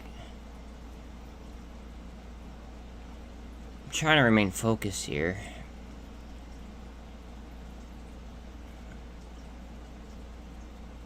Maybe I should... Wait, I wanna... What's it called? I wanna change the title here. So, maybe we'll bring in some people.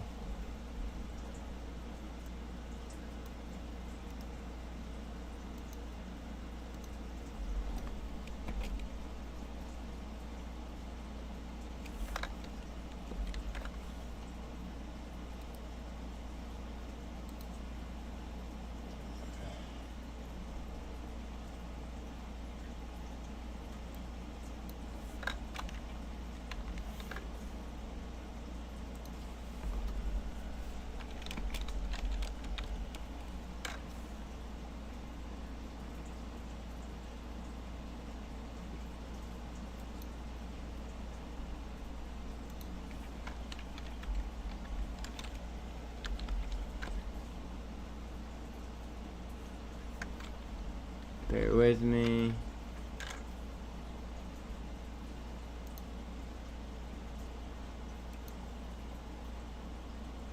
Alright, here we go.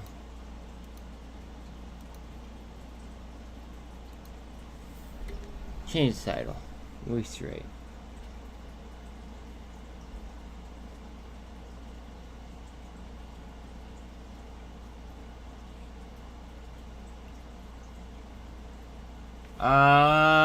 Nothing has changed. Nothing has changed.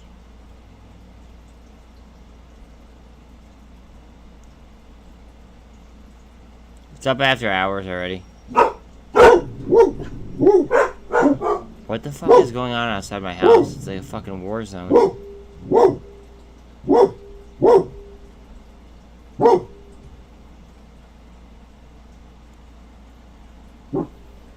Alright. Cup and handle setup, maybe? What is good?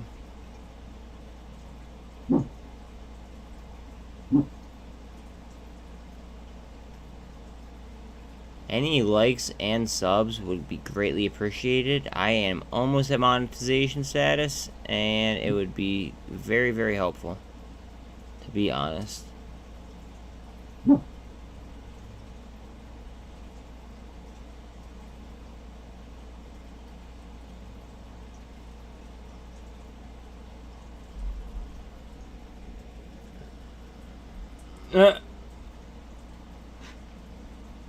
That's funny.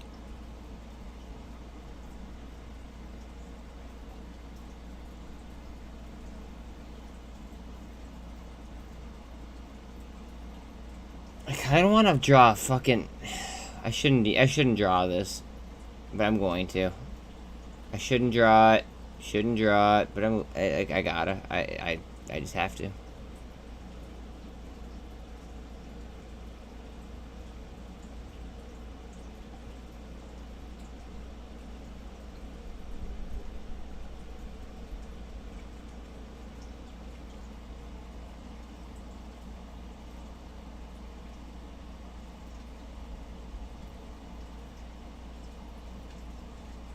That almost cuts that trend right in fucking half as well. Just so we're all on the same page.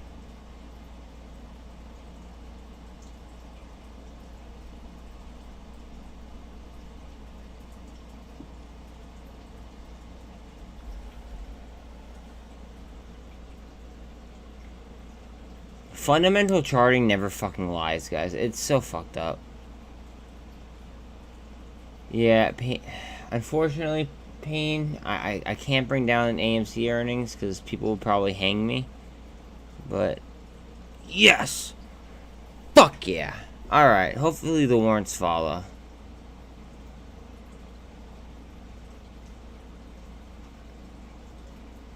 Alright, let's go. Come on, let's go, AIM. Let's go, Amy. Guys, just so we all know, I have the volume turned on. As soon as they start talking, I will go ahead and I will switch over. It starts in 18 minutes and 6 seconds.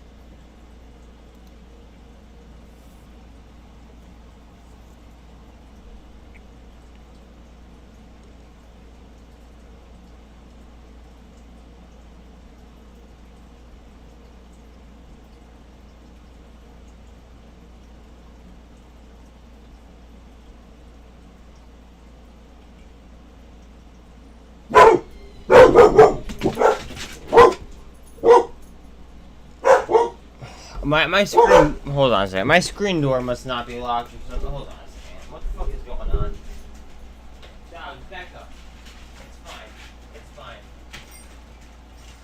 It's fine. It's fine. It's fine. Guys, I think it's just a win. Just back up.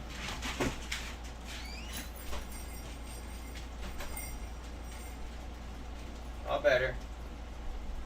Nobody's breaking in. Don't worry. Oh, man.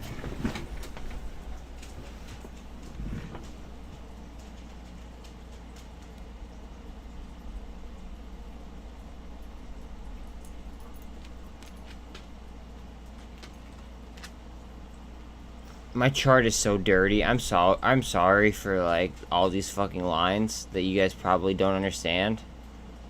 But, like, every line has its purpose. Like, serious, like, every line has its purpose. Like, if I were to spread this chart out, like, you guys would, like, it would make more sense. But, like, I have it consolidated right now, just because, you know, obviously we're going to see some big price fluctuations. Like, each line does have its fucking purpose.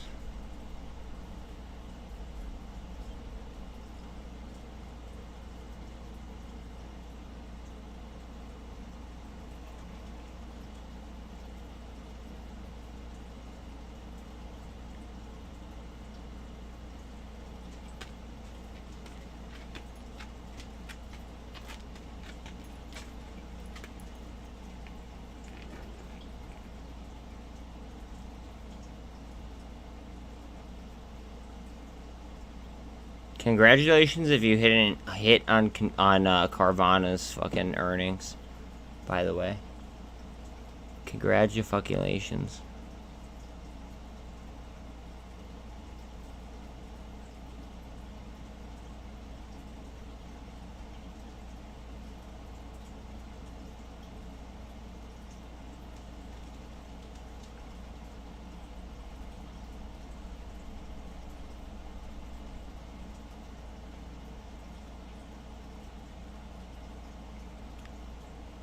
They're trying to keep it down so hard right now. That just looks like a fucking like a handle.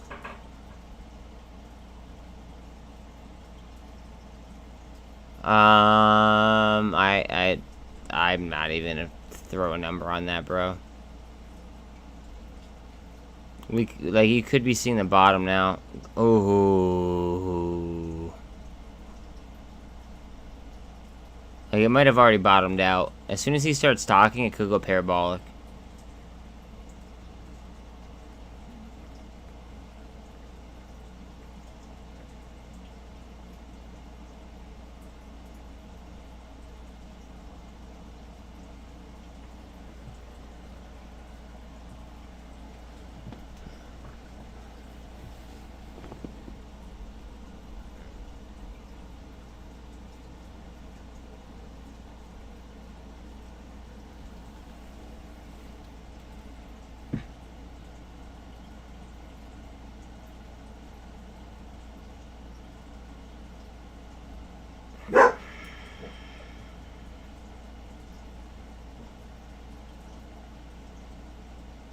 See, like, the whole, like, how low can it go type deal, like, that might be out the window because of the special dividend.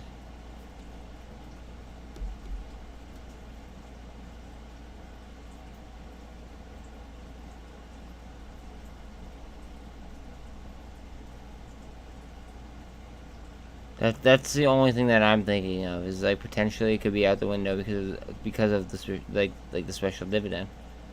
That's all. Maybe I'm wrong, but it could certainly go ahead and tap this the 16 line again. Hey, what's up, Feek? I'm just gonna call you Montana instead. It's better than me fucking up your name.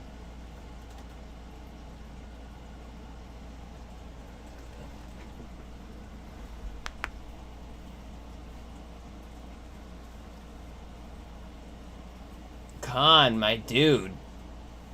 How are you? How's vacation? What do you mean, what's happening later?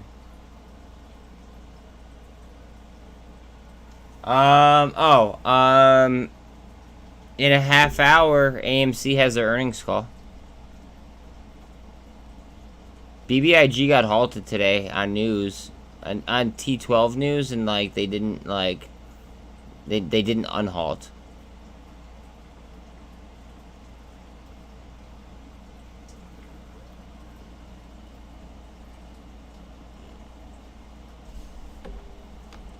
Which was kind of, it was kind of odd that they just didn't unhalt.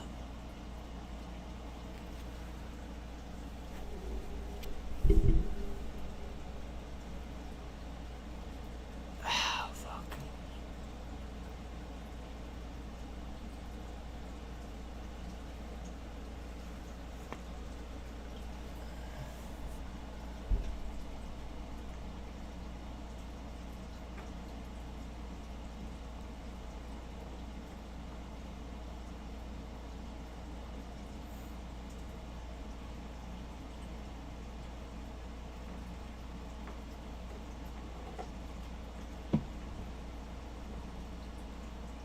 You'll be where in 2 weeks? You'll be back here in 2 weeks? Or, wait, what they're talking? I have no idea what you guys... Now I'm lost. Now you guys are having a conversation without me, because now I'm a little bit... Oh, PA? No shit. Bet. Back in the saddle again, baby.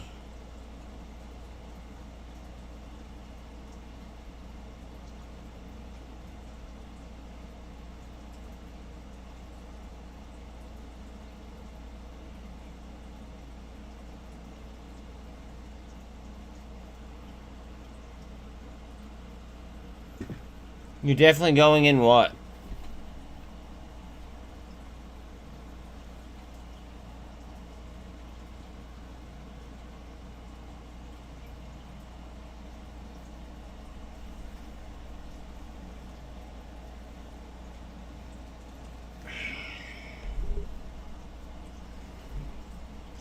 John, you missed the point though. They're issuing a special dividend.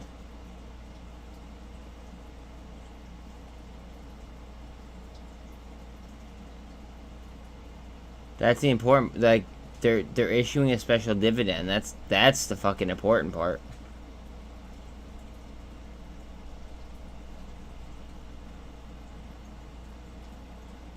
I called out EVFM at 35 cents. I'm out of EVFM. EVFM was just a quick scalp for me.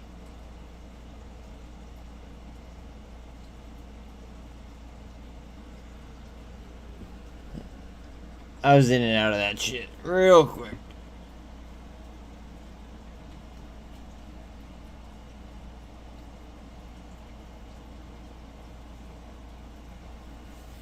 Oh.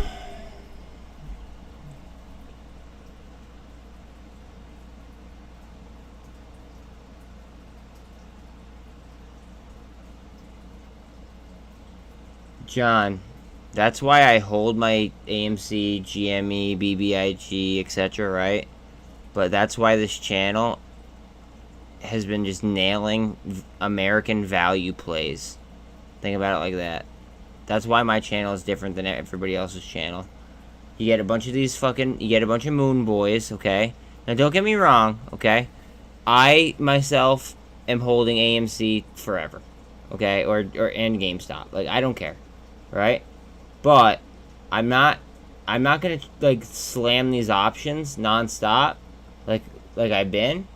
I'm now instead slamming fucking American value plays while everybody else is focused on moass. And I'm just gonna hold my straight shares. It depends on his tone. I think it certainly can, because of the dividend.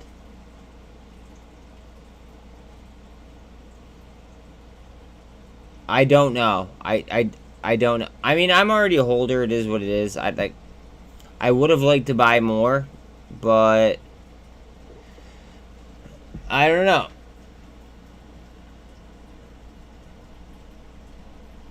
Like, if there was a record date, I'd buy more.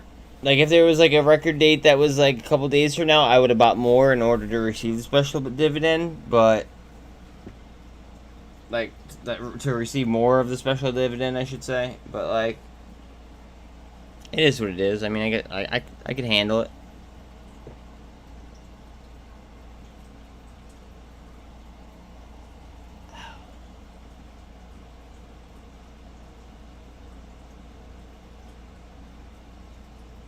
That's not necessarily true. I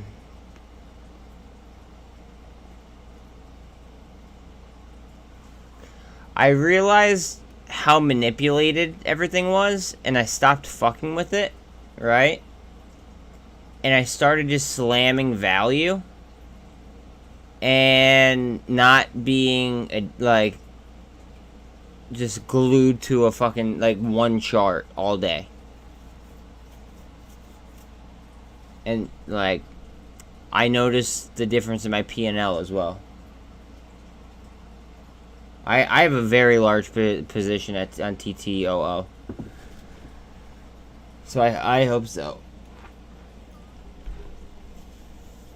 I have a very, very, very large position at TTOO.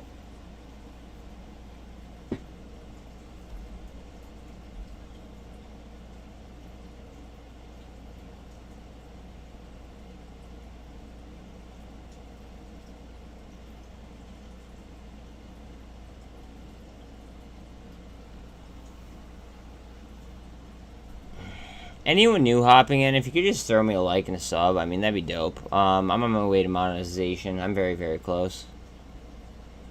So, it would be fucking very sweet of you if you guys could do that. Ape help ape, right?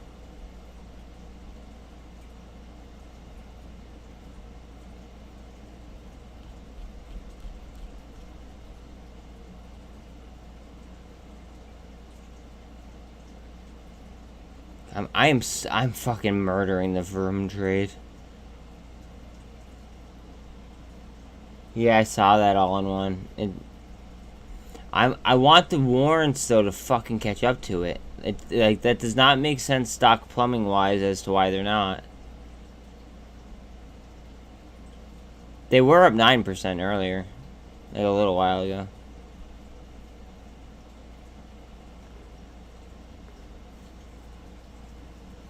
Guys, anyone new joining, if you could, like, throw me a sub and a like. I'm getting closer and closer to monetization. And if you look at my short videos, they're fucking, like, really on point. Just throwing that out there, okay?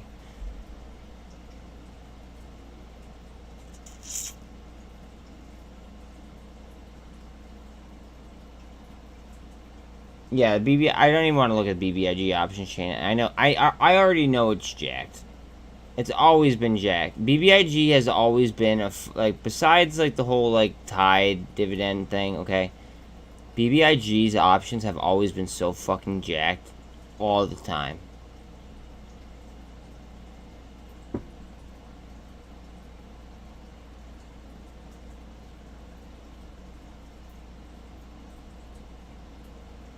Yeah, well, it's fucked up that nothing has been done about it. But I mean, what are you gonna do? You know what I mean? Like, 1 second.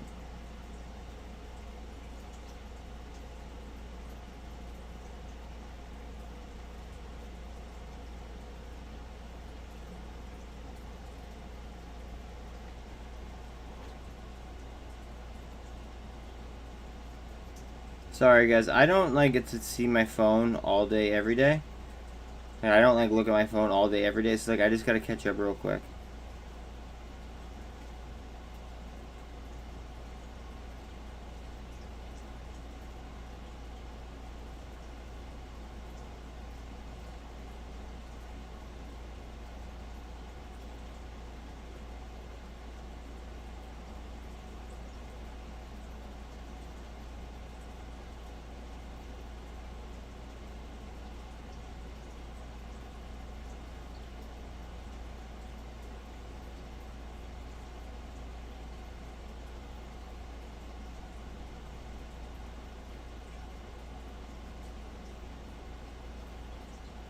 Who wants to be my my 670th viewer? Because that'd be dope. 670th.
We got people are commenting all over the place, but like, where? I should do a pod. No, I can't do a podcast. Whew. Okay, alright, I think I'm done.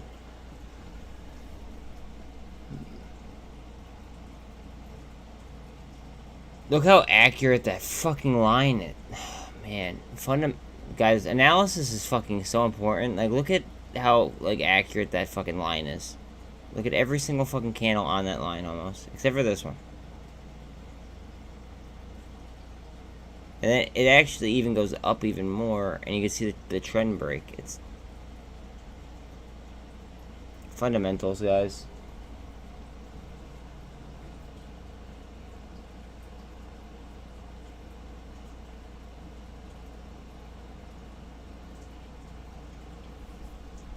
You mean right there?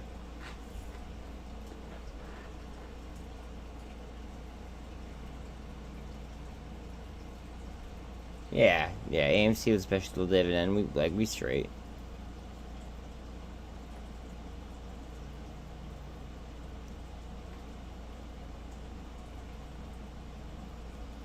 Unfortunately, I have to keep looking at this fucking bullshit. Dashboard.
I hope that you guys do great on it.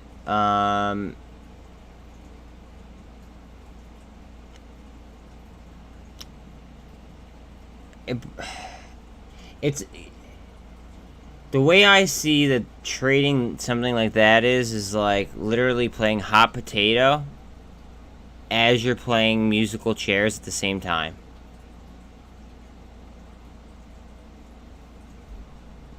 That's the only issue. And like, if you're not a good trader, right? Like somebody's skilled should be fine, right? Like in theory, but like because now I'm averaging like 60 viewers at a time, give or take. Like I don't know if it's, I don't think it's like, I don't think it would be right, like morally, of me to be fucking like on that ticker symbol.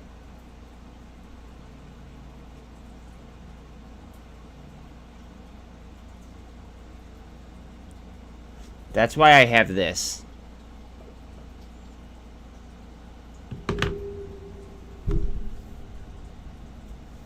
That's all.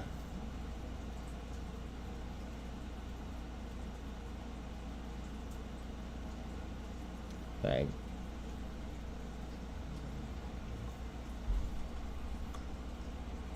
just because I'm not following it on here,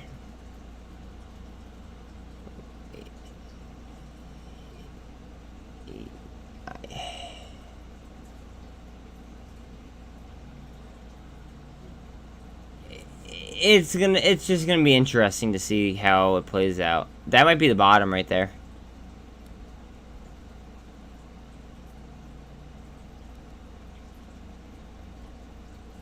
That might be the bottom right there. 1666. We gotta bust this flag though.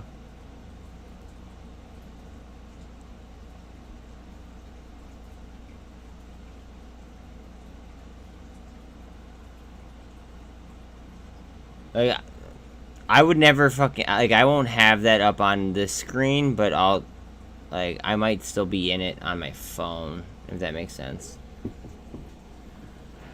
Just because. Like, my channel is for straight value plays. Like, however, myself, I feel as if I'm like a good enough trader in order to play something like that, so I will. It just,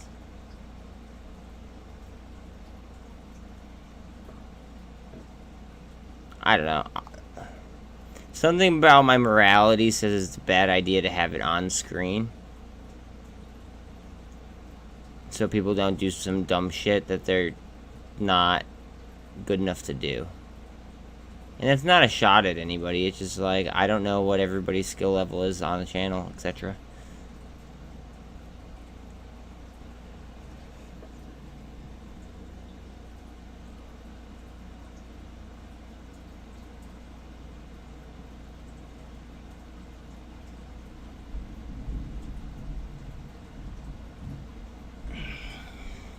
There's a crazy thunderstorm rolling in, so if I lose Wi-Fi, which I doubt I will, but if I lose Wi-Fi, that's why, and I'll be right back on. But I mean, I highly doubt that that's even a thing.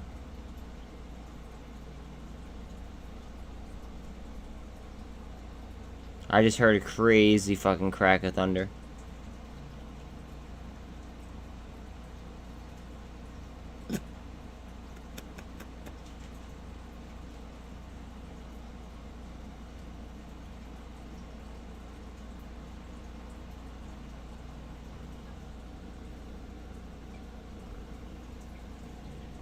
I can't wait to buy a shit ton of ape.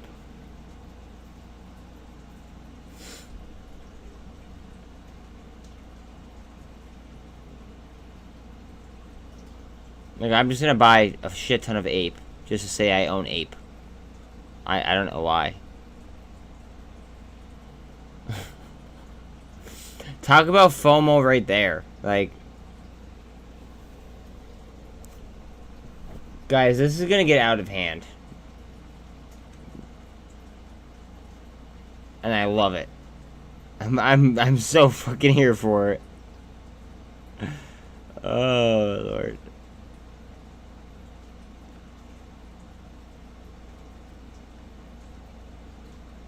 I am so fucking here for it.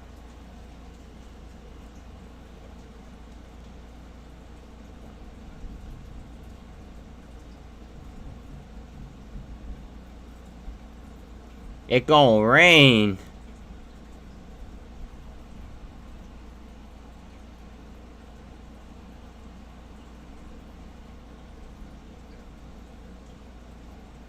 Alright, we broke trend there. Let's go. Now we need some candles. Well, let me rephrase. We don't need, but we want.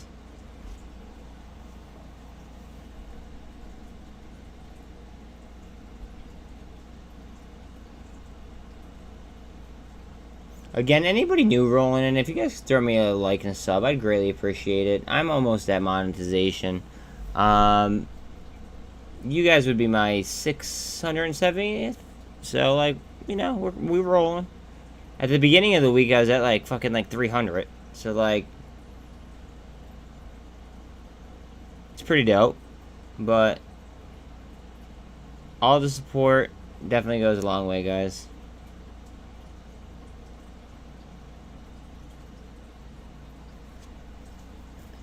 That way we could, you know, call out people like fucking, like, they did bad actors. I have no problem, like, being that person, calling people out. It's fine. I've already done it twice.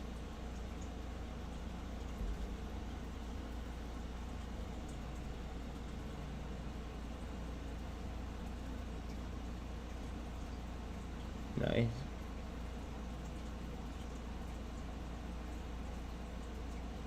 Be very careful, HS, with Labu. Thank you for doing that. I think so. I have a couple grand saying yes on that neon.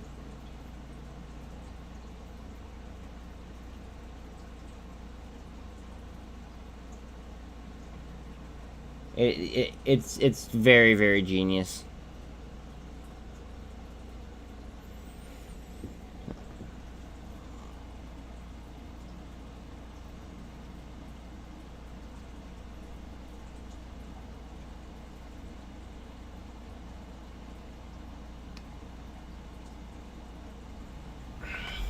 It's kind of like playing chess while everybody else is playing checkers.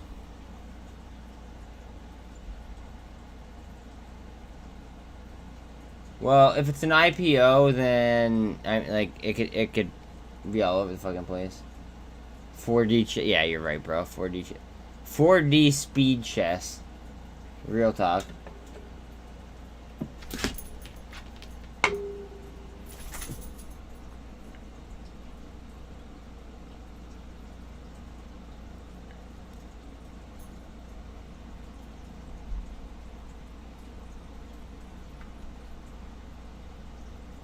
You just gotta pay attention to turnover rate. That's it. Like, when you're trading it, just pay attention to its fucking turnover rate. Like,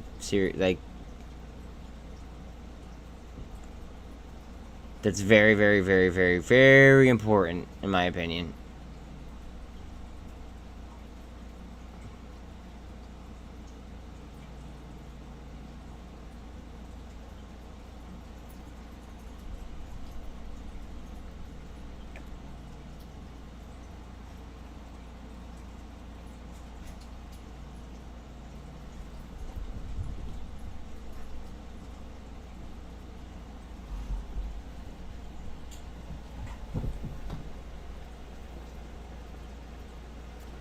It's all about supply and demand. It's gonna start off at a certain price, but then like supply and demand will find it naturally. John, I don't know what the IPO price technically is. Like, I don't know it off the top of my head, but supply and demand will easily find it. Like, that day, like.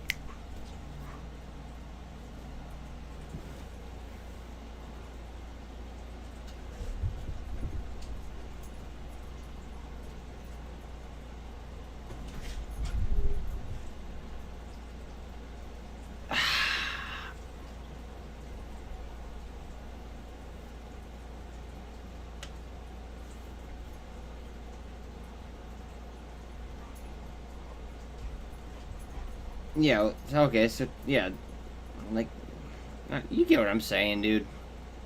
You know what I'm talking about.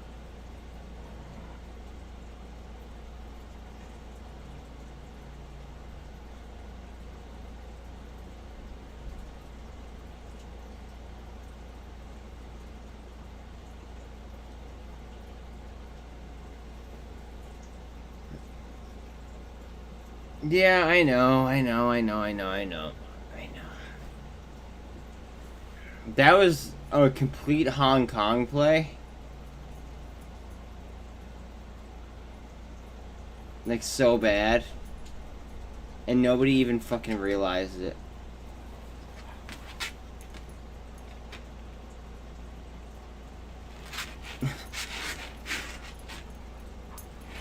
Like, literally, it was owned over 100% on Ortex.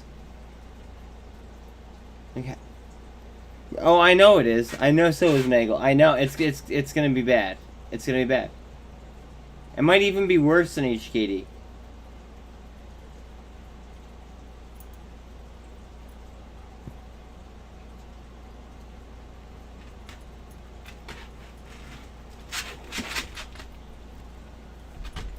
Ooh. Oops.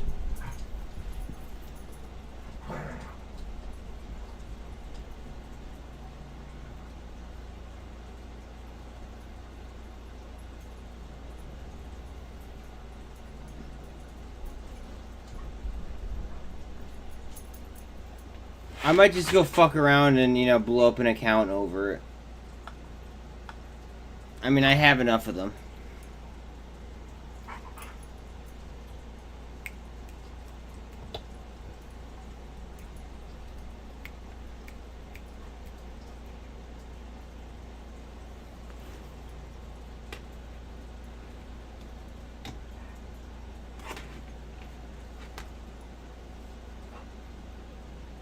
What is going on here? What is taking him so long? Well, I guess it's scheduled for 5, so it'll be at 5. We got a minute left.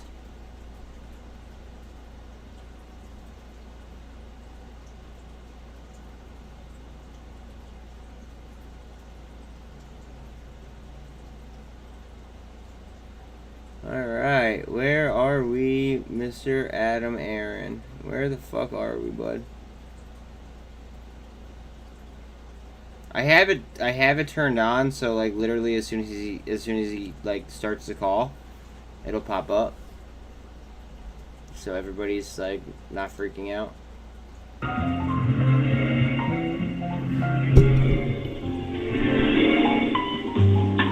Tell me if it's too loud.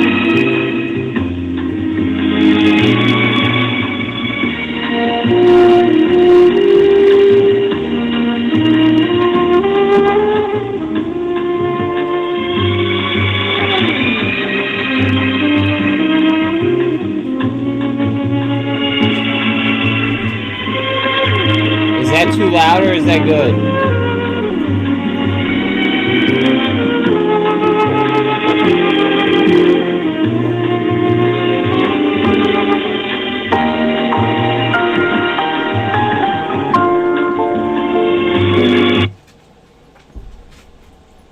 Please stand by. The conference will begin momentarily. We thank you for your patience. I should please remain on the line.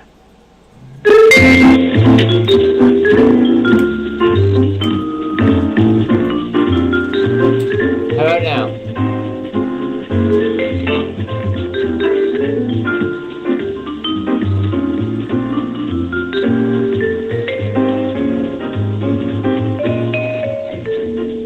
How about now? I know my mic is really sensitive. Like, so it's hard. But like, is that good? Or do you need it lower? So my thing goes like by like a, it's like a twisty thing. It's not like a.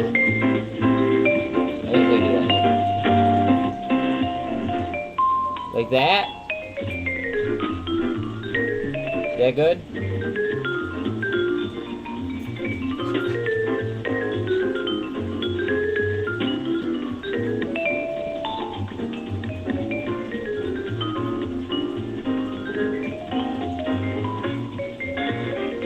Is that... It should be.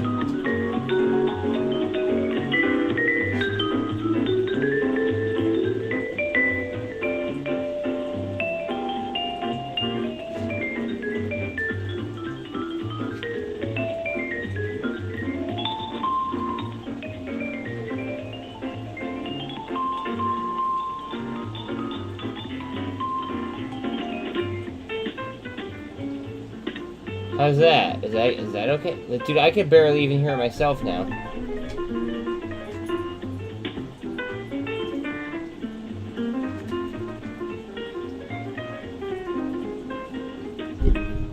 Alright, how about now? Is that better?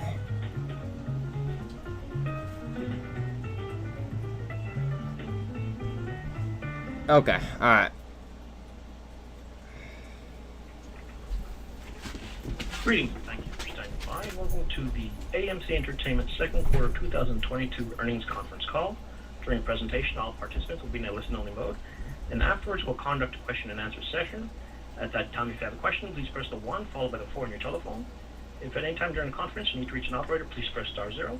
This conference has been recorded Thursday, August 4th, 2022. And now I'd like to turn the conference over to John Merriweather. Please go ahead. Thank you, Scott. Good afternoon, everyone. I'd like to welcome you to AMC's second quarter 2022 earnings webcast. With me this afternoon is Adam Aron, our Chairman and CEO, and Sean Goodman, our Chief Financial Officer.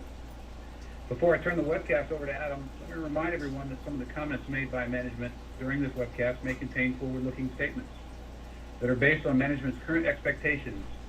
Numerous risks, uncertainties, and other factors may cause actual results to differ materially from those that might be expressed today. Many of these risks and uncertainties are discussed in our most recent public filings, including our most recently filed 10-K and 10-Q. Several of the factors that will determine the company's future results are beyond the ability of the company to control or predict. In light of the uncertainties inherent in any forward-looking statements, listeners are cautioned to not place undue reliance on these statements. The company undertakes no obligation to revise or update any forward-looking statements, whether as a result of new information or future events. On this webcast, we may reference non-GAAP financial measures, such as adjusted EBITDA, constant currency, free cash flow, operating cash burn, and operating cash generated, among others. For a full reconciliation of our non-GAAP measures to GAAP results, please see our earnings release posted in the Investor Relations section of our website earlier today. After our prepared remarks, there will be a question and answer session. This afternoon's webcast is being recorded and a replay will be available in the Investor Relations section of our website at amctheaters.com later today. With that, I'll turn the call over to Adam. Thank you, John. Good afternoon, one and all, and thank you for joining us. Today, we have tremendously exciting news to share with you. First, our results for the second quarter, which were massively ahead of last year's second quarter, and exceeded market expectations for revenues, adjusted EBITDA, and net income. And second, our plan to issue later this month a special AMC preferred equity, non-dilutive stock dividend, as it will all be going, and only be going, to our shareholder base as of the dividend date. This is a move that fundamentally and deeply strengthens our company and will give us enormous flexibility as we go forward. These are exciting times for AMC and for our investors. I'll start this webcast by talking about the business. I'll then pass the call over to Sean Goodman, our CFO, to talk about our financials in more detail. And then I'll come back to talk about our special dividend announcement and the significant benefits that it brings for our shareholders. I cannot begin to put into words how much progress AMC Entertainment made in the second quarter of 2022. Thank you to Dr. Stephen Strange, to Tom Maverick Cruise, to Elvis Presley, and to all those hungry... Look at them boom candles. Because they all graced our big screens at AMC. The second quarter was quite the success, and our best second quarter in 3 years. What's more, and this is very important, they boosted Hollywood's confidence in theatrical exhibition, and they boosted Hollywood's commitment to theatrical exhibition. Just as we predicted, our improving second quarter results boost our spirits and serve to further convince that we indeed are making great strides on our path towards pandemic recovery. As you can see in our press release, AMC exceeded expectations as people came back to movie theaters in droves. Some 59 million moviegoers came to our AMC theaters across the world in the second quarter, up 168% from the same quarter a year ago. That's more than 2.5 times. They're taking us to new highs in our high-margin food and beverage business. And thanks to their patronage, we generated positive adjusted EBITDA of $107 million in the second quarter of 2022, a $258 million improvement over that figure in Q2 of 2021. We generated positive operating cash, too, in the second quarter of 2022 of $52 million. That was a $178 million improvement from the figure of the same quarter a year ago. The second quarter marked the strongest North American box office since 2019. Numerous films shined brightly in the second quarter, but none shined brighter than Top Gun Maverick. I've seen it myself 4 times now. Top Gun Maverick is now approaching $1.3 billion in worldwide box office receipts and holds the #1 box office position thus far in 2022. Maverick also broke all-time records by becoming the highest-grossing movie of all time to open on Memorial Day weekend. Wow. It also is becoming the highest-grossing movie ever, both for Paramount Pictures and for a movie starring Tom Cruise. That's impressive. I have said all along that people would come back to theaters in eye-popping numbers, and that is exactly what they did in the second quarter of 2022 and what they've been doing since. To the naysayers, who foolishly, in our opinion, have been predicting a secular decline of theatrical exhibition, all I can say is, well, you've seen my feisty hashtags on Twitter. You know what I say.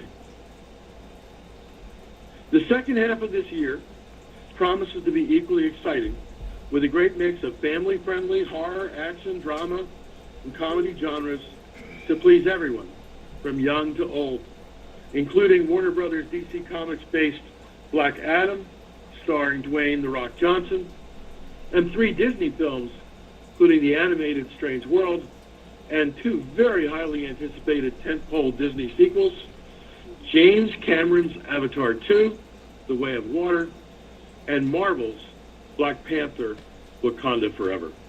Okay, those are going to be 2 big movies. Just last week, the powerful and poignant trailer for Black Panther 2, Wakanda Forever, was released and garnered a staggering 172 million views of the trailer in just the first 24 hours, becoming one of Marvel Cinematic Universe's top ever trailer debuts. As Nicole Kidman reminds us in AMC's now iconic and revered advertising campaign, given that Hollywood has great stories to tell, it's clear that movie fans are ever so eager to enjoy those dazzling images on AMC's huge silver screens. On speaking of Nicole, our ad campaign was so effective that we signed her to be our spokesperson for another full year.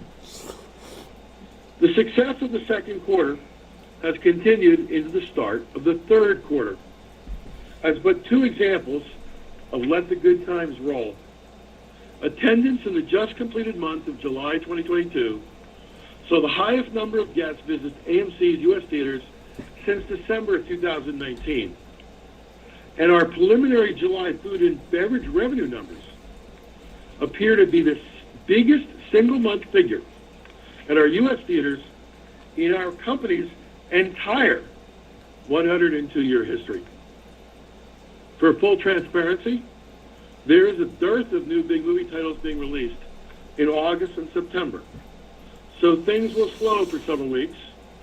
Don't expect too much of us for all of Q3. But then comes the fourth quarter of 2022. Talk about star power showing itself in movie theaters. These movies and more will all grace our screens in just the 13 weeks of the fourth quarter of 2022. Jamie Lee Curtis in Halloween Ends, Julia Roberts and George Clooney in Ticket to Paradise, Dwayne Johnson, Pierce Brosnan, and Viola Davis in Black Adam, Jessica Chastain, Anne Hathaway, and Sir Anthony Hopkins in Armageddon Time, Margot Robbie, Christian Bale, and Robert De Niro in Amsterdam, Tom Hanks in A Man Called Otto, Brad Pitt and Margot Robbie in Babylon. Oh, and don't forget the ever so much anticipated sequels to Black Panther, Shazam, and Avatar. Shazam, really? So too, the movie slate for calendar year 2023 should also make us all smile.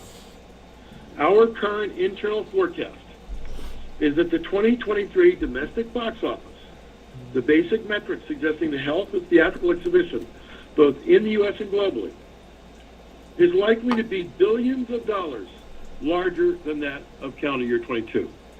Billions of dollars ahead. We look forward to Q4 of 2022, and we look forward to calendar year 2023 with absolute glee. There were other strides forward made at AMC in the recent months since our last quarterly call. We've started the installation of the biggest environmentally friendly green initiative in our company's history, with the introduction of laser projection technology coming over the next few years to almost half of our U.S. screens. And laser projection will make the pictures on those screens so much brighter and so much sharper that it's certain to excite movie buffs going forward. We're already in test market in Chicago and Kansas City with our partner, Uber Eats, for home delivery of AMC Perfectly Popcorn and other concession items from our theaters. The early results are favorable, so we expect to roll out nationally in Q4 of this year. Similarly, recipe development for microwavable and ready-to-eat popcorn is well underway, going extremely well, and we look forward to being able to sell our popcorn products in grocery stores and/or convenience stores next year. We're also in active dialogue with a credit card issuer and hope to introduce a co-branded AMC credit card that can be launched nationally. Oh my God. In early 2023. That's big. Or possibly as early as late 2022. And at the specific urging of our shareholders, that's big. We are stepping up our game mightily on AMC branded and movie branded merchandise. As for Hycroft Mining, Hycroft just announced its largest exploration program in about a decade. Remember that heretofore, Hycroft has explored only about 2% of its 71,000-acre mine site.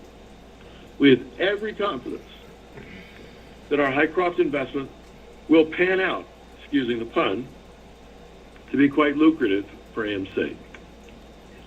Speaking of investments, our board of directors also has authorized us to establish a fund of up to $100 million for additional transformative investments where AMC can seek to add value and thereby create meaningful additional value for our shareholders.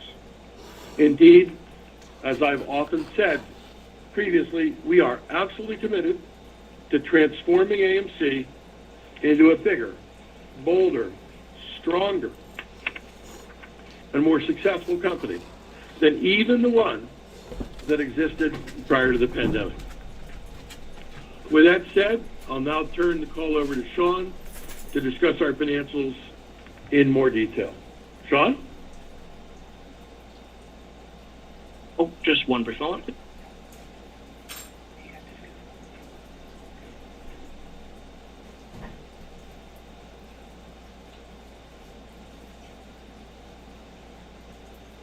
And you may begin. All right. Yep. Good. Thanks, Adam, and thank you everyone for joining us this afternoon. As Adam said, Q2 was a terrific quarter for us. We welcomed 59 million guests to our theaters around the world, and this is well ahead of the 22 million guests that we entertained during last year's second quarter and the 39 million guests that visited us in the first quarter of 2022. This attendance resulted in revenue of $1.17 billion. This is more than 2.5 times the $445 million of revenue we had in Q2 of 2021. And it's almost 50% ahead of the $786 million of revenue that we recorded in the first quarter of this year. But even more importantly, we achieved positive adjusted EBITDA of $107 million, a very meaningful improvement over the EBITDA loss recorded in both the prior year's second quarter and also the first quarter of this year. Our financial results clearly reflect the ongoing recovery of the industry and our business. As has been our practice during the recovery period, we believe that it's helpful to look at our financial performance metrics relative to pre-pandemic levels to best benchmark the dynamics and profitability of the business as our recovery progresses. This analysis shows that our per guest performance metrics during the second quarter were universally, substantially superior to pre-pandemic levels in 2019. For Q2 of 2022, on a consolidated basis, total revenue per patron was $19.73. This is 27% higher than Q2 of 2019.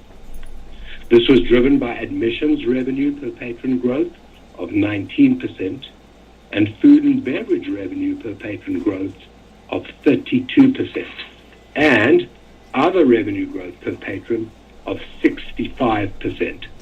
This is all compared to the second quarter of 2019. In the domestic business, admissions revenue per patron increased by 22% compared to Q2 2019, and in our international business, the increase was 12%. And when we normalize for the strengthening of the US dollar compared to 2019, international admissions revenue per patron increased 16%, measured in constant currency. The admissions revenue per patron growth was driven by guests choosing to upgrade to the very best possible sight and sound experiences that are found in our premium large format offerings, such as IMAX, Dolby Cinema, and AMC Prime. Premium large format attendance represented 15.6% of domestic attendance in Q2, and this can be compared to 10.9% in the second quarter of 2019. And in our international markets, Q2 2022 premium large format attendance represented 10.4%, and this compares to 6.4% in the second quarter of 2019. In addition, the second quarter admissions revenue benefited from an overall favorable showtime mix, coupled with pricing adjustments, including blockbuster and opening weekend pricing. From a food and beverage perspective, we enjoyed extremely strong food and beverage revenue per patron as our guests continued to participate in the full in-theater entertainment experience. In our domestic markets, food and beverage spend per patron in the second quarter was $7.52. That is 35% higher than the average spend in pre-pandemic Q2 2019. And in the international business, food and beverage spend per patron was $4.43. That's 22% higher than Q2 of 2019 and 26% higher on a constant currency basis. Our significant food and beverage outperformance continues to be primarily driven by an increase in the proportion of guests choosing to enjoy our industry-leading food and beverage offerings, combined with them purchasing more items per each order, and both of which are made easy and convenient through our AMC apps. Compared to the second quarter of 2019, domestic other revenue per patron increased by 65%, and international other revenue per patron increased by 63% and 69% in constant currency. This reflects an increasingly higher percentage of guests choosing to reserve their seats and order their food and beverage using our industry-leading websites and apps, together with the benefit of growth and diversification initiatives such as renting out our theaters during off-peak times and revenue from various promotional and marketing initiatives. Candle. During the recovery period, we have been very agile in adjusting our payroll hours and flexing showtimes to reflect market demand and optimize efficiency. Our Q2 domestic attendance represented 60.5% of Q2 2019 attendance, but 85% of Q2 2019's attendance per showing. Let's move to cash and liquidity. We ended the quarter with a strong liquidity position of approximately $1.18 billion, comprised of $965 million of cash and cash equivalents and $211 million of undrawn credit facilities. The strong results for the quarter led to non-GAAP operating cash generated of $52 million. That's operating cash generated. This is a $178 million improvement compared to Q2 of 2021. Recall that this non-GAAP operating cash generated measurement represents cash generated before debt servicing costs and before deferred rent payback. Looking ahead, we would expect a return to non-GAAP operating cash burn in Q3 as we experience a seasonally strong, softer box office together with working capital pressures relating to the strong Q2 I'll turn it louder. However, Somebody we do said that expect it a was too return loud. to positive non-GAAP operating cash generated in Q4 of this year. Regarding capital allocation, we continue to pursue a balanced and disciplined approach to capital allocation. Our main priorities remain unchanged. 1, ensure that we have sufficient liquidity to manage through the recovery phase of our business. 2, strengthen our balance sheet by reducing our debt and associated interest costs. And 3, investing in our business to enhance the guest experience. We're going to cover all that And finally, stuff 4, after AMC. I opportunistically got you. pursuing value-enhancing initiatives, including those that lead to diversification and growth of our business. As previously reported, during the quarter, we quietly strengthened our balance sheet by repurchasing through the open market approximately $72.5 million of our 10% second lien subordinated secured notes that are due in 2026. We did this repurchase for approximately $50 million, and this represented a 31% discount to the face value of the debt. As a result of this transaction, we recorded a gain on debt extinguishment this quarter of $39 million, and our annual interest costs will now be reduced by $7.25 million. During the second quarter of 2022, we also strengthened our balance sheet by repaying approximately $53 million of deferred rent, reducing our deferred rent balance to approximately $219 million.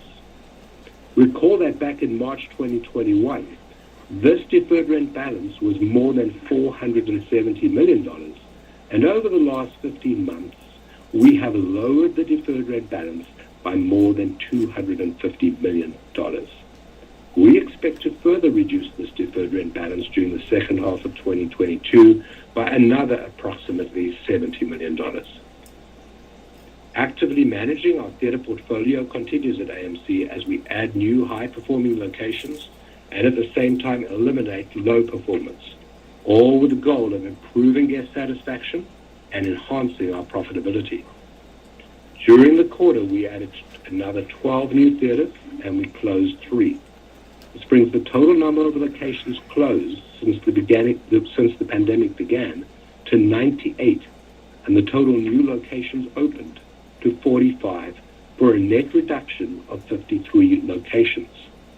And I can tell you that the combined 45 new locations are not only substantially outperforming the 98 closed locations, but they are also nicely exceeding our underwriting expectations. CapEx, net of landlord contributions, Is there a was new one, $36 million Albert? in the quarter. And for this year, separate and apart from any M&A activity, we expect net CapEx to be in the range of $150 to $200 million. Finally, before handing the webcast back over to Adam, I would like to share with you just how enthusiastic and excited myself and the entire leadership team at AMC is about the groundbreaking special dividend that Adam will now talk about in more detail. Adam. Thank you, Sean. We'll open up the call to questions in just a few minutes. But before we do that, I'd like to talk about the decisive and bold action we took earlier this afternoon. After months and months of work to get to this announcement, we broke the news in the last hour Watch this drop. that we will be issuing a one-for-one stock dividend It's gonna go crazy. of a new AMC preferred equity unit to our existing common shareholders as of the dividend date of August 19, later this month. This is a major step forward for AMC. Never mind. It said as of the In dividend my date. view, probably the biggest favorable development for our company So we have until August 19th to buy in it. all of calendar year 22, both looking back and looking ahead.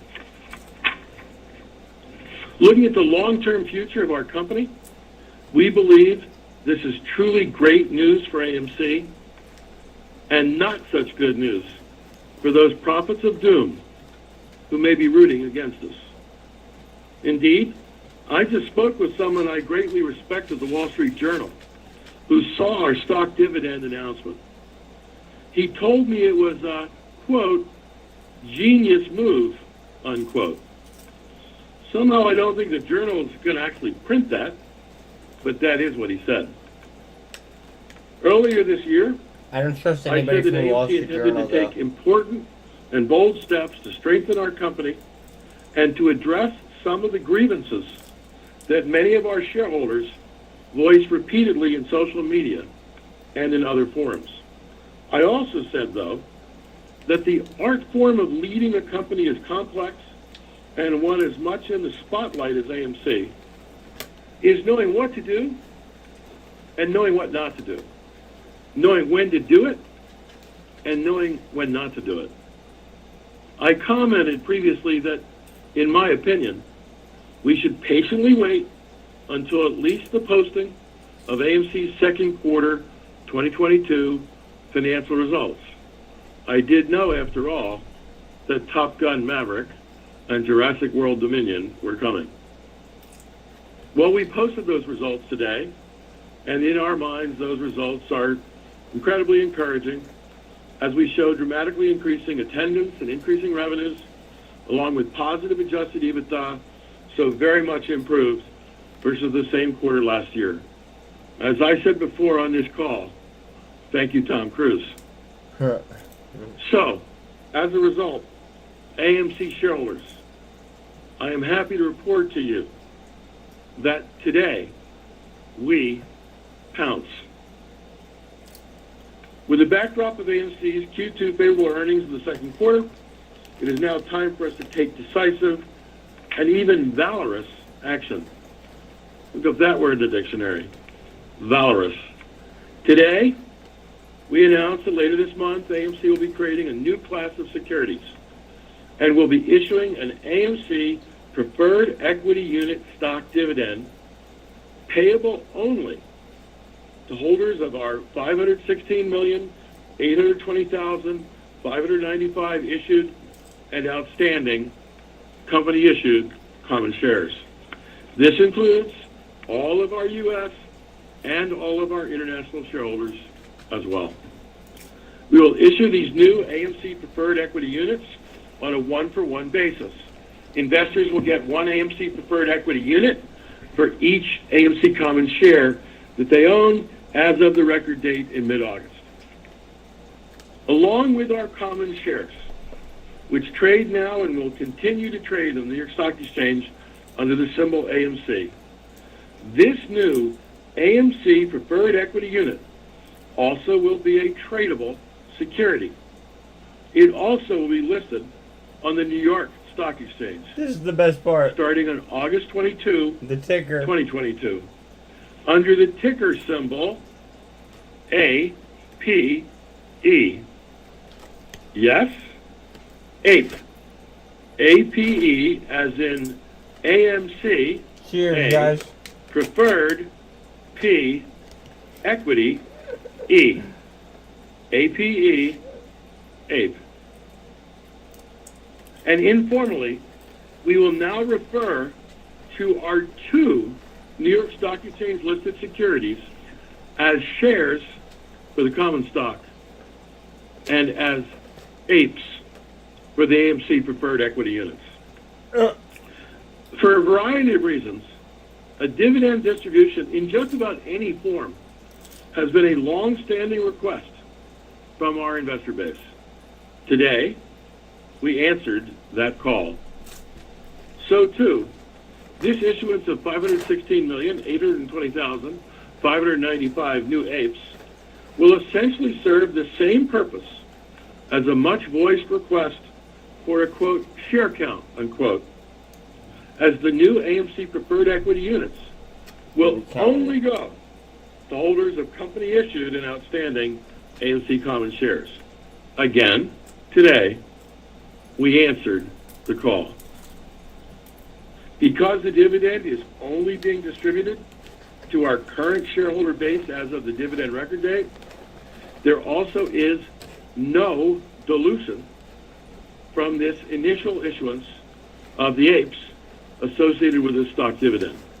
Because these new APEs all go and only go to holders of company-issued AMC common shares. The number of issued and outstanding AMC commercial shares will remain unchanged at 516,820,595 after the dividend is paid. But of course, each shareholder also will own one APE for every share of AMC common stock held. So, as of August 22, there also will be another 516,820,595 APEs issued and outstanding. Think of this as being very similar to a 2-for-1 stock split, except that in a stock split, an investor would get 2 shares of new common stock for each 1 old common share owned. In the AMC case being announced today, however, given that this is a preferred equity stock dividend, an investor would own 1 share and 1 APE in lieu of owning just 1 common share. Since this stock dividend being announced today is like a stock split, it's logical to assume that once the dividend is issued on August 22nd, the price of our common shares will fall. Vitally, however, and I cannot repeat this enough, for each owned share, investors would not own only a single share, but would own instead a share and an APE. So their economic interest in AMC, which is now just 1 share, would instead be the price of a share plus the price of an APE, both of which will trade on the New York Stock Exchange.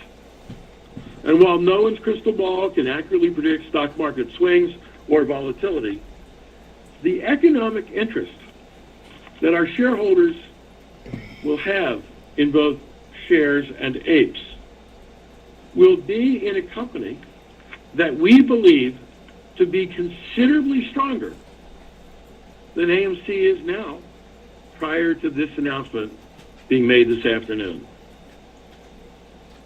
The issuance of APEs is made possible given the previously and repeatedly announced approval by AMC shareholders back in 2013 that the creation and issuance of AMC preferred stock could occur solely at the AMC Entertainment Board of Directors' future discretion.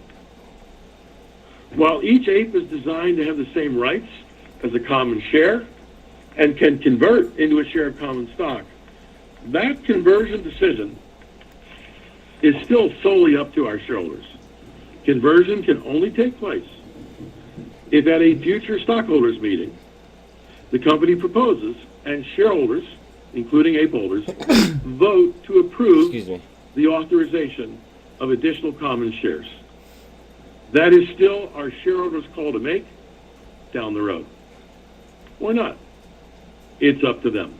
Should do it. But here is probably the most important thing of all in this announcement about the creation of APES today. With the creation of APES, AMC is deeply and fundamentally strengthening our company. We already have shareholder approval in hand, such that our board could decide we can issue more APES in the future above and beyond those going out with this initial dividend. Given the flexibility that being able to issue more APES will give us, we believe that we would handily be able to raise money, if we so choose, which immensely lessens any survival risk as we continue to work our way through this pandemic to recovery and transformation. Rather than having to worry about survival, the flexibility accruing to us from APES can instead let us continue our efforts to try instead for AMC to thrive and to soar. This new AMC preferred equity provides AMC with a currency that can be used in the future to further strengthen our balance sheet, including by paying down some of our debt and other liabilities. It also gives us the ability to seek additional shareholder value enhancing and potentially transformative investment opportunities. I believe that all of this makes AMC vastly, and I mean vastly, stronger. And anything that moves AMC so far forward in a single step is bad news. Bad, bad, bad news for those who wish us harm. Having said all of that, there are a myriad of details and cautions related to our announcements today. So, I strongly urge investors TVs are carefully read our jacked, press guys. releases My and TVs our are SEC jacked. filings on Fuck these them. matters, which are incorporated herein by reference. To celebrate this milestone and as a token of our appreciation for our shareholders' continued support, we also will be offering a free I Own Ape NFT to all existing AMC Investor Connect members and to new members joining by August 31, 2022.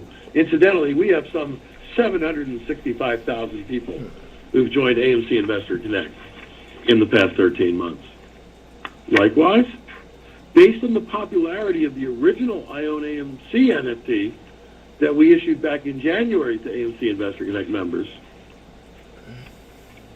to those who are in AMC Investor Connect or to those who joined by August 31, 2022, they will also be entitled to receive a free updated version of that I Own AMC NFT, Make It a Pair.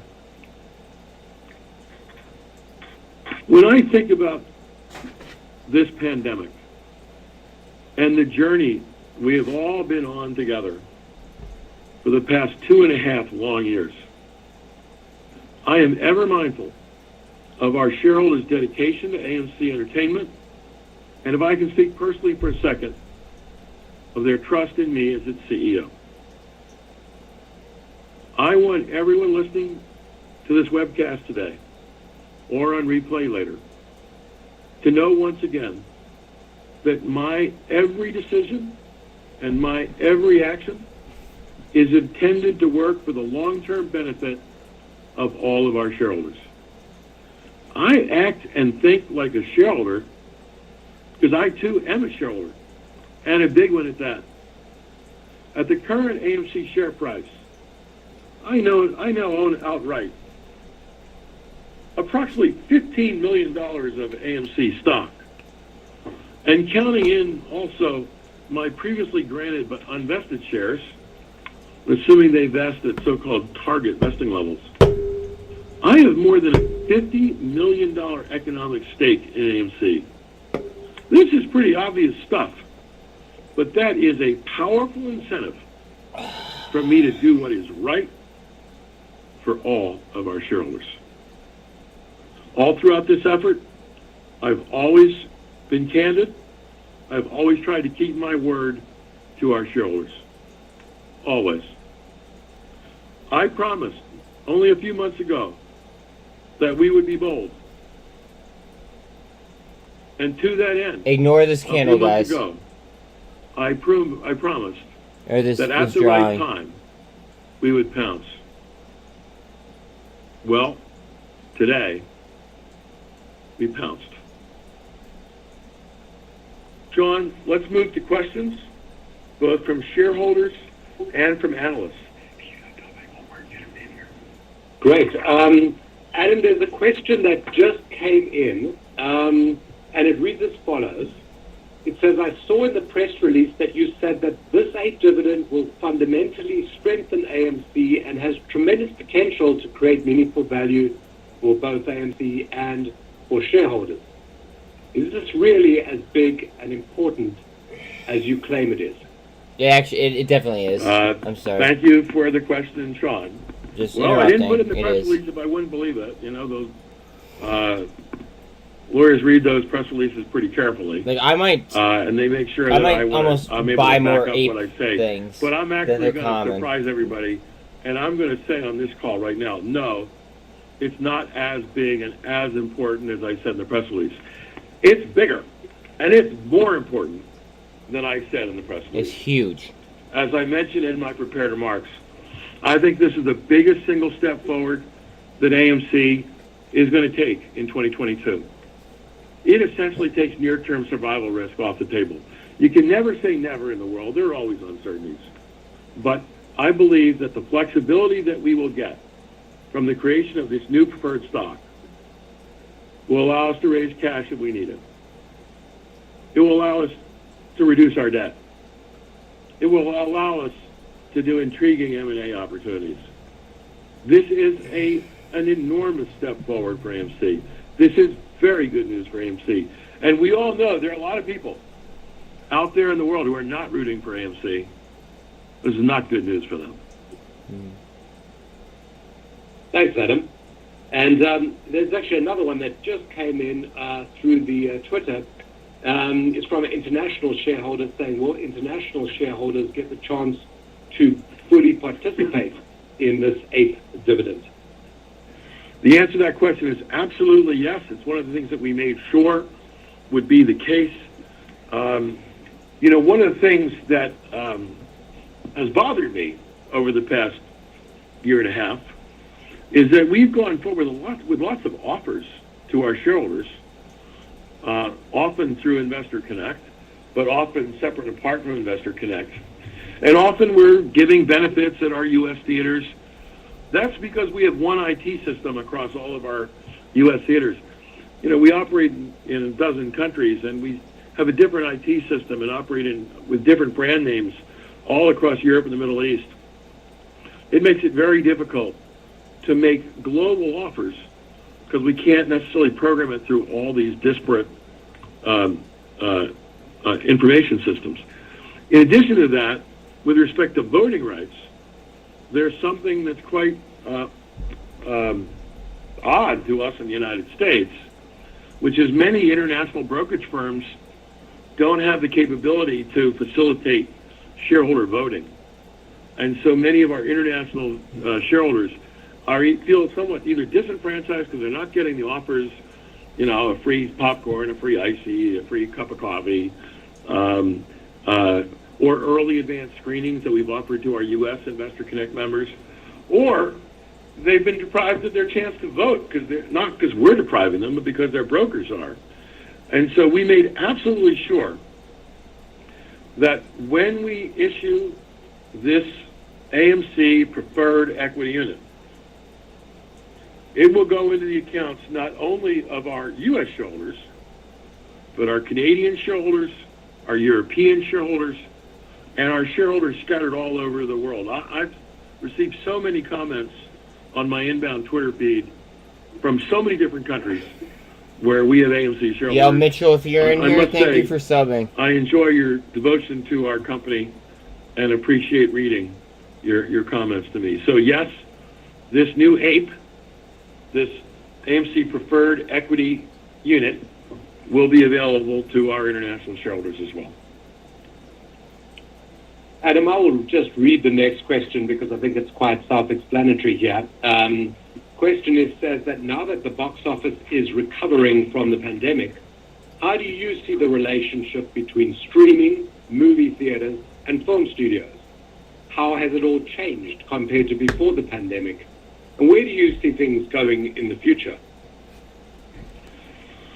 So this is not a new question or a new problem. This whole issue of not streaming necessarily, but Windows and Hollywood studios' commitment to theatrical exhibition has been a live topic really ever since the summer of 2017. And we've been in active dialogue with studios ever since. Sorry. Nothing really happened to change theatrical exclusivity. With all that discussion in 2017 and 18 and 19, nothing really happened until the pandemic showed up in 2020. And just as theaters were closed, Hollywood could not distribute their movies. And so studio after studio experimented with different releasing strategies of their movies they already in the can, including some other attempts away from theatrical exhibition.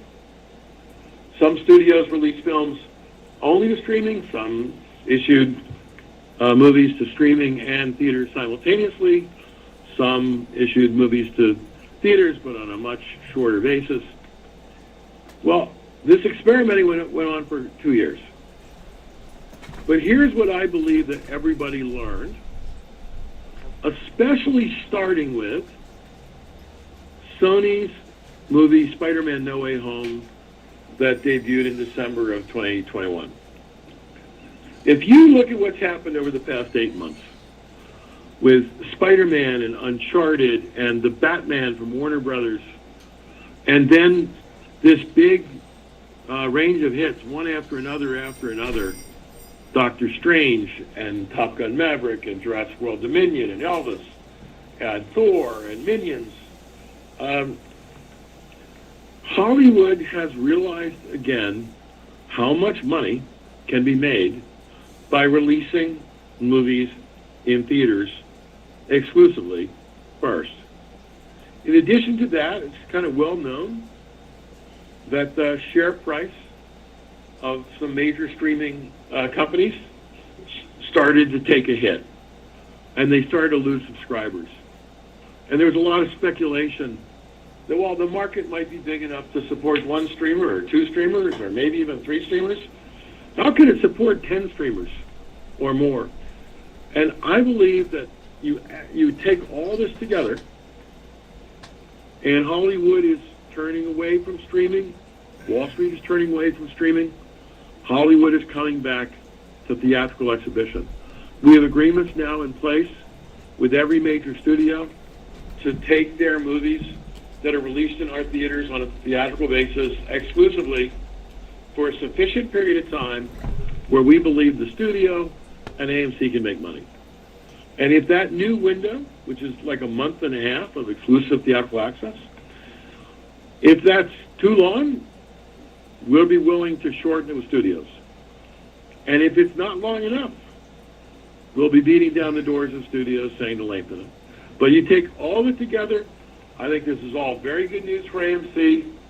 We have a parade of hits on our hands that either started last December or last March or last May, depending on where you want to start.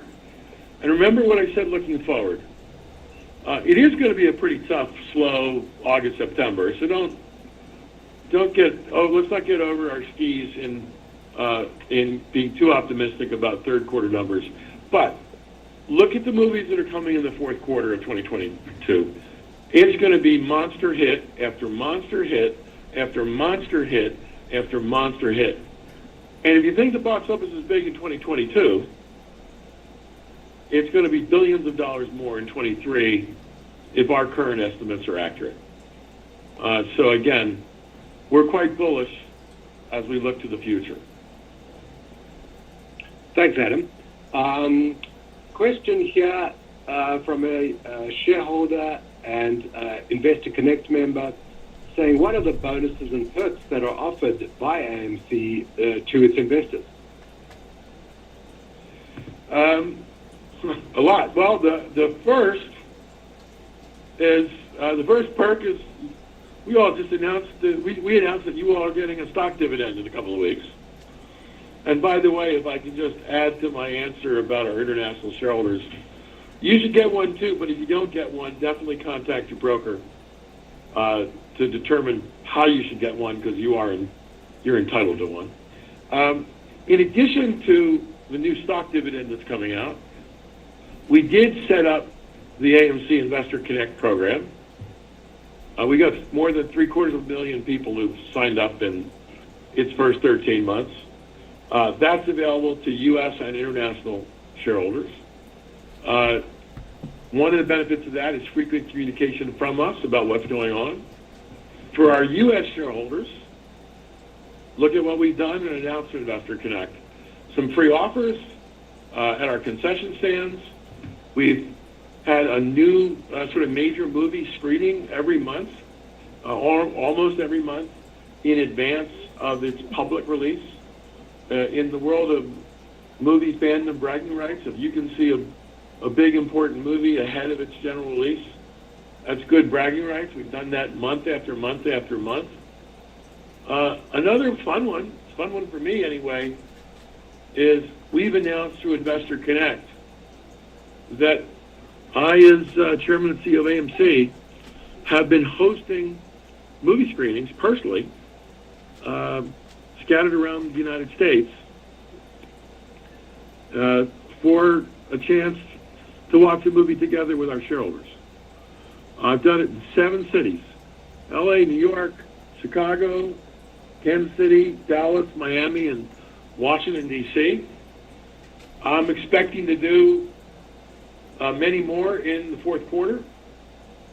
And I can announce today with some delight that sometime between September and Christmas, I expect to hold my first overseas investor screening, probably in London, although it's possible we'll go somewhere else in Europe as well.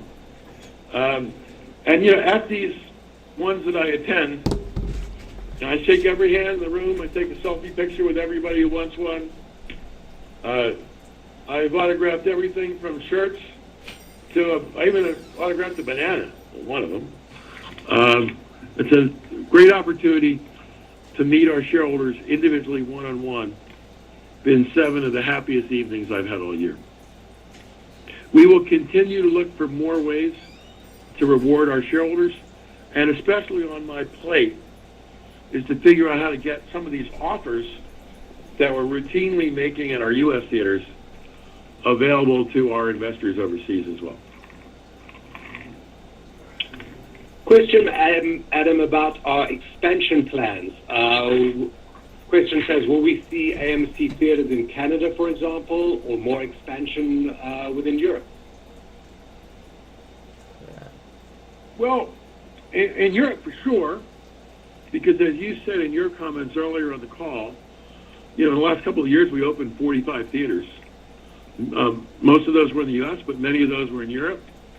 And we keep on signing agreements on attractive pieces of real estate to open new theaters. We just opened a theater a couple months ago in Finland. It's already one of the most successful theaters in Finland. And that's true that we're looking for new opportunities in all the countries that we currently serve. But for us to enter Canada or other countries in Europe where we're not now present, you pick it, the Netherlands, Poland, wherever we may not be, the best way to do it is not go into a country and open a theater or two and be a irrelevant player in that country. The best way to do it would be to acquire something of some size and scale. And prior to today, even though we had, $1 billion of liquidity available to us at the end of this most recent second quarter, being very careful how we spend it and invest it, because we wanted to make sure that our cash position was always strong. With this new preferred stock currency that we now have, we can get much more aggressive on the acquisition front. And so it's conceivable, not definite, there are no current plans, but it's conceivable that we could do some international acquisitions. This is not a new concept to AMC or to me. All during the history of AMC has grown through acquisition. 6 years ago, when I joined AMC, 6.5 years ago, in my first year, we did 3 major acquisitions that took us from being the second largest movie theater chain in the U.S. to the largest movie theater chain in the U.S., the largest movie theater chain in Europe, and the largest movie theater chain in the world. Recently, just in the last year, we bought about a third of the ArcLight Pacific circuit, which did not reopen after the COVID pandemic.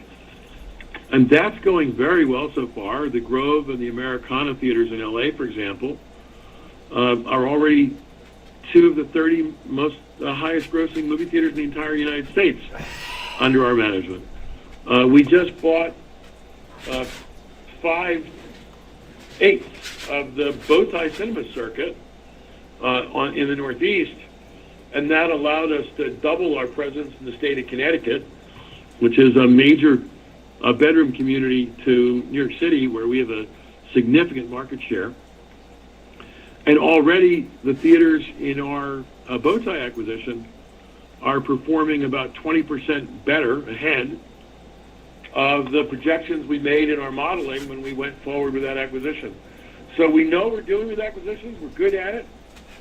And now that we have a new preferred stock currency at our disposal, we'll keep our eyes open on acquisition opportunities as well.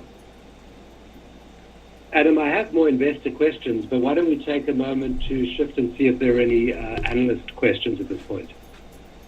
Absolutely. Yes, we have a question from the line of Wald with B. Riley Securities. Please go ahead, your line's open. Hey, good afternoon, guys. Eric Wald. A couple questions. I guess one, obviously the use of this new currency to potentially accelerate the deleveraging of the company, kind of pay down some of the debt that's been taken on in recent years. What, aside from any new actions you may take to major acquisitions or new entities, just the current state of the company, what do you view as the optimal leverage for a company like yours right now, and given your outlook in the next year? Eric, the optimal leverage for our company is a lot less than we're currently leveraged. Throughout the pandemic, we've taken action to reduce debt. You may recall that in July of 2020, we did a sophisticated bond exchange where we traded equity for debt, and we wiped out, by memory, I think it was $555 million of debt with the stroke of a pen. Gone. Similarly, just a few weeks ago, we announced that in the second quarter, or July, I forget the actual day. I know we announced it. I forget the actual day we bought the debt. I think it was in the second quarter. That we bought $72.5 million worth of debt for $50 million, got a 31% discount on that debt. Now, $72 million out of $5 billion is like a drop in the ocean. But being able to get our debt back at a 31% discount, that was certainly a good day for AMC. And just as we did a sophisticated bond exchange in the summer of 2020, if we have debt holders who would like to give us our debt back at a discount in exchange for AMC stock, that is a great trade for our shareholders. Similarly, you all have asked us on previous calls about the deferred rent obligations that we took on with landlords, theater landlords, where we owe rent from calendar year 2020 or 2021, this year, next year, year 2024, and in the future. We've already been in contact with several landlords who said that they wouldn't mind getting paid early, and they wouldn't mind getting paid early at a discount if we could swing it. But we've been very mindful of holding on to our cash hoard, that war chest as I described it, because we wanted to make sure that we were always fundamentally in a strong position with liquidity at our side. But we now have a preferred stock currency that we might be able to use to reduce some of those landlord obligations, again, at a discount. How quickly we can delever, Eric, I don't, this is only, we're in the first hour of having this new currency at our disposal.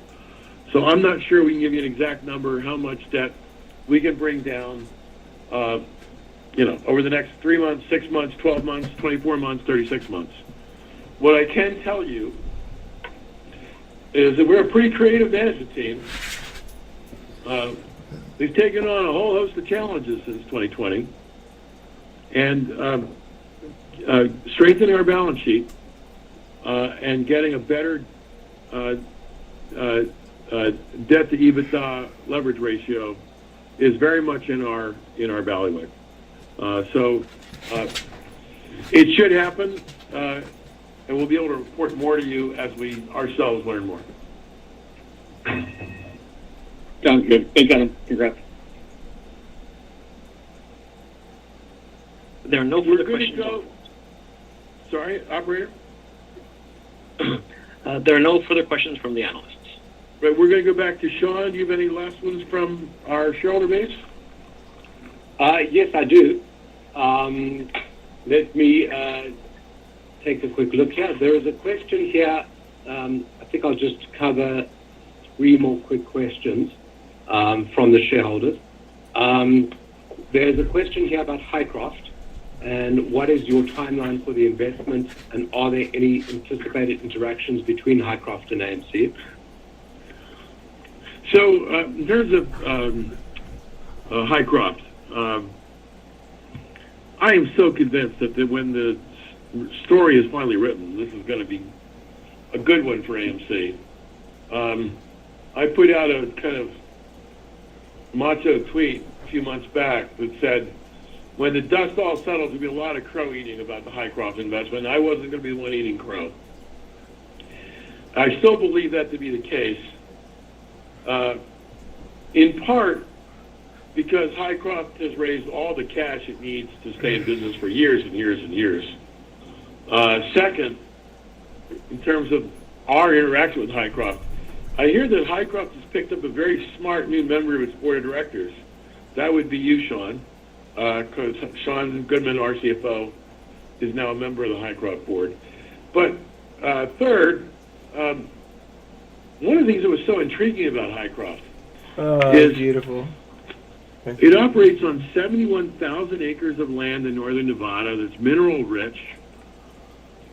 And it had only explored in the 40 years it was around 2% of its 71,000 acres. Gold and silver doesn't just exist in a small place. It spreads.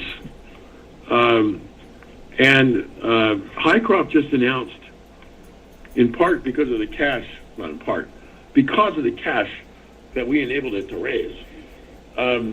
Highcroft just announced that it's starting the biggest exploration program of more of its land than it has done in a decade.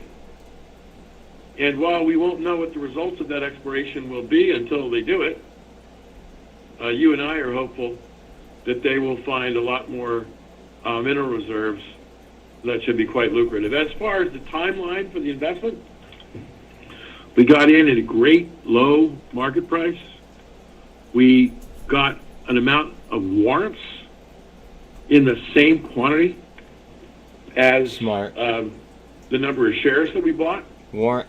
So we basically double our economics without having to put up double the cash. And when we went into Hycroft, we didn't do it for a 90-day hit. If we wanted to do a 30-day or 90-day hit, we could have, doubled our money in a couple of weeks.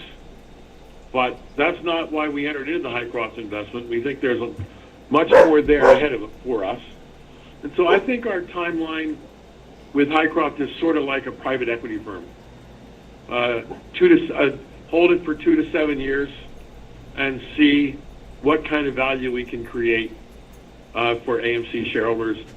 Sometime in that timeline is when I would expect, we know we got in, that's when I would expect we would get out, some number of years from now.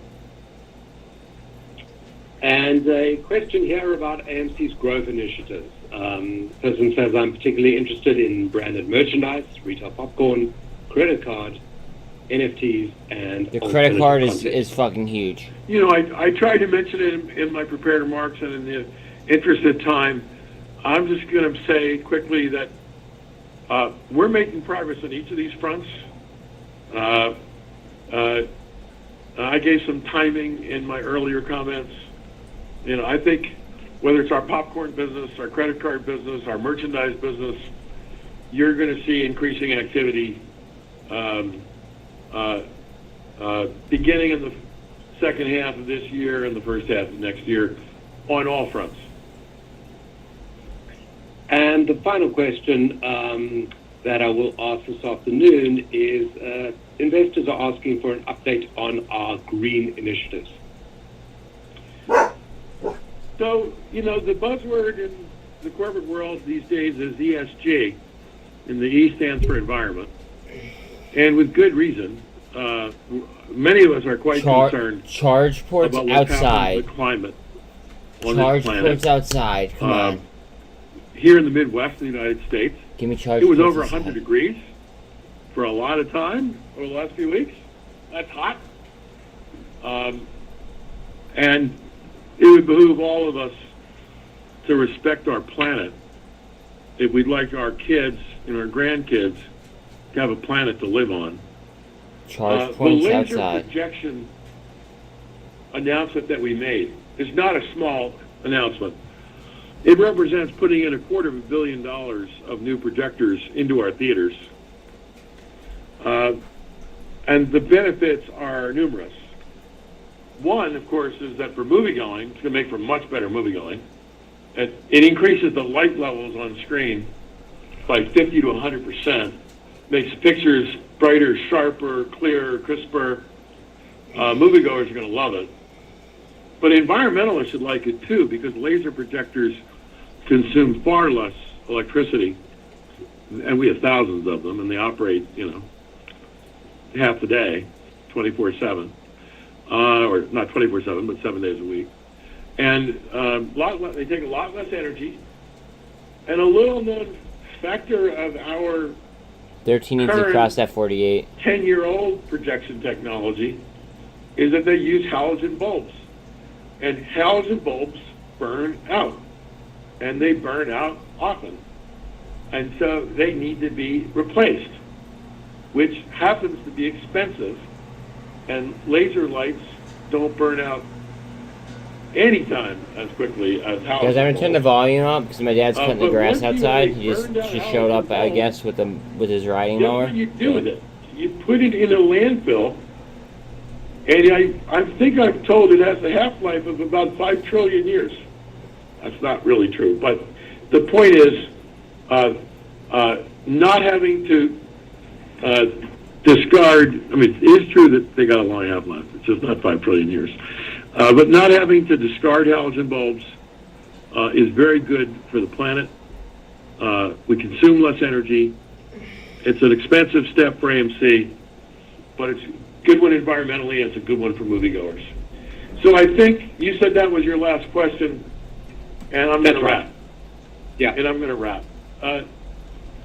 To all of you listening today, thank you for your affection and your passion for AMC Entertainment. We've been listening to all the things you've been telling us for the last year and a half. We've taken a lot of actions that reflect your thinking. And we took one today, with the creation of APES that will trade on the New York Stock Exchange in just a few weeks under the symbol APE. It's an enormous positive step for AMC. We're thrilled that we're doing it. We think you should be thrilled that we're doing it. Over the long haul, we know that this company will benefit. And so this is a very good day at AMC because today we did pounce. Thank you, one and all. We're signing off. That does conclude the call for today. We thank you for your participation. Last night, please disconnect your line. What are everyone's thoughts on that call?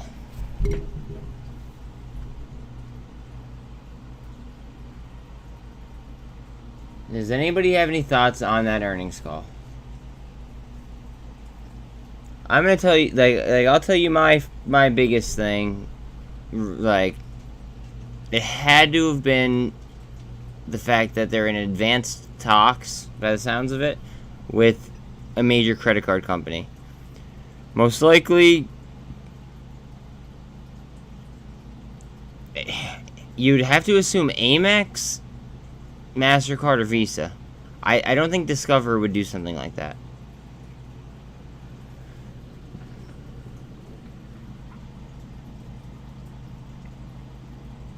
And also, I may be almost just as bullish, if not, like, and this is going to be a very, very strong statement, okay? I might be almost, like, more bullish on the preferred shares, okay? Do you guys understand, like, what preferred shares are? And, like, what they do, and, like, are you guys, do you guys understand, like, preferred shares? Like, there's, like, here, like, let me show you.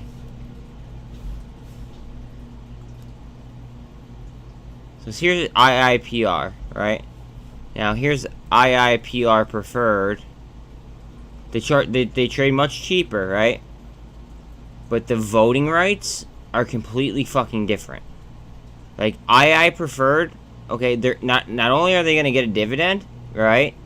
But they also get better, what's it called? They also go ahead and they get better,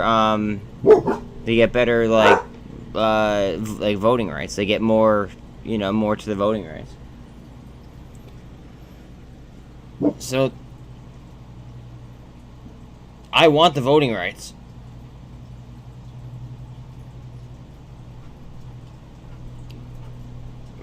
Most people aren't going to realize how big of a deal that is. That is the best, like, I wish that fucking GameStop did that. Straight up, 100%, I wish GameStop did that. That's not a, like, I hope that, like, nobody takes that as a controversial statement, because, like, it's not meant to be. What happened with BBIG?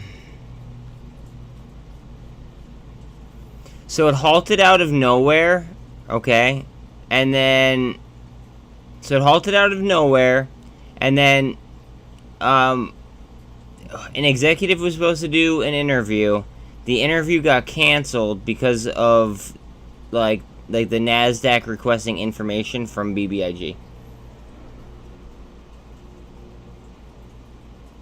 This is way better than the GME dividend. I don't know why GME didn't fucking do this. It's almost kind of aggravating. GME should have done a fucking preferred. Cause there's no dilution then.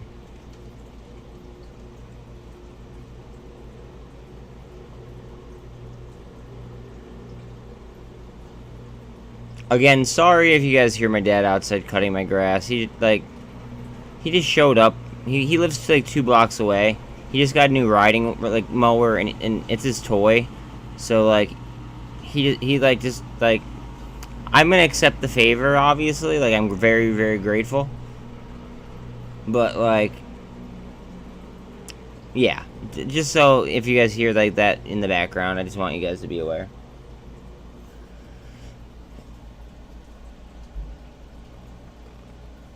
Oh, guys, we're getting a gold cross on fucking TBLT as well. Don't worry, I'm not gonna, like, just, like, pull off AMC, but, like, I have so much money as well on TBLT and REVLON and, like other squeeze plays. Like, I have to kind of divvy it up.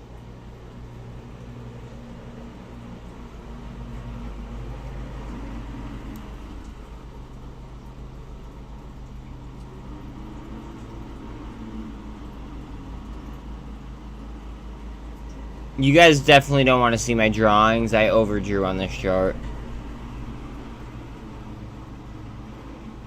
That a boy. That a boy.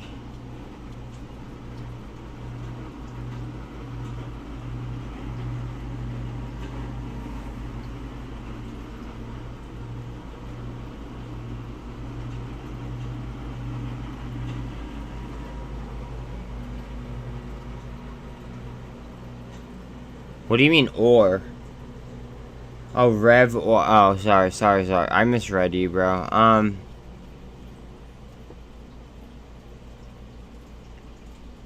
I can't give you financial advice.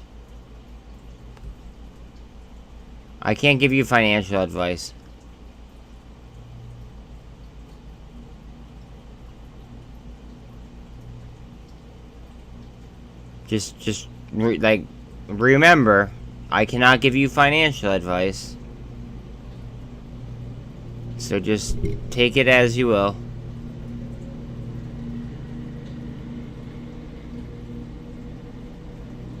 Yeah, TBLT. Hopefully we should. Okay, the issue with TBLT. Let me just kind of dumb things down. Straight up layman's terms, okay? They made the initial offering, okay? And then they filed it like 3 different times, but it was really the same fucking filing. So everybody, retail doesn't read filings, okay, for the most part. I do read filings. So with that being said, every single filing that they put out, and you guys could read them yourself, okay? It pretty much responds to the original fucking filing. So, like, the extra 3 that they went ahead and filed were meaningless.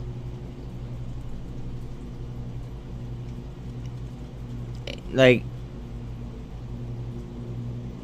they must be so fucked between BBIG, TBLT, REVLON, like, TYDE. Like, they have to be so fucked that, like, they don't know what to do.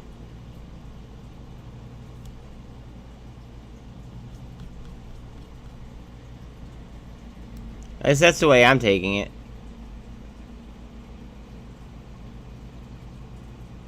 Yo, no sell? Nuts.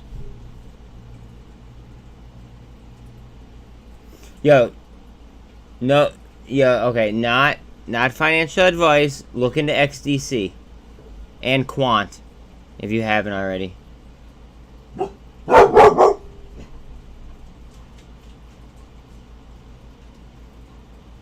Like, real talk. Like, look into XDC and Quant. I actually have a video that I want you to watch. It deals with, what's it called? It deals with XDC.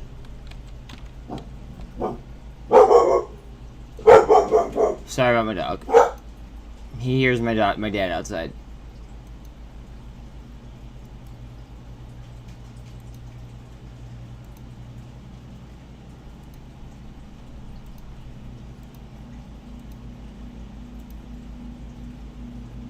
One second. If I get to my fucking video here. There we go. Alright, here we go.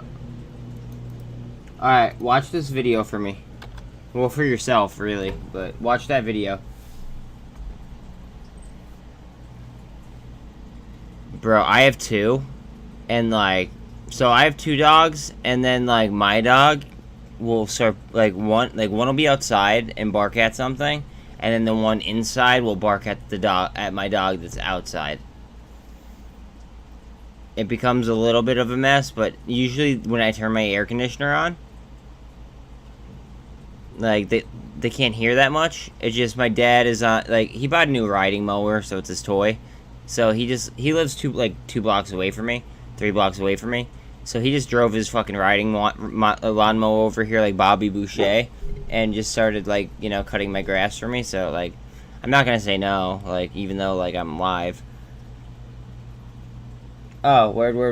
Alright, so then you know that, what's it called? Then you know that, that XDC is going to be used to settle through Corda.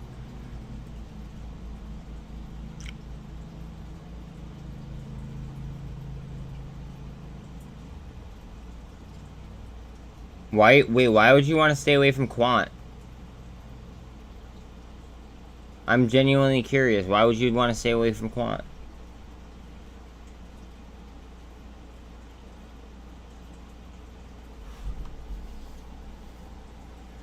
For those of you that are rolling in, if you guys could throw me a like and a sub, I'm almost at monetization status. I jumped like fucking like 450 this month. I am there's a reason why I'm increasing as fast as I am. Just look at my past uploads. I'm very sorry about my pup.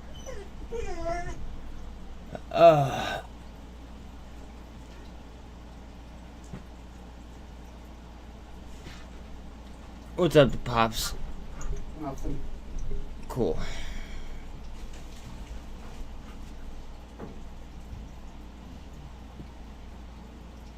I just fed them.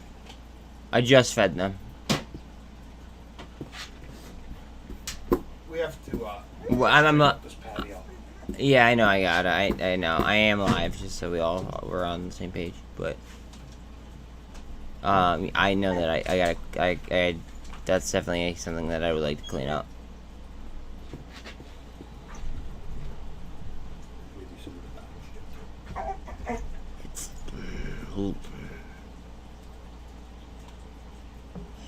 It's a bad habit that he picked up because of the time that he was got. What about up there in the grass? The tires on this tractor are full of shit. It's disgusting. Oh, okay, all right. Let's not even get into it. I'm on live. Like, I'll see you later. I mean, my mic is very sensitive, Dad. It's good. Alright, I'll talk to you later. All right, later. Thanks again. Yeah. I always gotta thank the Pops, dude. Yeah, I always gotta thank Pops. You know what I'm saying?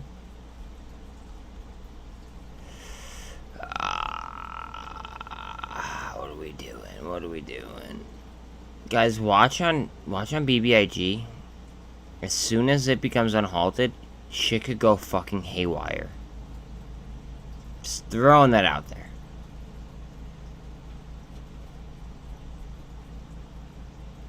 And also, watch out on this, okay? I know, App Harvest, it's called, alright? They were down, they had a bad earnings, but they have short squeeze numbers. Just watch that company. Okay? Throw that on your watch list. APPH. It doesn't hurt. Also, SENS, like, she is poised for liftoff, potentially.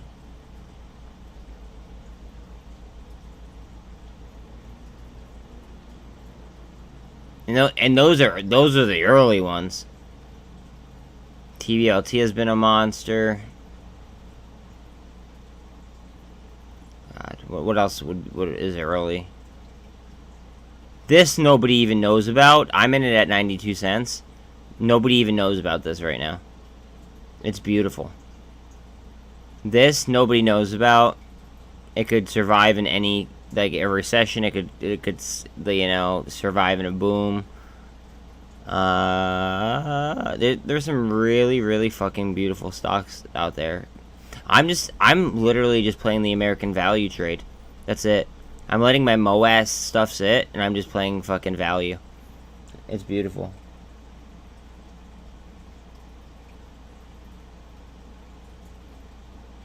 What do you have a large position in? I didn't catch that one, my bad.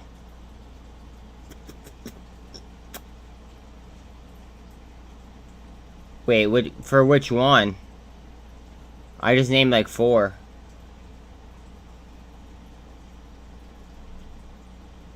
Oh, I'm deep in BBIG, yeah.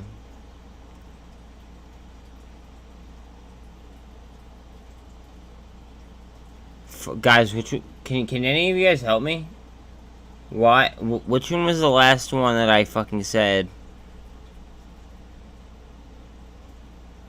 FOA? Is that the one that you're talking about? FOA? Maybe? I think you're talking about either FOA or HEPS. Again, not financial advice, but like... FOA would even do good during fucking a rate hike scenario. Just saying.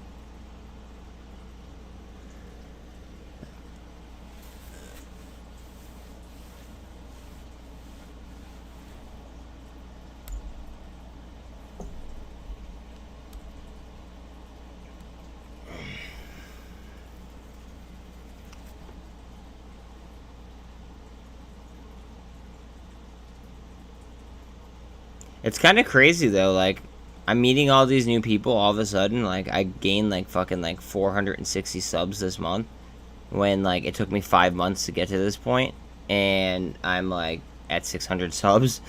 So it's like, all of a sudden now I have like a new influx of people. It's kind of, I don't know, it's cool to see different viewpoints. You know what I mean? Like different, you know, different trading styles, different tickers that people have their eyes on that, you know, I may not have necessarily had my head on or my eyes on. So it's definitely interesting, but a lot more people are seeing the value trade rather than just sticking solely to moass.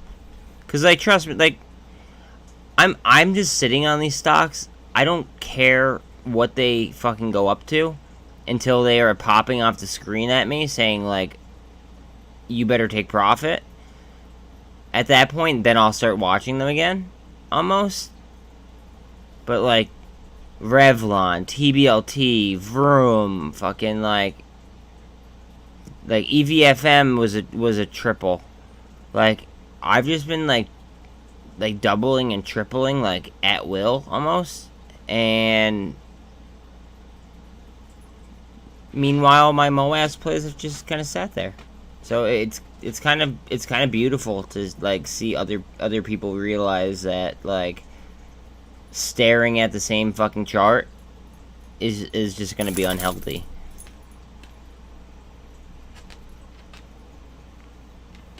I think that you might be wrong. I think that, thank you. How many subs am I up today? Probably, I was subs 600 before today. What am I at now?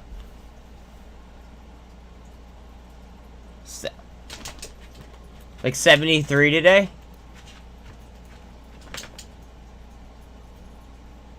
$73 subs today?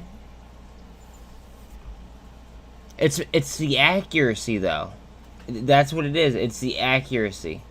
I think that they adopt crypto by then because with the elections, they don't want... I don't think that they would want like a shitty economic like thing to be in people's minds during the elections. So I think that this might be the real bounce. I think that the bounce came in actually on 622 if we're going to be specific. But it's the accuracy, dude. Like, let me show you. Yeah, dude, my my sub count is literally going parabolic. It's kind of fucked up. Okay, but let me just show you this shit. Like, this is what I'm talking about. We are going straight to my fucking YouTube.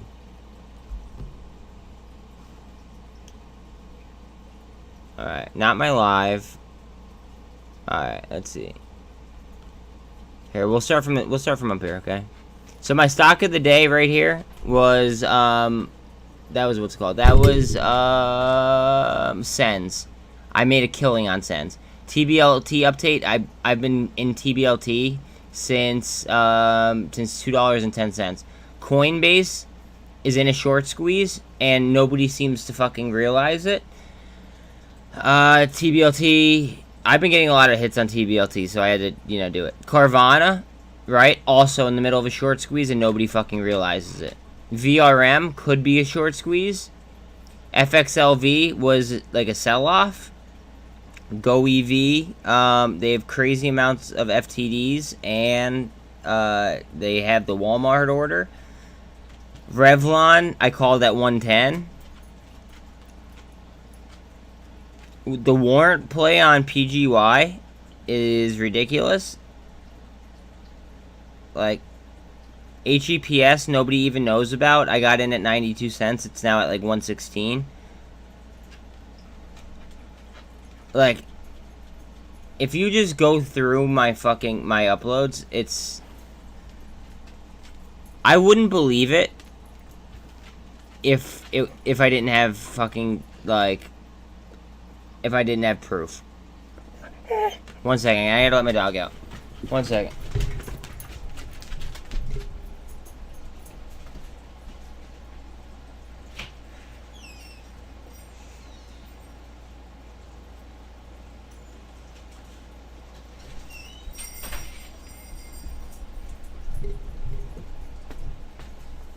Yeah,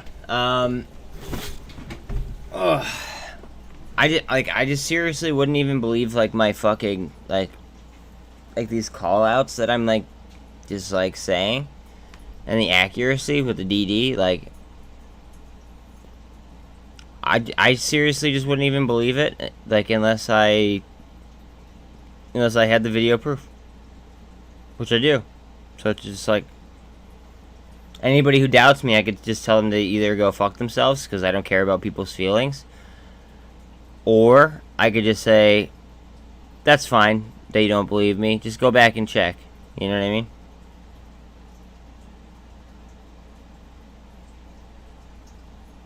What sounded very optimistic? Oh, and All-in-One is awesome, because All-in-One went ahead and bought me a green screen for behind me. That way, I could go ahead and basically just kind of make upgrade my stream to a different level. So that's dope. Shout out to All-in-One. Shout out to All-in-One. Big time.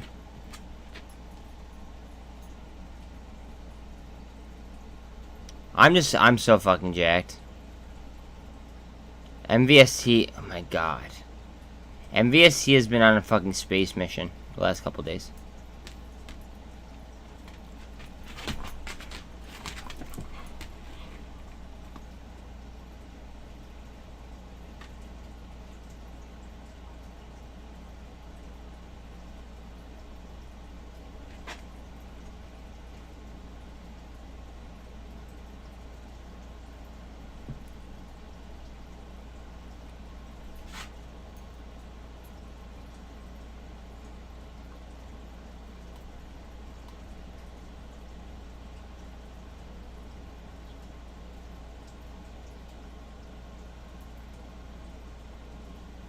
Ah, beautiful. I mean, I'm really not doing much. I'm just scanning to make sure that nothing on my watch list has, like, popped heavy. Like,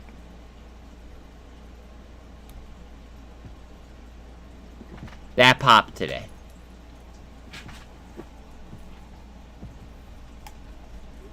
It's going to. Okay, so let me explain something to you. Okay, that a lot of like I don't want to talk down to anybody. How long have you been an AMC holder? It's like, just straight up.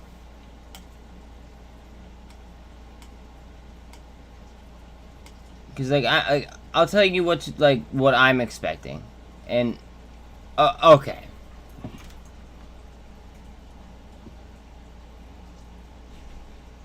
Expect them, like, one of the, like, this is, like, AMC is going to be one of the most manipulated charts in the entire fucking market. This thing may drop down, down, down, down, down, right? And then all of a sudden just fucking skyrocket, right? But what I want to do is I want to try to snipe an entry, like, to get even more in DCA, right? In order to receive the, that eight like, preferred stock, like, to receive even more of them. You know what I mean? Like, that might be my move. And then also I might buy options that are like leaps. I might buy leaps. Not financial advice, but yeah. Well, no, Cell, you and I are on the same page, bro. Like, it is what it is. Give me 1 second. Let me let him in. Fella, let go of this toy. Go fetch.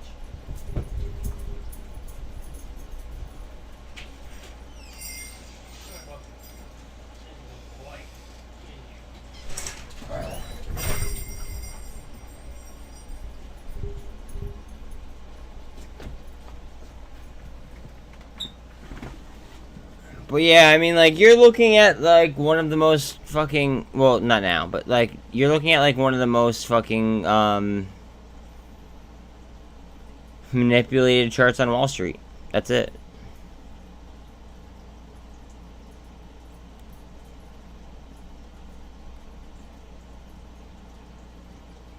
See that line right there? Do I already have a line drawn there? Yeah, I do.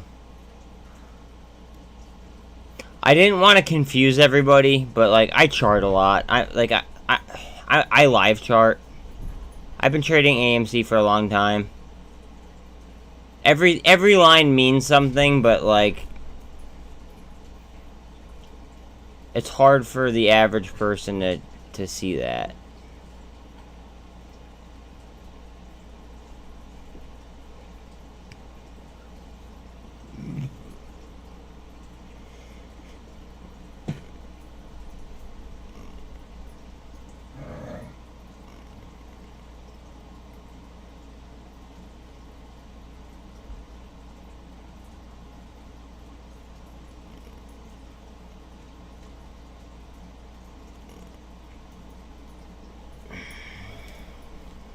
I'm sorry that I'm not just on AMC.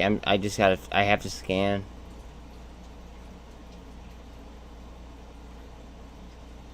Alright, so yeah, dude, that's what I do. Like, that's my life right now. So, like, it is what it is. It's short-term pain for the long-term gain. That's what I like to call it. In all reality, it's just not healthy, but look at this 4-hour chart on MVST.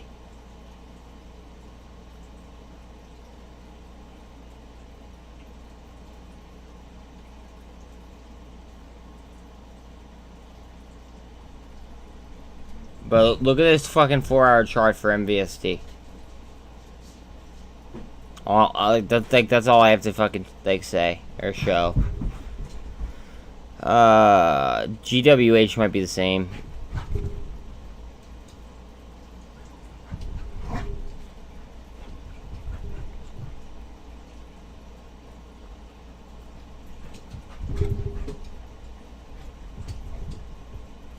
Alright, I have a shit ton of these, and their earnings are soon.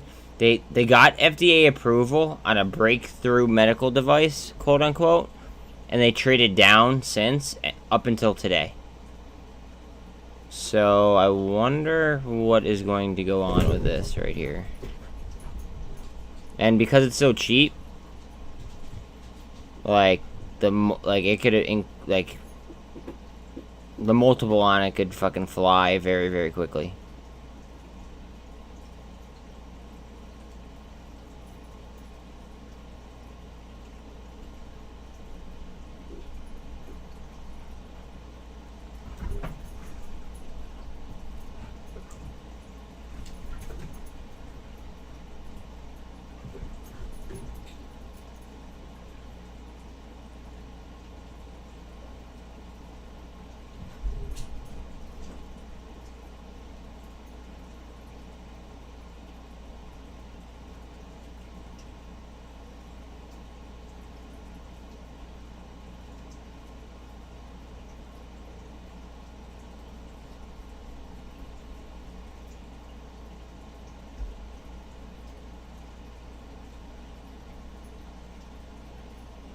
Yeah, see, I can't say, like, see, like, you're, like, the whole, like, alert thing, like,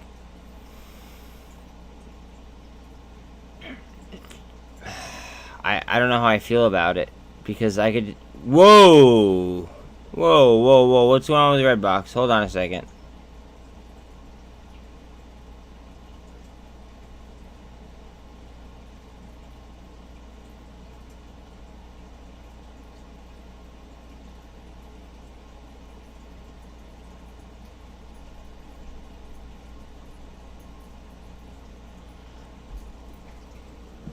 My issue is that, like, for some reason, I just, like, when I'm trading, I have to be in front of my computer, like, at all times. Like, so I figured I might as well stream, because, like, I'm doing it anyway.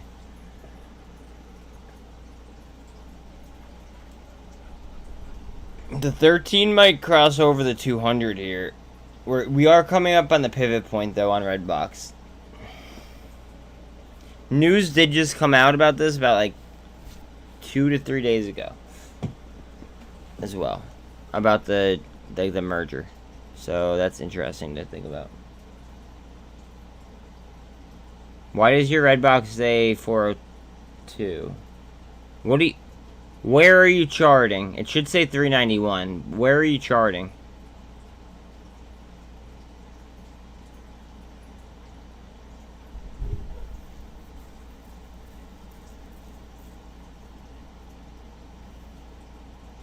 That's why.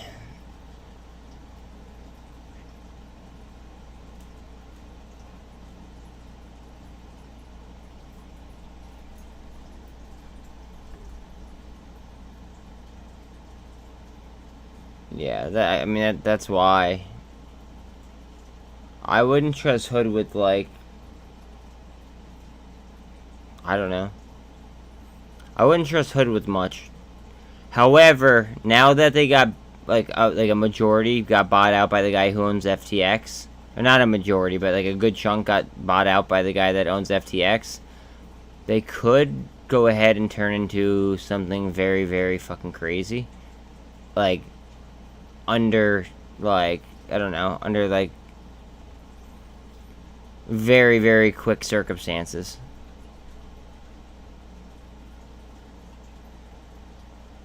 No, not if the guy from FTX who just bought a shit ton of it, right? Not if he converts it. Because then he could actually, like, do some shit. Like, I'm not bullish on Robinhood at all. I hate Robinhood, okay? But all I'm saying is that if the guy from FTX pulls it off, right, he could transform it into something that, you know, like, we just, like, we have no comprehension of. He could turn it basically into a crypto exchange and a stock exchange all in one type situation. And it could be very, very fucking crazy.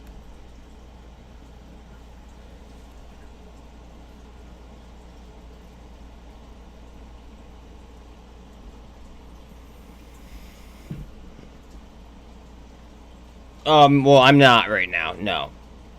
And if anything, I would buy, like, as far out as the leap, and it would be like a lottery ticket. And I would buy it on a day where it was, like, fucking, like, dirt cheap. You know what I mean? Like, I'm not risking my money there, but I'm just saying, like, low-key, it could be a banger long-term. If, and only if, he turns it into, like, you know, something a little bit more crypto-oriented.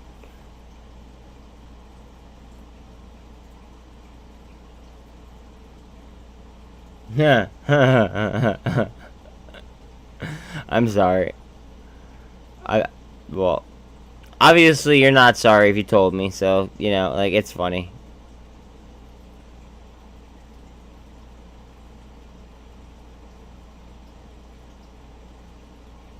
I mean, I'm neither.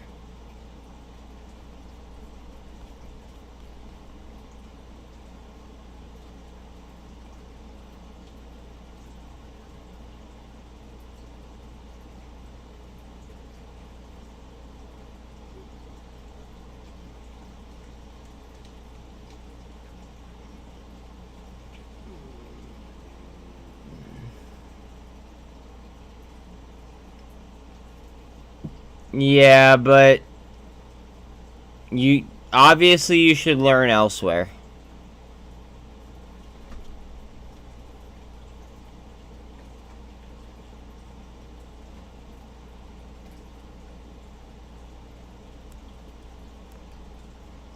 He's right long term, right? But if you're telling me that he's the type of investor that, like, what you're saying, then it sounds like you need to look somewhere else. So, I mean, I'm happy you found my channel. I'm not a financial advisor. I can't, like, teach you, like, or tell you, like, what to buy or etc.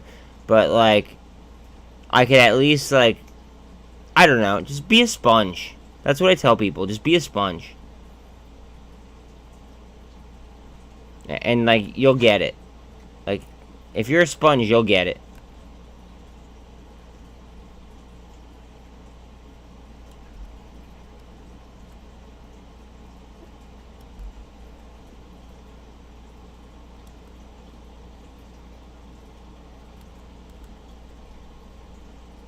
Pop. Pop. Pop. Good shit, dude.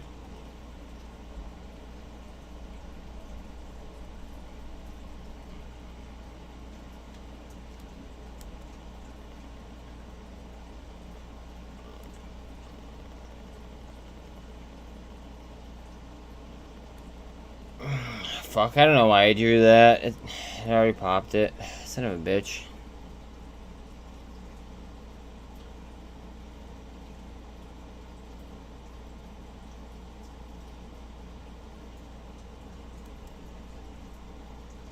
Guys, we might be alright. Hold on a second. Hold on a second.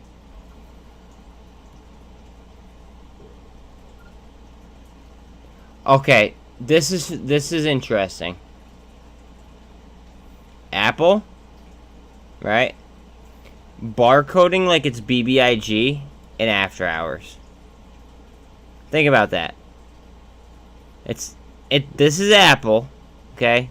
$2.66 trillion of a market cap. It's barcoding as if it's fucking, BBIG.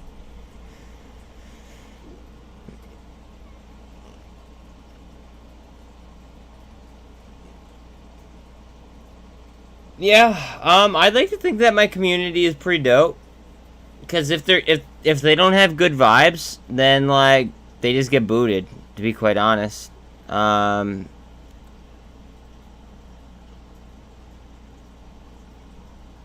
It's just the kind of like I do not need any kind of negative, like, influence or, like, any negative, like, shit. If somebody corrects me, okay, I'm totally okay with that if I'm wrong. But if somebody corrects me and it's something that I know for a fact and I'm right, like, I'll tell them. And then if they tell me, like, I'm wrong again, then I'm just gonna, like they're gonna get booted, like, without another warning. You know what I mean? Like, I don't have time to sit there and, like, second guess things that I know for a fact, if that makes sense.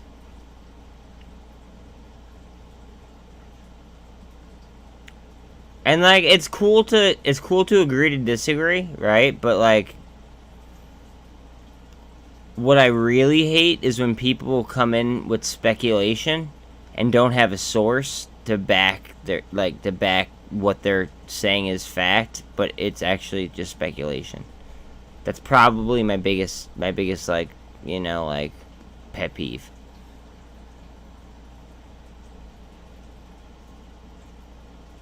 But yeah, I mean, like, I don't know. We're absolutely crushing it in here. If you guys want to go ahead and just, drop a sub and a like, that would be dope. And I'm almost at monetization, so that would be, like, beyond words for me. Like, I couldn't thank you enough because of how close I am to monetization. Like, I gained, like, fucking 70 subscribers today.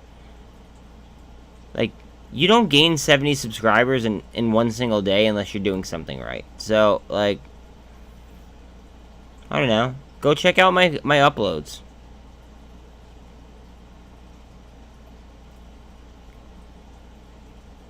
Like, just go check out my uploads. What's SENS doing after? Wow, really? My entry on this, okay. Now, I had a much lower entry, but my entry yesterday was 151 on SENS.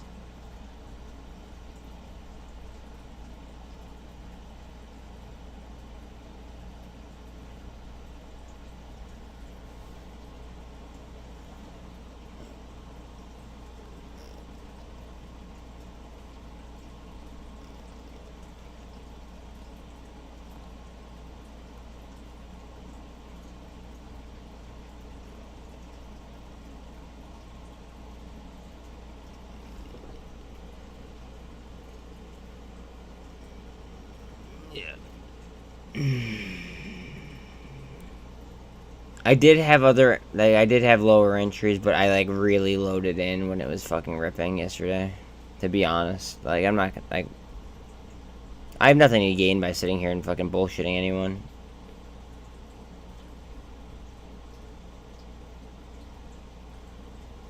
That's another thing with me. It's like, what you see is what you get. I will openly admit when I'm wrong. I'm wrong all the fucking time. A lot of YouTubers won't do that. But, like, I'll tell you when I'm wrong. All the time.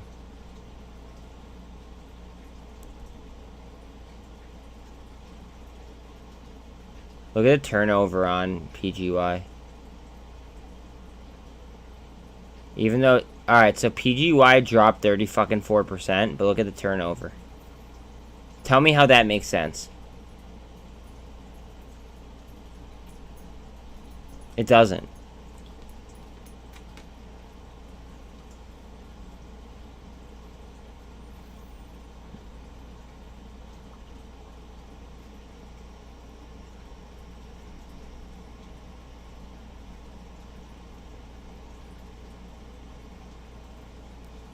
Guys, I made this call out. Wait till you guys see this shit. Wait till you see... Wait, alright. So, everything is time and date stamped on webull, right? So, yes, I refer to myself in the third person when I'm doing these, okay? But look at this. On 7/8, I bought at 23 cents and 25 cents.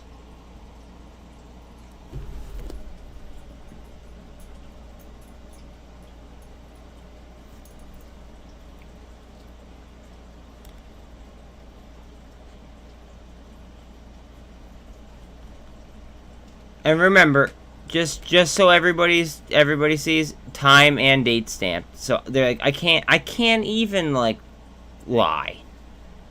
Even if I wanted to, I can't lie. Vroom, look at this. I bought in pre-market at 114. And it's time and date stamped at 6/17/2022.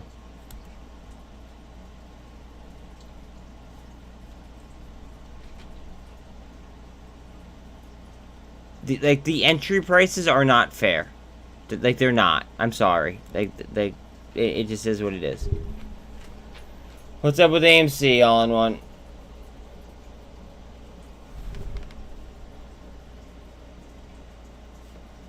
Double bottom. I'm gonna confuse people with all these lines. Hold on a second. Look at the inflow versus the outflow. Dude, Tblt is a fucking monster. I can't wait to fucking make money on Tblt.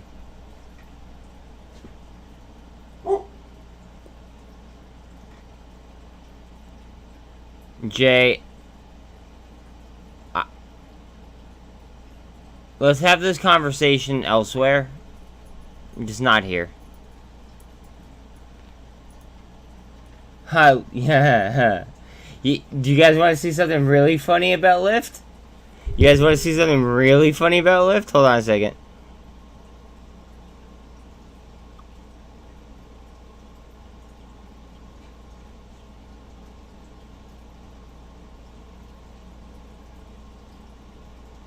Actually, wait, okay, wait. I might be able to write it.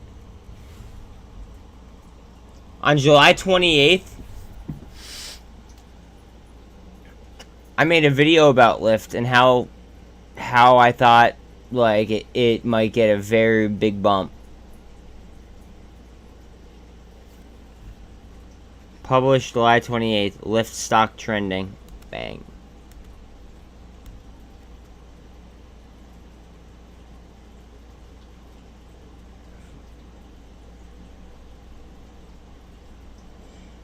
Jay.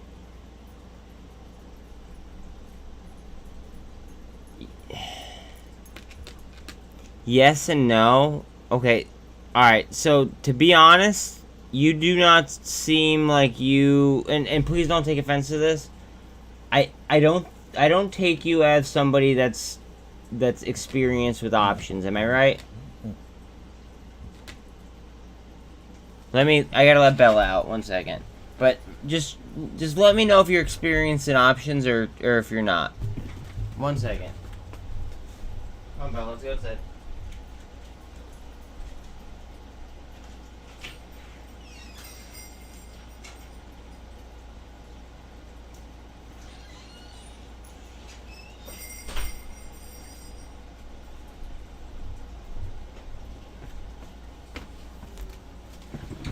Well, then you should know the question, or then you should know the answer to that.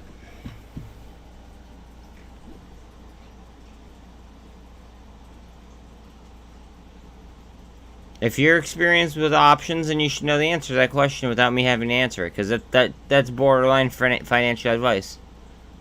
Do I sell covered calls? If the situation, like calls for it, then yeah. But that doesn't mean everybody should. It all depends on, their experience level.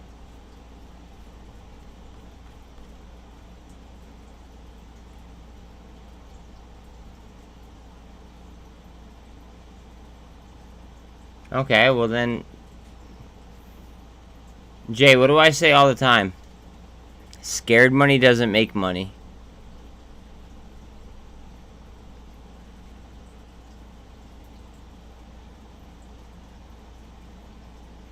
Think about it like that.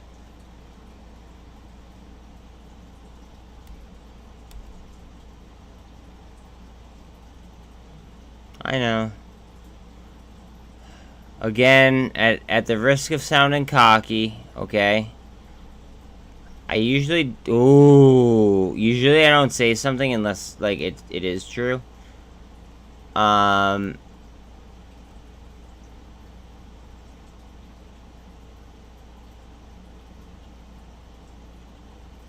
if I don't know the answer, if I don't know the answer to something, then I'll ask somebody that knows more than I do.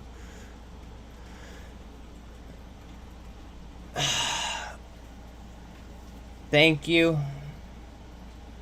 Thank you.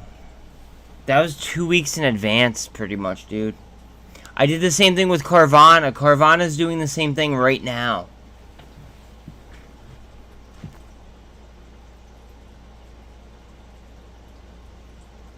Carvana's doing the same fucking thing, bro.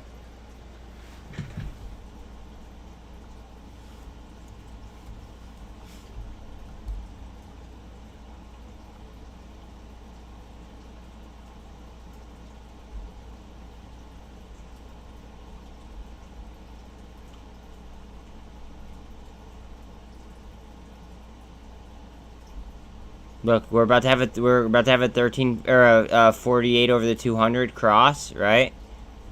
Look at this shit.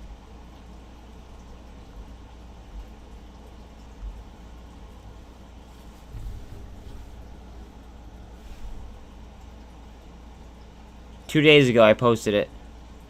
And no, that was mid short squeeze. Sorry. I posted mid short squeeze 2 days ago. So where's the original one? CVNA maybe? Oh, where the what? I don't know. I know I posted it. It is what it is. But nonetheless.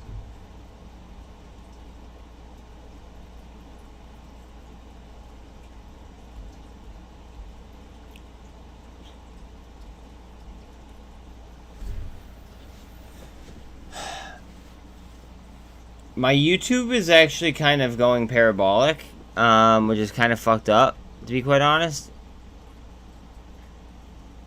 Like, I had 70 subs today. I had over 70 subs today.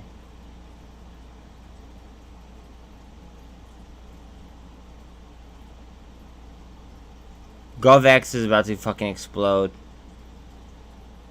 I'm not even in this play, but GovX is about to explode. It looks like, at least.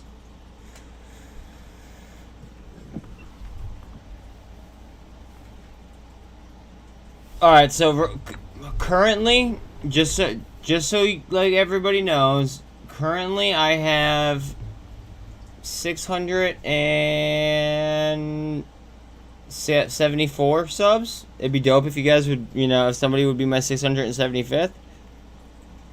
And then over the last 28 days, because I could tell you by YouTube Studio, over the last 22 days, out of my 674 subs, I've gained 422.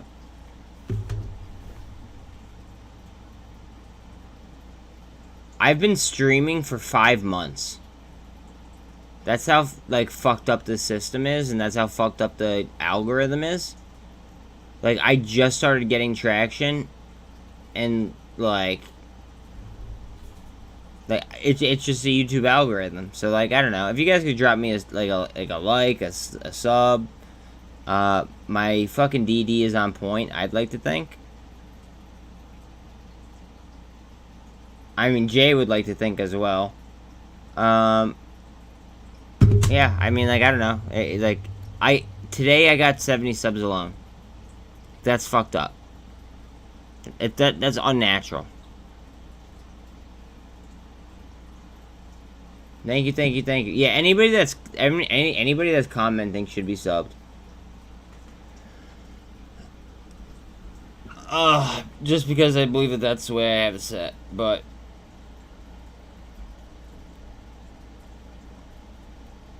not only are ooh, guys, look at this. Look at this. This is like a fucking a perfect cup and handle setup at 390. I'm not even in this stock. Why the fuck am I charting it? Jesus Christ.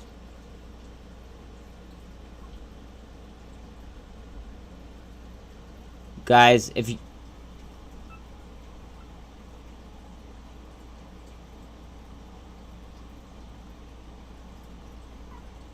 I'm not taking this play. I don't know why. I'm not taking it. I don't like FDA plays. I'm not taking this play, but I'm showing you guys the potential of this play. They have 46% short interest.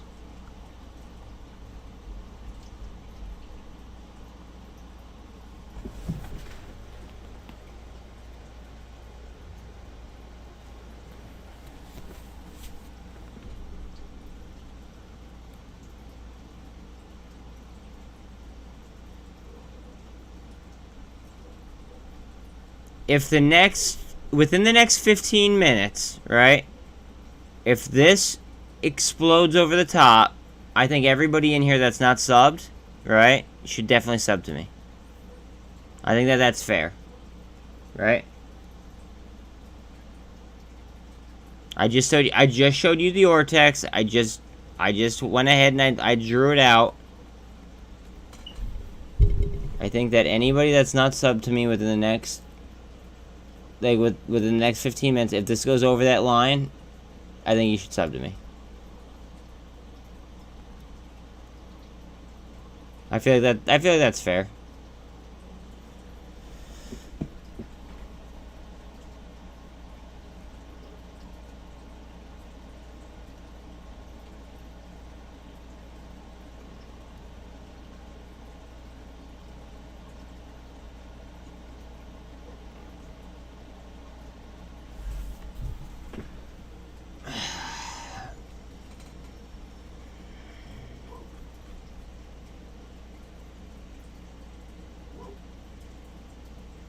I mean, we'll check back in a few minutes, right? Look at Bitcoin. What's more important here is how it's growing. See how it's slow and steady, slow and steady, slow and steady, slow and steady, and not just parabolic candle after parabolic candle? That means that it's gonna be harder to beat down. Getty, it was an organized buy. It was an organized squeeze. Just like HKD was. HKD was organized. I did a video on it. Let me show you why it was organized.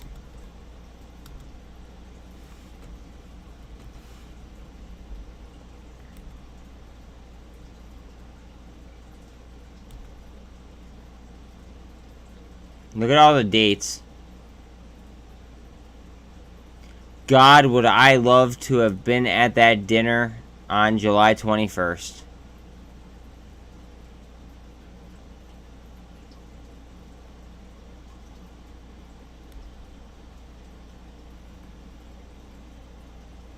That's what it comes down to, dude. And then, yo, honestly, like, here's what happened with HKD. I don't know if I didn't check the what's it called? I didn't check the Ortex on it today.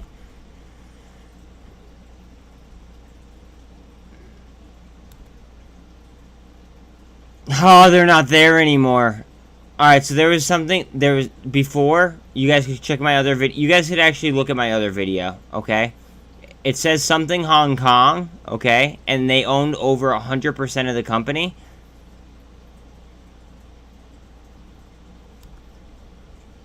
It was, basically what happened was, like, it was just a Shanghai special. That was it. Like, everybody just got ripped. They took the money and ran. That's it. They pulled the floor out from underneath everybody.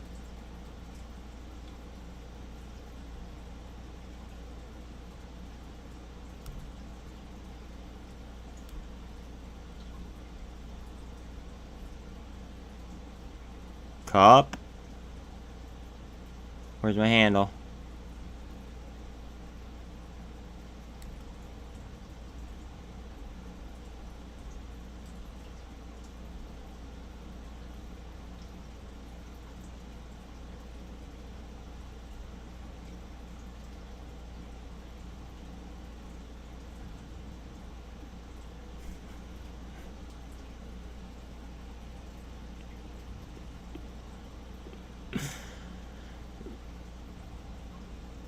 If you guys don't know how to trade warrants or what warrants are, you guys should really educate yourselves. I can't teach anybody anything because I'm not a financial advisor, but I think that warrants are worth, like, learning.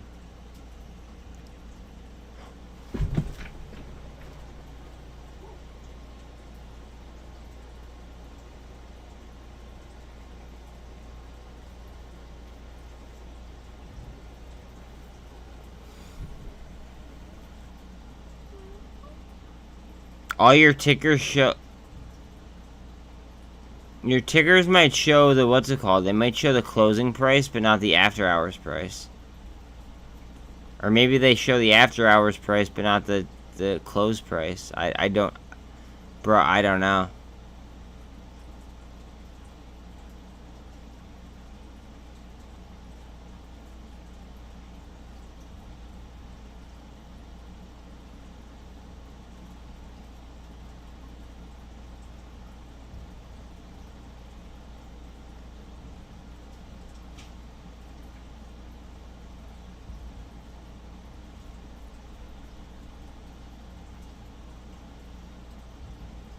I have to get Bella in 1 second.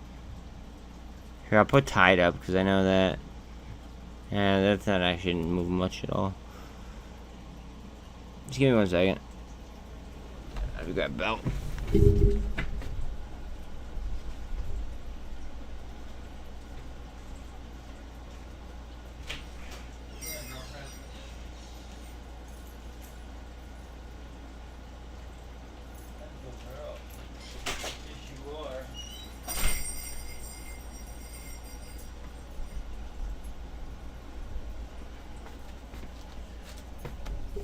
Ugh.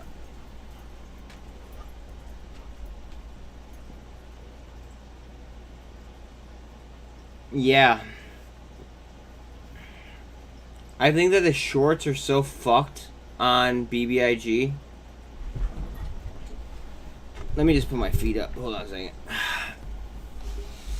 Let me get nice and comfortable here. So I think that the shorts are so fucked on BBIG that the NASDAQ halted the trading so they could figure out how the fuck they're gonna manage to, you know, swing this without crashing the exchange. That's what I think. Like, do you know what happened to the LME? Like, do you know what happened to the LME in what's it called? Do you know what happened to the LME in late February, early March? It's okay if you don't, because if you don't, I'll show you. Like, I will physically actually, like, show you.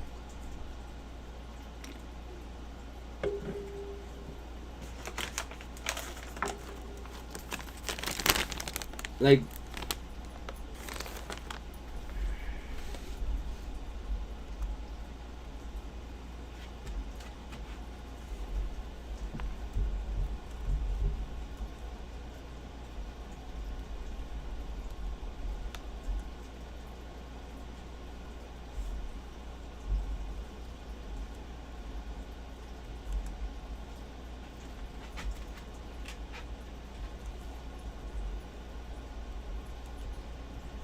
alright, now this is the largest metal exchange in the world.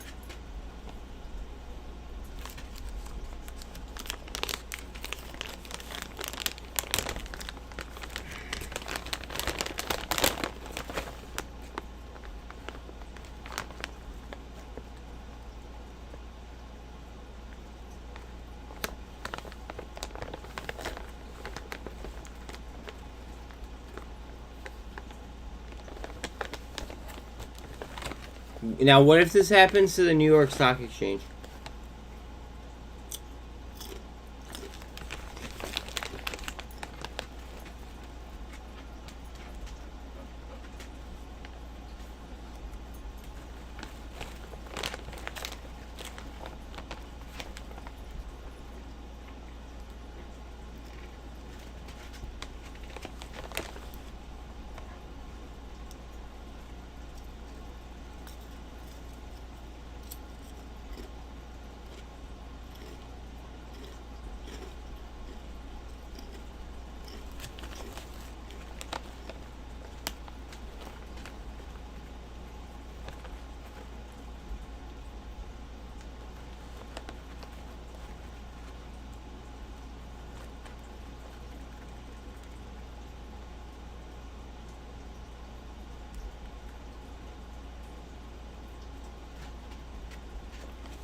Can you imagine an entire day that the New York Stock Exchange literally said none of those trades counted?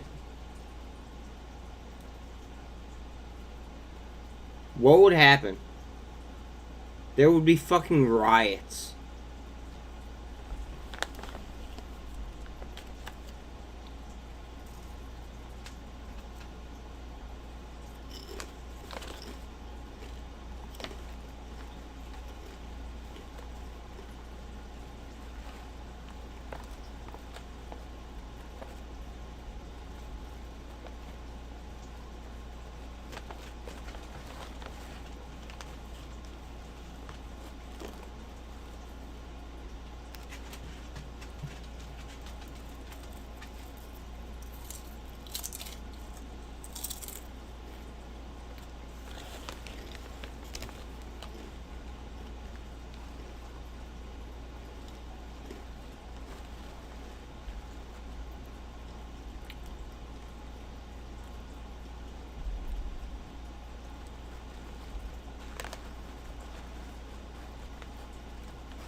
That's what happened to nickel.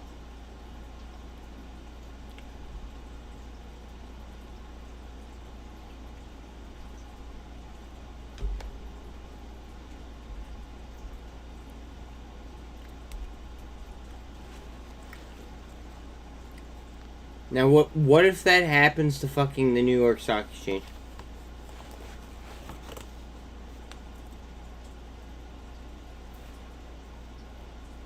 Like, people say that, like...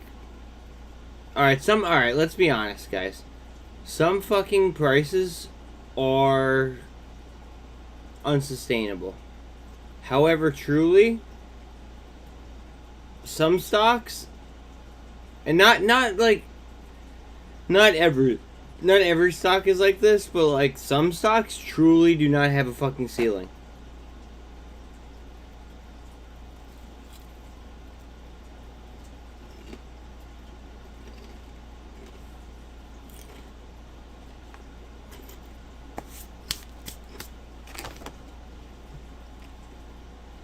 I'm sorry I'm eating on stream. I just haven't eaten anything since, like, fucking 8 this morning. But, like...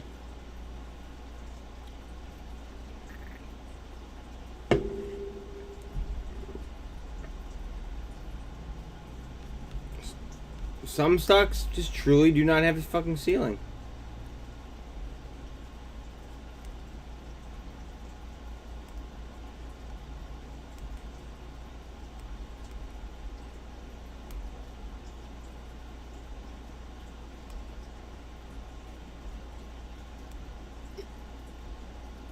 That's my 48, by the way. That's my 200.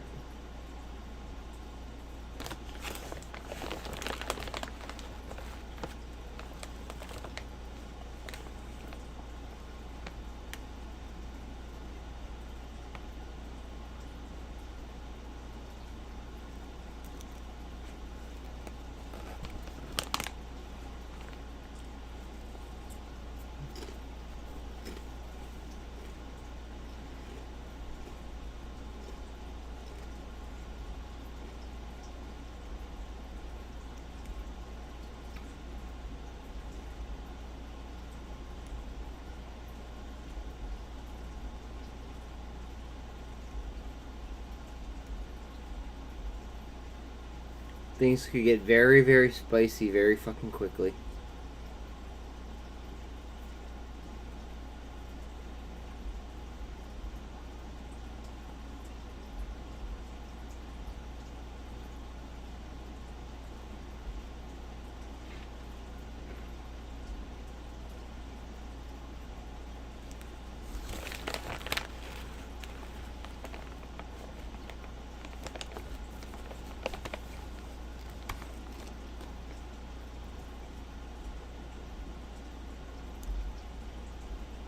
I know you guys don't want to watch an Apple chart, but listen, Apple will dictate how the fucking market reacts.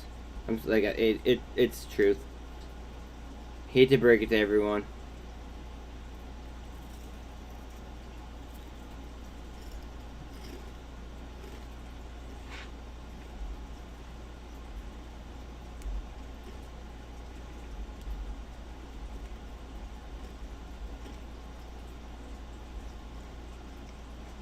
Cup.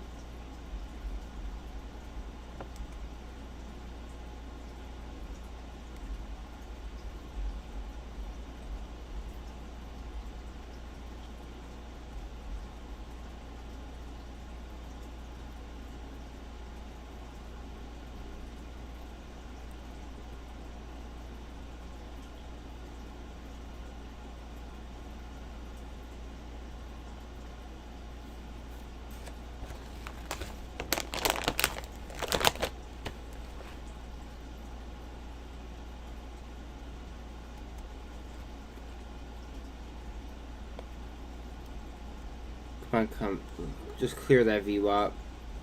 Go ahead.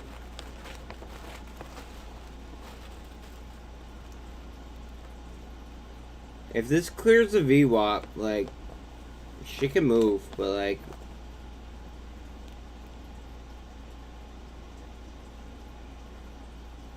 it's very important that this gets over that.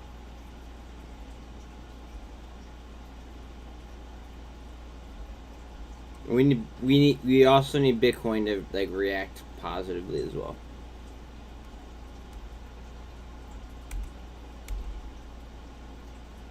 Again, I apologize for sitting here and eating on stream. It's just like I literally stream from 8:30 in the morning to now till close.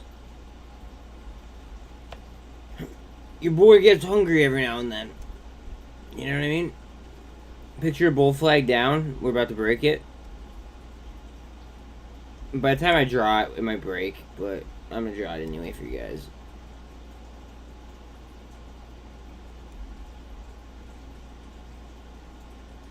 It's breaking it right now. Yep.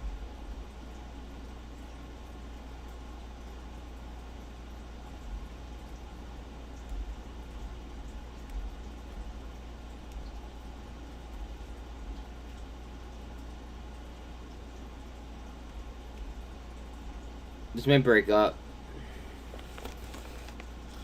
Guys, if you could, like, there's like 20 people in here. I need 2 likes for 60 likes. Like, believe it or not, that helps the algos. Like, if you guys could just drop me a like, that'd be so dope of you. Even if you don't even want to sub. Like, you don't have to be my 675th sub, but, like, if you guys could drop me a like, that'd be fucking dope.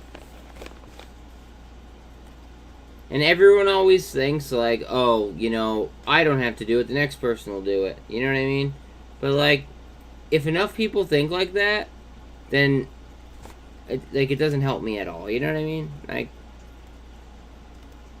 thank you. Somebody did it. Thank you. That means a lot, bro. Or lady, bro. I don't know who did it, but thank you.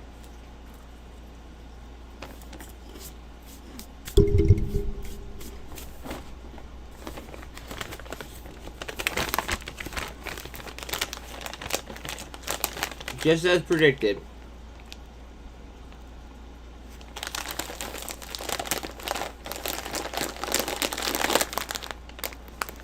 Ooh, 61 likes. Now we're getting froggy. Okay. Okay.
Nah.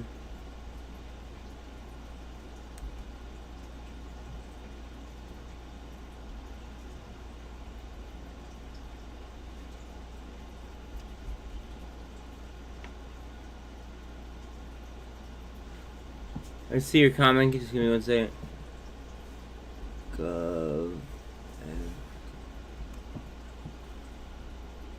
Yeah, I made a. I scalped a, what's it called? I made a play on it a while back. I called that out at 35 cents. And if you don't, actually, if you don't believe me, this is actually kind of funny about something that I do. EVFM. On 6/24, I bought it at 35 cents.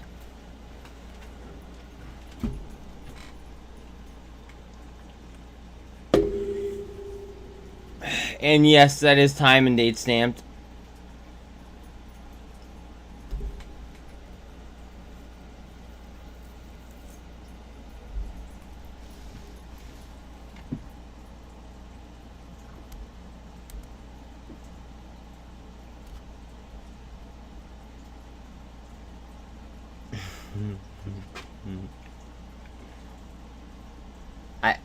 Now I only liked it for a scalp though. I don't know if I like if I like it long term. You know what I mean? I just scalped the ever living shit out of it.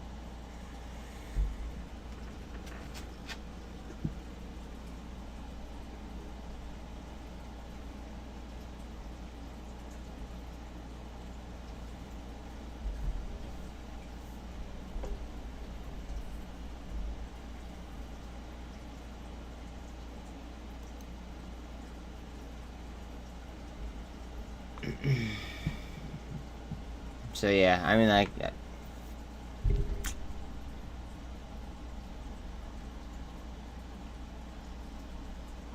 if you want to look at if you're let me ask you something. Are you looking to invest in something fundamentally, or are you looking to invest in something that's like short squeezy? Like that matters. Like as far as like pharma companies, short squeeze, this might be my favorite pharma company. I don't like pharma companies, by the way. Like pharma, like as far as pharma companies go, this might be the best short squeeze type, and this might be the best fundamental type.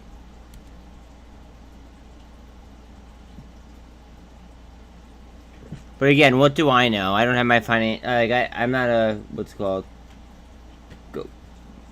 Dude, good for you. Good for you. I don't like what's it called. I don't like what's it called. I don't like the FDA.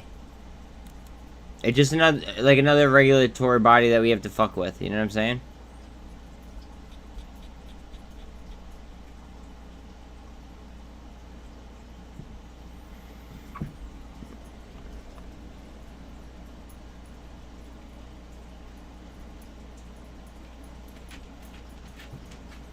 Wait, what's not cool? What's not cool?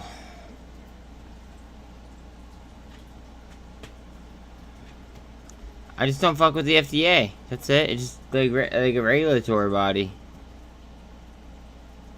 I mean, what has the what has the SEC done to help us? You know what I mean? Like, I just don't want to deal with the FDA.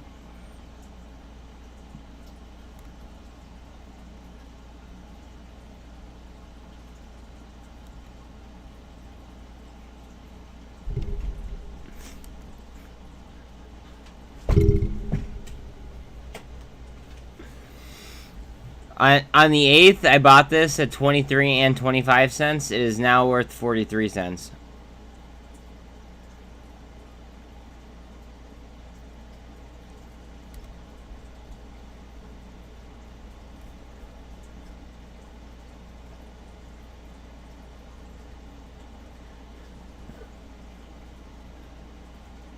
Oh, I'm sorry, dude. You should have read the fundamentals on it.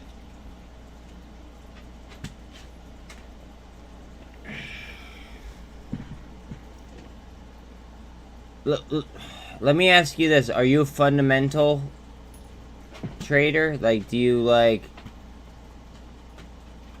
trade off fundamentals and statistics, or do you just trade off market momentum? And like buzz, like market buzz, because like that will turn you into a good trader into a bad trader, and a bad trader into a good trader, in my opinion.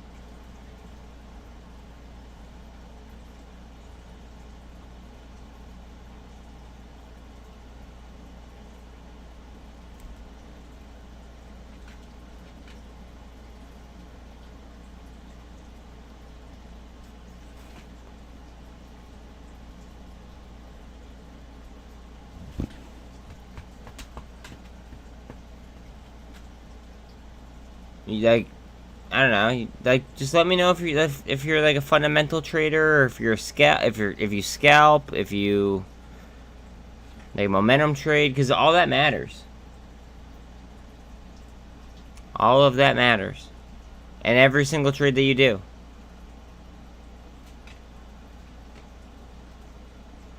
I myself like to be versatile and be able to, like, do everything, but I know what I'm best at and what I, like, wow. I know what I'm best at, and that my big money is in my short swing trades. However, I know, like, I'm good at trading overall, I'd like to think, and I could trade up or down, side to side, you know, like, it does, like, that doesn't really matter to me, but, like, are you, like, scalping, like, momentum trading, long-term investing, like, what kind of investor are you?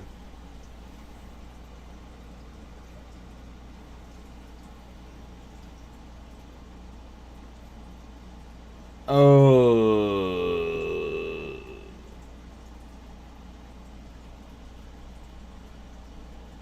Can I tell you what you did wrong without you taking it as, like, an insult? Because, like, I'll tell you what you did wrong. But, like, I don't want you to think that it was an insult. Like, you know what I mean? Like, I'm down to, like, you know, like, troubleshoot with you. But, like, you have to understand I'm not a financial advisor. So, like, whatever I say is just kind of, like, hearsay. Alright. Your problem is that you traded with your emotions.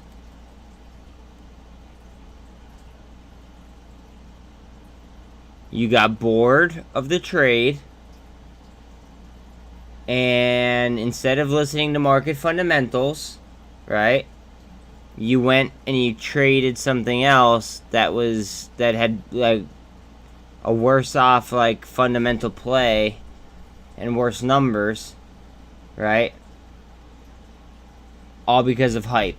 So you traded, you emotionally traded because you were bored. You, like, that's what happened. I hate to, like, I don't want to sound like a dick, but that's what happened.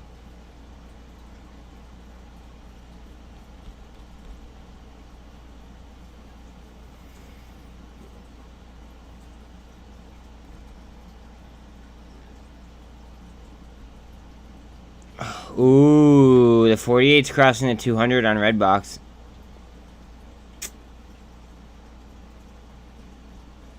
Interesting.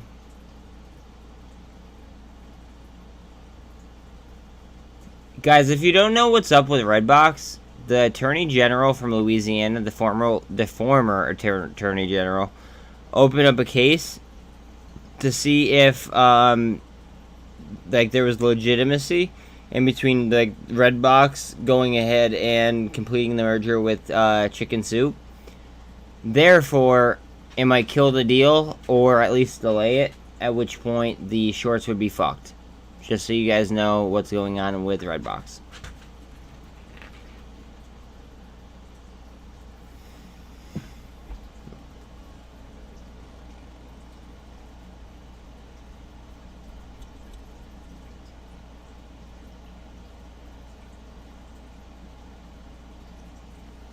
Ooh. Oh, I have a sneeze that just has to come out. You haven't responded since you said that I'm good. Like, I didn't hurt your feelings, I hope. You know what I mean? But, like, that's just the way I see it.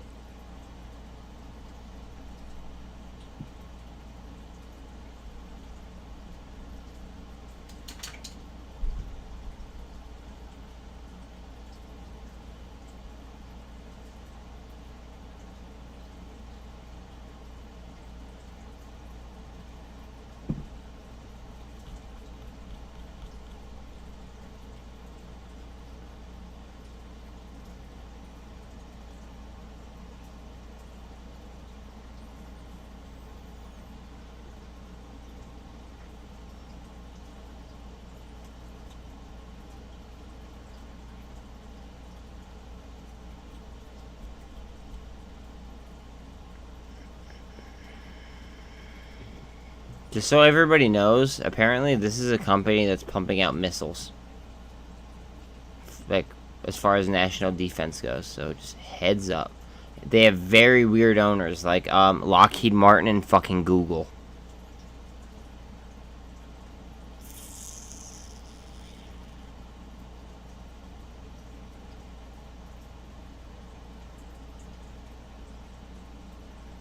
Just throwing that out there.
Look how low this turnover rate is, but yet it sold off as much as it did today.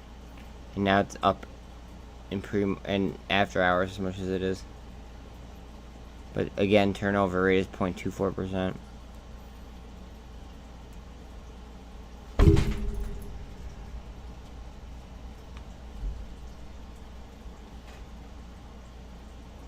Why would that be?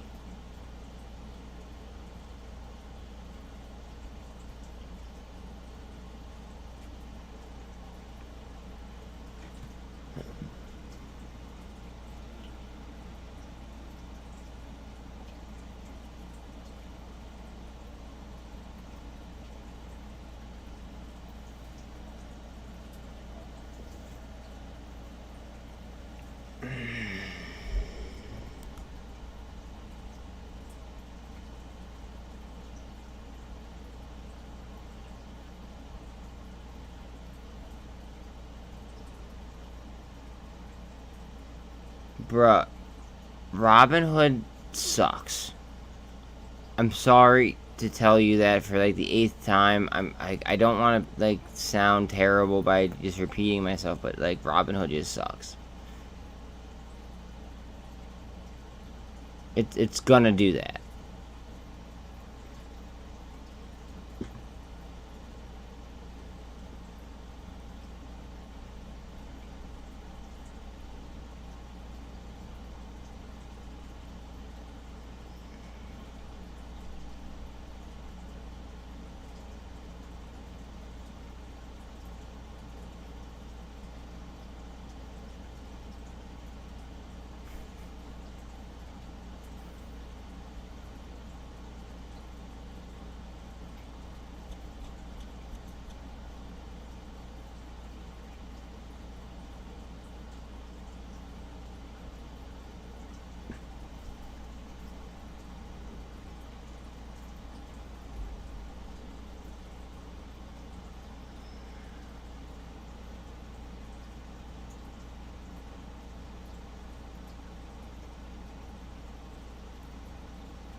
Okay, yes, I would never in my life ever trade crypto on there because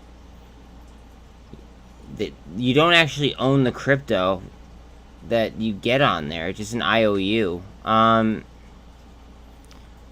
use Uphold for XRP and XDC. I use Crypto.com for just about everything else. I use Binance for only IOTA because that's the only place that like sells IOTA. And then I use E-Trade for stock.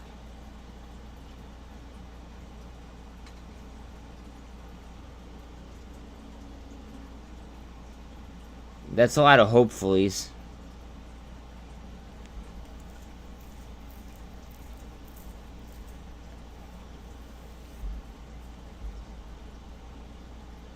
I don't know. I don't want to sound like a dick, but like I want you to like be prepared.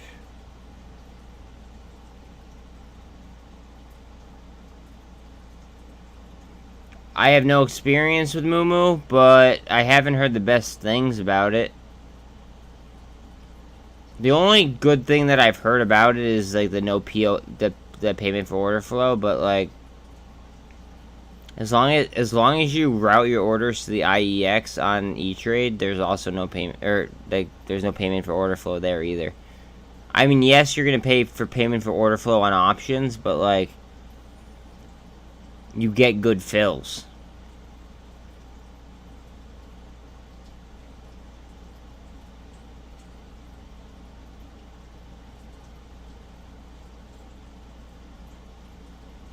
At least you get better fills.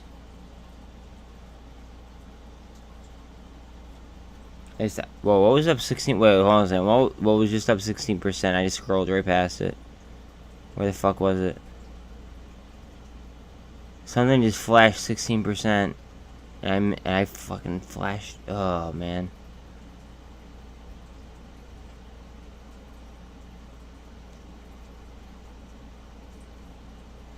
I don't know what it was. Son of a bitch.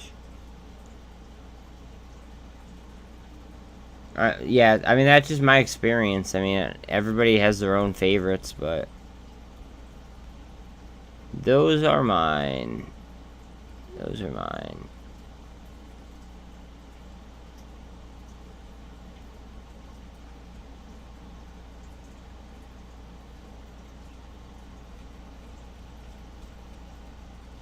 You talking about Ion Q?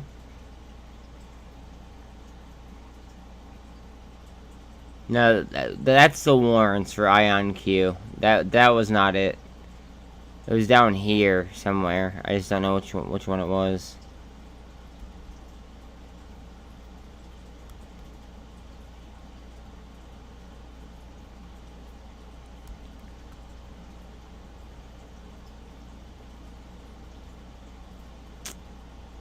I mean, it's all good. It's not like I'm not gonna move it. I'm not gonna move any positions right now, anyway, unless something crazy fucking happened.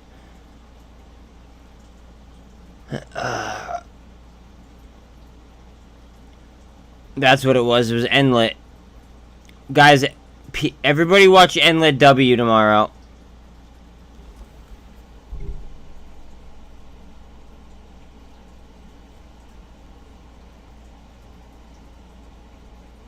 Everybody watch Enlit W tomorrow. You guys heard it here first. Watch Enlit W.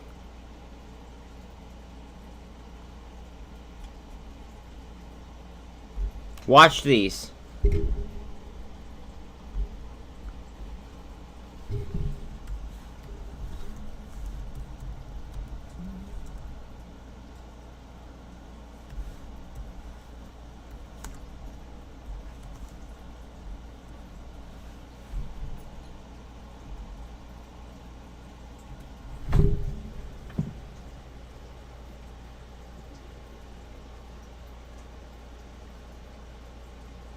Is Lyft really gap filling? Is it really? Because then I have to go to fucking StockTwits and promote myself.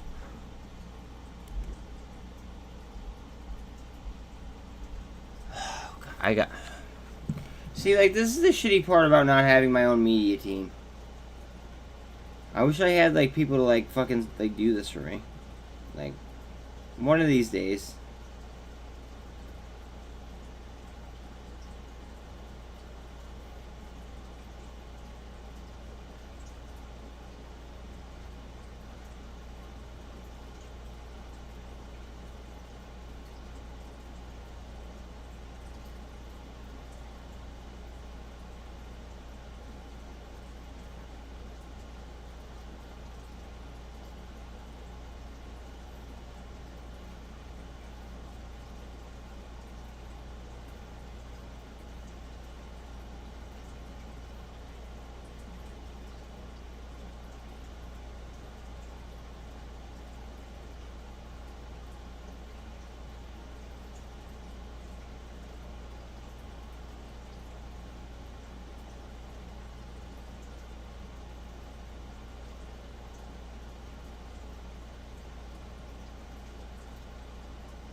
It looks like it's gonna.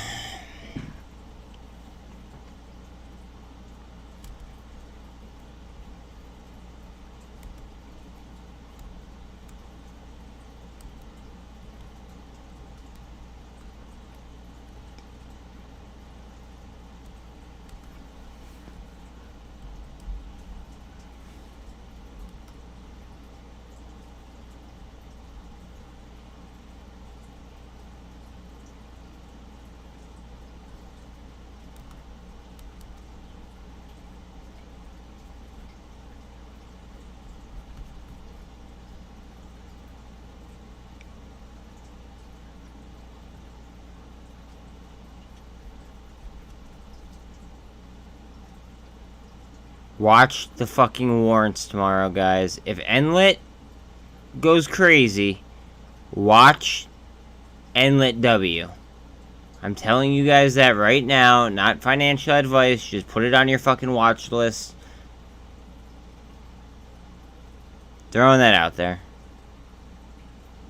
Guys, I've been on since probably about like 8:15-ish or something like that. I'm gonna get off. Please throw me a sub. Please throw me a like. There's nobody that's putting in this type of screen time like I am. I'd greatly appreciate it. But you guys have a good day, or good evening, I guess I should say. And I hope that I catch you on tomorrow's stream. All right. Later, and I appreciate you, like all you guys, seriously. Always, bro. Always, always, always, always. I just appreciate the support. Later, guys.